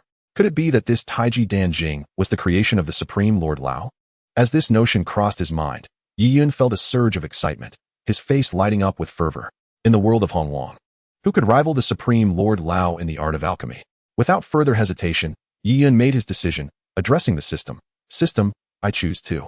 As soon as his words fell, the scroll he held transformed into a black radiance, vanishing into the void. In the next instant, a golden light erupted in the palm of Yi Yun's hand, coalescing into a page of inheritance. Was this the Taiji Danjing? Observing the golden page, Yi Yun could hardly contain his exhilaration. His gaze swept over the page, and in the blink of an eye, a piece of information materialized before his eyes. Taiji Danjing, Volume 2, originating from the Honghuang world, gleaned by the Supreme Lord Lao, containing the supreme essence of alchemical arts. Chapter 149, The Enlightenment of the Void. The Astonishment of Xiao Suner. This truly is the alchemical scripture left behind by the Supreme Lord Lao. Upon reading the information on the golden page, Yi Yun's heart soared with joy. The Supreme Lord Lao was the foremost existence in the realm of alchemy within Honghuang. How could Yi Yun not be thrilled to acquire his alchemical knowledge? Yet, it was a pity that he only possessed the lower volume of the Taiji Danjing. It was evident that the Taiji Danjing was divided into 3 parts, upper, middle, and lower. The lower volume, while invaluable, was certainly inferior to the other 2. Nevertheless, Yi Yun felt a sense of contentment. With his current cultivation level, this single volume was more than sufficient for his needs. Perhaps it would serve him well for an extended period, even to the extent of benefiting him throughout his lifetime. After all, given the Supreme Lord Lao's mastery in the alchemical domain, even the slightest fragment of his teachings could elevate one to great heights. Suppressing his excitement, Yi Yun gazed at the golden page of inheritance in his hand and spoke to the system. System, extract the lower volume of the Taiji Danjing. As soon as he uttered these words, the page in his grasp suddenly radiated a brilliant golden light. In an instant, a golden beam shot forth, penetrating Yi Yun's brow before he could react. The page of inheritance lay quietly in his hand, exuding a subtle metallic luster. At that moment, ancient sounds of the Tao echoed in Yi Yun's mind, resonating like the toll of a great bell, leaving his consciousness momentarily hazy. As countless torrents of information surged forth like a bloody dagger, they cleaved through Yi Yun's consciousness, infiltrating the depths of his mind. After a prolonged moment, an overwhelming fatigue enveloped him, and his legs trembled gently as his awareness gradually returned. With his eyes tightly shut, Yi Yun focused his mind, immersing himself within the myriad streams of information. Seated in tranquility within the pavilion, he resembled a venerable monk in meditation. As time elapsed, a radiant glow suddenly enveloped him, casting an ethereal light that made him appear as if he had descended from the heavens. Time flowed as Yi Yun delved deeper into the insights of the Taiqing Danjing. Unbeknownst to him, night had fallen outside. In the elegant confines of a room in the Xiao family of Wutan City, Xiao Suner slowly awoke from her slumber. What has happened to me? She pondered, sitting up with a flicker of confusion in her beautiful eyes. The events of the day at the shop quickly flooded back to her mind. Instinctively, she glanced at her chest. Parting her garments to reveal the flesh that Yi Yun had wounded earlier, now healed without a trace of scarring. A sigh of relief escaped her lips. Every woman cherishes beauty, and Xiao Suner was no exception, wishing to remain unblemished. Soon after, she recalled the supreme bone she had fused with earlier that day, and she promptly seated herself, centering her thoughts to assess her internal condition. As her consciousness delved within, she beheld a luminous orb firmly embedded in a bone at her chest. Is this the supreme bone? She mused, her eyes sparkling with wonder. Upon noticing the golden blood coursing through her veins, her eyes widened in disbelief, a look of incredulity gracing her features. Golden blood, this signifies a 10-star bloodline. Could it be that I have evolved to a 10-star bloodline? Xiao Suner examined the golden blood within her, feeling as though she were ensnared in a dream. When she was born, her father, the venerable clan leader Gu Yuan, had personally assessed her bloodline rank, which then stood at a mere 8 stars. Although an 8-star bloodline was already regarded as extraordinary within the ancient clan, Xiao Suner, as the daughter of the clan leader, held an unparalleled status. And Gu Yuan harbored great expectations for her. To elevate her bloodline further, he had employed secret methods to infuse her with the clan's ancestral fire. The Golden Emperor's burning sky flame. Should Xiao Suner successfully refine this flame in the future, her bloodline rank would surely ascend to 9 stars. Perhaps even reaching the legendary 10-star divine bloodline. However, the endeavor to refine the Golden Emperor's fiery flame is exceedingly arduous. The process of bloodline evolution is undeniably protracted and immensely challenging.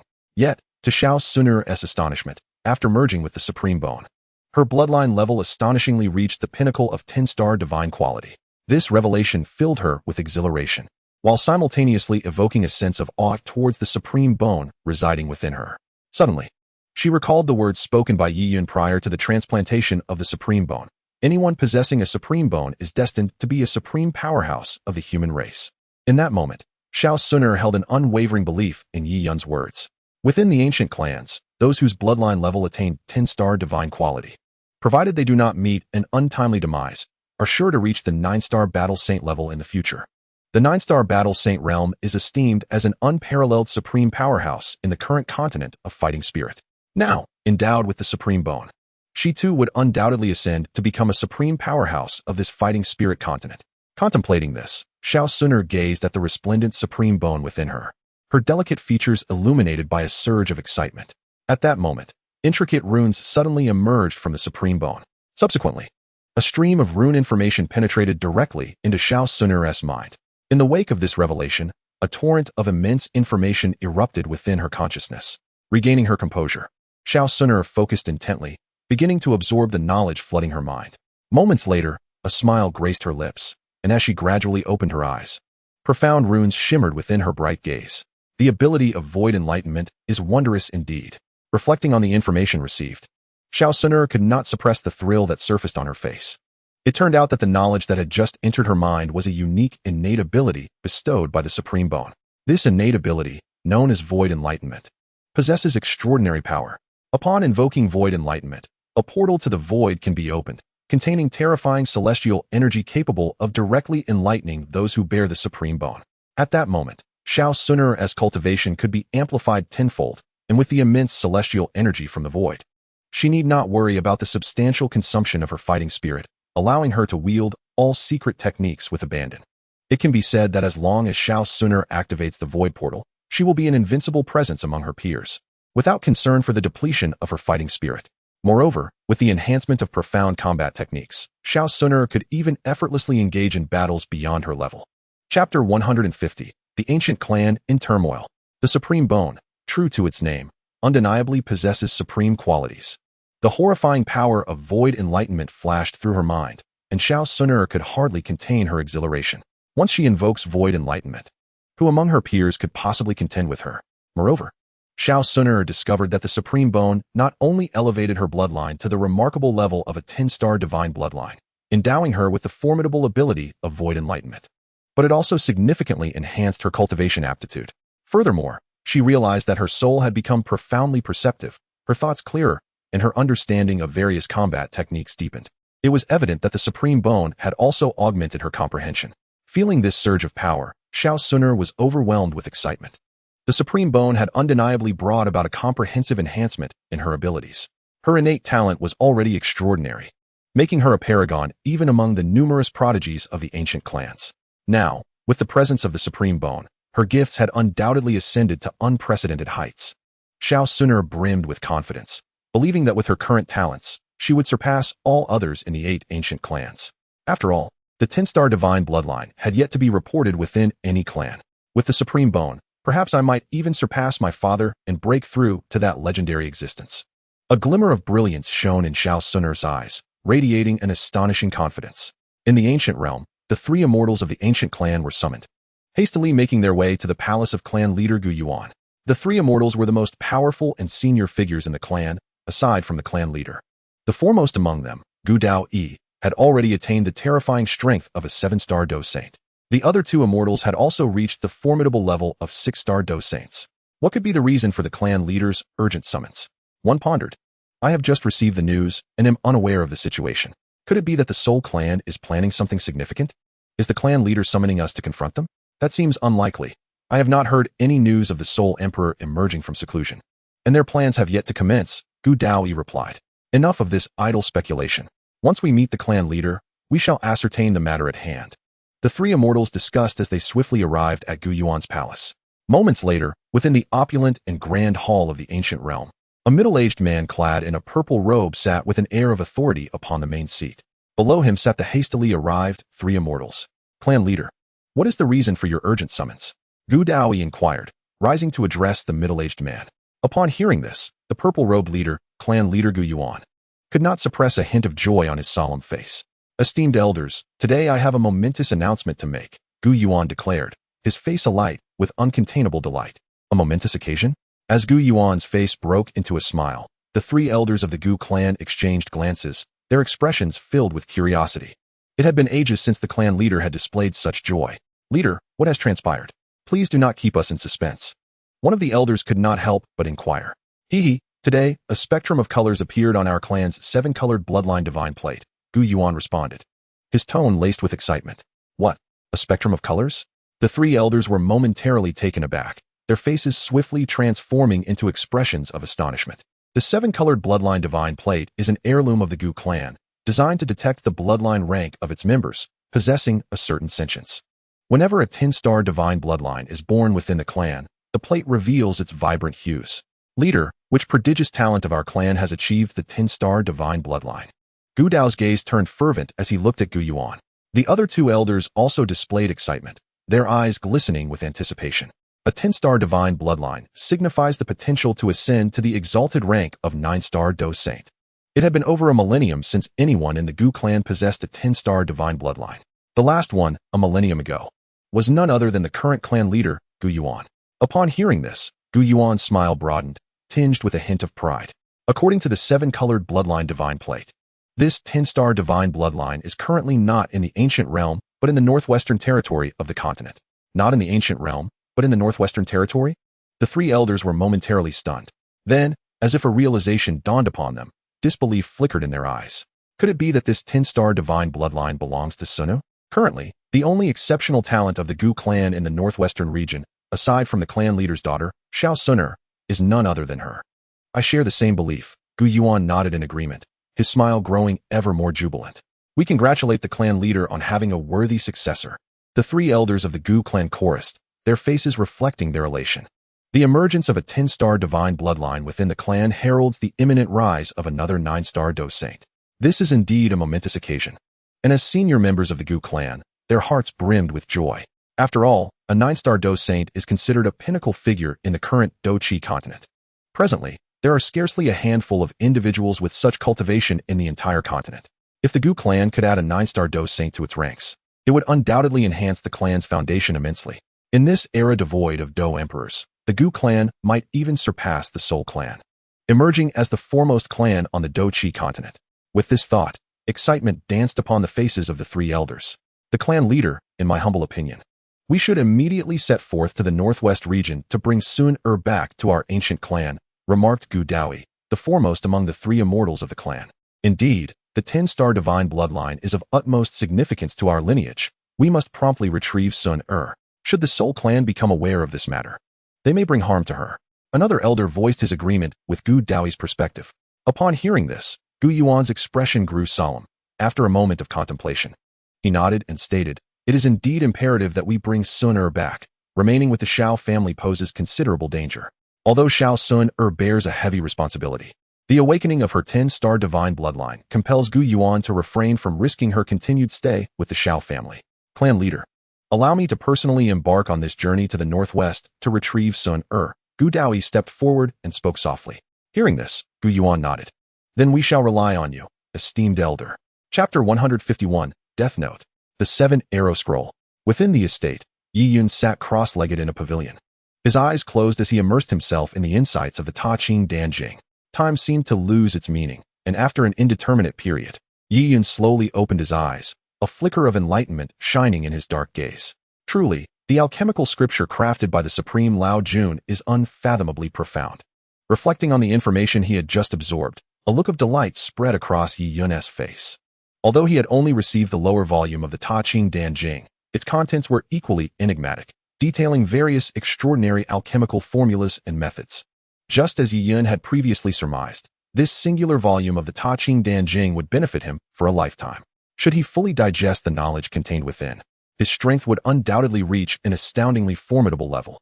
While he might not dominate all realms, he would certainly rank among the pinnacle of powerful beings across dimensions. Even those legendary figures would find themselves challenged by Yi Yun. With a satisfied expression, Yi Yun gradually rose to his feet. His gaze then shifted to the 3 remaining jars upon the stone table, a glimmer of anticipation illuminating his eyes. What extraordinary treasures might these next 3 jars hold for him? Yi Yun picked up the Thunder God hammer from the ground, selected a jar with precision, and brought the hammer down with force. Bang! With a crisp sound of shattering glass, the jar disintegrated into countless particles. Following this, a familiar radiance enveloped Yi Yun's vision, rendering him momentarily lost. As the brilliance faded, Yi Yun's gaze immediately shifted back to the stone table. What is this? A paper manuscript? Upon observing the item revealed upon the stone table, Yi Yun was momentarily taken aback. There lay a black paper notebook. Yi Yun felt a twinge of disappointment. The paper items were merely martial arts manuals, mundane objects devoid of value. Yet, refusing to succumb to despair, he picked up the black notebook resting on the stone table. To his surprise, it appeared to be something other than a martial arts manual. Curiosity piqued, Yi Yun opened the black notebook, revealing 4 prominent characters. Death Note. The sight of these words sent a jolt through his heart. Instantly, a film he had once watched came to mind, also titled Death Note. In that film, there existed a black notebook wherein any name inscribed would result in the person's death the following day. Hence, this black notebook was also known as the Death Note. Could it be that the notebook in his possession was indeed the fabled Death Note from the movie? With this thought, Yi Yun's gaze began to scan the black notebook intently. In the next moment, a piece of information appeared before his eyes. Death Notebook, originating from the world of Death Note. It grants control over life and death. Indeed, this was the very Death Notebook from the cinematic realm of Death Note. After absorbing the information about the black notebook, a flicker of understanding shone in Yi Yun's eyes, soon replaced by a surge of excitement. If any name inscribed within this notebook would meet their demise the next day, did that not mean he could wield power over the lives of others at will? Anyone he deemed unsatisfactory or adversarial, simply inscribing their name would ensure their swift demise. As Yi Yun reveled in his exhilaration, a system notification chimed in his mind. Congratulations, host, on acquiring the Death Notebook. You have triggered a 10,000-fold critical hit, earning a 10,000-fold reward. The rewards presented themselves before him. Option 1, 10,000 Death Notebooks. Option 2, a scroll of the 7 arrow nails. Upon glancing at the options, Yi Yun's eyes swiftly darted, ultimately resting on the second choice. A scroll of the 7 arrow nails? He was momentarily taken aback. Then an overwhelming joy surged within him. The very artifact had emerged. Even without consulting the system's introduction, he was well aware of the significance of this treasure. Anyone who had watched the Investiture of the Gods would remember this peculiar and sinister relic vividly. The 7 arrow nails were a manuscript penned by the Taoist Luya, chronicling a deadly and clandestine technique capable of slaying unseen. During the War of the Gods, the renowned golden immortal Zhao Gongming had met his end via the 7 arrow nails. also known as the Nail-Headed Book. It chronicles the arcane art of the 7 nail arrows.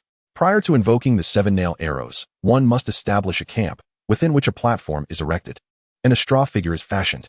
The figure bears the name of the adversary inscribed upon it, with a lamp positioned atop its head and another at its feet. All while footwork is meticulously performed. Charms are inscribed and then incinerated, followed by offerings thrice daily for a total of 21 days. By noon on the 21st day, the adversary's 3 souls and 7 spirits shall be scattered. During the War of the Gods, even formidable figures like Zhao Gongming fell victim to this insidious technique, succumbing without a trace. It can be asserted that the 7 nail arrows, when wielded with malicious intent, are exceedingly lethal and nearly impossible to guard against. As Xian contemplated the 2 choices before him, a decision began to crystallize within his heart. The Death Note appeared to be a powerful tool. Inscribing a name would result in the subject's demise the following day. However, Xian recalled that in the Death Note film, the names inscribed were primarily those of ordinary individuals. This implies that the Death Note is ineffective against those with spiritual cultivation. Therefore, even if Xian were to acquire the Death Note, it would likely prove futile. In stark contrast, the 7 nail arrows possess the capacity to surreptitiously bring down even beings as mighty as Zhao Gongming. The superiority of one over the other is self-evident. With this realization, Xian addressed the system, declaring, "System, I choose option 2. The moment his words fell silent, the black notebook in his hand instantly transformed into a beam of black light and vanished. Subsequently, an eerie black mist surged forth, coalescing in Yi Yun's grasp into a scroll of black manuscript. Is this the 7 nail arrows? As he gazed upon the manuscript, excitement gleamed in Yi Yun's eyes. With this, he could exact retribution on anyone who displeased him. His attention shifted to scanning the manuscript, and in the next instant, information materialized before his eyes. 7 nail arrows, originating from the world of the investiture of the gods. It records the arcane art of the 7 nail arrows, a truly terrifying and malevolent forbidden technique. Then, holding the 7 nail arrows in his hand, Xian spoke to the system. "System, extract the 7 nail arrows technique." As his words resonated, a torrent of information surged within his mind. Sensing a familiar sharp pain in his head, Xian had grown accustomed to such sensations. He immediately focused his mind, fully concentrating on absorbing the knowledge flooding his consciousness.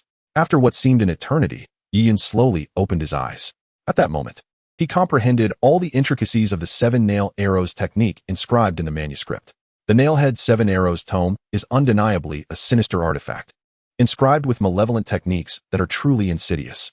Reflecting on the peculiar methods he had just encountered, Yiyun felt a pang of astonishment. Some of the arcane practices detailed within made his scalp tingle with dread, evoking an involuntary shiver. If such techniques were to be wielded against him, would he be able to withstand them? Though he possessed an immortal body, the cruelty of these methods could inflict unending torment.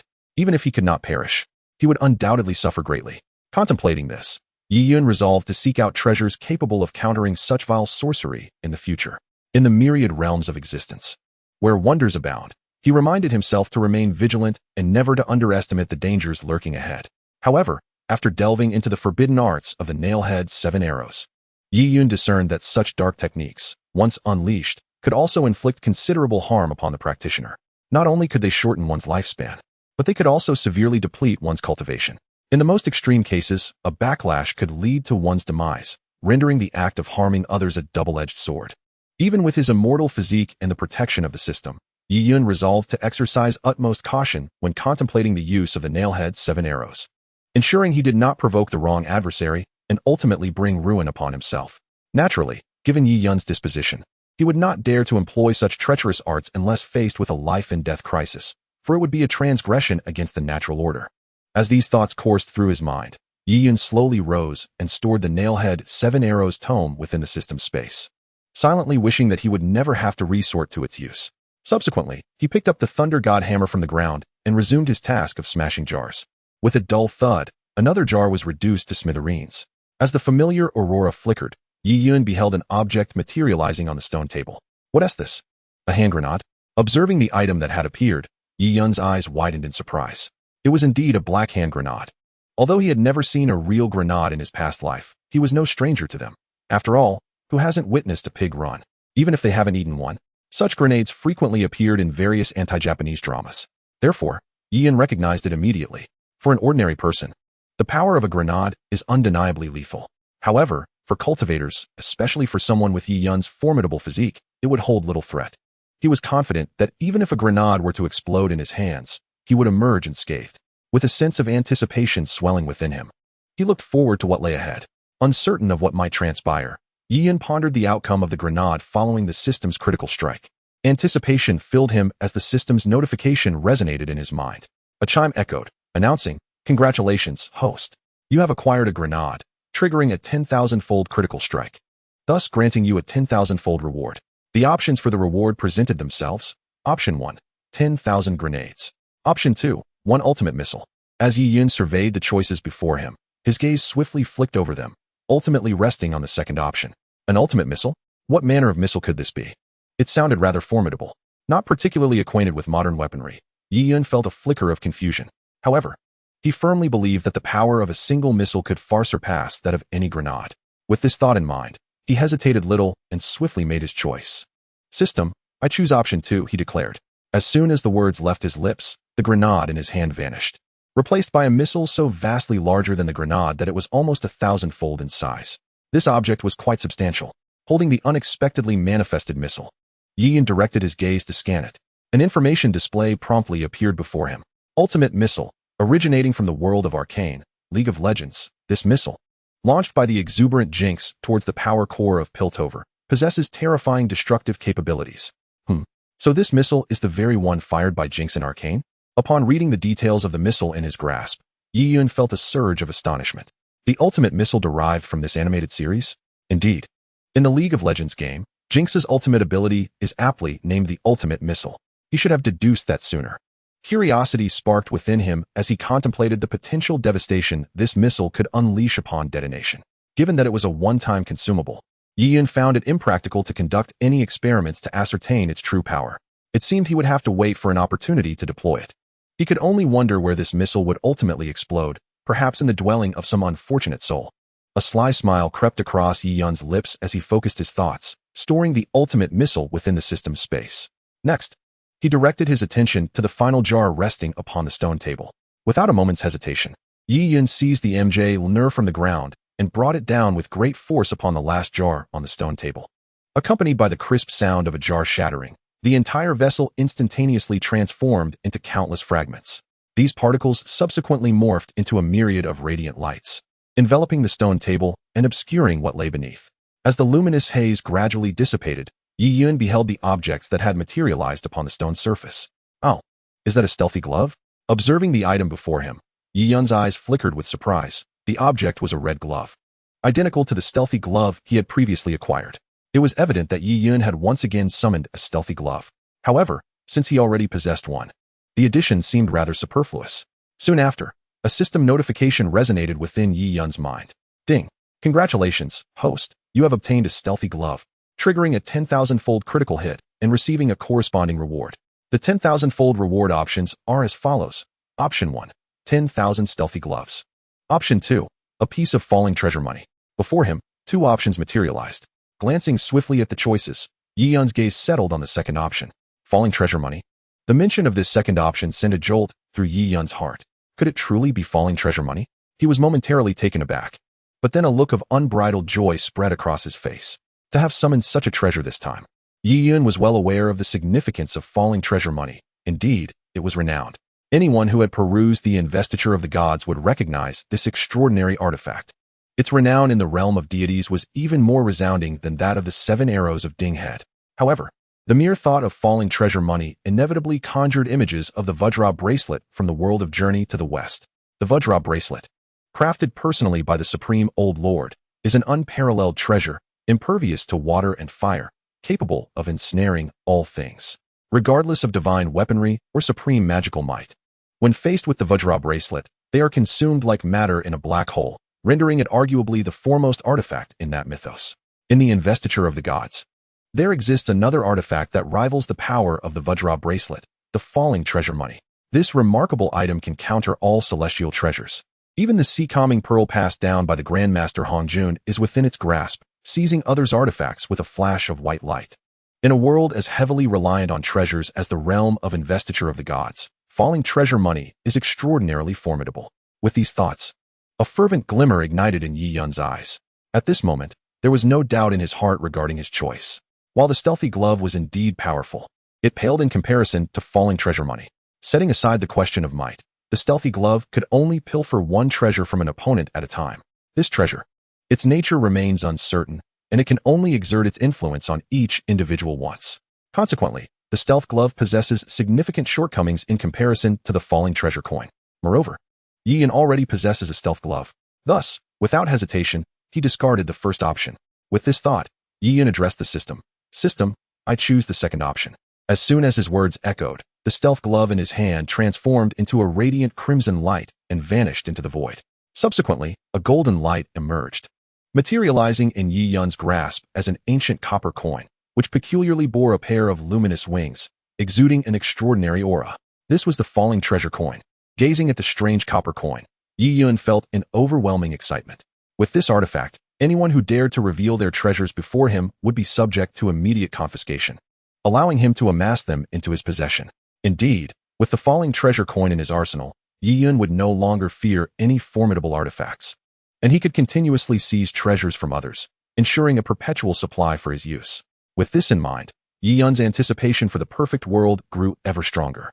After all, in the Dou Qi continent, the concept of artifacts was non-existent. Only weapons were wielded, rendering the falling treasure coin ineffective. Yet, Yiyan recalled that the perfect world housed numerous potent artifacts, such as the sage's artifacts, divine artifacts, and ancient treasures, all of which had been frequently mentioned in the original narrative. While these artifacts were indeed formidable, once Yiyan wielded the falling treasure coin, he would be able to confiscate them all and add them to his collection. This thought brought an expression of intense exhilaration to Yiyan's face. With the falling treasure coin in hand, would not the many treasures of the perfect world be at his mercy? He caressed the falling treasure coin, unable to part with it. At that moment, a beam of golden light suddenly shot forth from the coin, penetrating Yiyan's mind. In an instant, he felt an immense surge of information flooding into his consciousness.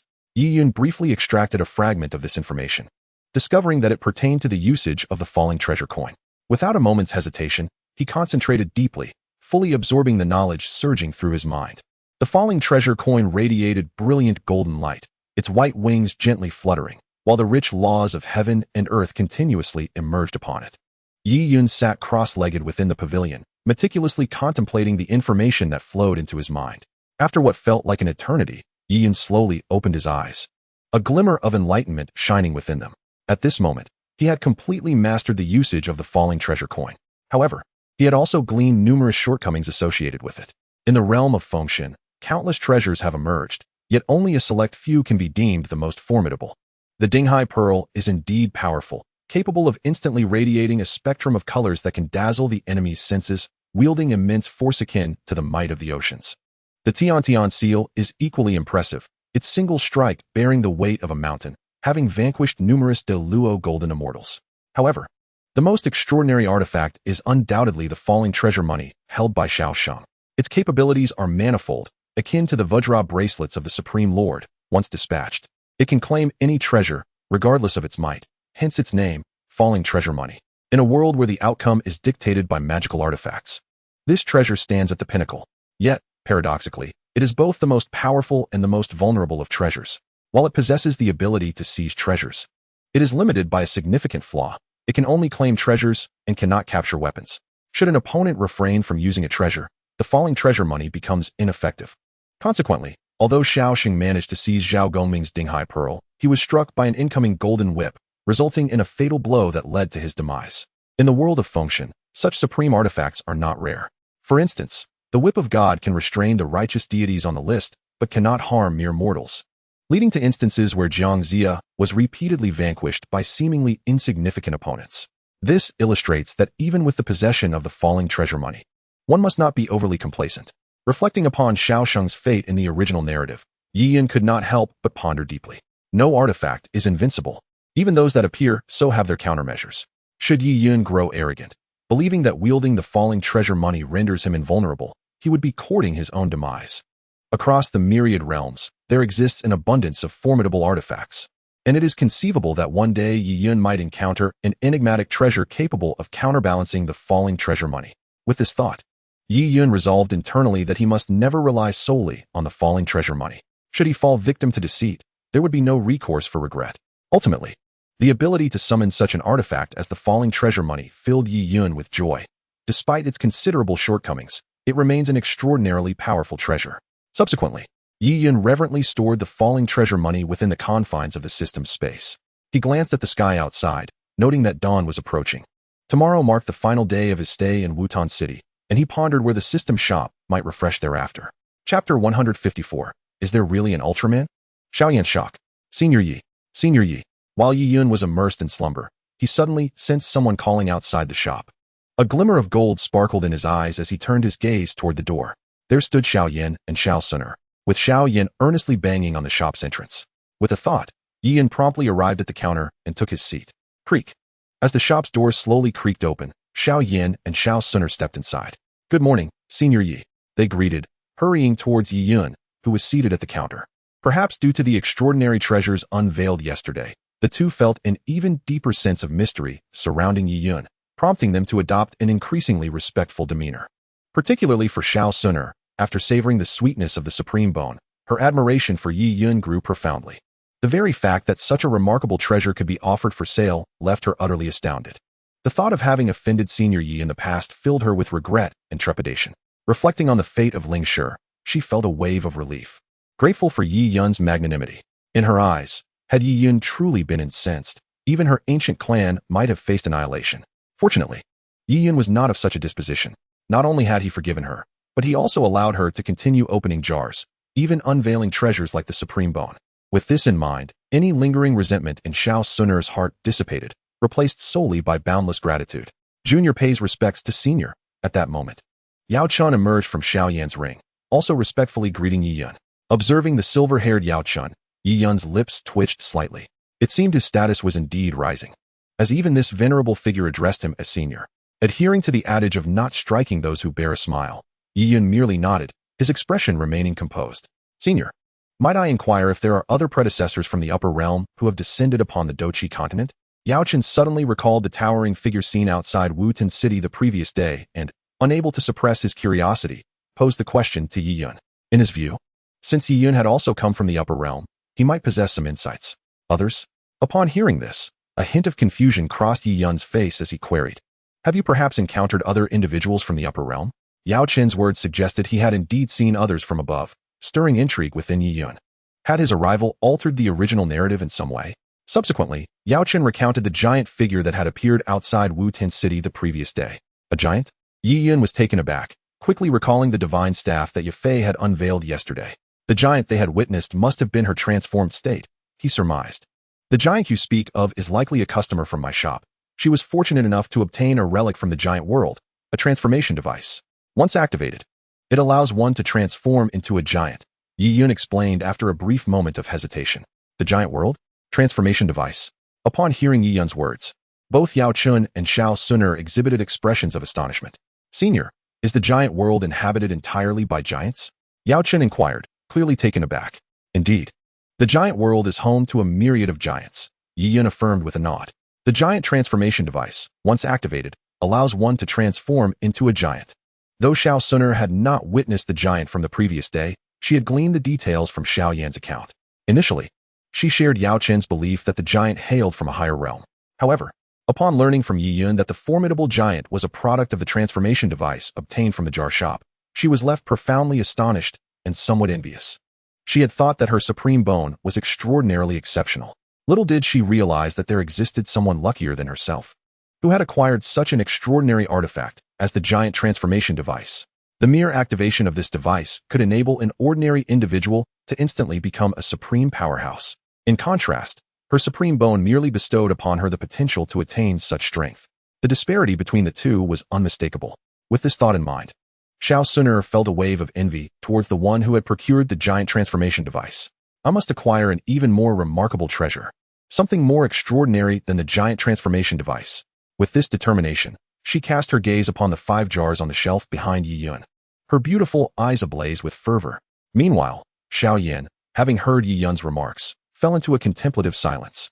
He recalled the familiar visage of the giant from the previous day, and, upon hearing Yi Yun mention the giant world and the transformation device, his suspicions grew stronger. That giant might very well be the Ultraman he had seen on television in his past life. Unable to contain his curiosity any longer, Xiao Yan addressed Yi Yun. May I ask, Senior Yi, does that giant have a name, perhaps Ultraman? At this, Yi Yun glanced at Xiao Yan in surprise, taken aback that this fellow, despite not watching One Piece, had seen Ultraman. It seemed this lad had once been a somewhat eccentric youth in his previous life. After a moment of contemplation, Yi Yun replied slowly, indeed, the giant world is also known as the Ultraman world, a realm akin to Earth, and situated right next to it. I have heard that this Ultraman world shares a profound connection with Earth, with many Ultramen having visited our world. Yi Yun looked at Xiao Yan with keen interest, weaving an elaborate tale. Truly, it is Ultraman. With Yi Yun's confirmation, Xiao Yan's expression became animated, as he once again encountered a familiar existence from his past life in this strange realm. Indeed, the existence of Ultraman in this world is a reality, and he has graced the Earth with his presence.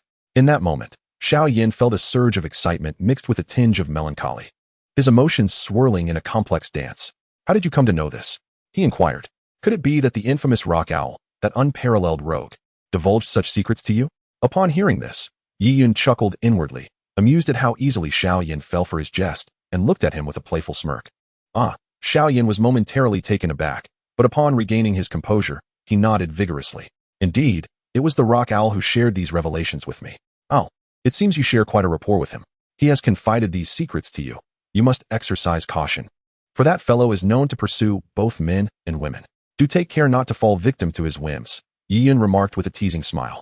Chapter 155, Wings of Wind and Thunder. Brother Xiao Yan, should you encounter that lecherous rock owl again, do make sure to keep your distance, Xiao Suner interjected, her delicate features betraying a hint of worry as she anxiously cautioned him. Xiao Yan's lips twitched slightly, given the chance.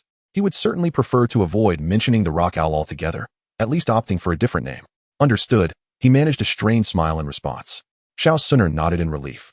Subsequently, Xiao Yan produced 100,000 gold coins and placed them on the counter before Yi Yun. Senior Yi, I would like to purchase a jar. As he gazed at the pile of gold coins before him, a sense of helplessness washed over him.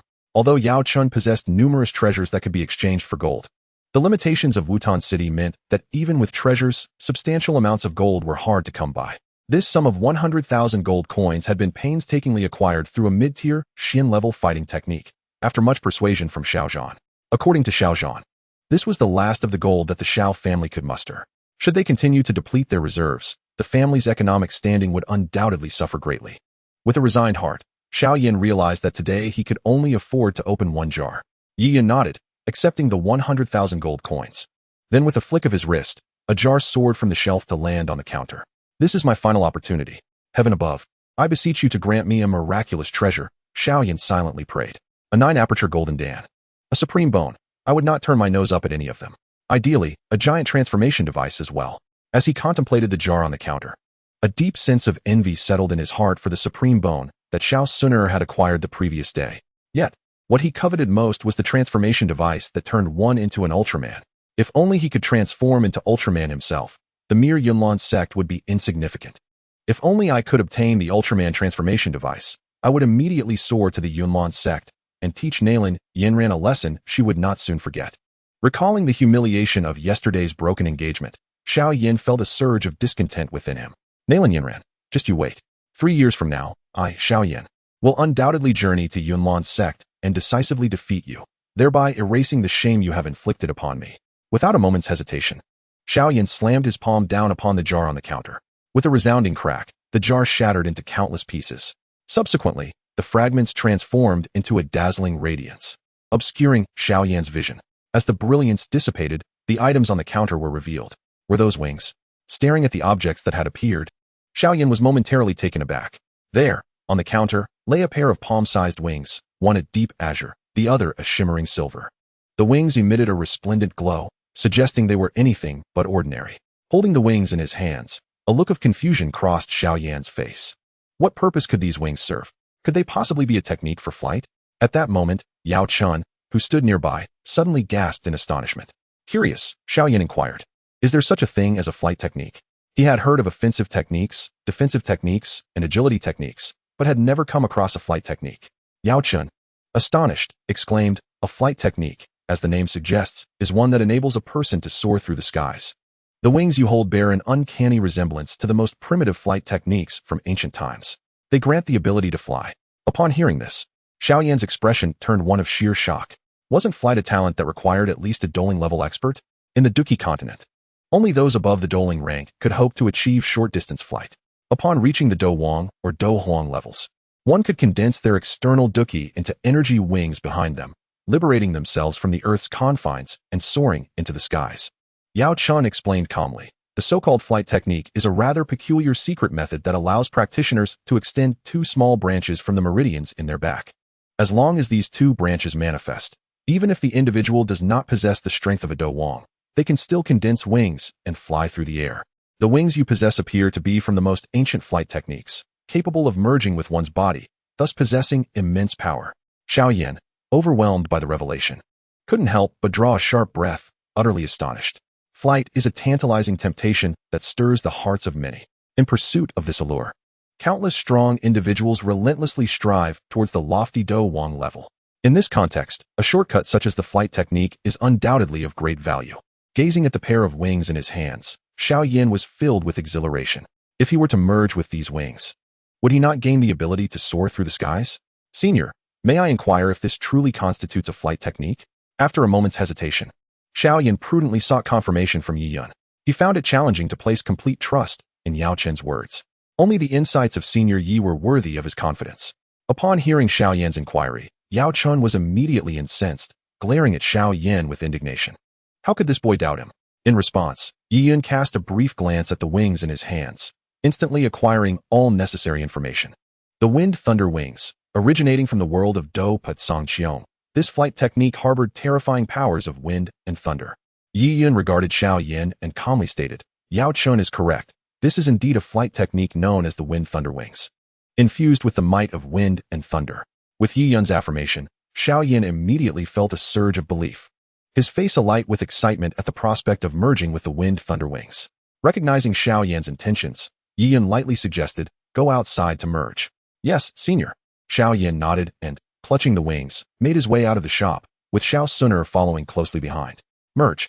Upon reaching the threshold of the store, Xiao, unable to contain his eagerness, called out. At the utterance of his words, the wind thunder wings in his grasp began to stir. They emitted a resonating tremor before transforming into a streak of azure and silver light that swiftly penetrated Xiao body. In an instant, he felt an exceedingly tempestuous energy surge within him. This energy was wild and ferocious, racing through his veins with alarming speed. As this violent force erupted further, Xiao experienced a piercing pain radiating from his limbs and bones, enveloping his entire being. The overwhelming agony struck him, prompting a cry of anguish to escape his lips as wisps of white mist emanated from his form. At that moment, his veins bulged, his expression contorted in agony, and his body trembled uncontrollably. The chaotic power bestowed by the wind thunder wings coursed through Xiao very essence. He felt as though his body were on the verge of shattering. Brother Xiao, what is happening to you? Xiao Suner, witnessing Xiao distress, was immediately alarmed. Amidst the excruciating pain within, Xiao sensed his consciousness beginning to waver, teetering on the brink of unconsciousness. No, I mustn't succumb to darkness. Clenching his fists tightly, the searing pain coursing through him rendered his complexion as pale as death. A bead of sweat trickled down from his forehead, and Xiao felt the piercing pain radiating from every part of his body. Accompanied by this heart-wrenching agony, his physique, tempered by the forces of wind and thunder, began to undergo a profound transformation. In this moment, Xiao mind seemed to resonate solely with the sound of his heartbeat, while the pain within him intensified. No, I must endure. I must defeat Nalan Yanran. I cannot afford to lose. Xiao roared internally, a glimmer of determination flashing in his eyes. He forcibly calmed his mind and immersed himself in the metamorphosis of his corporeal form, gradually achieving tranquility. Xiao Suner, observing Xiao contorted expression, though he bore the pain in silence, could not help but reveal a look of concern. Brother Xiao. Yao Chun hovered in the void, witnessing this scene with a hint of intrigue in his gaze. This young man truly possesses great potential. At this moment, Xiao was enveloped in a shimmering aura of azure and silver light. Waves of ferocious wind and thunder energy continuously permeated every inch of his being. His flesh and bones were undergoing an extraordinary refinement. Xiao sat quietly on the ground, his body occasionally convulsing. With each spasm, the veins on his body bulged, a testament to the sheer intensity of his suffering.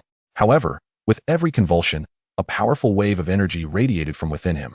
As time passed, the aura surrounding Xiao surged at an astonishing pace. 6-star Dou fighter. 7-star Dou fighter. 8-star Dou fighter. 9-star Dou fighter. This state persisted for a full half hour. Gradually, Xiao Yan's consciousness began to awaken, sensing the changes within him, and his expression turned elated. With a mere thought, a robust crimson Dou Qi erupted at the surface of his body. As the Dou Qi manifested, it suddenly retracted, gently adhering to the fabric of his clothing, as if forming a protective layer of Dou Qi. The Dou Qi gauze, a signature skill of the Dou Master realm. In just half an hour, Xiao Yan had remarkably ascended from a 5-star Dou fighter directly to the realm of Dou Master. I have truly become a Dou Master. Gazing at the Dou Qi gauze enveloping him, Xiao Yan's expression was one of exhilaration, a sense of vindication washing over him. Over the years, he had endured countless disparagements and humiliations. Just 2 days prior, at the family assessment, he had been regarded as a mere waste at the 3rd stage of Dou Qi. Yet now, he had leaped to the esteemed status of a Dou Master. What family assessment? What coming-of-age ceremony? Such trivial matters were no longer of concern to him. In years past, he was the family's brightest talent, and he remained so today. Nalan Yanran, just wait. I am certain to win our agreement in 3 years. Reflecting on the humiliation endured in the hall yesterday, Xiao Yan clenched his fists, confidence radiating from his expression. Congratulations, brother Xiao Yan. Xiao Suner approached him, her lovely face adorned with a radiant smile, genuinely pleased for him. In response, Xiao Yan's countenance softened into a warm smile. Suner, I apologize for causing you concern just now. Young man, you truly possess the qualities of a man. Yao Chun, floating in the void, couldn't help but offer his praise. Xiao Yan grinned with pride. I have always been manly. Observing Xiao Yan's self-satisfaction, Yao Chun scoffed. Who was it that cried out so pitifully just a moment ago? In my day, I endured the flames of without a single whimper. Xiao Yan chuckled. Is that so? I didn't expect you to be such a man, Elder Yao. Yao Chun beamed with pride, of course. With a teasing smile, Xiao Yan retorted. Then who was it that recently begged for mercy after being burned by Elder Yi in the jar shop? At these words, the smile on Yao Chun's face froze, his cheeks flushing with embarrassment. In a fit of frustration, he exclaimed, You little brat, what do you understand? That was, if you have the guts. Go and try it yourself. Hee, I am not so foolish as to provoke Elder Yi. That would be akin to seeking death in a latrine with a lantern. Laughing, Xiao Yan disregarded Yao Chun's exasperation and took Xiao Suner by the hand, heading straight into the jar shop. Upon entering, Xiao Yan gazed at Yi Yun with gratitude evident in his eyes. He knew that his rapid advancement to the Dou Master realm was entirely due to Yi Yun's jar shop. Otherwise, he would likely still be lingering at the 3rd stage of Dou Qi. Had Yi Yun not extracted Yao Chun from the ring, the old man would have continued to devour his Dou Qi, perhaps forever denying him a chance to rise.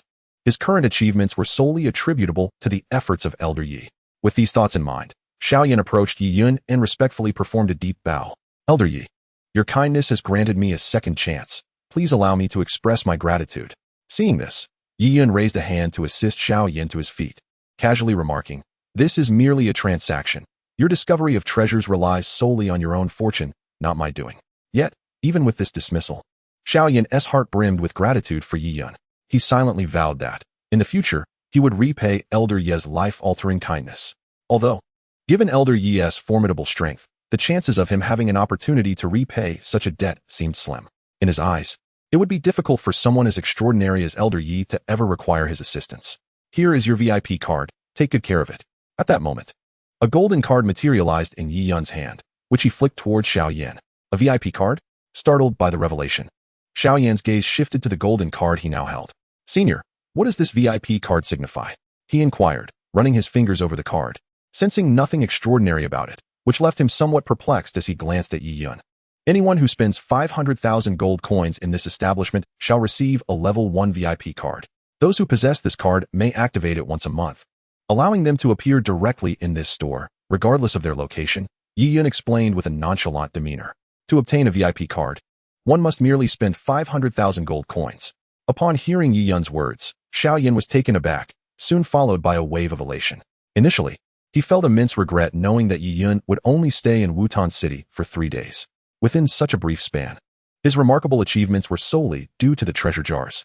Having tasted such sweetness, Xiao Yan naturally wished to continue opening jars. Thus, the impending departure of Yi Yun from Wutan City made him anxious. Yet, he had not anticipated that after spending 500,000 gold coins in the jar shop, he would receive a VIP card with such extraordinary benefits.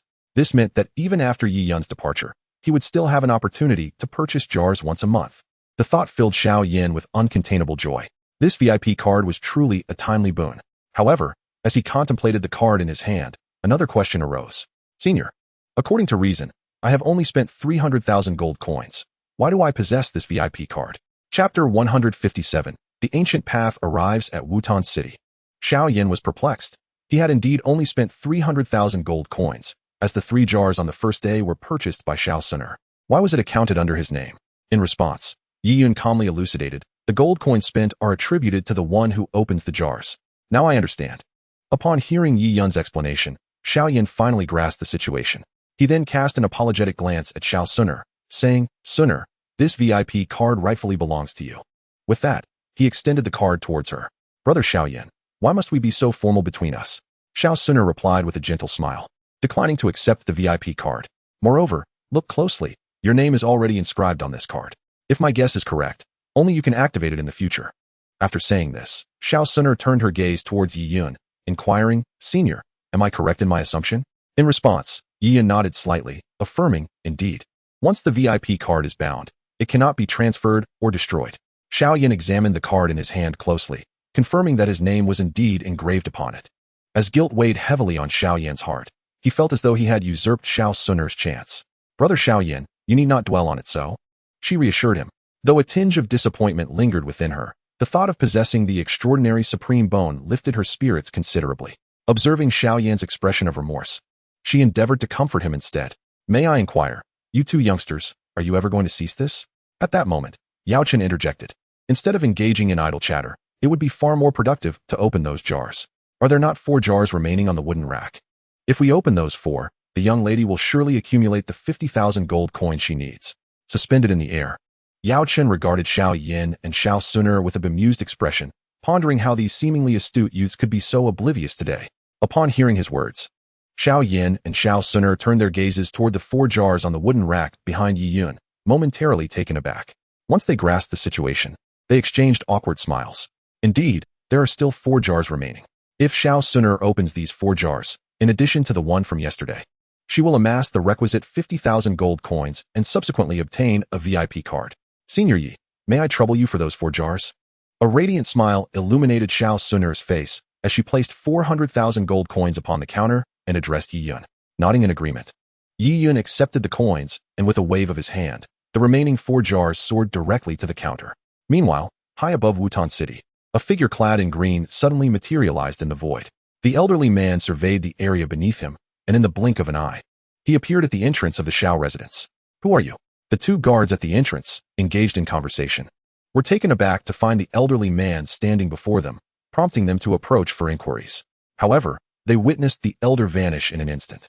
A moment later, within the hall of the Xiao family, the elderly man unexpectedly materialized before Xiao Zhan, looking down upon him as he inquired, Are you the patriarch of the Xiao family? May I ask, esteemed elder, what brings you to our humble abode? Xiao Zhan, startled by the sudden appearance of the elder, adopted an exceedingly humble tone. I have come to escort our clan's young lady back, the elderly man declared. He was none other than Dou Qi, the foremost of the ancient clan's 3 immortals. Having journeyed from the ancient clan, as Dou Qi observed Xiao Zhan, whose demeanor was markedly submissive and whose cultivation was merely at the great Dou master level. A flicker of surprise crossed his murky eyes. He was astonished to see the once illustrious Xiao clan reduced to such a state. A mere clan leader, possessing only the pitiful strength of a great Dou master. How lamentable indeed. Young lady? Upon hearing this, Xiao Zhan was momentarily taken aback. And then the image of Xiao Suner flashed through his mind, prompting an immediate realization. The young lady referred to by this person must undoubtedly be that girl, Suner. When Xiao Suner first arrived at the Xiao family, Xiao Zhan had discerned that her identity was far from ordinary. Senior, Miss Suner is currently not in the Xiao residence. Xiao Zhan replied. What? Not in the Xiao residence? Upon hearing this, Gu Dao's brow furrowed, and an invisible, terrifying pressure was instantly unleashed. Where is Suner now? Feeling the oppressive force emanating from Gu Dao, Xiao Zhan's complexion turned pale, and a trickle of crimson blood seeped from the corner of his mouth, clearly indicating he had sustained injuries. Disregarding his internal wounds, Xiao Zhan hastily responded, Senior, Miss Suner went to the market early this morning and has not yet returned. The market? At this, Gu Dao retracted his imposing aura, glanced at Xiao Zhan, and then vanished directly from the Xiao family hall. This was a spatial teleportation. Watching the elderly figure in green vanish without a trace, Xiao Zhan's pupils narrowed slightly. Although his cultivation was not high, He had read about such methods in ancient texts within the Xiao family. Such spatial teleportation techniques could likely only be executed upon reaching the legendary Dou Qi realm. Could it be that this esteemed elder has already attained the Dou Qi realm? As this thought crossed his mind, Xiao Zhan could not help but gasp in astonishment. Just how terrifying was the background of this girl, sooner? The fact that this elder had referred to Xiao Suner as Miss left Xiao Zhan in a state of shock, muttering to himself in disbelief. In the jar shop, a sharp crack echoed as Xiao Suner struck down a jar with her palm. Subsequently, radiant light burst forth, blinding the onlookers. When the dazzling light dissipated, the items on the counter were revealed. What is this? Observing the object that had appeared on the counter, Xiao Suner was momentarily taken aback as she picked it up for inspection. Instant noodles. At that moment, Xiao Yan, noticing the item in Xiao Suner's hand, could not contain his excitement and exclaimed, his expression brimming with enthusiasm. Startled, Xiao Suner turned to Xiao Yan, her eyes filled with curiosity. Brother Xiao Yan, do you recognize this? Recognize it. Of course. I've eaten plenty of these. Xiao Yan nodded instinctively, overwhelmed with excitement. What Xiao Suner held was indeed a bucket of instant noodles. Yu Yun, drawn by Xiao Yan's exclamation, turned to look at the instant noodles in Xiao Suner's hand and paused momentarily, casting a teasing glance at the overly excited Xiao Yan. Is he really this thrilled over a bucket of instant noodles? Perhaps he has been away from home for too long and is feeling deprived. Wasn't that how he had felt in the past? Wait a moment. Yi Yun's gaze swept once more over the instant noodles held by Xiao Suner, a rare look of astonishment flickering in his eyes. To his surprise, it was the famed old vinegar pickled cabbage flavor. Brother Xiao Yan, is this meant for eating? Xiao Suner inquired curiously, gazing at the noodles in her hands. Is it delicious? Xiao Yan eagerly nodded, a smile of delight illuminating his face. Indeed, it is delicious, and it happens to be my favorite flavor, old vinegar pickled cabbage. Xiao Suner smiled sweetly. Then later, Brother Xiao Yan, you must teach me how to eat it. We shall enjoy it together. Xiao Yan replied. Certainly, the taste of instant noodles is truly delightful, and I am confident that you will enjoy it, Suner. Meanwhile, Yi Yun, listening to their conversation, couldn't help but twitch the corner of his mouth. Old vinegar pickled cabbage was actually Xiao Yan's favorite? Suddenly, Yi Yun recalled that when Xiao Yan first traversed here, that flavor had yet to be revealed. The thought of Xiao Suner and Xiao Yan savoring the old vinegar pickled cabbage noodles, their faces brimming with delight, made Yi Yun momentarily avert his gaze. At that moment, Xiao Yan suddenly seemed to realize something and, with a puzzled expression, turned to Yi Yun, asking, Senior, how can this jar yield instant noodles? Yi Yun paused, then offered an explanation. This was gifted to me by a friend during my travels in the primordial continent. It is said to be a token from his junior who recently ascended from the lower realm, Earth. I found it quite intriguing and decided to keep it in this jar. Ah, I see. Xiao Yan nodded, a look of understanding dawning upon him. Does this jar contain other items from Earth as well? He asked with curiosity. Indeed, many trinkets, though they are merely small novelties that I haven't paid much heed to. In order to preempt any further inquiries from Xiao Yan, Yi Yun felt compelled to provide a precautionary note. At this, Xiao Yan's eyes brightened. It appeared he would have future opportunities to uncover items from Earth. With this thought in mind, he turned to Xiao Suner, saying, Suner, please continue. Xiao Suner nodded and slowly approached the counter, ready to reach out. Just then, Yi Yun furrowed his brow, his gaze shifting toward the entrance of the shop. Miss Suner, it is time for you to return. Suddenly, an elderly voice resonated within the shop. Hearing this, both Xiao Suner and Xiao Yan turned simultaneously. Unbeknownst to them, an elder dressed in green had appeared behind them, his eyes radiating warmth as he gazed at Xiao Suner. Xiao Suner looked at the elder, momentarily taken aback, and queried, May I ask who you are? The elder, known as Dou Qi, observed Xiao Suner and sensed the bloodline pressure emanating from her. A gentle smile graced his lips as he replied, Hee, it is quite natural that Miss Suner, having left the ancient realm at such a young age, does not recognize me. Displaying no trace of displeasure, Dou Qi introduced himself with calm assurance. I am Dou Qi. Upon hearing that name, a flicker of confusion crossed Xiao Suner's eyes. It seemed familiar to her, and suddenly, a flash of insight illuminated her mind. She widened her eyes and exclaimed, You are the Grand Elder. The realization of the Elder's identity left Xiao Suner momentarily stunned.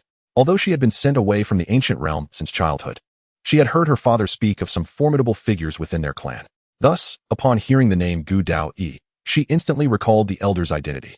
How could the Grand Elder have come to Wu-Ten City? A sense of foreboding crept into her heart as she recalled Dou Qi's earlier words. Could it be that he had come for her 10-star divine bloodline? In an instant, Xiao Suner deduced the reason. Her father must have sensed her awakening of the 10-star divine bloodline, and therefore sent the Grand Elder to bring her back. Otherwise, why would such a prestigious figure personally visit Wu-Ten City? With this thought, she instinctively glanced at the divine bloodline bearer, Xiao Yan, and her expression gradually darkened. The Grand Elder of the ancient clan, Yao Chun, suspended in the void, was taken aback by Xiao Sun'er's words, his aged face reflecting shock. The Grand Elder of the ancient clan must possess at least the cultivation of a Dou Qi, yet this elder stood before them in this small Wuten city? Subsequently, Yao Chun seemed to have realized something, casting a knowing glance at Xiao Sun'er. Indeed, after the girl merged with the Supreme Bone and awakened the 10-star divine bloodline, the ancient clan would no longer allow her to roam outside the ancient realm. The appearance of the Grand Elder in Wuten City was undoubtedly to escort Xiao Sun'er back for her protection. With keen insight, Yao Chun swiftly grasped the situation. Miss Sun'er, the clan leader has entrusted me to bring you back.